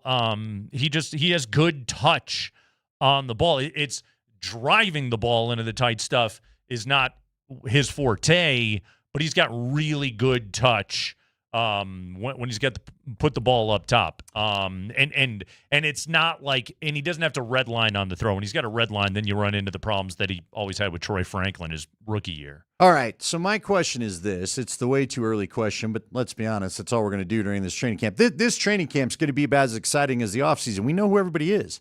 I'll be shocked if any jobs are really taken from anybody. No, and they're good. Yeah. They're really good. Fine-tune some things, and please, let's get to the Monday night opener. Do you play with what you described there, because this goes back to the ankle topic. You know, Sean, and I think probably even Davis would like Bo to play a bit so they can get their system down. Yeah. And yet, from what you described, to me, I feel like if Bo plays, play him in the third game. Let's really give that thing time to just get away from the surgery or whatever the second thing was, maybe a little third game action, but I don't need a lot of Bo Nix. I don't know now, and again, it's so early, and what they were doing today so barely resembled real football. But I don't know if they're going to be cautious in that regard. Like I know, I agree with you, but I kind of would like them to. Okay. That's all I'm saying. Yeah. Now, well, the problem is you don't want to play your offensive line in the third preseason game. Here's the whole problem, Nate. I don't think you want to show anything, and yet I will tell people there is an art to learning to call plays. There is a rhythm to it. There is a mindset to it, and some guys are not good at it. Mike Sanford would tell you, we ought to ask Coach one day. Maybe we just get some on the record from hell. We could call him if we wanted to, but at some point, how long did it take before you hit your rhythm? Davis Webb has never done this, so it doesn't matter even whose plays he's calling. Yeah. It's going to take a minute for you to get in your head. Here's what I want to do, kind of get it down, boom, boom, boom. And again, in a game environment is different than you can practice and simulate whatever you want when there's actual things on the line. You know, Sean Payton said something today in that regard of, you know, he kind of got the question of like, hey, how's it different as, you know, not the play caller now running this training camp thing. And Sean was just kind of like, I didn't really do that in training camp anyway. But also, he was a lifer at it. So even before he was ever a head coach, he was a longtime play caller. That part of it is like, okay, this is what Davis Webb needs to be a big part of his training camp, is working on that part of the job every single day, in addition to, you know, evaluating and everything else that goes into it. But you know, they got a ton of eyes on the whole thing. But yeah, like he's got to get his work in camp and yet not show anything to anybody. Yeah. You know what I mean? Well, in the preseason, you don't want, especially because the greatest thing you can do to surprise the Chiefs, they don't know what's coming. They don't know the sequencing. Yeah. Again, if it really is him and Sean's not completely influencing it, then you don't know what's coming anymore. You can't necessarily get the tell off of some of the position groupings like we heard Vrabel talk about ultimately last year in the AFC Championship. Well, and ideally, like in you know, September, mostly in September, I think you can get away with that. But by the time you get late in the season, they'll know. Everybody knows. No, I'm with you. Yeah. But what I'm saying is don't give anything away in the preseason that could be your little secret card that gets you over the hump in Kansas City. Yes. The surprise play they didn't think you were going to run. Right.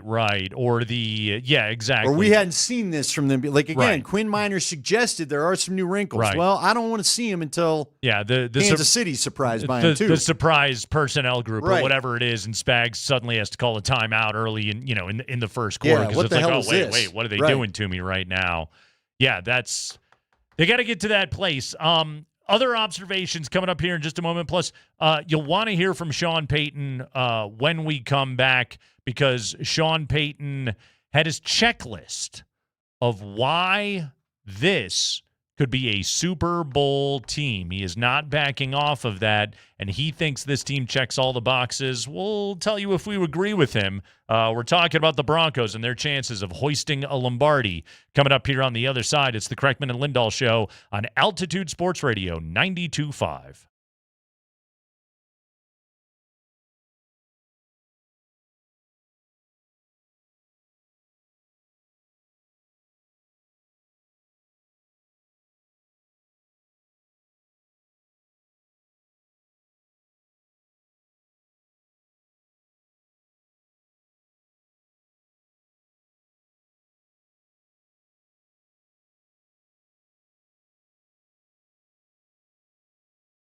Guys, Andy Lindahl for the Rocky Mountain Men's Clinic. Are you dealing with the problem of erectile dysfunction? This can affect far more than your sex life. It can strain your relationship, impact your confidence, and just maybe not. It certainly doesn't help, I'm sure, with your self-esteem. So if you're dealing with all of this, there's no reason to continue to deal with all of this when there's a place like the Rocky Mountain Men's Clinic with 5 locations to serve you here in Colorado. Don't let the first time you fail to perform in the bedroom be just something you blow off. Go in and figure out what's going on and get back the intimacy. Matter of fact, get back the great results. Get back the experience that you're looking for, because the Rocky Mountain Men's Clinic is going to find you the right treatment. And finding the right treatment is the difference between just getting back to okay and getting back to outstanding. And they have success rates with some of their treatments that have well over 90%. And some of their treatments can have you lasting an hour or more if that's what you want. Plus, they have advanced medical science to empower male performance with therapies that go far beyond pills. So go and talk to them because they can help you out. Schedule that visit. $99 is the first visit.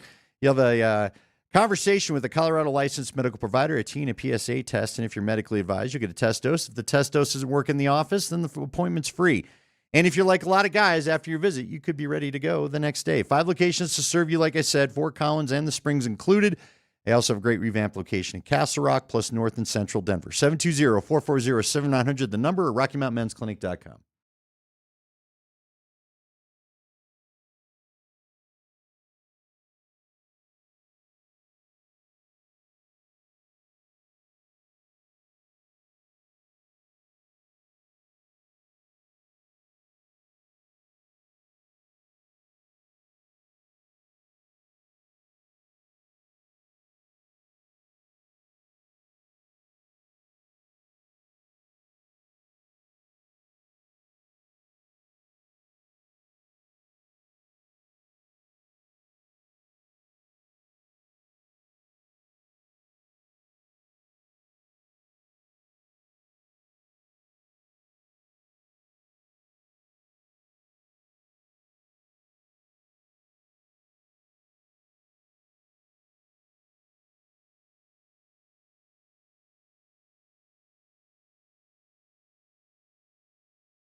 So the Broncos would really like to win the Super Bowl. They'd like to go to the Super Bowl. They were a win away from being able to get there last year. And we famously, or I suppose infamously, know the disaster that it all ended in. Combination of bad luck and poor planning, and the Broncos didn't get to go play the Seahawks. They believe they have a team that can go and do it again, which, Andy, there's no team in the NFL that you look at and you say, oh, you should win the Super Bowl, or you have to win the Super Bowl. As talented as the Rams roster is, the best you can hope for is you can win a Super Bowl. You can. But the NFL season has so many damn twists and turns, and it's so long, and it is so loaded with injuries and whatever other weird things that can happen to you, that you can't necessarily always control the outcome. The best thing you can do is just build something that is good enough to be able to do it. The Broncos are good enough to be able to do it. They can win a Super Bowl. It's all you can ask for. That is a triumph of roster construction, of organizational management, and of talent. And Denver has all of those things. Sean Payton was asked today, last year, you sold the team and you sold the city and you sold the league and anybody that would listen that you can win a Super Bowl, that this team is good enough to be able to do it. Do you think you can do it again? Here was Sean's answer today. Well, I think you have to play good defense to be one of those teams. I think you have to be able to get good quarterback play. I think you have to be good in the offense and defensive line. And I think you have to be well coached, and I think we're all the above.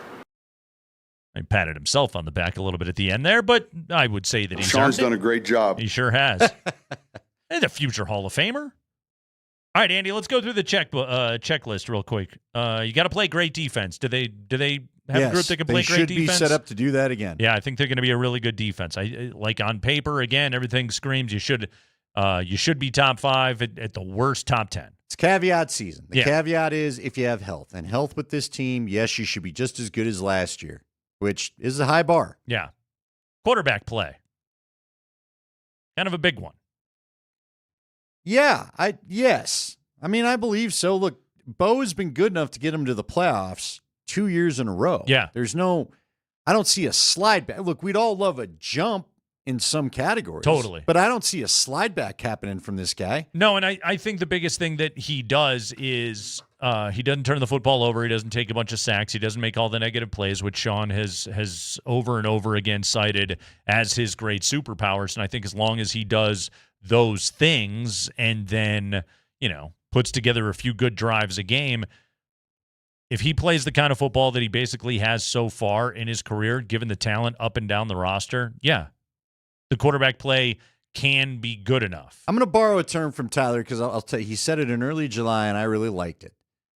Bo needs to become a 4-quarter quarterback, not a fourth-quarter quarterback. Yeah, and he's been a very good fourth-quarter quarterback. But for them to really avoid the one-score games and maybe take the next step, he needs to be a 4-quarter quarterback that consistently gets the first downs and consistently, you can't be waiting until the second half like many of the games last year to get the offense kind of going. Now, hopefully with Davis Webb maybe speeding things along like they would do in some of those 2-minute drills, like they would do in some of those hurry-up situations. Yeah. Maybe that'll allow this thing to be a 4-quarter thing. Yeah, it's too many second and third quarter lulls last year especially. Yeah, you're right. It felt like they get off the script. Yeah. So I wonder if, just saying that, do you think, is Davis Webb a scripter, I wonder? Because not everybody does the script. And I feel in some ways that's a little bit of the old school thing. I don't know. Maybe that's a bother Sanford question. Isn't the script one of those things of like everybody's got one? Sure. And then by 3rd and 8, they don't anymore. Everyone's got a play until they get punched. Yeah. Yeah. Offensive and defensive line play. Oh, they got the dudes. Again, caveat season. If healthy, you're just fine. Right. But now, we'll see the JFM thing, but you brought up a great point. I always kind of forget Malcolm Roach is ready to step in and maybe just play more snaps. Yeah, and I know that's a position group that relies on a lot of depth guys, but your big 3, your top 3 are all really, really good players. Zach Allen he's just, guy's a beast. Guy is an absolute monster, and he's dependable, and he plays through everything. Special friggin' football player, man. Really, really good. And I think DJ Jones is, if anybody is underrated on this team, maybe it's DJ Jones for what he does in the middle. And your offensive line across the front, like you've got 2 all-pros. You know, Miners is one of the best guards in the league. Bowles is one of the best pass-protecting tackles in the entire league, and you've got good veterans at every other position. So, yeah, they're good there and well-coached. Yeah, I think Sean Payton's a great game day coach. I think Vance Joseph is an excellent defensive coordinator. And Davis Webb, we shall see, but I love the playbook that he's working with. So right now, like, okay, check all those boxes on paper here on, what is today, July 29th? Yeah, they got all the things. The Broncos can win the Super Bowl. They can win the Super Bowl. It's going to be tough. You got a hard schedule, tough out the gate, etc. It's going to be rough to maybe be the 1 seed and have the path as well set up for you as it was a year ago. Maybe they're going to have to go and win a road playoff game this year. That could be a possibility. The Chargers and the Chiefs are both, good teams inside this division, but I think overall your talent level is better and you should be able to win the division. Well, you bring up a good point, though. I mean, look, you could maybe maintain the number 1 seed, but you might have to actually face a Patrick Mahomes, a Lamar Jackson, or a Joe Burrow at home. Yeah. And you may have to throw in Josh Allen, you may have to face 2 of those guys to get there. And Drake May, is Drake May truly arrived? We'll find out.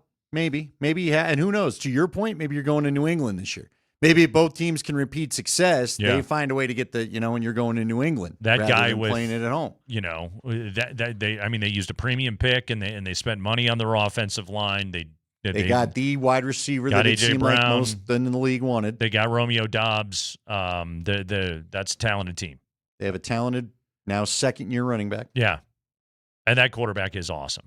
He faded badly down the stretch last year. I think he was banged up. Pretty sure he had a shoulder injury. Yeah. That guy can wing it, though. He's friggin' special. It's still insane to me that, you look back on the last football season and Patrick Mahomes and Lamar Jackson and Joe Burrow were all not in the playoffs. Yeah, it's nuts. You probably are not getting that field again, to your point. Right. It doesn't seem terribly likely. Let me ask you, though. This, to me, if you were to say at least 2 of those teams are making it, of the 3 quarterbacks, Lamar, Burrow, and Patrick, who are you leaving out of that group? Because I'm not sure all 3 get back in. I'm not. No, things are always evolving in that league. I mean, the Bengals, I didn't even watch the video. Apparently, Shamar Stewart had just an ugly, gnarly leg injury at camp today, so there goes a part of your defense. I don't want to watch those things. Yeah, I'm not into that. If somebody tells you gnarly injury, I don't want to watch it. I'm going to go ahead and just say prayers up for you, buddy. Yeah. You already, so again, you may lose a little of your rushing power. That defense, the defense is always a question when you're talking about the Bengals, but you paid everybody on the offense, so can they be good enough? And look, we don't know. We went through all the new coaches. They got a new coach in Baltimore. And so we got to see. Are you ready to really just pick up where John Harbaugh left off? It doesn't always happen that way. Which of those quarterbacks, Mahomes, Jackson, Burrow, is the worst matchup for the Broncos defense? That's a great question. If you go by history, it feels like it's Jackson. Yeah, it's Lamar Jackson. You know what I mean? Yeah. Because did Burrow play? I guess we haven't really seen them play. Well, they beat Burrow on Christmas, Bo's rookie year. Yep. So they kind of figured that out. Now they had to white knuckle that thing, and Bo was heroic. That was one of Bo's best games as a pro, and just what a fun game to watch. But they don't seem to corral Lamar Jackson very well. No. Mahomes. They're batting 500 with Sean. He beats them at home a lot. They do fine against Mahomes. Didn't they get both of them? They didn't play Mahomes in the second one last year. So, but Lamar Jackson, that's a tough matchup. You don't avoid a trip to Baltimore if you can. Oh, especially a trip to Baltimore. Yeah. I think it's tough even if he shows up here. But I don't like your chances in Baltimore. Yeah, really, really good player. Andy, Jonathon Cooper practiced today.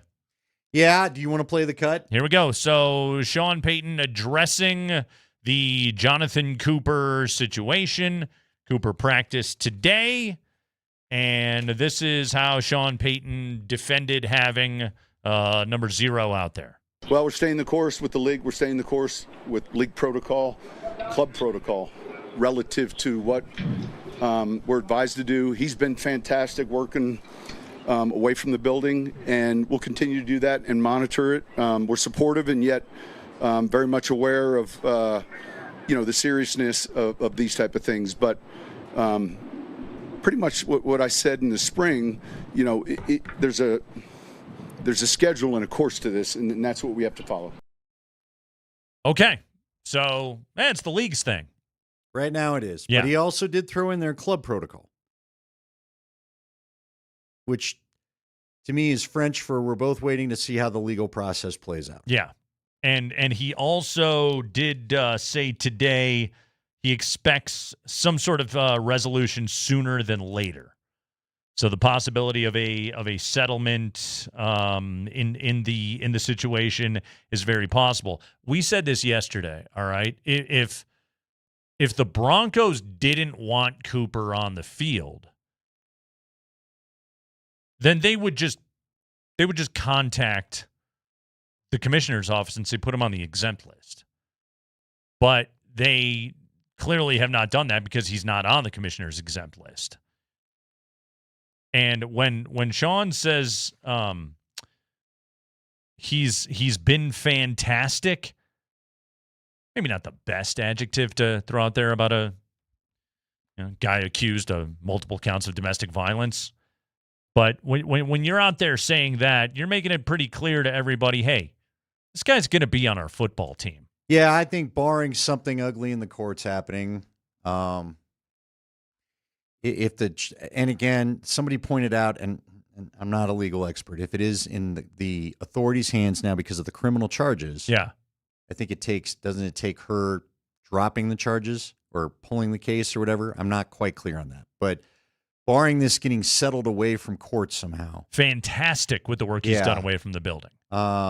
And maybe it's just there's some kind of lesser, maybe there's a plea deal. I don't know. I don't know how this works. But whatever it is, if this stuff doesn't ever hit court, then I would expect he's playing and they go. And now, again, I also expect he's going to get suspended. I don't think he's playing game 1. I'll put it that way. Yeah. Everybody we've talked to had said no matter how this ends up, in the court or not, public details or not, he's going to get a suspension from the league. Yeah.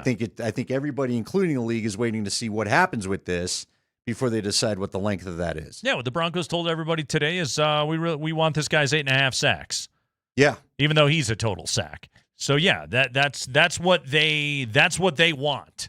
And he was out on the football field today, and Sean had to answer an awful lot of questions about it, including his reaction to what did you read what the forensic nurse wrote? And again, Sean just went with, well, when this is finally all said and done, we'll have a better feel. It's unfair for me to answer any of those questions right now without having the totality of it finalized. Well, no, it's not unfair for you to answer those questions. You can absolutely answer those questions, but what Sean is clearly hoping for is this thing gets thrown out or whatever happens. Dropped in whatever fashion. Or somebody doesn't cooperate and this thing goes away, and then Sean can simply say, well, no, I'll just I'll cite the legal process, and that's all I've got to say on that, and we'll move on. So there's a handy little bit of sidestepping of the issue, but no, the Broncos are, hey, you're a real professional sports team now, you know? Part of the deal here, Andy, is like, hey, you're going to have a criminal on the field, or an alleged criminal, excuse me. And that's how you're going to do business, and that's how you're going to win football games. That's the way that it works, you know? And in the meantime, everybody makes the compromise required to still be able to put on their Broncos cap and their jersey and go yell and scream and drink beer on Sundays. But are you ultimately surprised by this? No. Okay. I'm not. I figured you wouldn't. I'm not. Nope. Been doing this a long time, Andy. When it's not the Lions with Terry and Arnold, When it's that obvious and there's no the story is for all to I guess for all to see. I don't know. Or when it's just one where it's just like there's not a quick decision made by the organization. It's just like, oh, okay, you're going to slow play this as long as you possibly can. And this is the other part where, Jonathon Cooper is, again, he's an 8-sack player. He is. I still think for me there's some curiosity to see when it is ultimately done, what does the owner think? Yeah. And do we hear something from the owner? I don't know that we will. It's a good question. Yeah, I don't know if we will either because, again, like that's a part of Sean Payton's very healthy contract is to stand there and answer those questions. And look, Sean's been coaching a long time. I got a feeling this is not the first time a player's had something like this in his coaching career. It's not. If I had to think. So the guy if you're wondering who may have a different reaction, it may be the owner when it's done, but we'll see. Yeah. And again, when you buy a professional football team, you kind of default to the coach. Yeah, I think. And again, the business you're in. Yeah.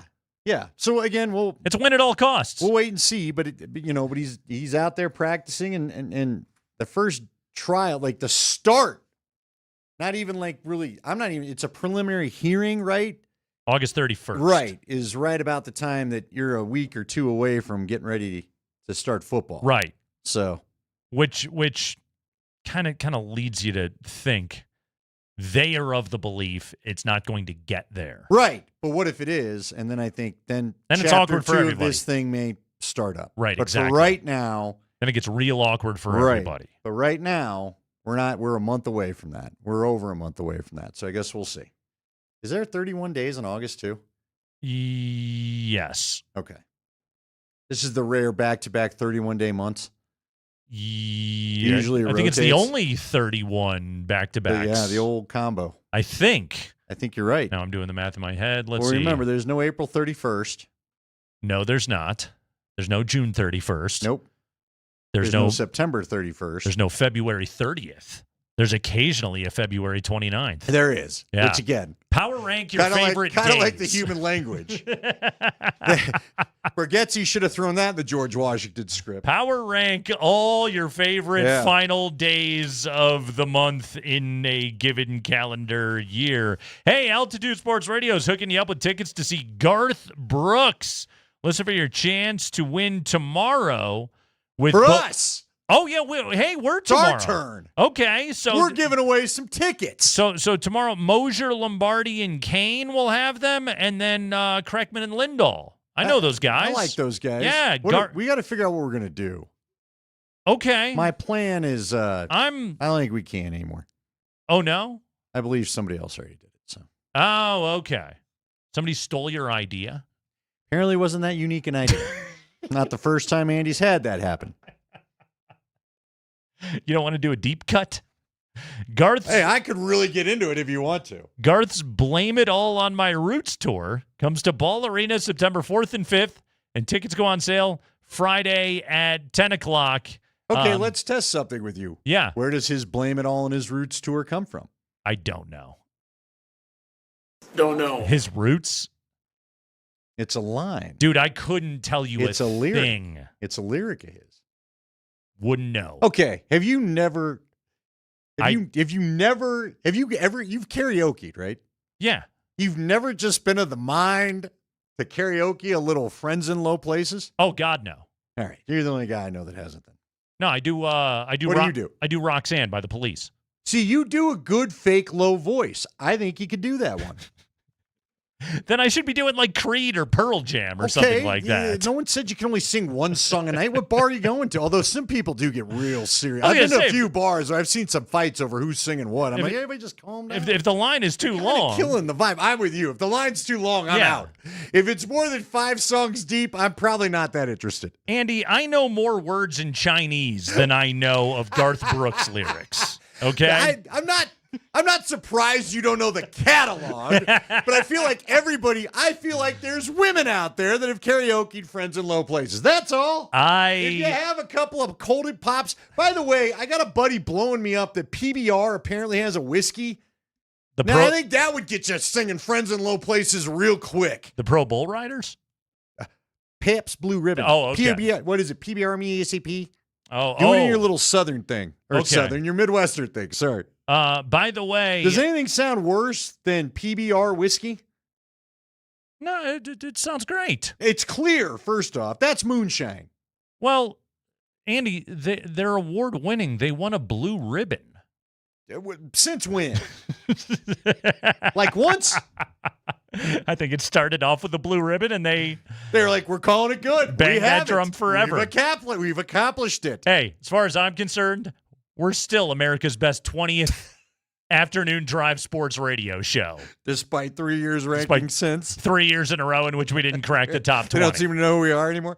Also, they lost the game against Burrow, Bo's rookie year. Did they? Yeah. I thought they won in OT. They lost in overtime. Wasn't that the great Marvin Mims catch? Yeah, man. That actually wasn't even a catch. Let's be honest. Probably not. That's but- right up there with did Holiday touch the plate. That was not a catch. Well, neither was the immaculate reception, so who cares? That's true.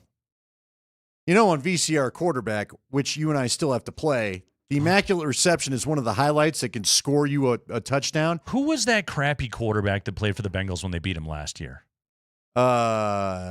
Spring? God. Was it Browning? It was Yes. Jake Browning. Jake Browning. Thank you very much.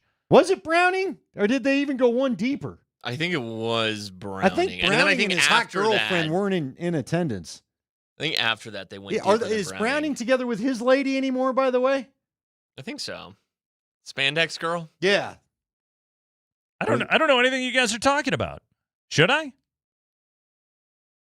We're not young enough for it to matter. Not really, Nate. I'm just saying Okay. she was wearing his jersey. They caught her on TV, and everybody became a Browning fan. Let's just, you know how that goes. Okay. Yeah. Everyone was creeping. But Everyone- apparently- everyone was going full Musburger on her. I was about to say. I see. But well, the camera kept going back. She Okay. seemed really happy, and they were happy to show her. Hey, all right. Hey, look, she had World Cup fan game. I hear you.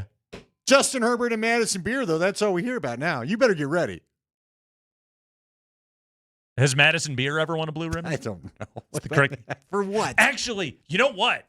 Speaking of, do we need to come back to a we're gonna cliffhanger? we're going to take a break, and when we come back, again, and this is one where, as everybody could tell right there, I know nothing about any of this, but I have a country music story that I want to discuss coming up here on the other side, because based on what I learned from a clip that I saw today on the internet, whoever was headlining Ball Arena last night, oh yeah, she's no Andy Lindahl. It's the Kreckman and Lindahl show.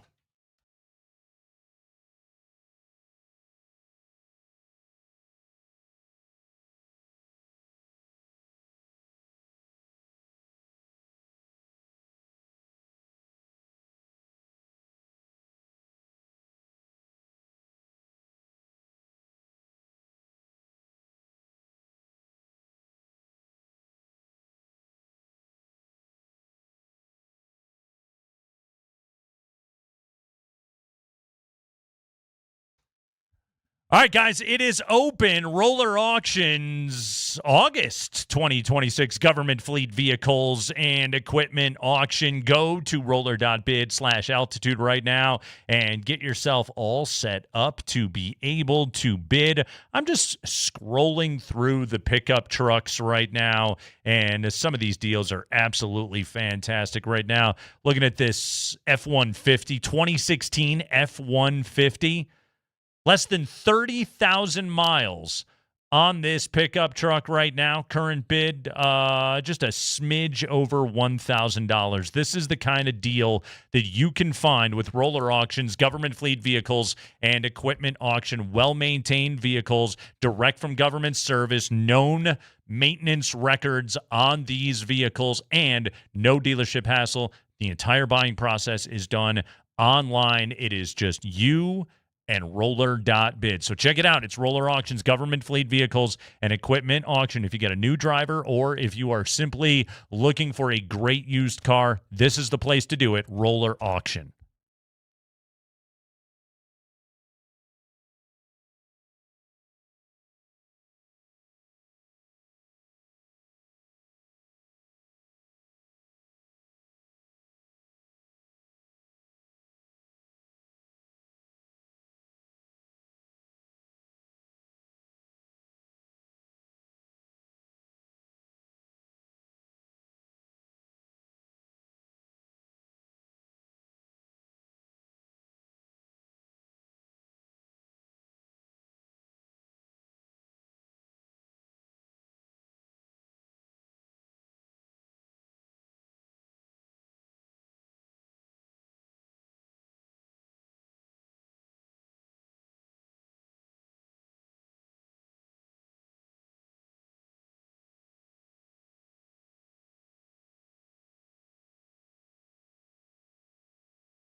So today was first day in the new building. Andy, I got to go in the new building. How was it? Do you feel new? Did you really get to go in? Like, what part was afforded to you to go into? I got to see the media room. Okay. A hallway. Cool. And some stairs. Nice. They were all lovely. How easy was your access to it all? Well, it was. So today. Did I even tell you the right spot to go in? No, you didn't. Okay. No, you didn't. I found my way in eventually, though. Because judging from where you told me you were, you got to go in through that building somehow, don't you? It was funny because I was like in this courtyard, and I was like, I went to talk to somebody was sitting at a tent, and they're like the family and friends concierge. Right. The media doesn't get that. Okay, sure. we don't have guided tour. Yeah, they don't instantly give you an ice cold bottle of water and then hold your hand and show you the way or anything else like that. No, what they did was they said, first off, you're not supposed to talk to us. Go talk to her over there. And then I went and I talked to a lovely woman from the PR department, and then she was like, you actually can't talk to me yet until you've been through security. I need you to walk across the courtyard to the other side and go through security, and then you can come back and talk to me. So I did that. And I went through the detectors, and then I walked all the way back to where I had just been standing, not 45 seconds earlier. And then I got my credential, except she ran out of lanyard, so she had to come find me and get me. It was a whole thing. But anyway, I got to go in the media room, which kind of looked like it was out of the set of. Remember that movie Boiler Room? That's kind of what it looked like, because they definitely have not finished the media workroom yet. So, yeah, it just kind of looked like an empty garage, sort of. It was cold. It was very cold in the building. Okay. Was that good? It felt good because, it's the surface of the sun outside. But it's definitely one of those places that cranks the AC to 62. This is my every restaurant in Denver. This is my summer hot take. It's too damn cold everywhere. Which is funny because we are baking in this state. I guess it's a cold take. But when you go inside, everybody's air conditioning is going way too strong. Sometimes it works when the sun is at full peak, but like now that it's cloudy, anywhere you go in for the next 2 hours will be way too cold. Yeah, no, after 10 minutes, you're like, I need to go outside. I'm freezing. Yeah, you look like I'm going to get pneumonia in this place. Turkey thermometer there. Yeah. Everywhere you go. Yeah. So that was what I saw. And then I went and watched football practice. Or you tried to. I tried. It was far away, but I saw some things. But from what you're telling me, here's the good news. I don't think they're going to – I don't think. Now, God knows I'm batting about 500. Yeah. Which is good in some things, but not in all things radio.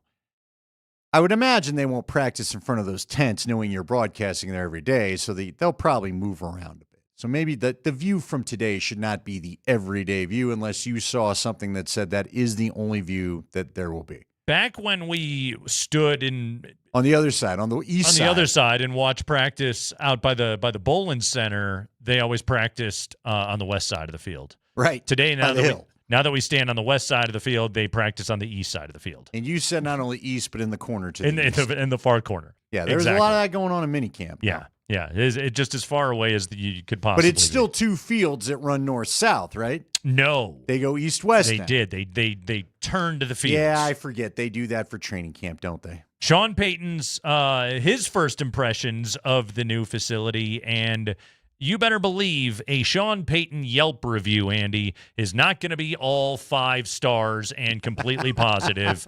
Here was Sean Payton today, cut to. Give it to me, Spring. Well, like anything, I mean, it's significant, right? It's fantastic. And a lot of people put a lot of time, energy into, kind of meeting this type of deadline. So we're still working through the nuances of,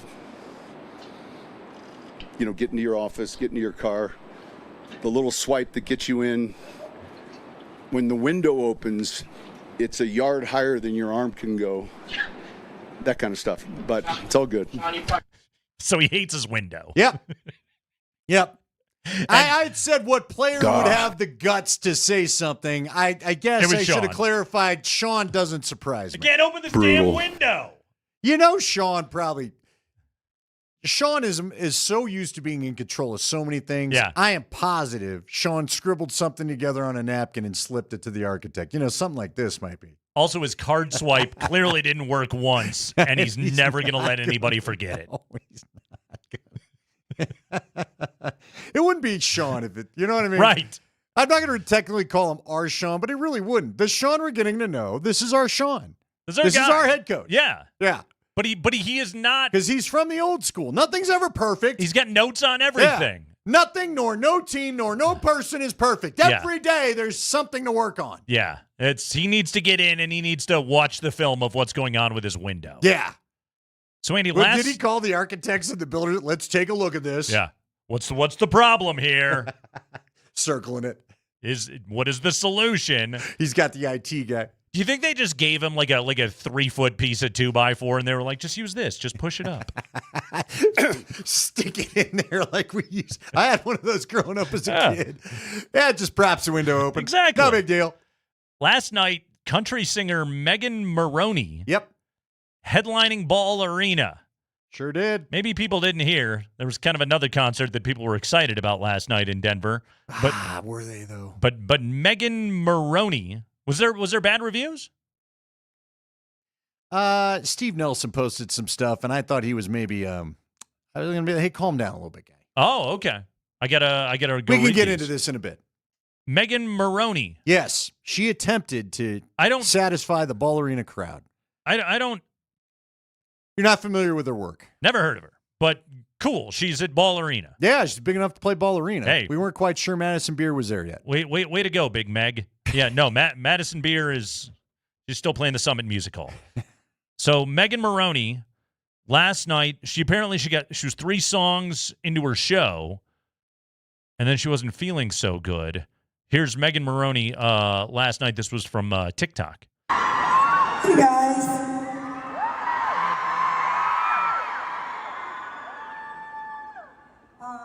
This is obviously the last thing I ever want to do, but I am obviously extremely sick, and I thought I did everything to make myself better, and then obviously 2 songs in, I just can't play this show tonight, but I will make it up to you guys. I absolutely promise I'll be back. Y'all be able to come, but I want to give you guys the show you deserve, and I'm probably gonna go cry in my dressing room now. All right. So she bailed 3 songs in. She wasn't feeling well. Yeah, was it a voice thing? Judging by what I heard there, she seemed raspy, but I don't know. Are you a Megan Maroney fan? She could be raspy. I don't know. Is that just how she is? Like Miley Cyrus is raspy. You can be raspy. So maybe it was a voice thing, or did she have a segment misser? That I don't know. I know Mike Sanford was big mad on Twitter. Did she get some of the funky lettuce? I don't know, because now, isn't that what we all go to now? I told you. Did I tell you? I don't know if I told you. So, I really like the enchilada. Now, I'm a bigger fan of the classic enchilada. Okay. And Taco Bell, Taco Bell sent me an email saying, sorry about all the diarrhea. Have $1 enchilada. Was that what the email said? It basically was. That was like literally, like maybe it was even a tweet. It was kind of funny, man. Andy, can I just note? I love that you're on Taco Bell's email list. Well, I don't even know how I got there. Even my daughter goes, "Bro wants to be in the know." I was like, "What?" I said, "No, I don't." But I figured you'd like that line, so I saved it. No, but seriously, I do love an enchilada. Yeah. Even the skinnier version of what we used to get in the 80s. We Yeah. lived like kings in the 80s, and it didn't have the same effects to your bowels. But anyway, no, Taco Bell was pretty funny. Sorry about all the thanks for hanging with us. Sorry about all the diarrhea stories. Here's $1 enchilada. I found it fried. It's apparently last Thursday was You were the a only day $1. late Yeah, but I was like, on the you know spam what? email? Now that I know it's here, I gotta have it. The damn Mexican. So wait, did milk- you go pay full price? I did. I paid $8 for 2 enchiladas when I could have had them for $2. That's afternoon radio money. Well, folks. you know what? I didn't tell Matt Smith last week. I did it on Friday and frankly risked finishing the show, but that's how bad I wanted it. Have a segment, Mr. Megan, and then get back out there and finish So, the yeah. show. But I had a taco that day. I was like, oh God, there's lettuce on that thing. I was okay. Can her band doing? I don't know. Judging by the voice, I'm not sure she had the lettuce problem. Do an instrumental. Who was there? Play an extended jam. You know, play a 22-minute tweezer. Let her do her thing. Right. Hey, listen. And then get back out there and finish the show. Folks, I've told the story time and time again, but people always seem to like it. Barry Fay wrote about it in his book. Once Axl Rose was so mad at Metallica for destroying the speakers when I went to the 1992 show at Mile High, he left and went to what was then Stapleton Airport. Yeah. And we didn't know what was going on. Slash was on this never-ending solo to the point where people got so sick. Literally, Duff McKagan, the bass player, got drilled in the head with a Domino's box that was flung at him like a Frisbee because we'd had enough of the 20-minute solo act because nobody knew where the hell Axl Rose was. Hey. And Barry Fay told the story. Axl leaves. He called the limo because, again, we didn't have cell phones, so we had to call the limo.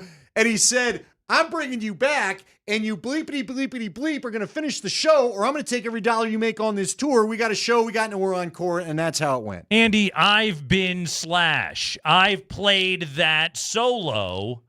Without me. Without you. Matter of fact, it was for 20 minutes. Yes, it can be It was done. a 20 segment. So, no, I kind of popped back in mid-segment, remember, and you're like, all right, what are we doing here?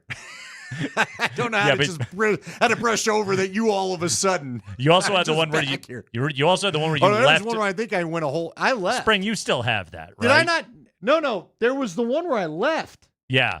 There was one at the old building where I left. No, it was in this building. The one you're thinking. It's in the drop menu. Listen, man, there's a bunch of them. Let's be honest. There's one every 3 months. There's only been one this year. But that was the one you're thinking of. It's only July. I'm going for just one this year. Seriously, there was one in the old building where I had to go home. No, you're getting him confused. You've got the one. Well, there was one just a few months ago. Yeah, the that's one in the one he's old talking building about. was epic. No, you don't have the one from the old building because we weren't talking about that. I texted you from my car. The one from a few months ago. I came in here and told you what was going on because there was just no beating it. I don't think she had that. We don't know. She just said illness. So we don't John know. wants to know, how was there a Domino's box into my height? They were literally selling mini Domino's pizzas. We not only tore the seats apart to have a mosh pit at this thing. That's cool. Because they had zip-tied a bunch of just folding chairs together. They were selling mini Domino's pizzas. This whole show was doomed, man. Megan, do the solo and get back out The opening act was supposed to be Faith No More, which is why I really wanted to go, and then they bailed because they hated Axl, and we got Body Count instead. They're one stupid cop killer, so I didn't show up for that. I wanted Faith No More. I wanted Faith No More. I wanted from out of nowhere. I wanted to open and hear from out of nowhere like they did on Saturday Night Live, and it was fantastic. And instead, I got Body Count. I ain't counting on showing up for that. I can tell you that. Count me out, Body Count. It's Kreckman and Lindahl.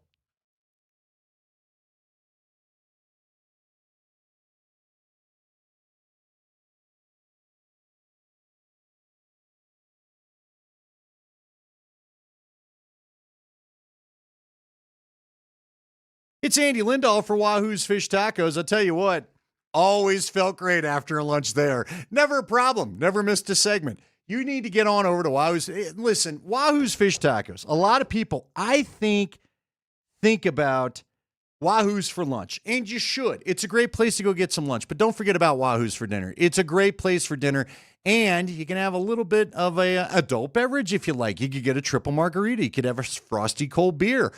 Yeah, you know, if you got the rest of the workday to get done, you can't necessarily do that. Now, Nate maybe can, but not all of you can do that. So if you want to get on over to Wahoo's tonight for dinner, I recommend having some of the blackened fish or maybe some of the blackened chicken. Love the blackened chicken in particular. You can get it in an enchilada. You can have it in a bowl. You can have it as a taco. You can have it as a burrito. And they've got pre-made selections. You can make something for yourself. Have it with a la carte. Get it as a meal with rice and beans. I recommend getting some of the queso. I think Wahoo's is fantastic. Go and find them at any of their 4 locations in Longmont and in Boulder, at Park Meadows and in Highlands Ranch. Go to wahoos.com to find one closest to you.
Saw the first Jalen Waddle touchdown of training camp.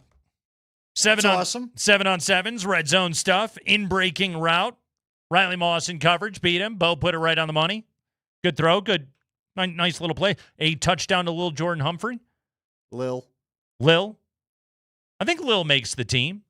It's going to be tough. I mean, there's already 5 guaranteed spots in Lil's there. always making the team, But he's bro. always What making have we the team. not learned from the last 3 years of Sean? Lil's on the team. He won't be on the team on Monday and Tuesday, but he'll be on the team on Friday. He'll be the guy that doesn't get the guaranteed contract, and they have to wait till whatever. He may even miss the first weekend, but he'll be back there. I saw a touchdown to Pat Bryant. Yeah, matter Out of route, fact, left corner. That was nice. A lot of people seem to get real excited about that. That was cool.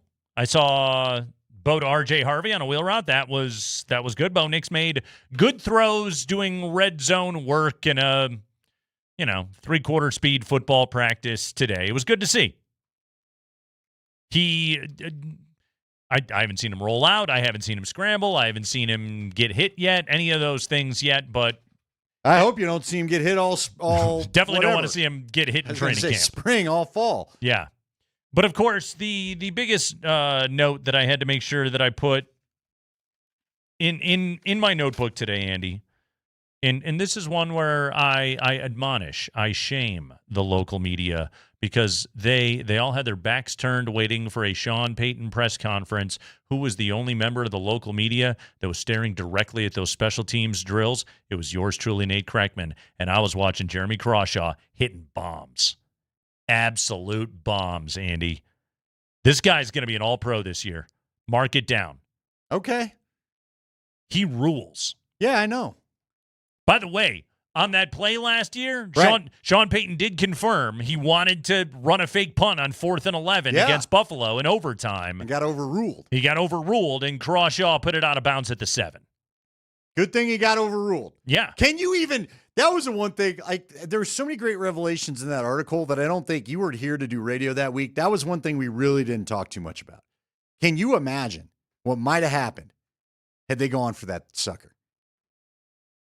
Do you think that they possibly – because I'm not – Let's listen to Sean Payton defend the decision? His desire to run a fake in overtime on 4th and 11 against the Bills in the playoffs last January. You were going to fake punt 4th and 11?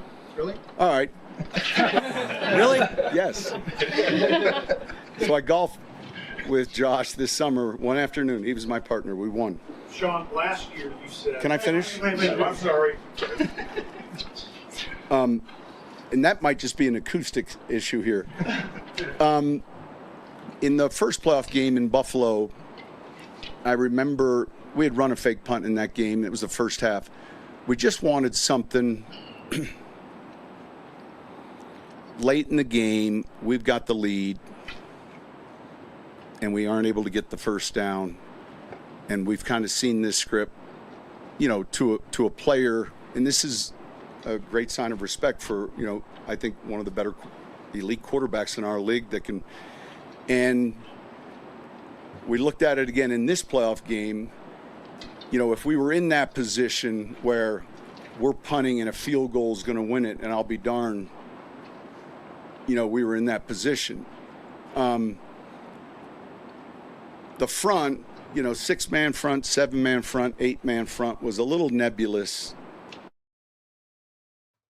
He wanted to run a fake punt on 4th and 11 because he believed he had the look to get 14 yards. Okay, did we ever get clarification as to who had the right to call it off? It's a good question. Because I got to imagine at minimum it was the personal protector. I don't think that was Crawshaw saying, hey, let's not do this. No, I think that's a good point. That's probably who makes that call, right? Yeah, because he had to be, when Sean talks about the thing being nebulous, that to me then means, I'm guessing the personal protector who I don't know who that might have been that day, the up back, whatever it would be. He must have said, I don't know if we've got the look or not, we're punting. If it's nebulous to me, and I don't exactly remember the play, but nebulous to me is code for they were showing us a fault. You know what I mean? Is the guy committed to coming or not? The guy that kind of moves up like we're coming to block it or not. And if he drops back, then all of a sudden, like the 4th down play that didn't go well against the Patriots, and all of a sudden they've got the guys to cover it. Yeah. But if he's on the line and ready to go, then that means that the opening was there. So I'm assuming because somebody didn't commit to what they were doing, they couldn't run it, and the personal protector said bail. Yeah, there was something which famously, right call. Sean Payton was saved from himself. Yeah, I'm telling you, dude. You know, one of the things that I wonder about now is now that he won't be the play caller, like how much will there be more of that? Because he's got more time for his own wild imagination during games. Like I always remember, Andy, Rocky Mountain Showdown somewhere in the mid-2000s. And it was a game CSU won. And I remember after the game, Sonny Lubick was asked about a play call, and I'm paraphrasing here, but Sonny kind of said, I didn't call that. I don't call anything. And he sort of made a joke of like, I called one thing today and it was a penalty. So they don't let me call that much stuff. But that's also like, that's sort of like old school college football thing. Like, you know, Bobby Bowden, you know, those kind of guys, the Paternos of the world, they didn't do much. They became figureheads. Yeah, they became figureheads. They became the face of the program that everybody loved, but right. the job was not the same. Exactly. Like they weren't really game day football coaches, and now, but every now and then they could get a wild bleep up their butt and override everybody. Exactly, and decide, let's fake it, or let's go for it. You know, that's 4th and 4, and we're on our side of the 50, but let's go for it in the second quarter or something like that. I feel good about this play call. I feel good about this look. We ran it in practice this week. I remember that. Let's go ahead and do that. You know, now that Sean just kind of has sort of time and I don't know, not as much to do on his hands. Well, we assume. Right. For now. For now. For September. That's the best way to put it. Yeah. For now. For now. For September. Will we just see the Broncos do more wild stuff? Well, but see, possibly. But how about this? I give Sean some grace here, and I know he's using other examples. The reality is this guy plays in a division with Patrick Mahomes, and who are they facing that day? Josh Allen. Yeah. So we played golf with this summer. Yeah. But I'm just telling you, I get the whole, there's about 4 or 5 guys in the league you don't want to give the ball back to. And I'd say Josh Allen's one of them, right? Yeah. So, and I guess now that I'm starting to jog my memory, I think he even kind of commented on that inside the Wickersham piece. But I'm telling you, Patrick Mahomes has made you start thinking about the guys you will not give the ball back to with the game on the line. I think Josh Allen is one of them. Yeah.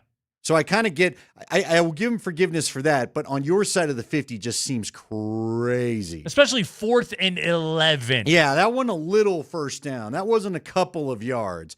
But I'm sure he'd tell you, but that's the exact situation where they're not even thinking about it. That's where you could surprise them the easiest.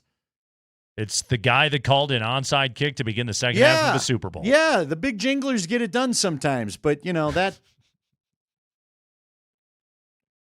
You know where I'm going. I do. Jinglers. Yeah. It's a fun word. The old cowbells. Hey, training camp kicks off this Friday. The old bull looking at you from the back side of the truck. And Altitude Sports Radio will be there covering every second. Our coverage is powered by Ramos Law. Car accident, you need Ramos Law.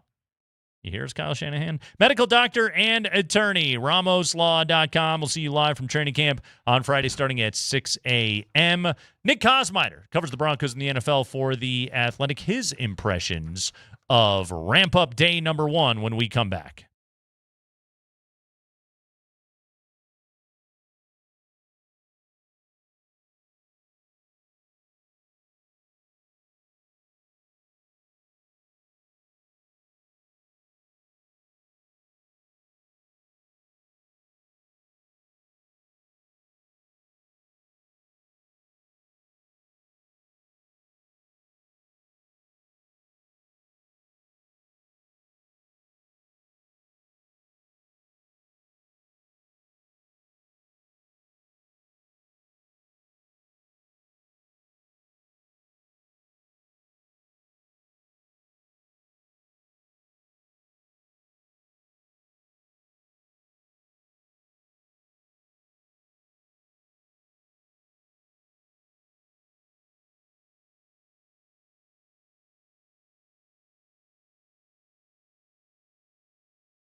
And Nick Kosmider of The Athletic joins us right now on the Ramos Law Hotline. Car accident, you need Ramos Law, medical doctor and attorney. Visit ramoslaw.com. Day number 1 of acclimation for the Broncos. Nick, what does acclimation mean? I guess it's if for those who left the mile high climate for a few weeks, getting their breath back, I suppose. Okay. Yeah, that's really all that I can give you. It looked the same as OTAs. That was what I thought. And perhaps even a little bit more like pared down in terms of that. I mean, they were out there today for just a little more than an hour. From the time they started stretching through the time that they wrapped things up with the post practice huddle. So yeah, just a really light kind of, I guess, a way for them to get back working out together and have those couple days of just like, I guess, kind of like the first day of school when you get back after the summer, you're just sort of going through classroom rules and maybe playing a couple icebreaker games before you're like, okay, we're settling in for just like, the slog. I kind of think that's what these couple days are designed to be for them. All right, Nick. How do I want to start all of this? Let's start with this, and this is probably the last thing that you're going to expect from me, but I found it curious because I saw the tweeting about how great that Jared Stidham looked in the red zone period and a couple of different drills and this, and that. Seriously, how do you win Dak trust when you had the AFC Championship that you did? Well, I mean, because last year he looked good during camp there, Nick. And I realize it's a backup quarterback, but we got a guy with a bad ankle. He could be playing more this year than we expect. So how do you win that trust back? I was going to say that, as far as like kind of that being their biggest concern, I think that we do have to remember that his situation was unprecedented in terms of where he came in during the season. I mean, for all the talk about Jared Stidham's experience, for the better part, or really all of the last 2 years, Bo Nix didn't miss a single meaningful snap until the AFC Championship game. And so I think, talking to some people, there is kind of like a realization of what that bind really was, no matter how they tried to paint his experience, to paint his comfort with the offense, being that he had been in it for 3 years.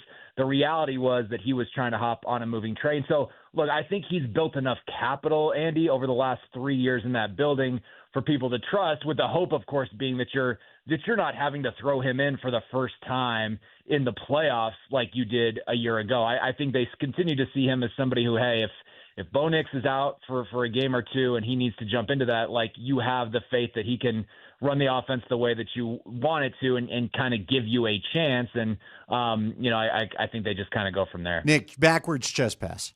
Backwards chest pass. I mean, that's the thing. I understand everything you're saying about the toughness of the situation. You made a decision a rookie would make, if even that. So I guess, do you think there's any shot that Ellinger supplants him as the backup? Sure. I mean, there's a chance. He's still there. I think it says something that, Ellinger going into this offseason with the opportunity to sign elsewhere, they bring him back for another year. Really liked what he did in the offense. So he'll have his opportunities. And if he plays really well in the preseason and camp, then I think maybe they'll take a look at it. But I still think that it's going to, look, this is a team, say what you want about it. Like Sean Payton has his guys. He has players who he, thinks are right for the roles that they're in. And really, once you've been in those roles for a while, we've seen it with a number of positions. It's kind of hard for them to look elsewhere. That's sort of what they've built. And as long as they're winning, which they've done here, I think it's going to largely stay that way. We will be the first sports radio show in Denver that will print up. You can either get your Team Stiddy or Team Ellie t-shirts. Why not? The decision, part 2. We'll have them available for you. Somebody made the joke to me today, Teddy or Drew. Like, guys, we've been through the mediocre quarterback competition. Why are we trying to create a new one for no reason? Flacco v. Lock. Because Nick, and it wasn't, you didn't tweet it. Somebody tweeted it. The name Jared Stidham makes Andy's head explode. Because Nick, we watched a great camp out of the guy last year. I know there's a lot of people. Listen, Bo, I think is probably going to be fine, but what if he isn't? Like, I can't buy the he won't make the play that'll cost you the game argument anymore because he's now done it. He's now done it. If Bo's not fine, the season's down the drain anyways. Like, wow. I mean, like, I'm just saying, like, that's the kind of, at least in terms of like what they are trying to achieve. You're like any team that's trying to be where they're trying to be, like you're trying to thread a thin needle. Like the Seahawks were not going to win last year if all of a sudden Sam Darnold is not available. You know, for the NFC Rams, Championship, the Rams weren't going to make a run to the NFC Championship if Matthew Stafford wasn't available for the playoffs. Like that's just the needle that you're threading when you're competing for the kind of prizes they're competing for. If you don't have Bo Nix for an appreciable amount of time in this season, then then you're kind of already off the rails. Now, if you think Sam Ehlinger might be better in a spot start against the Raiders because Bo Nix is hurt than Jared Stidham, like we could have that conversation. But I just think what I'm trying to say is I don't think that's what's going to make or break their season, because if Bo Nix is out for an extended period of time, I just don't see them being able to compete for anything significant. That is Nick Kosmider of The Athletic. Nick, today I watched Bo Nix throw touchdowns to Jalen Waddle, Lil Jordan Humphrey, Pat Bryant. There was also one to R.J. Harvey in there as well. I guess that doesn't necessarily relate to my question, but where do you come down on this? Again, considering everybody is healthy, what wide receiver will be third on this team in targets and or receptions?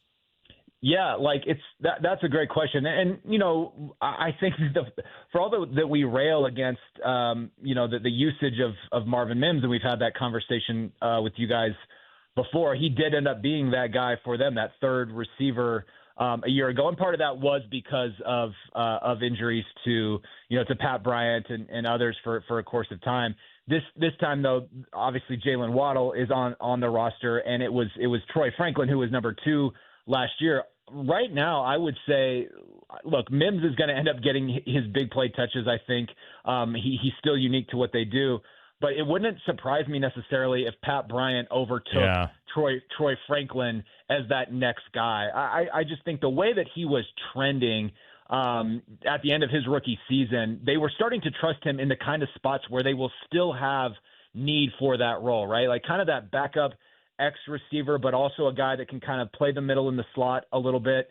He's versatile and yet has the toughness to run some of the routes that they really need him to over the middle. He's going to have to show that he can, kind of avoid some of the big hits, that he can stay healthy. That's going to be something to monitor going into his second season, but really sure-handed and has the toughness to really make it in a Sean Payton offense.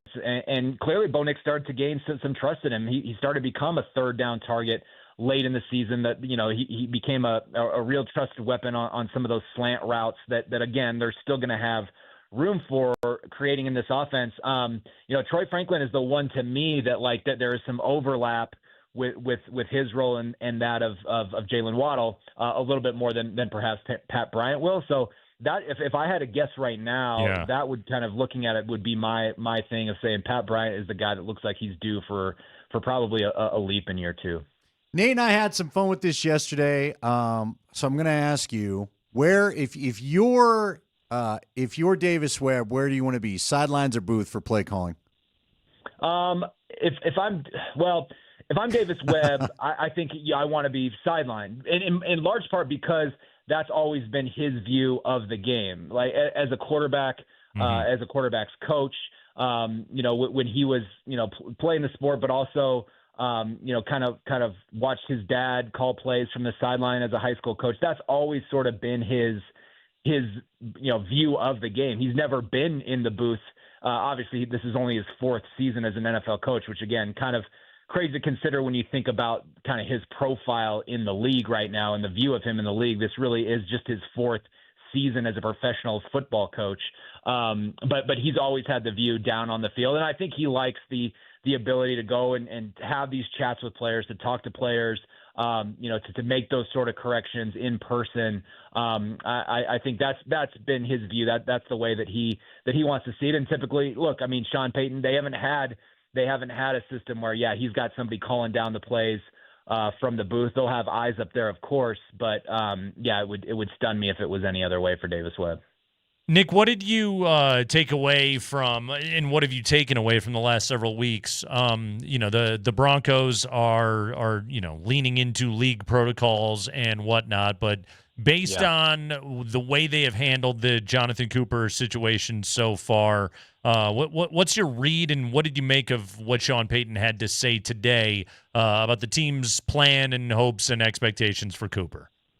Yeah, and while they didn't specifically outline what it was that Jonathon Cooper has been doing the last 5 or 6 He's weeks. been fantastic at it. Yeah, and look, weird word to use. That, proud, all those kind of things. And that, look, I mean, you can separate like how you talk about certain things, right? If you're speaking specific to a process that he's going through and you being pleased with how that has gone, then that's fine. But of course that exists within the larger context of what he's being charged with, the very serious crimes that he's been accused of and charged with and facing charges of in a criminal proceeding is all very serious. It is pretty clear to me that they're sort of letting the league take the wheel on this thing. That has kind of been the way that NFL teams have operated when they have players who are within a criminal proceeding and also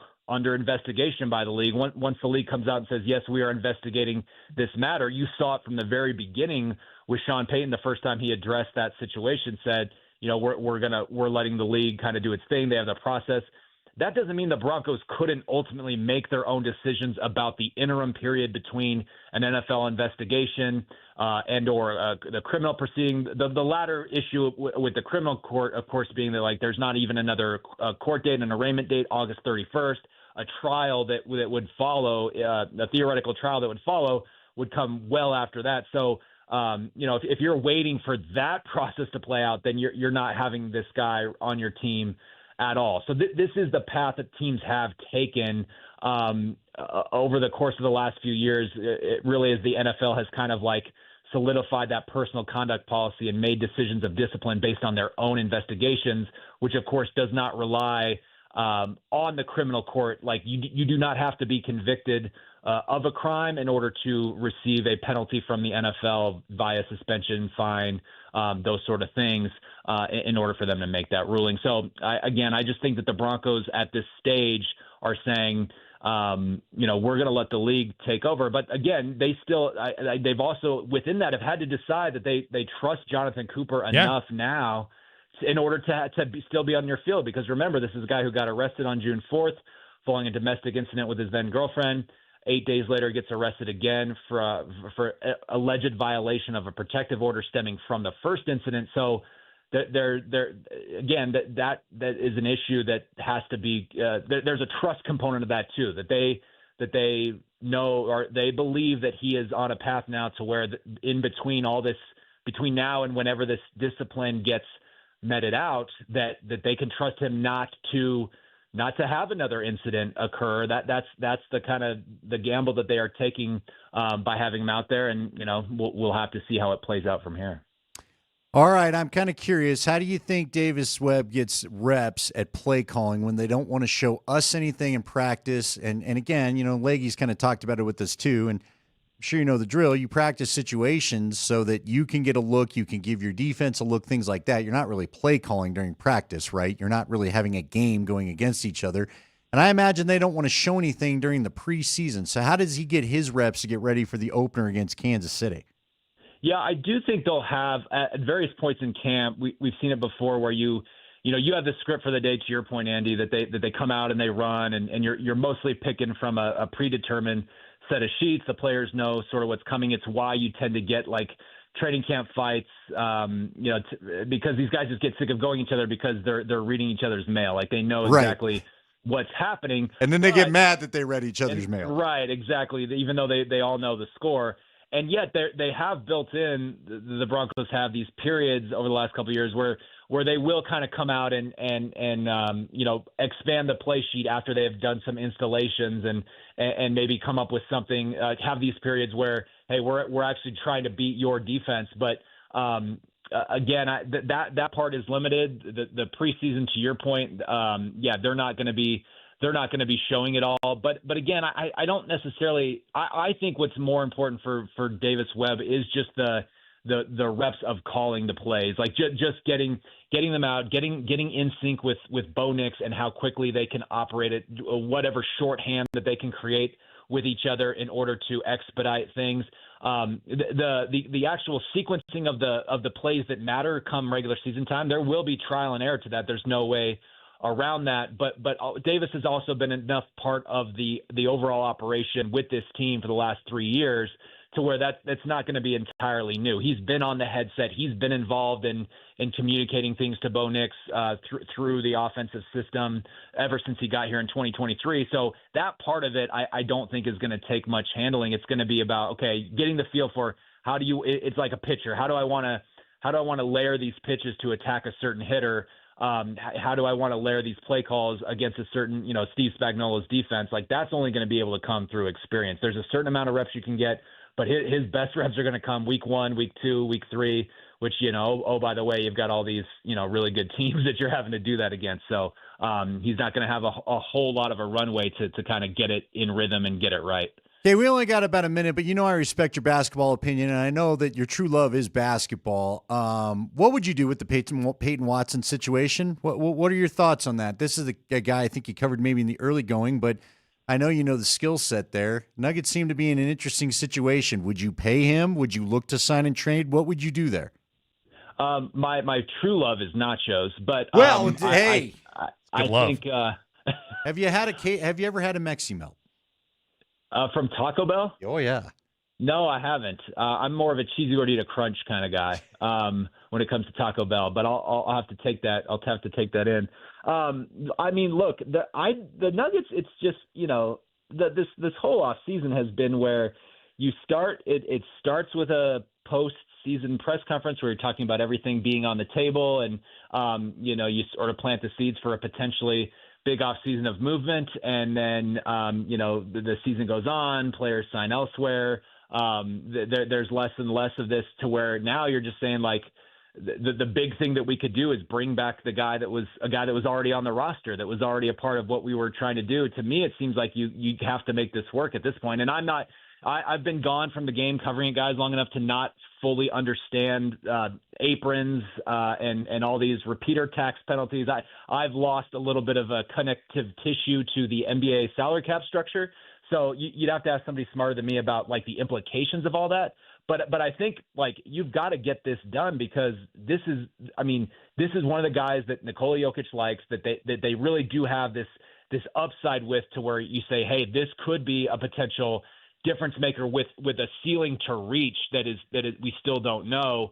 That's going to kind of be one of your pathways of having somebody that's already on your roster get a lot better, because you don't have the avenues to add a bunch of other talent outside of that. So to me, getting that done, I think should be paramount for them. I still think he's going to be on the team. Right now, like, what's he's the alternative? Exactly, like he's here and he's under their control, and the Nuggets have the leverage. Well, that's just it. I asked Scotty this morning. I'm like, well, they had a couple, proposed deals out there for this player could be coming back, this and that. And Scotty's like, well, they're in the second apron. They can't trade for a player. And I'm just like, all right, dude. I like Nick said, I can't anymore. I don't even know what you're allowed to. I think the only thing they're allowed to do is keep him on the team because of the stupid second apron stuff. I don't even know what you're allowed to do with this. Nobody else has come flying in with another offer yet. It should tell you something. Nick Kosmider, everybody, theathletic.com, longtime basketball writer, and now, you're a longtime football writer now. You're just you're old. You're a longtime writer. Just a long time writer. Uh-huh. Thanks, guys. Take care. Guys, subscribe to The Athletic. Read Nick every single day. That's Nick Kosmider. It's Kreckman and Lindahl. We'll take a quick break. When we come back, did re-signing Cale Makar get more expensive? We'll talk about that next.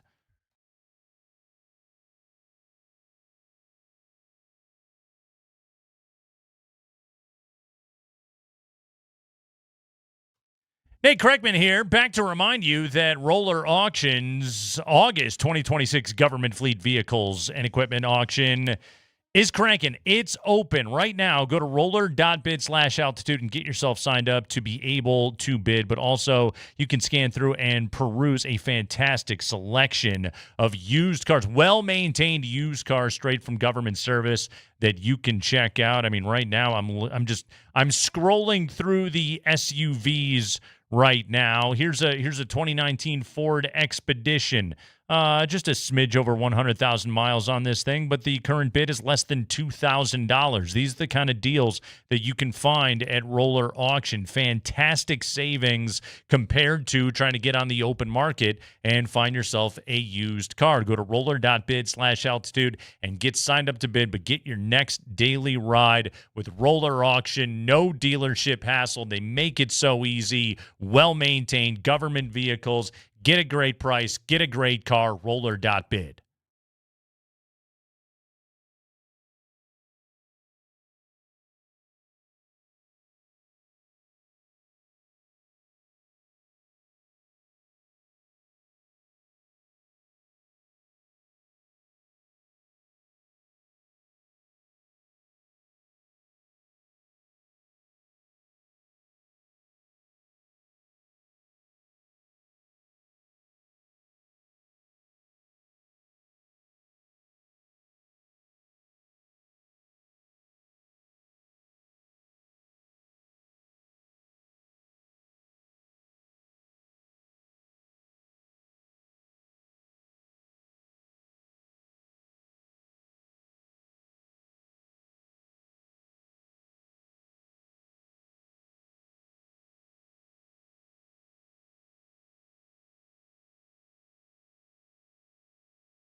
So the big hockey news of the day, Macklin Celebrini signs a 5-year, $94 million contract extension with the San Jose Sharks, worth $18.8 million per year in average annual value. That makes 20-year-old Macklin Celebrini the highest paid player in the NHL by average annual value, surpassing Leo Carlson of the Anaheim Ducks. And, of course, they both passed Kirill Kaprizov this offseason. Connor Bedard He got $15 million earlier this offseason, but he's not in the same zip code right now with Celebrini and Carlson. But that, of course, brings up the tricky point, Andy, for the Avalanche, who Joe Sakic told us a couple of weeks ago he's working on an extension for Cale Makar. And so does this now up the value of Makar's deal? Because, I'm just sitting over here doing afternoon radio, but I'm going to say Cale Makar should get paid more than Macklin Celebrini, and I think Celebrini's really damn good. But Cale Makar's he's like a top 4 player in the NHL. I don't think Celebrini's there yet. Yeah, Cale Makar's got some pretty impressive trophies sitting in his case. Sure does. So, yeah. It's called the Conn Smythe. Heard of it? And it's interesting because a little bit Have earlier. you guys ever heard of the Conn Smythe? A little bit earlier, there was chatter earlier by like mid-July, I think it was. There was chatter that maybe Makar knows that I gotta be a little less greedy, if you will. Don't love using that term. I don't think greedy. You're not greedy for getting every penny you're valued at, frankly. No. But maybe he should take less, keep the team together, yada yada yada. I'm sure the Players Association would like to say, look, man, every other sport, the big contract begats another big contract. We need you to keep pushing the number higher. Because it was Draisaitl at 14, and then Kaprizov made a big leap to 18, up to 17, and then Carlson went 18, and now Celebrini goes 18.8. Yeah, Makar minimum gets 19. Yeah, we're in a different stratosphere now. Exactly. Based on my read of this whole thing. Yeah, you got to give Cale $19 million now, right? If not 19 point something, 1, 2, 3, take a pick. If we were to pay him at his full value, that's what he would get. Apparently, the max average annual a player can sign is 20% of the cap, and the cap is $104 million, so 20.8 is the maximum that you can get, and nobody is in the $20 million club yet in the NHL. But you're not going to be mad if it's Cale Makar. The guy's won a Conn Smythe. The guy's won a couple of Norrises, right? If it's Cale Makar or Nathan McKinnon, I'm not mad at either one of those guys making the most money they possibly can. Yeah. So because they both deserve it. Right. Look, whether we like it or not as fans, because we'd rather the Avs have more money to spend, Sure. The Players Association is going to say we'd love it if a player cracked the $20 million a year barrier. We need that. Yeah, it's really nice for all of us to sit over here and go, well, everybody should make less than $10 million so you can just have more good players. Cool. That's not the way it works. Right. So, and hockey players, I mean, it's sometimes like this conversation alone is blowing my mind. I know that everyone makes a lot of money in sports. That's just what it is. If you're a fan, you should just be numb to it and accept that's the way it is. They make more money than you do, the blue-collar person. But it blows my mind that we're talking about, Peyton Watson, who wants almost $30 million and is nowhere near the stature in his league that Cale Makar is, and Cale could just be the first guy to crack $20 million? You kidding me? A year? Turns out business of the NBA pretty damn big. Tells you that. I have the highest AAVs in baseball right now. How far down do you have to scroll before you get to 18 million? Oh my gosh. Still scrolling. 18 million is that's like a bullpen guy. Let's see. 18 Jose let's get all the way down to 18. Here we go. The Padres are paying Yu Darvish $18 million this year. He is the 93rd highest paid player in baseball. Well, there you go. So Cale Makar is hoping to surpass to get to number 1, the 93rd player in baseball. Yeah. I suppose Celebrini would be by Jose Barrios, who is the 87th highest paid player in baseball right now. That's amazing, man. By the way, we might as well have a quick Rockies conversation because they lost 3-1 today. And all I could think of, again, I'm not going to I understand from a fan's point of view, as I do think, I give the Rockies a tip of the cap for this. They have some guys that I like watching, which was I hated everything about it a year ago.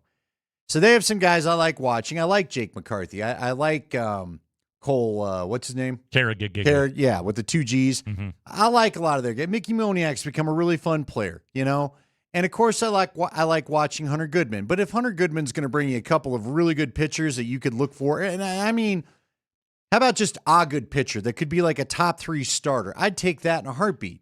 at least profiles as one. Let me reframe this conversation a little bit because we're talking a lot about trades in two very different sports right now and two teams that are in very different places.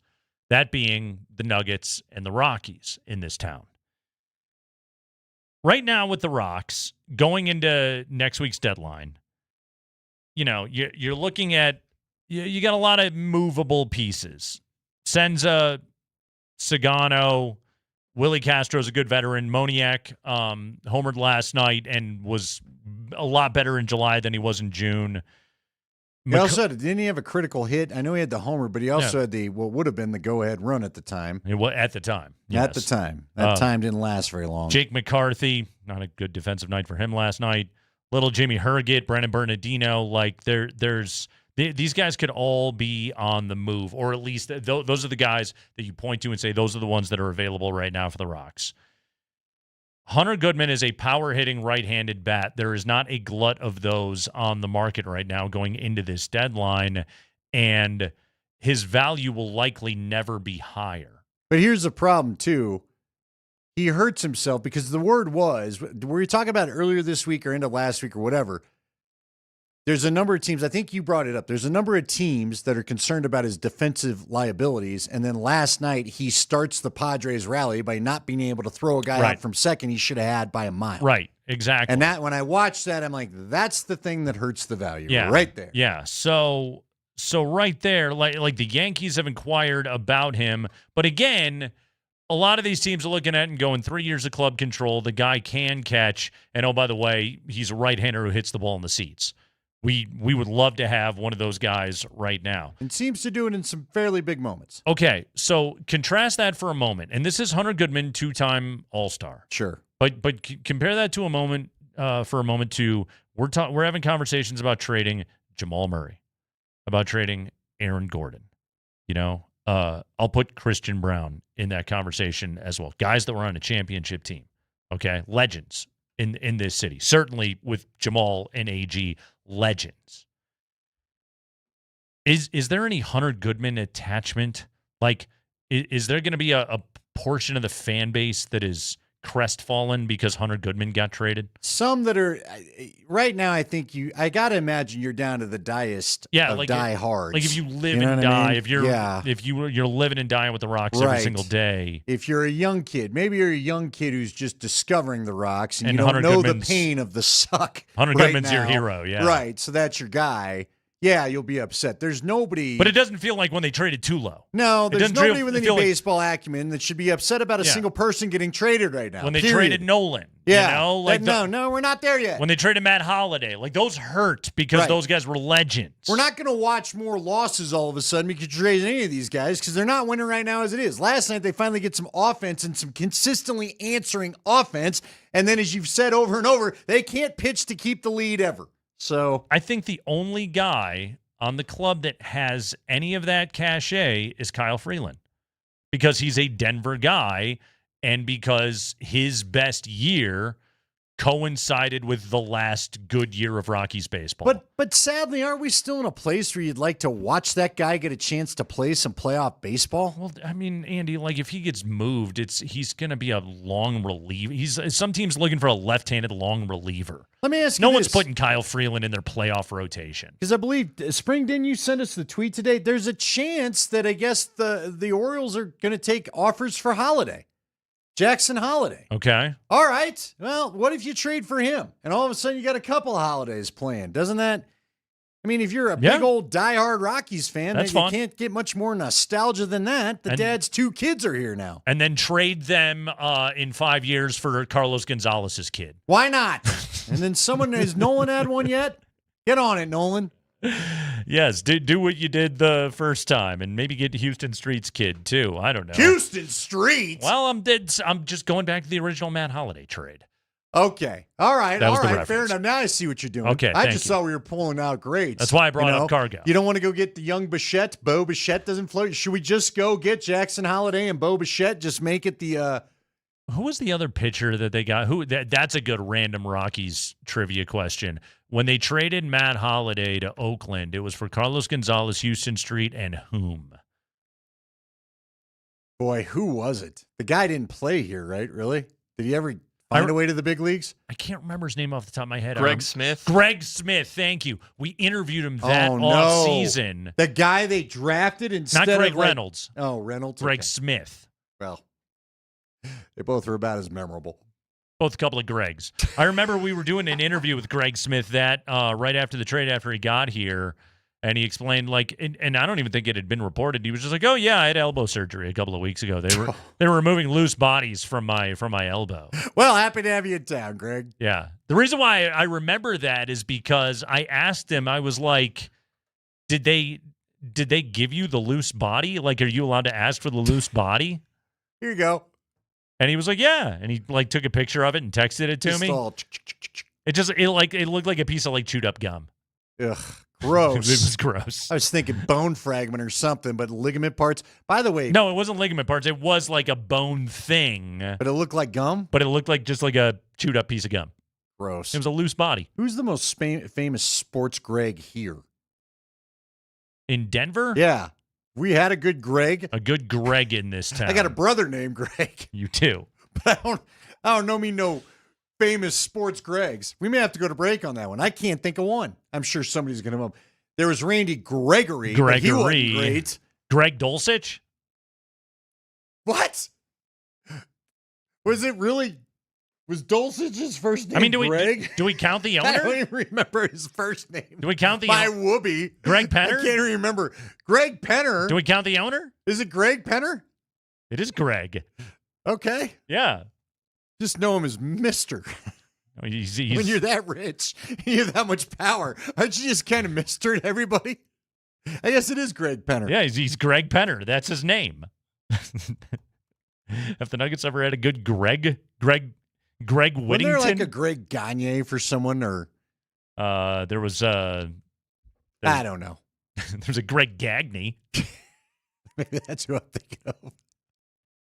Yeah, that was confusing because there was Gagne, the Dodgers reliever, right, and then Gagne. Greg Gagne, who was just like a Mets utility but infielder from the Gagne 80s. with Cagney and Cagney and Lacey. Gagne and Lacey?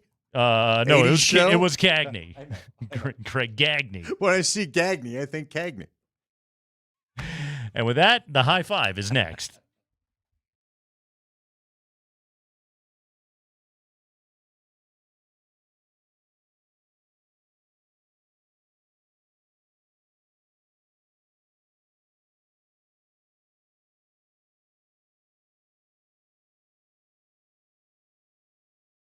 Guys, Andy Lindahl for Southern Steer. You know, if we'd had some good quality meat for lunch, Nate and I would probably remember Greg Gagne never played for the Mets, but we didn't. So I'm going to have some tonight from Southern Steer. Stopped by the shop last night, picked up a number. I'm a big fan of their chicken wings. Look, there's so many good things that they've got there. I love their skirt steak. I was promised some, then Ben said he ate it all for himself. So that was a bit of a bummer. So if they ever have that, make sure you pick some of that up. Makes great street tacos, makes great fajitas, but seriously, I'm telling you about the flavor-infused steak tips. They were so popular yesterday, they had a tough time keeping them in stock. Now, if you go on Tuesday, they're a little bit less expensive, and so that's a great time to go anyway. But if you want quality meat, a meat with freshness you can taste, you're going to taste how much better this is than some of the stuff you get other places, you got to get over to Southern Steer, especially if you got a special occasion coming up, or maybe you're having a big barbecue for a group of people and you want to just be proud of the food that you're serving. Southern Steer is the spot to find it. Not only do they have great quality meat and fresh brats and fresh sausage and stuff like that, you want a certain cut, Ben will try to accommodate you if he can. They've got great seasonings. I mean, they have things like pickled eggs, if you'd like that, if that maybe floats your boat. They've got some great raspberry preserves that I got one day. They've got a great special sauce. They've got all sorts of things. It's almost like a grocery store inside a butcher market. Head on in there to Southern Steer. Find a location in Greenwood Village. It's two blocks east of I-25 on Arapahoe Road on Dayton Street. They're just right across the street from the Shane Company, catty corner to Fane Myers. You know the area. Go and see them on the web at southernsteer.com.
We begin the 5 o'clock hour with the 5 biggest stories of the day from around the NFL. We call it the High Five. Get the symmetry? Go ahead, Spring.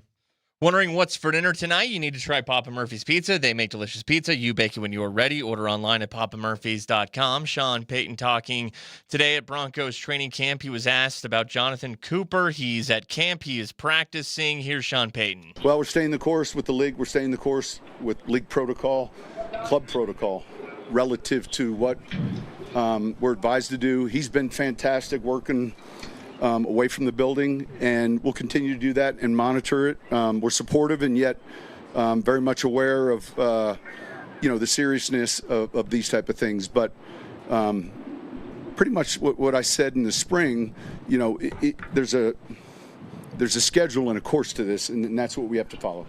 Yeah, so what the Broncos have said is getting 9 sacks out of Jonathon Cooper is more valuable to us than the reputation hit that we take from having a guy with a felony assault charge against him on our football team. Big-time pro sports. This is what they do, and we all, have to make our decision about how we feel about that and make whatever compromise we feel necessary to continue to don our Broncos cap every Sunday afternoon. They want Jonathon Cooper on the field, and they are acquiescing to the league protocols. The league did not put him on the exempt list, so he was at football practice today. Keeping him on the roster is 100% the Broncos' decision, and Andy, they want to have him on the roster. Yeah, I think deep down that's probably the way they're going to go with this. Now, again, if this thing does not get, if it ends up going to trial, I think you brought it up yesterday. When we get to the regular season, he doesn't have to talk about it, but he's going to have to at least honor a media request to meet with them once we're in regular season. He doesn't have to do that right now. He's also going to have to miss practice to go to trial. Yeah, if we get to that point, so that's where I think it'll be interesting to see if this really does. They got a month before the first hearing. He's doing fantastic work, though. According to Sean, away from the field. Yes, away from the field, the work is fantastic. Okay. They want him out there, and the ownership and Sean Payton and George Payton and everybody in collaboration here is willing to put their reputations on the line to back Jonathon Cooper. It feels like a risky one in this way, Andy. Like the first one is the he said she said like ambiguous fog of domestic violence incident that we all know way too much about of reading these stories and hearing these stories over the years. The second one is the one that, for me, Jonathon Cooper lost the benefit of the doubt. Because he's on Ring video. Yeah. Texting her over and over again, right. Showing up at her house, banging on the door. Doing things he specifically was told not to do. Not to do. And then we also got the reveal of the forensic nurse's report. Yes. Which told a different story than what we initially all heard from the first night, and it is not pleasant. Including and also the officer's, report that Cooper had, in fact, acknowledged that he had held her by the neck and did so aggressively. Like this is all on record as of right now, but the Broncos apparently think, well, there will be a resolution in this, and Sean Payton today said sooner than later they expect that resolution that will make it palatable enough to have Jonathon Cooper on the football field. Like the tricky part of all of this, Andy, is like if this thing goes to trial, then I think things change. And then it can be a really bad look for the Broncos. It could, and then that's where I wonder if this is the same. But they're betting on the other. They're betting on the other that this outcome. never gets to trial, and I'm assuming details, I guess, never go public. Yes. And so again, we'll see if that is the case. If it goes to trial, I wonder if Greg Penner has a different feeling about things, and then the league may step in and say something too. Yeah. So. Yeah. But right now, everybody's waiting until. And I don't know if the Broncos, I don't know how concerned they would be about this, but if they had told Cooper, we're not putting you on the practice field yet, would there have been a grievance with the Players Association? And I don't know. And they wanted to avoid all of that mess. Again, I don't know that part. I don't either. And so we'll go through this. Here's the thing. Everybody seems to think no matter how this gets done, even if there is no trial or whatever, that there will be a suspension. So the Broncos also have to be ready that it seems likely he is not in your plans week 1. So while you're practicing, you got to get somebody else ready to probably take his spot. Spring. High five. Sean Payton was asked today, what is the next step for Bo Nix in year 3? I don't know. The next step is kind of cliche. I mean, he just finished winning 14 games and having a really good season. Do I think he's going to continue to improve? Yes. Man, I'm pleased with the shape he's in, and the timeline relative to everything we've discussed injury-wise is falling into place. It's good to have him back out there in the team periods. And I think there's certain areas for us offensively that can help with the quarterback, a consistent run game throughout the year. So there's some things that we can do to help him. So we're often getting started. Okay, he's absolutely right. A consistent run game can absolutely help. What are you going to do? Are you going to call them? You got to call it. You got to dedicate to it. Yeah. Again, I will say it over and over and over again because it's been bludgeoned into my head. You got to get it done now, and it's got to be a thing all year. You can't decide running is going to be what we do when you get to the playoffs because somebody's injured or whatever. It absolutely not asked to. You have to start. You have to dedicate to it, and you got to call it, like you said, throughout the year. I will go back to the greatest example for anybody that thinks I'm off my rocker. Go back to 2015. Okay, how many times did you and I, early in the year especially, watch that run game not do too much? Yeah. But Gary Kubiak stood at the podium and he said, I believe in it. And you got to call it. And it's got to matter and you got to do it in the first. And he said, sometimes in the first, if not the first half, if the first quarter for certain, our short runs eventually become longer runs because you've dedicated to it and you wear them out. And during the year, you get better at it. And if you really go back to how the Broncos won the Super Bowl that year, it was late in games where they could lean on it, where C.J. Anderson and Ronnie Hillman were able to find bigger holes. Now, they weren't explosive Terrell Davis type, God bless you, Terrell Davis type runs for touchdowns, but they started picking up first downs. They started eating clock. They started getting it to do what they needed to do into the playoffs, and ultimately led to them winning the Super Bowl. So if he wants to do this, yes, it's got to be a thing from the word go. And you keep telling us you're going to do it. But even in games you've told us in the past you're going to do it, you haven't done it. Well, the thing they always run into, though, and this is where Sean's hesitation comes from, is the first time they don't convert a 3rd and 8 because they didn't run the ball with any success at all on 1st and 2nd down. That's when Sean just goes, well, guess what? I'm throwing on 1st and 2nd down. Can't run it today. The rest of this game. Yep. And who is the guy that talks him out of it? Look, Shanahan had that problem sometimes. Himself out of it. I know, but Shanahan had an Alex. Talk to the guys. I'm sure Nalen would tell you. Alex Gibbs is the one that went back and said, you're not doing this, or you're staying with it. So even when the greatest coach, I think, in Broncos history had to have a guy that was there to kind of keep him in check to stay with it. I don't think Sean has that guy. You think Zach Strief is the one telling him to stay with it? I think Zach Strief tries. The other part is he talked about things they can do to help him out, and they mentioned the run game. The other thing they did to help him out, they got him Jalen Waddle. Yeah.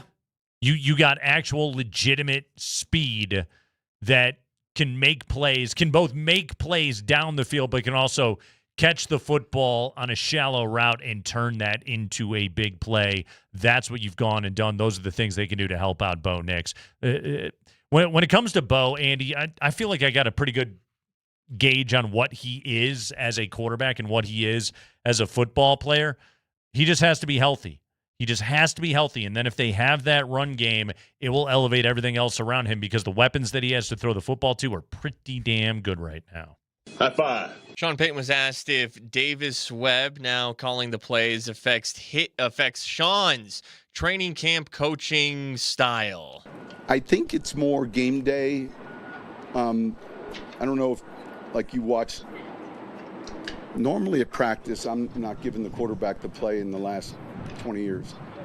So on game day, though, it's different. But during practice, whoever is the coordinator is in the helmet with the play, and so you observe it, and I think the bigger change is as it relates to in season. Lombardi? You almost say Lombardi's not there anymore. Not there anymore. Joe is gone. He was there for a long time. He was, but he's not there now. anymore. He's where is he? Did he go to New York? I don't know. Where is that guy? We're not doing that today. Where the hell is this guy? I know he got hired to a staff. I did think about doing that with all the coaches that got fired, and like, what random coordinator job do they have now? But we're barely hitting the headlines. Well, we don't need to do the sub headlines. What else is going on around the league, Spring? High five. Bengals defensive end and recent first-round pick Shamar Stewart was carted off of Bengals practice today with an apparent left leg injury.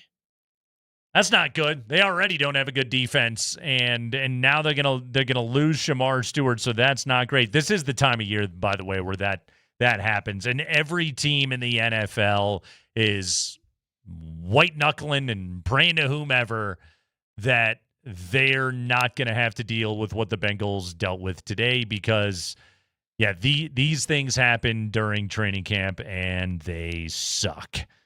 And I did not watch the video because they said the video was horrifying, and I don't want to watch it. Yeah, man, that's it always amazes me. It happens in the first week of camp, I feel like, and then it's just as tragic in the first week of the season.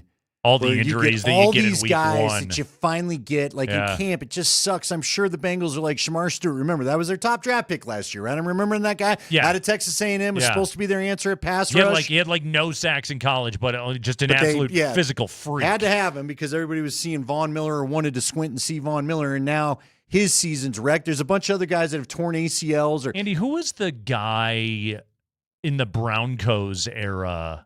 Remember when they had Courtney Brown. Number 1 pick overall from Penn State that was always supposed to be the dude, and every year had something catastrophic. Broke his arm in the bubble. It was a rainy day. They were practicing in the bubble. I'll never forget the noise that man made when his arm snapped in half. Yeah, and he'd have like a devastating knee injury when he was with them. Remember, he was a Brown as the number 1 overall pick. Yeah. He was supposed to be, who'd they just trade? Who was their guy? Myles Garrett. He was supposed to be Myles Garrett before Myles Garrett. He was like the dude looked like a G.I. Joe action figure built to play defensive end. And never could stay healthy. I mean, never. So, and you're right. It sucks. These guys, there's a reason why you see them cry when it happens the first day of training camp. This is what you've been waiting for. Yeah. And just, And again, go look at Adam Schefter's Twitter timeline today. I serious. 2 or 3 guys all over blew the place. knees out today. It's unreal. Injuries all over the place. The NFL season is upon us. It's the Kreckman and Lindahl show. Take a break. When we come back, Sean Payton today said there are specific items that his team has to be able to get better at in order to not be in so many one-score games this upcoming season. He wouldn't specify. So we will speculate. That's next.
That's Andy.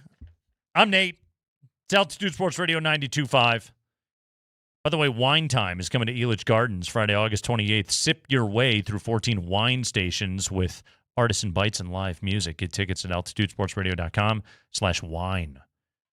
Sean Payton spent a lot of time last year whining about playing in too many one-score games. He would prefer to not do that this upcoming season.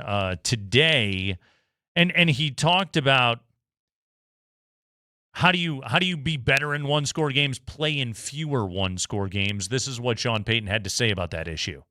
Yeah, that's exact. I mean, all right, where are these, not just the margins, where are these areas that, hey, let's not kid ourselves, we have to improve in these specific areas. And so the best way to get better in those one-score games is find your way not in as many. And I mean that, like I don't want to chase that whatever of 13 again. You'd like to not be in as many. He later was asked about a theme to this training camp. He said, I don't have one yet, but he kind of revisited that area. Specific areas that they have to improve in to play fewer one-score games. He wouldn't specify and didn't expect him to. Andy, what is a specific area you think they need to improve into playing fewer one-score games? Well, you've got to sustain offense. You've got to had one of the highest 3-and-out percentages in the league last year. Yeah, you got to. They punted too much. They punted too much. Too many 3-and-outs. You've got to have some. You've got to have some bigger plays. Like again, how far down the list you want me to go? I would start with this. How about this? Well, I guess the biggest point is you've got it. We just said it right there. Sustain offense. Pick up first downs. Don't have the defense on the field so much, especially after your first 15 or whatever it is, because I felt like last year they were pretty good at coming out and scoring, but then you wouldn't add on to it, even if you got opportunities. So you got to add on if the defense especially is feeling itself early in a game. Crawshaw had the third most punts in the NFL last year. The only two teams that punted more than Denver, Cleveland and Tennessee. Now, both of those teams were, awful. Yep. Last year. The Broncos were in the AFC Championship game. They were 14-3. There were the amount of 3-and-outs that they put up and just stalled out drives on their own side of the field. It was vastly too much. And this gets back to kind of what you were talking about before of like, okay, you need to avoid third and long situations. Third and long situations are their death for any offense, and the Broncos were just in far too many of them a year ago. And then when they were not able to convert, it was like, okay, punt the football back and let's lean more and more on our defense. Okay, how do you get better in that area? I will say this, like to me, one of the key areas is actually be able to hit completions over the intermediate middle of the field, a part of the field that just didn't exist for them last year. Now, hopefully some of that improves organically with the arrival of Jalen Waddle, but also like Bo Nix has to be better at being able to hit those throws. They have to be able to, in rhythm, be able to hit those kind of throws, those, gain of 7 or 8 on a first down that gets you then ahead of the chains and opens up your playbook and gets you moving further down the field rather than, well, we threw a screen to R.J. Harvey and it went for no gain, and then we handed off to J.K. Dobbins and picked up 2, and now we're screwed. Yeah. I feel like you also have to hit some big plays. The big play, like you don't have to have a big play every drive. That's impossible to ask. But these big plays you missed last year, those have got to hit. Yeah, because that's how you avoid having to have 4 or 5 15-play drives. Yeah, the efficiency numbers on the deep stuff wasn't good last year. That's not to say they didn't hit any of them. They missed too many of them. It could have changed games. Yeah. Now, look, they didn't lose a lot of games, but they were also lucky not to lose some of them that they did. This is Sean's point. They were lucky to not lose more games. And again, you can't rely on the kind of comebacks and fourth quarter gravitas, because I don't think it was all luck. I think there's something to Bo when. But it evens out. It does even out. You're right. Yeah, it evens out. run again. It's back to run the ball. I'd like to see a tight end established. Justin Jolie, I'd like to see what he can add to this offense from what Leggy told us he's hopeful for. And frankly, I've heard that there's some hope for Caleb Lohner, but that guy wasn't out there practicing today. And didn't he not practice at the end of minicamp too? I feel like something's clearly going on with him. Another issue that I would circle that this team has to be better at is they can't drop the football.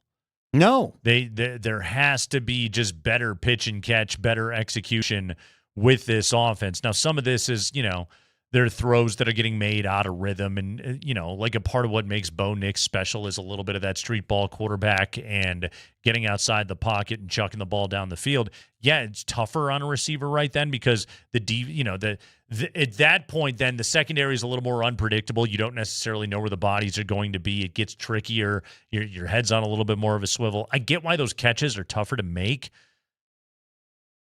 You get a lot of zeros on that paycheck, guys. You got to make those catches. You got to make more of those plays this season. Fewer dropped passes to me is a big one that I would circle. Yeah, there's no doubt about it. Now, can you hit guys at the right time? Bo being able, I hope. In rhythm. Here's what I'd like. I'd like Bo to be able to kind of get to the point, and I think he started doing it last year, but I'd like to, when you talk to people, what makes the great quarterbacks great? Whether you're talking about a Tom Brady or a Joe Montana, and look, those are Hall of Famers, but if you want to be paid $70-some million a year, you need to slip into that class possibly. But they can come to the line, and they know right away, I may have 4 receivers in the progression. 2 of them aren't going to be open. I can tell by the defense, I can cross this guy out or that guy, you know what I mean? And then I can get to a decision quicker. And then I can maybe find, like, again, I've told you about, I was told that Evan Ingram was open early in the play, but the progression didn't get Bo there. Well, if that's happening this year, maybe just know, hey, this might be the next best look off of what I'm seeing from the defense pre-snap, right? One thing that I hope is going to be better for this team this year, and this is, again, those little things, fewer burned timeouts. Oh, yeah. In the first and third quarters. That's a coaching thing, right? It is a coaching thing. And it's a communication issue, and Davis Webb, like you have to fix that stuff. There has to be less of that this upcoming season. Get the personnel groups in quick if you're going to switch them, and get the play call in. Yeah. Because Leggy told us, Bo wants at least 15 seconds to look things over, period. So they've got to kind of get that stuff down, and then again, they've got to keep their health going.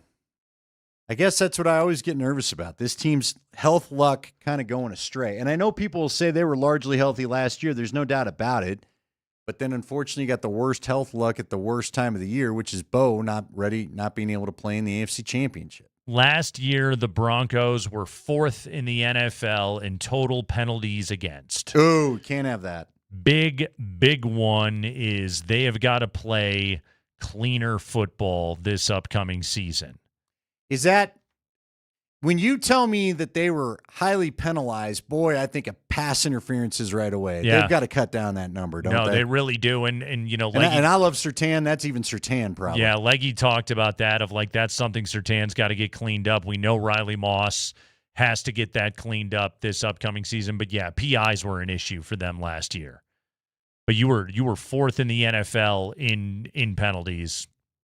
That ain't gonna cut it. Well, the other thing I'd say, and I don't know if we'll know how they can do this, but the word was, and I keep going back to the example of Vrabel because it was the largest time where it bit you last year. Vrabel knew on the 4th down play, he knew there were about 3 plays that you like to run out of that formation grouping, and he knew they were all passes, and so he switched his defense up to go to zone, which meant whatever they were trying to do did not work. Yeah. And really whatever play they never had a chance because the Patriots did not give them the defense they thought they'd get because they knew what they were looking at with the personnel groupings. You cannot be that predictable with your personnel groupings this year, period. You just can't. Whether that's, Now, the good news is you got to be able to run out of 3 wide. Right. You got to be able to run out of 11 wide. personnel. You probably need a multiple tight end that you actually trust. You know what I mean? Yeah. You can't have this guy's in, they like to throw to him. Well, they trust Adam Troutman. Okay. They do. You realize that's like the second or third highest paid position group on the team? tight ends. Is it really?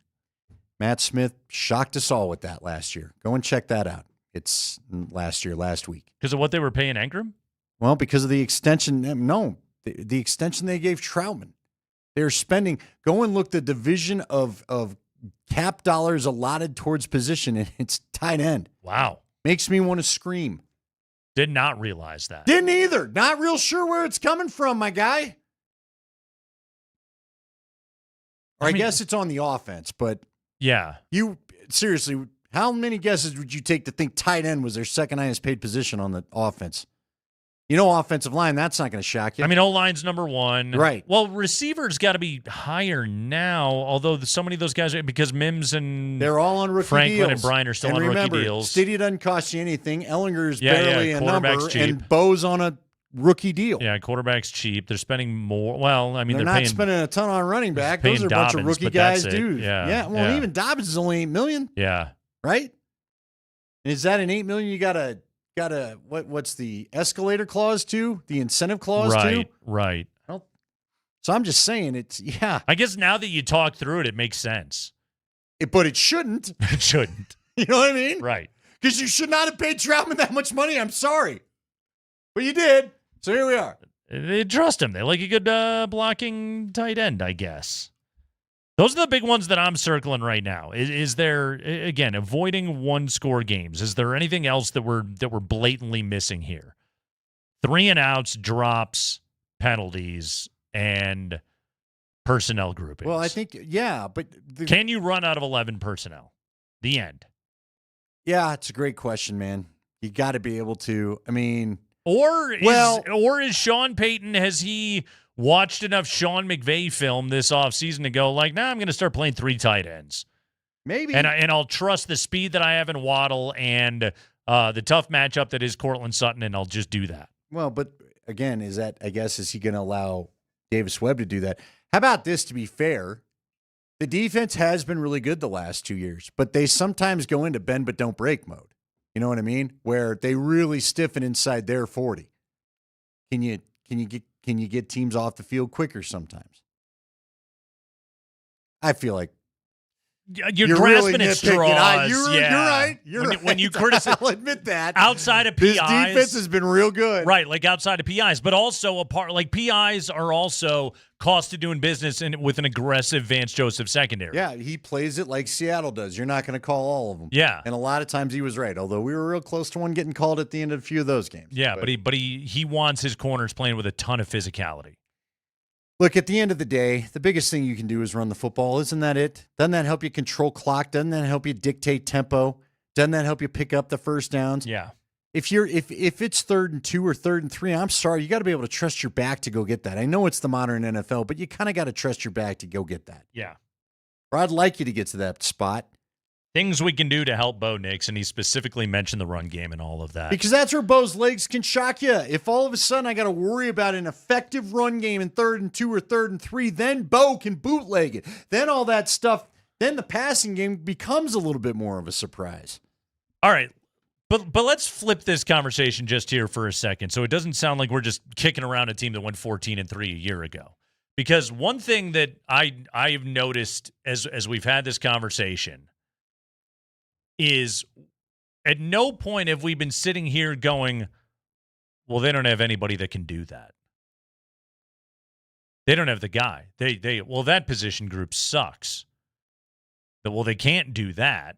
No, that's not the conversation with this team. No, they're the same team. Yeah, that won all those games. They are really good.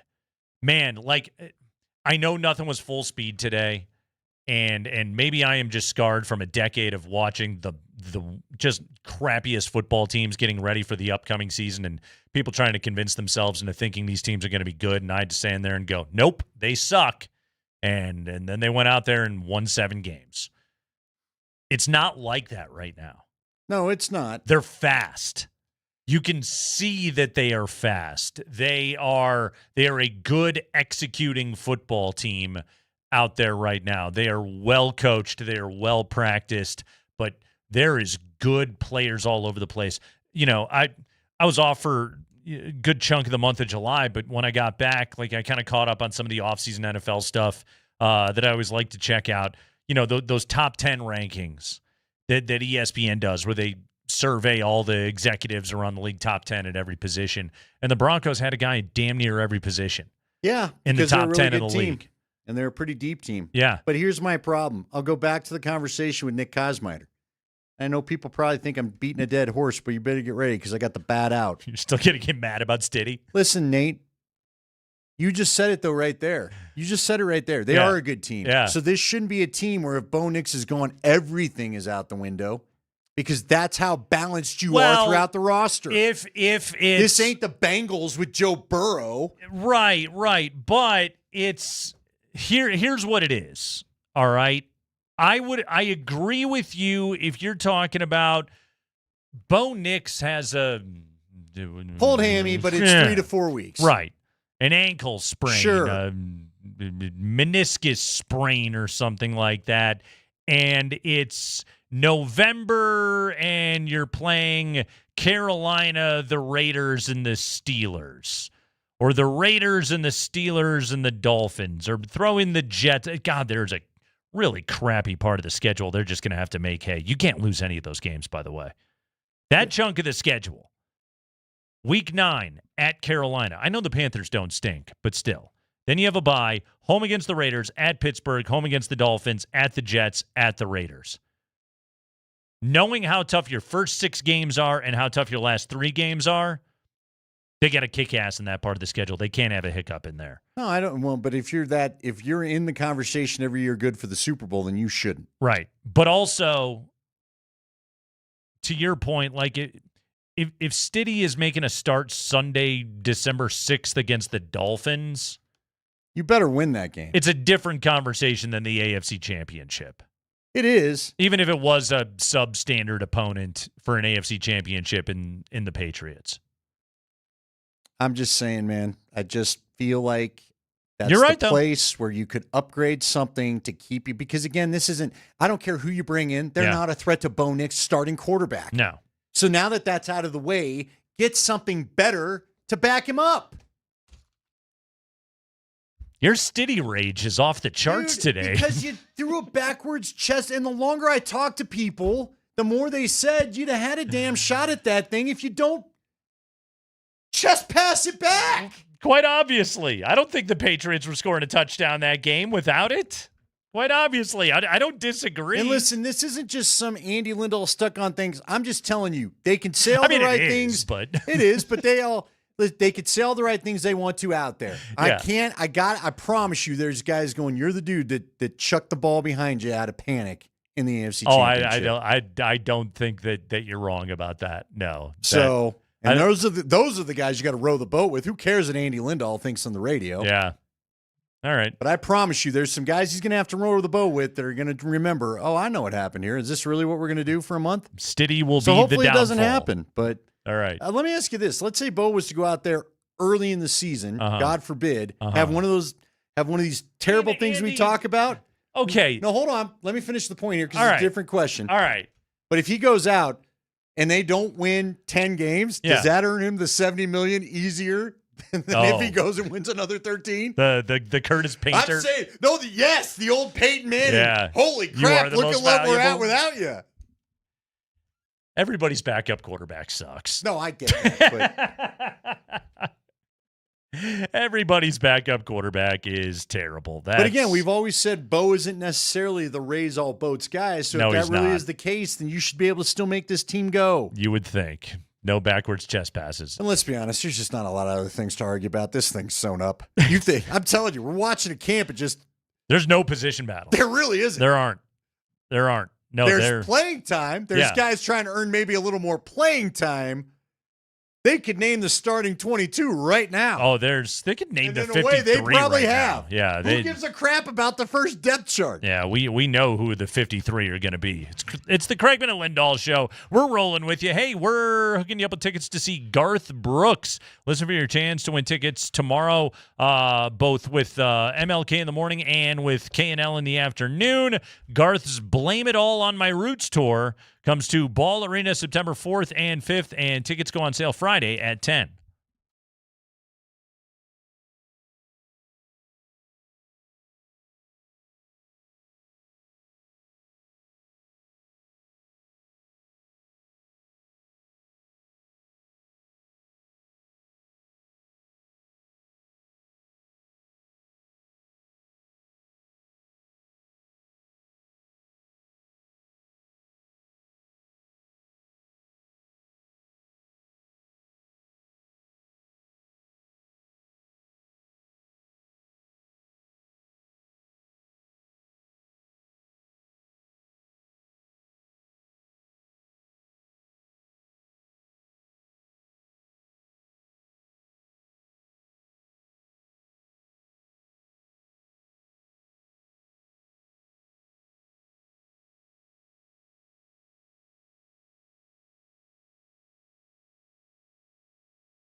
Andy, we didn't even mention yesterday. David Adelman got himself a new lead assistant. Yeah, what do you think about this? Dave Yeager. Great hire. Okay. I like it. No, I'm very excited about this. He can coach. That is a good voice to have on your staff. And he's gonna run the defense. Man, when he had Memphis clicking, and I know they had talent, but he made life tough to get into the paint. Like, this is what this team needs, and especially when you've got to play Nikola Jokic 38 minutes a night, and he's not an elite rim protector.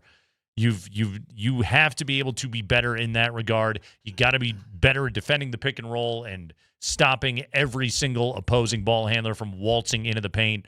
I love this hire. I think this is great for the Nuggets. Really, really good move. And second apron doesn't affect it in the slightest bit. You can still hire a lead assistant. So that's good. Yes. Are we going to find out this somehow affects the move some way too? By the way, really quickly, you can take back players. Okay.